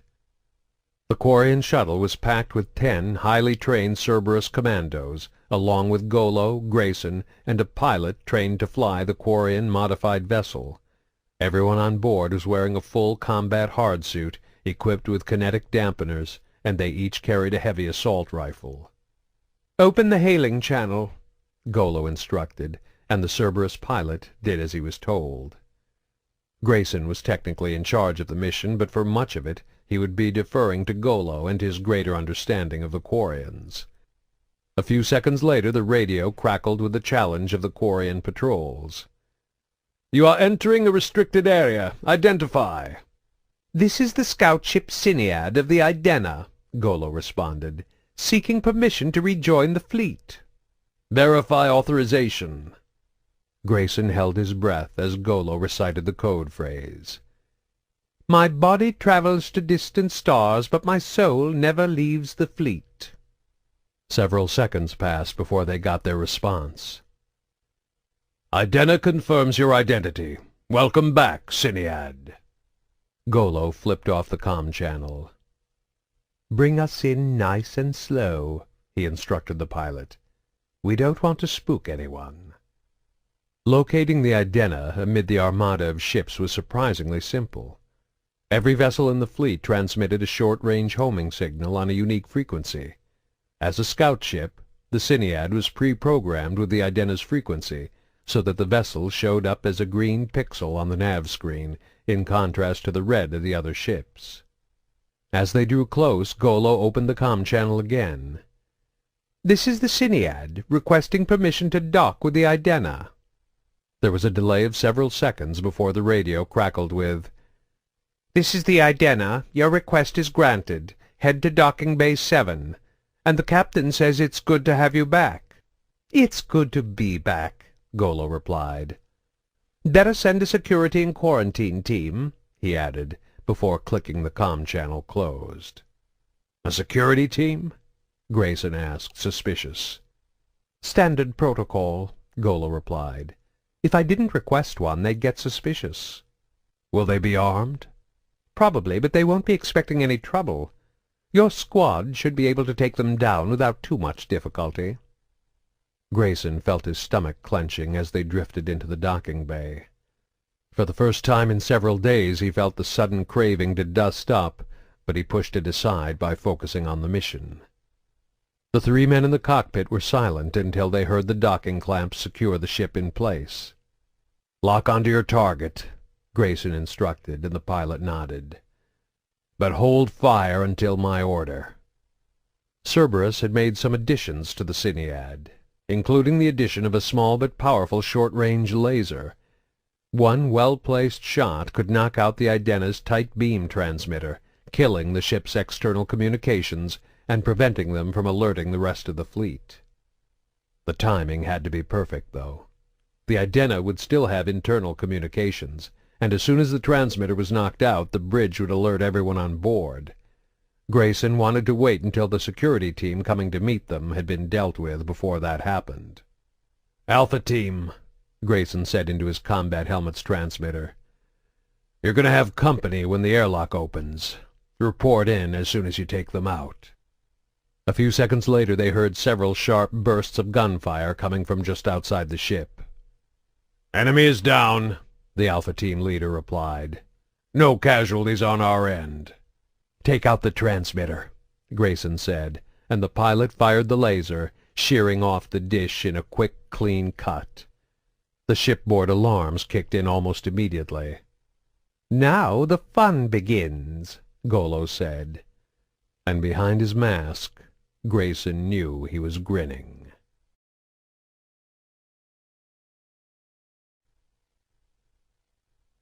Chapter 23. "What's happening?" Kahlee demanded, shouting over the distant alarms. The captain listened intently to an incoming message, then relayed the news to the rest of them. "The Siniad, one of our scout ships, just docked with us. They knocked out our tight beam transmitter." "I was searching for the crew of the Siniad when I found you in that warehouse," Lem told them, speaking quickly. "I thought your captors had some connection to the scout ship." "Cerberus," Hendel said. "They're coming for Gillian." "What about the security team you sent to meet them?" Kahlee asked, remembering the captain's earlier instructions. "Eiley and the others." "No response," Maul said, his voice grim. They all knew what that likely meant. "If it's Cerberus, they'll be coming straight for this shuttle," Hendel warned them. "They'll want to grab Gillian and get out quick, before you can organize any resistance." "Do you have any weapons on board?" Lem asked. Kahlee shook her head. "The rifle we took from the warehouse is nearly out of ammo. Hendel's biotic, but that's all we've got." "Call for a security detail," the big man said. "They won't get here in time," Maul replied. "The Siniad's only 2 bays over." "We can't even seal the shuttle and make a run for it," Kahlee realized. "We'd never disconnect the docking clamps in time." "Come on," she said, jumping to her feet. "We can't hold them off in here." The 5 of them, 2 Quarians and 3 humans, raced from the shuttle through the airlock out into the landing bay of the Idena. Hendel had to half drag and half carry Gillian to keep up. The alarms were disorienting her, and she was moving with slow, distracted steps. trading deck!" Maul shouted. "We have weapons in the storeroom." As they ran through the crowded halls and corridors of the ship, Kahlee couldn't help imagining what would happen when the Cerberus troops arrived to find Grayson's shuttle empty. The Quarians had no reason to ever expect an attack inside the confines of their fleet vessels, and ready access to firearms in such crowded living conditions was normally a recipe for disaster. As a result, no one except a handful of security details carried weapons. If armed Cerberus agents started searching for Gillian through the populated decks, it would turn into a massacre. Maul was shouting instructions into his radio, trying to organize reinforcements to drive back the enemy. "We need to make a stand," Kahlee shouted. "Hold them on the trading deck. If we don't, hundreds will die." He nodded and relayed the instructions to the bridge. "How did they find us here?" Kahlee wondered as she ran, followed quickly by, "Is there nowhere in the galaxy Gillian can escape them?" The Cerberus team arrived at Grayson's old shuttle to find it abandoned. "They must have gone into the ship to hide," Golo guessed. "How many Quarians on board?" Grayson demanded. "Between 600 and 700, Golo estimated, but only a couple of dozen will be armed. You stay here with a small team to secure the shuttle, and I'll take the rest with me. We'll find Gillian and bring her back here." Grayson shook his head. "She's my daughter. I'm coming with you." "Forget it," Golo replied. "We don't need you in there." "I'm in charge of this mission," Grayson reminded him. "And I'm the only one who knows his way around a Quarian ship," Golo countered. "You can't do this without me, and I'm not going in there with you as part of my team." "You're too emotionally involved," he continued, almost apologetic. "You're not thinking straight, and you're not ready for this." Grayson didn't argue the point. He'd barely slept since escaping Pell's warehouse. He was just a duster running on adrenaline and desperation. Exhaustion and withdrawal would slow his reaction time and impair his judgment, putting the entire team in jeopardy. "If you really want your daughter back," the Quarian added in a sensitive whisper, "the best thing you can do is wait here and get the shuttle ready for our escape." Golo was playing him, pushing his emotional buttons. The Quarian didn't care what happened to Gillian. He was just a lying, manipulative son of a bitch who was only looking out for his own self-interest. But that didn't mean he was wrong. "They're better off without you. For the sake of the mission, for Gillian's sake, you have to sit this one out." You, and you," Grayson said, pointing to the pilot and two others. "Stay here with me. The rest of you go with Golo. Remember, we only have 30 minutes to get off this vessel." "If the humans went into the ship, they're probably wearing envirosuits," Golo noted almost casually. Grayson swore silently at the extra complication. "The elusive man wants Gillian alive and unharmed," he reminded the 8 soldiers going with Golo, stressing the point to make sure they understood. "Don't shoot at anything smaller than a full-grown Quarian." "Not unless you're close enough to count the fingers," Golo added with a laugh. "The bridge is sealing off sections of the ship," Maul told them as he passed out the guns stored in the stockroom with the food, medicine, and other carefully tracked supplies. "It won't stop them, but it might slow them down. The civilians are being evacuated to the upper decks, and I've ordered all security teams to meet us down here." Kahlee took the assault rifle he handed her, hefting it to test the weight. It was a cheap Volus knockoff of a Turian design, a substandard weapon, but it was better than nothing. Glancing around the room, she considered their chances. There was only one entrance onto the trading deck from the loading bays. Cerberus would have to come straight down a long, narrow hall right to them.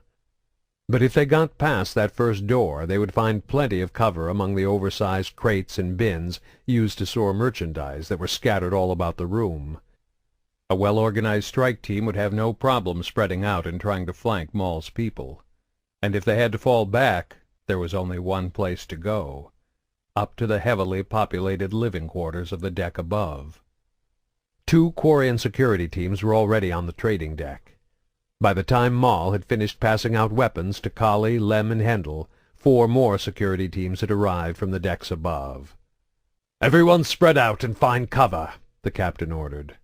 "Hold the doors to the landing bay for as long as you can. If I give the order, fall back to the level above." The Quarians scrambled to find their positions, and Kahlee turned to Gillian. She wasn't moving or looking around. She simply stared straight ahead at nothing, her arms hanging limp by her sides. "Do you remember where Ceto's room is?" Kahlee asked, trying not to think about the fact that the young Quarian, along with Eiley and Ugo, was probably already dead. Gillian didn't answer her at first, but simply stood still and quiet, gazing off into the distance from behind her mask. "Gillian!" Kahlee shouted. "This is important!" The girl turned her head slowly toward her. "Do you remember when Ceto showed us his room?" Kahlee repeated. The girl nodded once. "Do you know where it is?" "The deck above us," she answered in a flat monotone that indicated she was slipping farther and farther away from her surroundings. "The first cubicle in the group along the 4th column and the 6th row." "I need you to go there and wait for me or Hendel to come get you," Kahlee shouted. "Do you understand? Go into Ceto's room and hide." Gillian gave the familiar single nod, then turned and walked slowly over toward the freight elevator. "The stairs, Gillian!" Kahlee shouted after her, knowing the elevator wouldn't be operational with the ship in emergency lockdown. "You have to take the stairs!" The girl didn't look back at her. She simply altered her course and headed for the stairs. "You sure about sending her off alone?" Hendel asked, checking the sights and auto-targeting system on his own weapon. Kahlee wasn't sure. In fact, she hated it, but she didn't see any other option. "She can't stay here," she said, "and we can't send anyone with her. Maul's going to need every possible body if we have any hope of holding this position." Hendel nodded, agreeing with her assessment of the grim situation, then ran off to find a cover spot behind one of the overflowing metal bins that gave him a clear shot at anyone coming in from the landing bay. Kahlee did the same, hunkering down behind a large steel crate filled with pots and pans. Cerberus didn't keep them waiting long. The assault began with a handful of grenades lobbed through the door and into the trading deck. None of Maul's team were positioned close enough to the entrance to be caught in the blast range, but when the grenades detonated, they sent several of the crates and their contents flying through the air. No one was injured, but it served as a distraction as the first wave of 2 Cerberus soldiers pushed forward to the edge of the door. Kahlee and the others opened fire, trying to drive them back. Trusting in their armor's kinetic barriers, the enemy returned fire as they sprinted forward through the entrance toward one of the nearby crates that promised them cover. The plan would have worked if not for Hendel.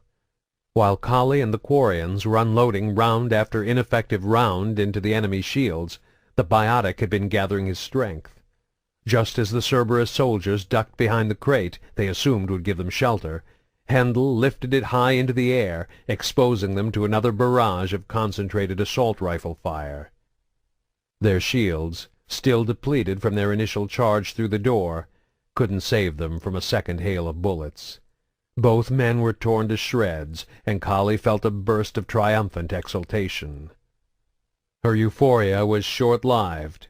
The second wave of Cerberus soldiers, this time a group of 3, followed only a few seconds after the first, using the same techniques. Hendel needed more time to recharge before he could unleash his powers again, so this time the trio made it safely to the cover of one of the bins. Protected from enemy fire, they were able to regroup and recharge their shields, then quickly strike out again.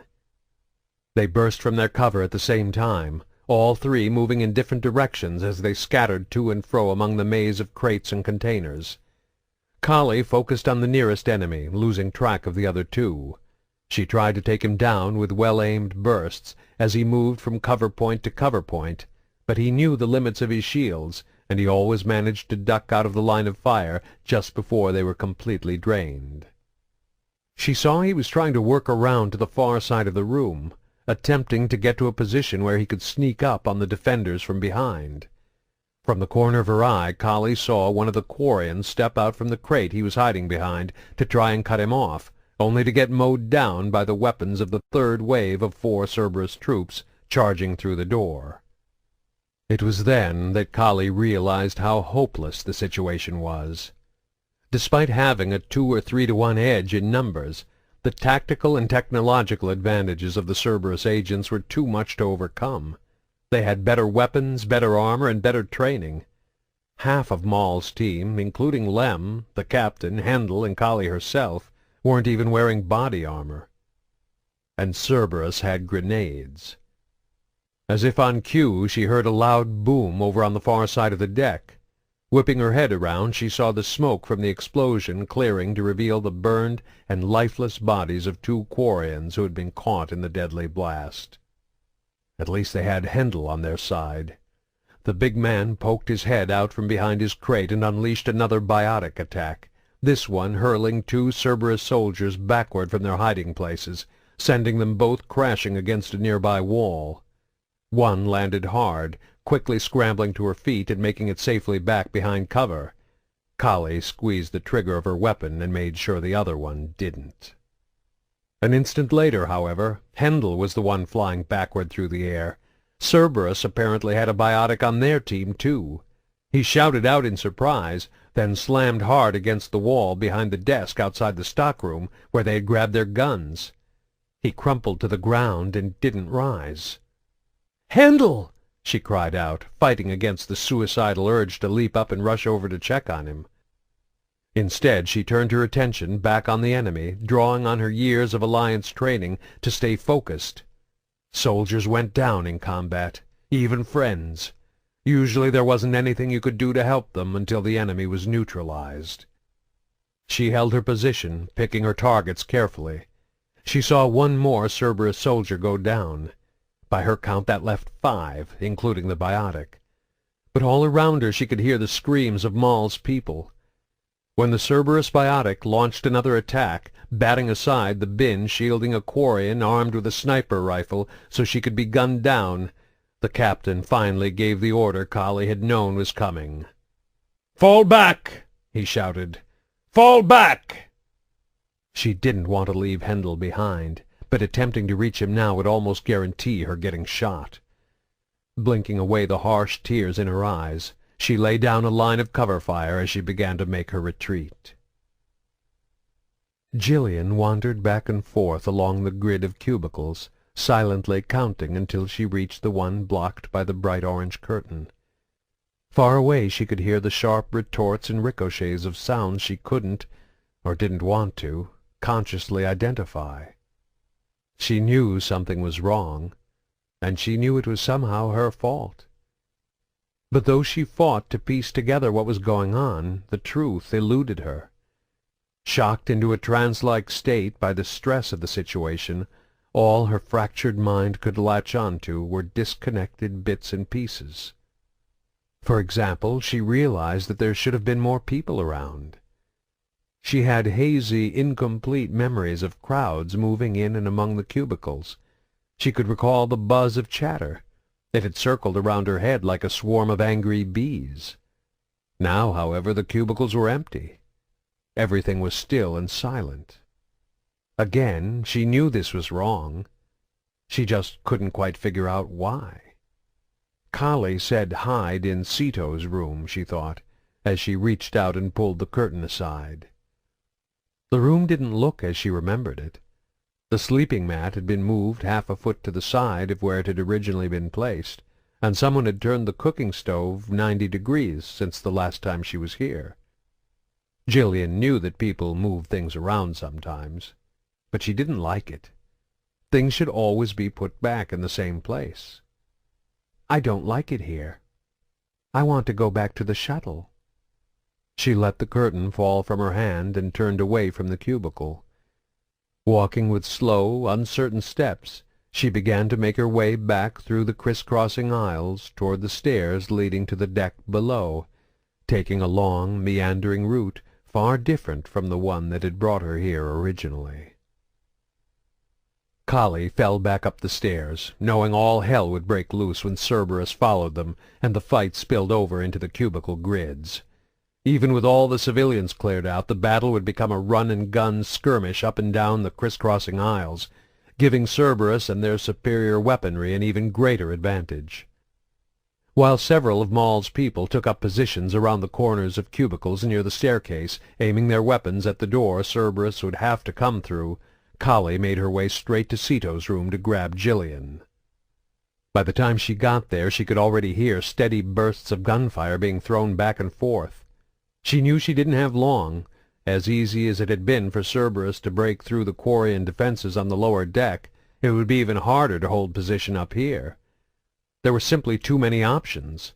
The Quarians would have no hope of pinning an enemy down when they could simply double back to one of the other aisles and come at them from the opposite side. She pulled the orange curtain back, only to discover an empty room staring back at her. Gillian was still wandering up and down the halls when the loud noises her mind had refused to identify earlier began to ring out even louder. She saw a Quarian run across the far end of the aisle she was standing in, and the gun in his hand forced her to recognize the sounds as gunfire. "I don't want to be here," her mind screamed at her. "Go back to the ship." Gillian intended to do just that. She could hear the gunfire all around her now, sporadic bursts coming from in front, behind, and off to either side. But her overwrought mind simply blocked it out, and she continued to make her way toward the stairs. She took a left turn and came face to face with a man and a woman. She could tell right away they weren't Quarian. They had no environmental suits. They were wearing helmets, but the visors only covered the first 3/4 of their faces, and they had big bulky vests that hid their chests, shoulders, and arms. Each was carrying a gun, and when they saw her they raised their weapons up and pointed them in her direction. Gillian simply continued to walk toward them, as if oblivious of their presence. "Hold fire!" the woman shouted, lowering her gun as the girl approached.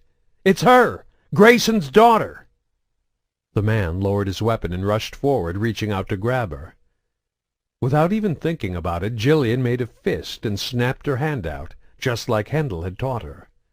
The man hurtled away from her, slamming his back against the edge of one of the cubicle walls. There was a sharp crack, and he bent in a funny way. "Holy Mother!" the woman gasped. But Gillian cut her words off. Moving on pure instinct, she reached out with an open hand, palm upward, and flicked her wrist. The woman launched up to the ceiling, smashing against it so hard her helmet cracked. She dropped down at Gillian's feet, her eyes rolling back into her head and blood trickling from her nose, mouth, and ears. Her leg twitched once, her boot kicking against the side of a nearby cubicle, then went still. The girl simply stepped over her and continued on her way. She reached the staircase without running into anyone else, then went down to the lower deck. She could still hear the gunfire from up above, but it was quieter down here. Feeling a little better, she began to hum a tuneless song as she headed toward the shuttle. Kahlee was in a near panic as she raced up and down the aisles, desperately searching for Gillian. Fortunately, her training allowed her to keep her wits together just enough not to do anything stupid, and instead of dashing blindly around corners, she would poke her head out at each intersection, taking a quick peek for enemy combatants. All around her she could hear the sounds of fighting, but she didn't encounter any Cerberus troops until she came across 2 dead soldiers lying in the middle of one of the aisles. For an instant she thought she'd found proof that Hendel had survived being thrown 20 feet through the air.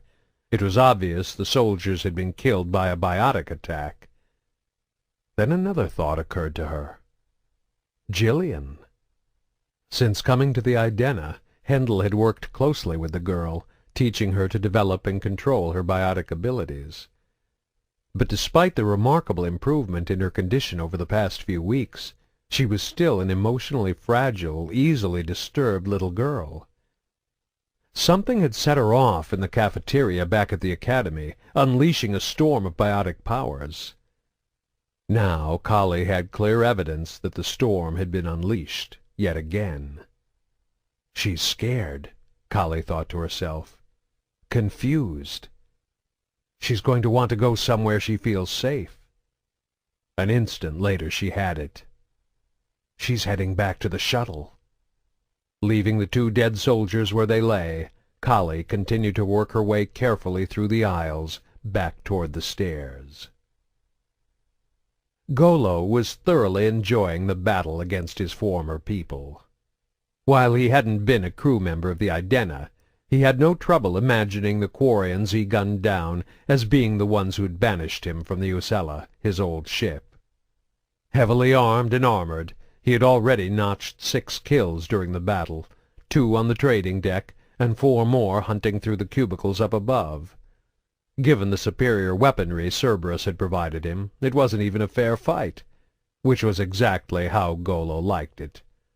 In fact, he was enjoying himself so much that he nearly lost track of the time. It was only when the timer in his helmet began beeping softly that he realized they had only 10 minutes left. They hadn't found the girl yet, but that didn't really matter to him.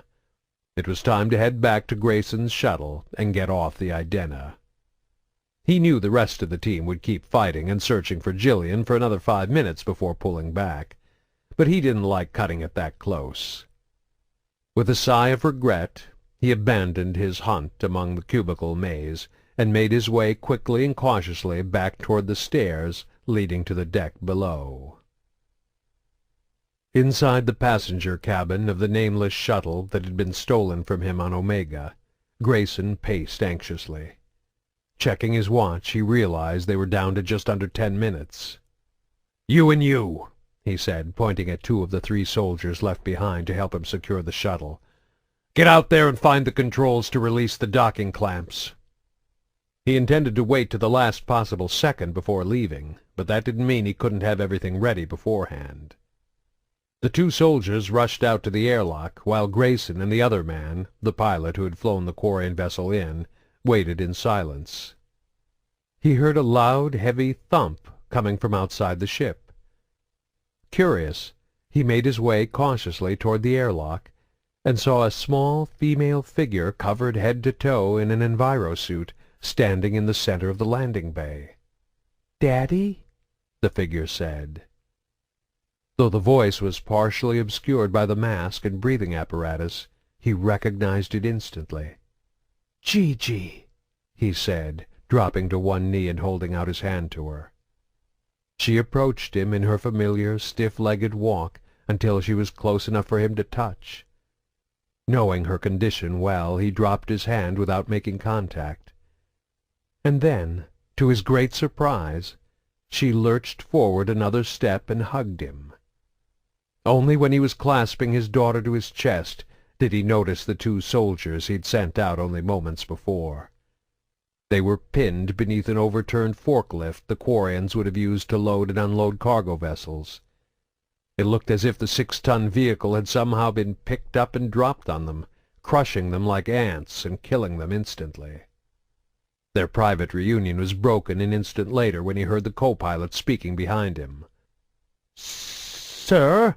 he said in a stuttering, trembling voice, staring at the mangled bodies of the 2 dead soldiers peeking out from behind the forklift. "What happened to them?" "Never mind," Grayson said sharply, releasing his hold on his daughter and standing up. "Just get on board and fire up the engines. It's time to go." "We can't go yet," Gillian said. Grayson was surprised to hear real emotion in her voice, rather than the flat monotone he was used to. "We have to wait for my friends." "Your friends?" he asked, humoring her. "Handel and Kahlee and Lem," she answered. "Lem's a Quarian." "We can't wait for them, honey," he told her gently. She crossed her arms and stepped away from him, a gesture he'd never seen her use before. "I'm not going without them," she said defiantly. Grayson blinked in surprise, then nodded. "Okay, honey, we'll go find them." As she turned away to head back toward the Idena's interior, he stepped up behind her and drew a small stunner from his belt. One quick shot between the shoulder blades, and she slouched over into her father's waiting arms. Feeling guilty over using the weapon on her, but knowing they had precious little time to spare, he scooped her up and carried her aboard the shuttle. Once inside, he took her to the bedroom, setting her gently down on the bed. He removed the envirosuit helmet, and for a long moment he just stared at her face, only glancing up when he heard the pilot addressing him again. "Sir," he said, standing at the door, "the docking clamps are still attached." "Go release them," Grayson ordered. "I'm not leaving my daughter's side." The man nodded, then turned and left them alone. "Don't worry, Gigi," he whispered. "I'll make sure they take good care of you from now on."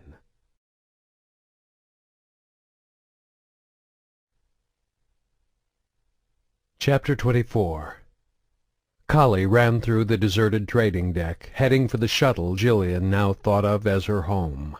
She was so focused on finding the girl before something happened to her that she didn't even think to check on Hendel behind the desk. She slowed down as she moved through the hall separating the trading deck and the landing bays, moving quietly in case any of the Cerberus troops were waiting for her. Her caution proved well-founded. There was a single guard just outside the shuttle. He was standing with his back to her, one hand punching at a control panel to disengage the docking clamps on the vessel, while his other hung at his side, casually gripping his assault rifle.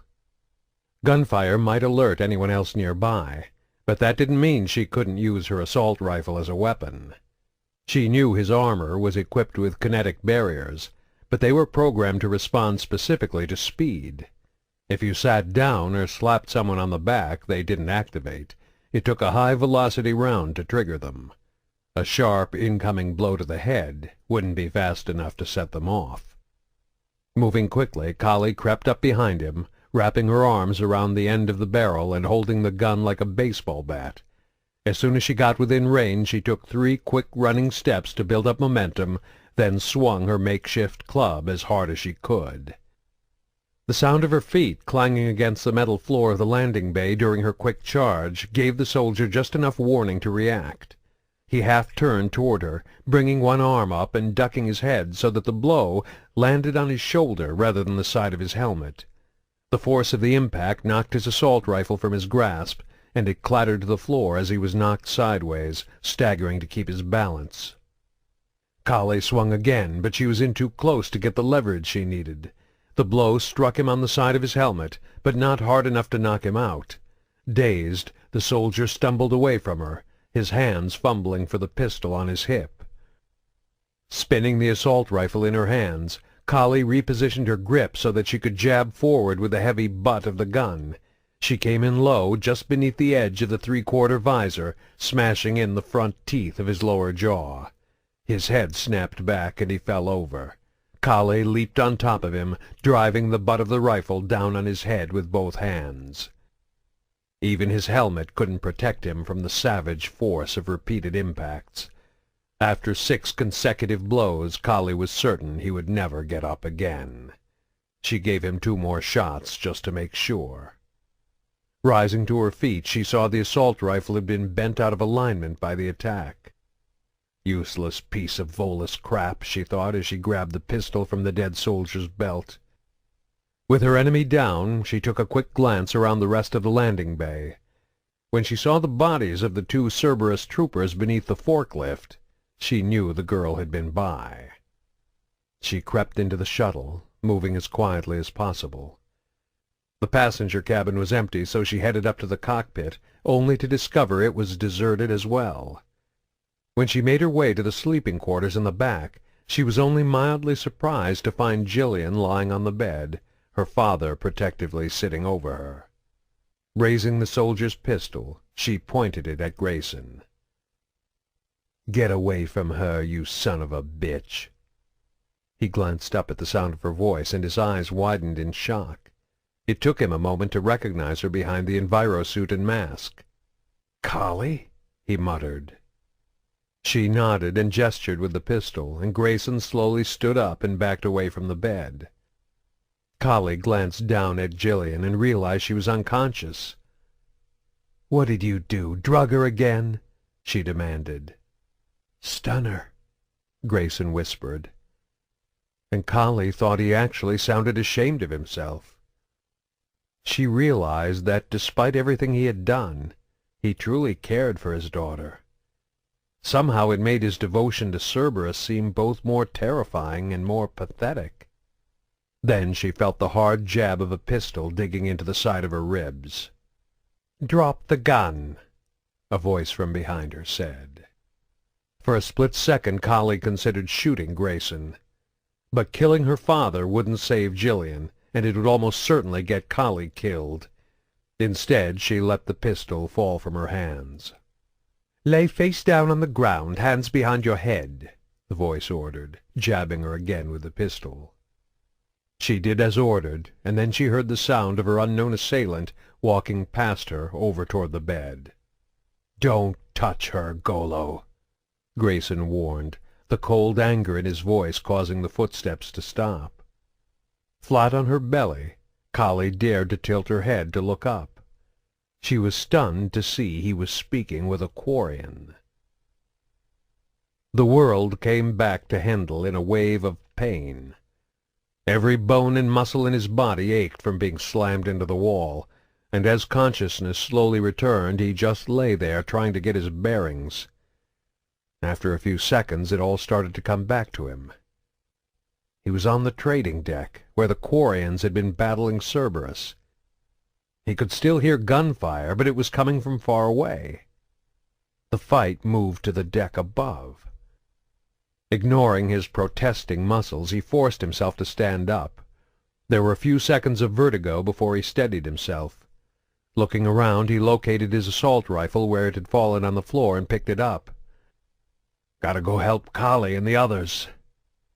Before he could clamber out from behind the desk, however, he heard heavy footsteps running down the stairs. 2 Cerberus guards burst into view from the deck above, their attention not focused on Hendel, but rather on the Quarians pursuing them.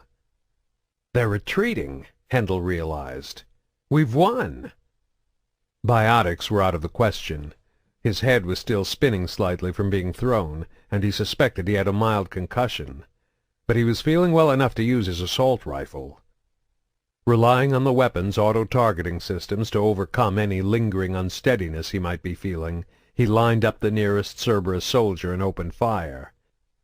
From this range the bullets made short work of his shields. They lasted just long enough for him to turn toward Hendel, but not long enough for him to bring his weapon up and return fire. The second soldier wheeled on him as the first fell to the ground, and Hendel had to duck behind the heavy desk for cover. The first burst from his enemy chewed away huge chunks of hardwood, but the cover held together in time for Hendel to dart into the safety of the stockroom. He poked his head through the door to return fire, only to see that the Cerberus soldier was about to be caught in a crossfire. Hendel opened fire, as did several Quarians coming down the stairs from the deck above. With enemies both in front and behind, the soldier didn't last more than 3 seconds. "It's me, Hendel!" he shouted out from the stockroom, not wanting to suddenly pop into view and get accidentally shot. "Hendel!" he heard Lem shout. "You're alive!" He walked out from the storeroom and climbed gingerly over the desk. Lem, Moll, and 4 other Quarians were gathered at the foot of the stairs. "Is that the last of them?" Hendel asked, nodding toward the dead Cerberus troopers on the ground. He figured the fight was over, as he didn't hear any more gunfire. "There might be 1 or 2 left," the captain answered, "falling back to the Siniad." "They had us on the run, when all of a sudden they broke into a full retreat," Lem added. "Why would they—" Hendel began, then stopped short. "Where's Kahlee? Where's Gillian?" Nobody answered. "Cerberus has her!" Hendel shouted. "That's why they're pulling out!" As a group, they broke into a run, heading for the landing bays. "Should I shoot her?" Golo asked. Grayson looked at Kahlee, still lying face down on the ground in her envirosuit. The Quarian had his pistol pointed at the back of her head. "No," Grayson said. "Keep her alive. She's an expert in biotic amp configurations. Cerberus might want her to help with Gillian's new training."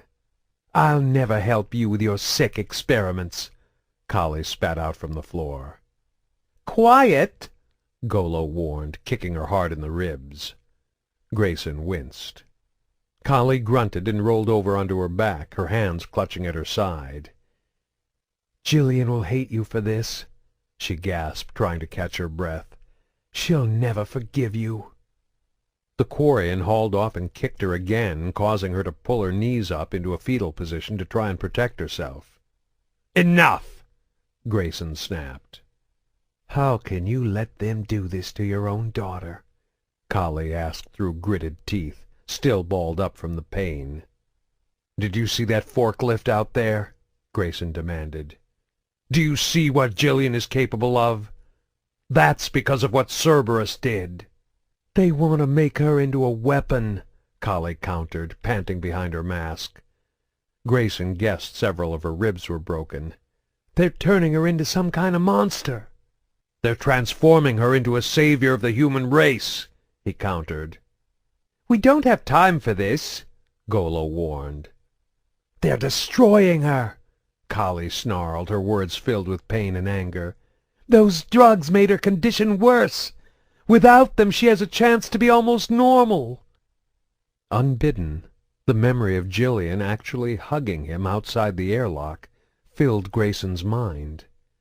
He remembered her words and her surprising defiance. "We have to wait for my friends. I'm not leaving without them." "Gillian was happy here," Kahlee continued. "Have you ever seen that before? She was actually happy." "Shut up!" Golo shouted, kicking her again. This time he didn't stop, but continued to beat on her until Grayson snapped, "No more! That's enough! It's over!" Golo looked over at him, panting slightly from the exertion, and shrugged. On the ground, Kahlee was rolling feebly from side to side, moaning and whimpering from behind her mask. Grayson's eyes flicked away from her and over to Gillian on the bed. She looked so small, vulnerable, and helpless. "Salvation comes with a cost," he seemed to hear the elusive man saying in his head. His mind flashed back to the mutilated Quarian in the cellar of Pell's warehouse. "Judge us not by our methods, but by what we seek to accomplish." "We're almost out of time," Golo reminded him. "We have to leave now. We can't wait for the others." Grayson was suddenly struck by the similarities between the Quarian and his former partner. Both were sadistic and cruel. Both had no compunction about torturing or killing others for personal gain. And both were traitors to their own people. It sickened him to think about the kind of individuals he had allied himself with. "We take terrible burdens on ourselves for the greater good. This is the price we must pay for the cause." "Get the engines fired up and get us out of here," Grayson ordered. As the Quarian turned to leave, Grayson calmly bent over and picked up the pistol Kahlee had let fall to the floor. He stepped up behind the Quarian and jammed the barrel against the back of his helmet, too close for the kinetic barriers to save him. And then he shot Golo once through the head, the bullet exiting through the front of his mask and lodging itself in the shuttle's bulkhead. As the Quarian toppled forward, Grayson let the pistol fall from his hand. He turned and looked down at Kahlee, but he couldn't tell what she was thinking behind her mask. "The ship we arrived on is filled with explosives," he told her. "We have about 2 minutes before they detonate and rip a hole in the side of the Idena. I'll need your help if we want to stop it." "Can you walk?" he asked, reaching down and offering a hand to help her to her feet. She hesitated for a split second before grabbing it and hauling herself up with a groan. "I can damn well try," she answered. Hendel and the Quarians were running at a full sprint as they burst into the loading docks. The Cinead was in Bay 7, on the far end, past all the other ships. The former security chief's long strides had pulled him slightly ahead of the others, but they caught up when he stopped to stare in amazement at the two figures coming out of the airlock in Bay 3. Kahlee, still in her envirosuit, and Grayson, wearing Cerberus armor, were exiting the shuttle. She had one arm wrapped around Grayson's neck, and he appeared to be holding her up, as if she couldn't stand on her own. Neither one of them was armed. "Hendel!" Kahlee shouted, but her voice was cut off in a gasp of pain, and her free hand clutched at her side. "The Siniad!" Grayson called out to them. "The ship in Bay 7, it's filled with explosives!" Hendel, bewildered by the scene before him, could only shake his head. "What's going on? Where's Gillian?" "She's safe," Grayson answered, speaking quickly. "But you have to get to the Siniad, disarm the bomb before it detonates." "What the hell are you talking about?" "Cerberus. We never intended to escape on the Siniad. We were going to take my shuttle.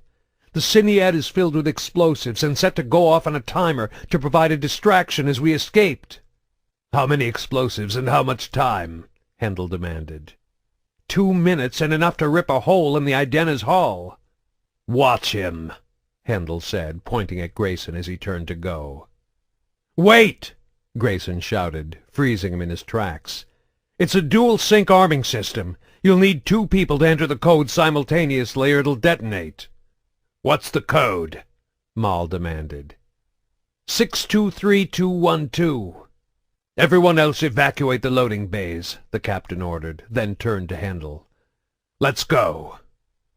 It took them less than 30 seconds to reach the Siniad's airlock.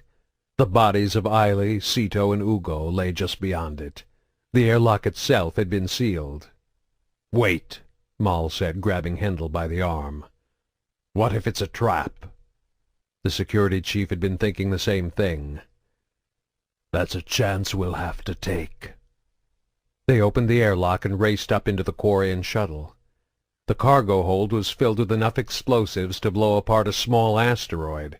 At least 50 drums of liquid rocket fuel, each as high as Hendel's shoulder, were clustered in the center of the floor, held together by a mess of wires. From somewhere in the middle of the canisters, completely inaccessible, he heard the rhythmic beep-beep-beep of a timer counting down. "Find the overrides!" Hendel shouted, and the 2 of them split up, one going clockwise around the ring of explosives, the other counterclockwise. Hendel tried to sync the high-pitched beeps with the imaginary clock ticking down in his head. He figured they had maybe 30 seconds to spare when he finally found what he was looking for, a small keypad attached to the side of one of the drums. 2 wires ran from the base into the cords woven around the explosives. Hendel had no doubt that detaching either of the wires would set the whole mess off. "I've got mine!" Maul shouted from the far side of the canisters.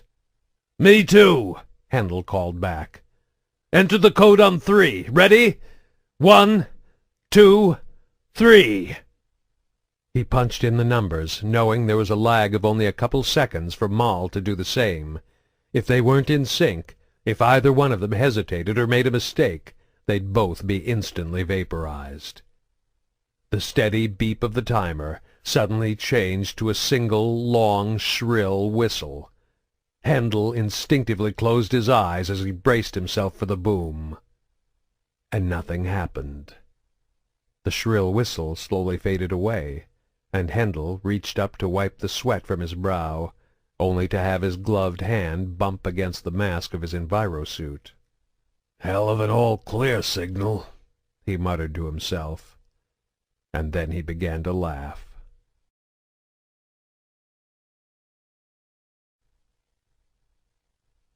Chapter 25. In the aftermath of the battle, the Quarians had taken Grayson into custody. For nearly a week his fate hung in the balance as the Admiralty, the Conclave, and the Civilian Council of the Idenna weighed in on what was to be done. He had saved dozens, perhaps even hundreds of lives by warning them about the explosives, but Kahlee, along with everyone else, knew that the only reason their lives were ever in danger was because of what he had done. And there was still plenty of blood on his hands to be accounted for. Over 20 of the Idenna's crew had been killed in the attack, along with 11 Cerberus soldiers and Golo, the Quarian traitor. The cost was high, but it was far less than it could have been. Maul understood all this, and he took it into account while passing the final judgment on Grayson, as was his right as captain. Kahlee had feared there could be consequences for her and Hendel as well. None of this would have happened had the Quarians not taken them in when they first arrived. However, she had underestimated the value Quarian culture placed on community and crew. They had been accepted as guests on his ship, Maul had explained to her. They were part of the Idena family. He wasn't about to cast them out now, and he wasn't going to hold them accountable for the actions of Cerberus. In the end, the captain even agreed to allow Kahlee to take Grayson back to the Alliance as her prisoner, giving them Grayson's own shuttle for transportation. Lem agreed to accompany her as the pilot and to help her keep an eye on their captive. Hendel and Gillian, however, would not be going with them. "Are you sure you know what you're doing?" she asked Hendel as they stood in the landing bay saying their goodbyes. "Gillian needs this," he said. "You saw how far she's come since we've been here. I don't know if it's the ship, the envirosuits, the lack of drugs. All I know is that she's happy here on the Idena. And soon she'll be beyond the reach of even Cerberus," he added after a moment.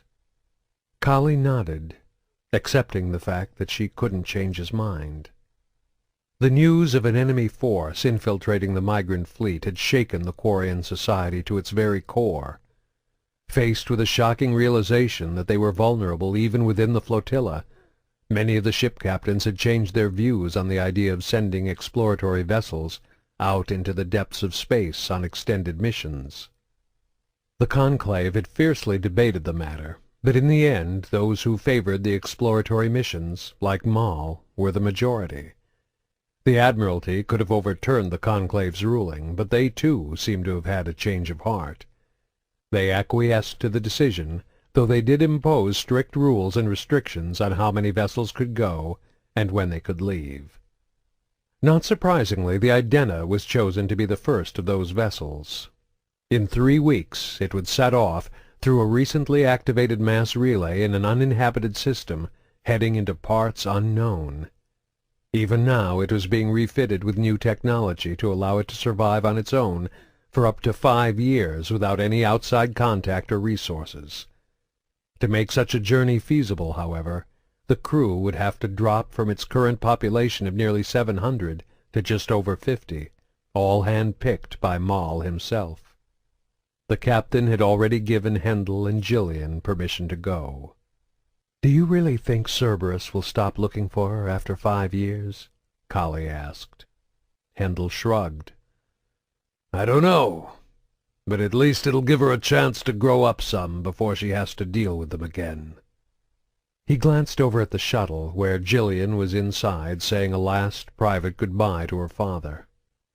Hendel had opposed the idea initially, but Kahlee had worn him down. Grayson deserved that much at least. "What do you think he's telling her in there?" the security chief wondered. "I don't know." She couldn't even imagine what Grayson was going through.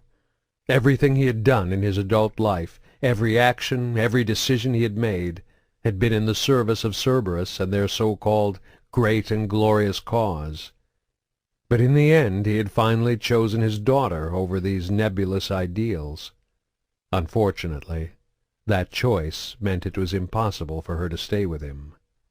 "What are you going to tell Gillian if she ever asks about him?" she asked Hendel. "I'm going to tell her the truth," he said. "Her father is a complicated man. He made some mistakes. But he loves her very much, and he only wants what's best for her. And in the end he did the right thing." Kahlee nodded again and pulled Hendel close for a hug. "You two be careful out there," she whispered. "We will." They broke the embrace when they heard the familiar clump of Lem's boots coming toward them. "Are we ready to go?" he asked her. Kahlee knew the young Quarian was eager to take her and Grayson to the nearest Alliance colony so he could drop them off and get back in time to rejoin the Idena. Like Hendel and Gillian, he had also been selected by Maul to be part of the long and dangerous journey.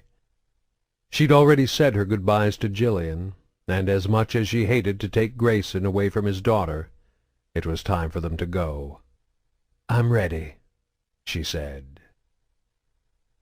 They were only a few hours away from decelerating from light speed in the vicinity of Cuervo, the nearest Alliance colony. Lem had already programmed their destination into the nav systems, and Kahlee had sent off a comm message. There would be a security patrol waiting when they landed to take Grayson into immediate custody. Now the Quarian was taking a quick nap in the bedroom, while Kahlee and Grayson sat in the passenger cabin facing each other. Grayson's hands were cuffed in front of him, resting in his lap. As a further precaution, Kahlee was armed with both a stunner and a pistol, just in case he had a change of heart. She could tell he was getting scared. His eyes kept darting around the cabin as if he was looking for an escape, and his fingers fidgeted nervously in his lap.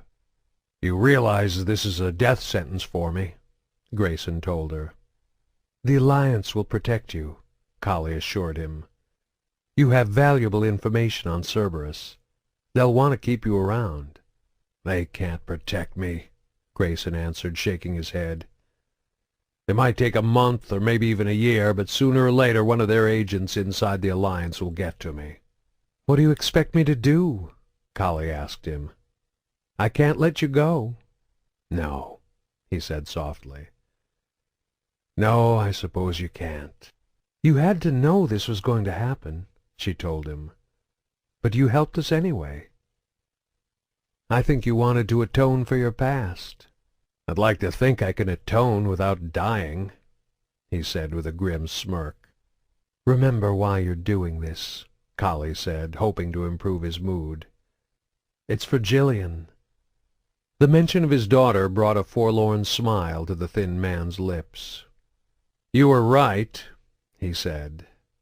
"What you told me before I killed Golo. Gillian's happy now. I guess that's all I can really hope for." Kahlee nodded. "You did the right—" Her words were cut off as Grayson suddenly threw himself at her.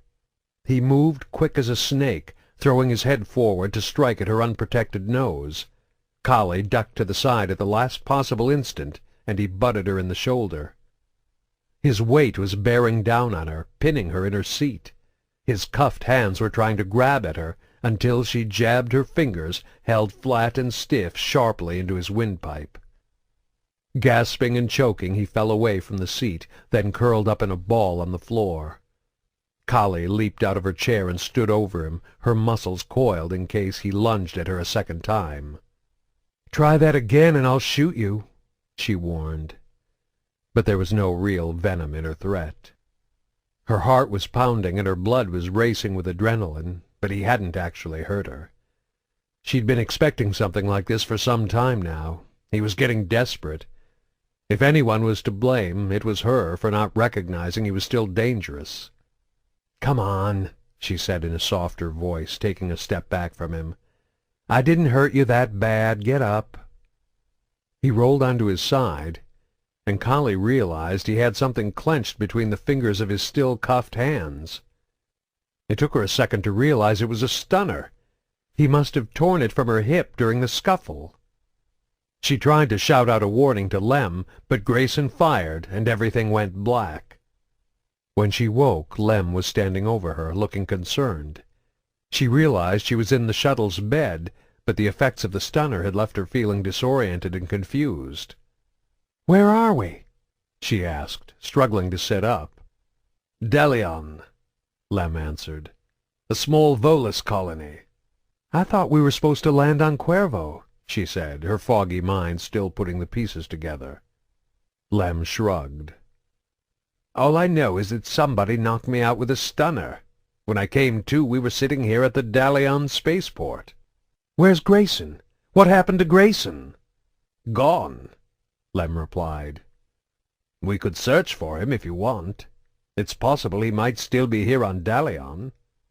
Kahlee shook her head, realizing what had happened. "He's long gone by now. We'll never find him." "So what now?" the Quarian asked. "Take the shuttle and head back to the Idena," she told him. "You've got a lot of preparations to make for your journey." "What about you?" "Just drop me off at the Grissom Academy," she said. "There are a lot of kids in the Ascension project who still need my help." With a smile, she added, "I'm pretty sure I can convince the board to take me back."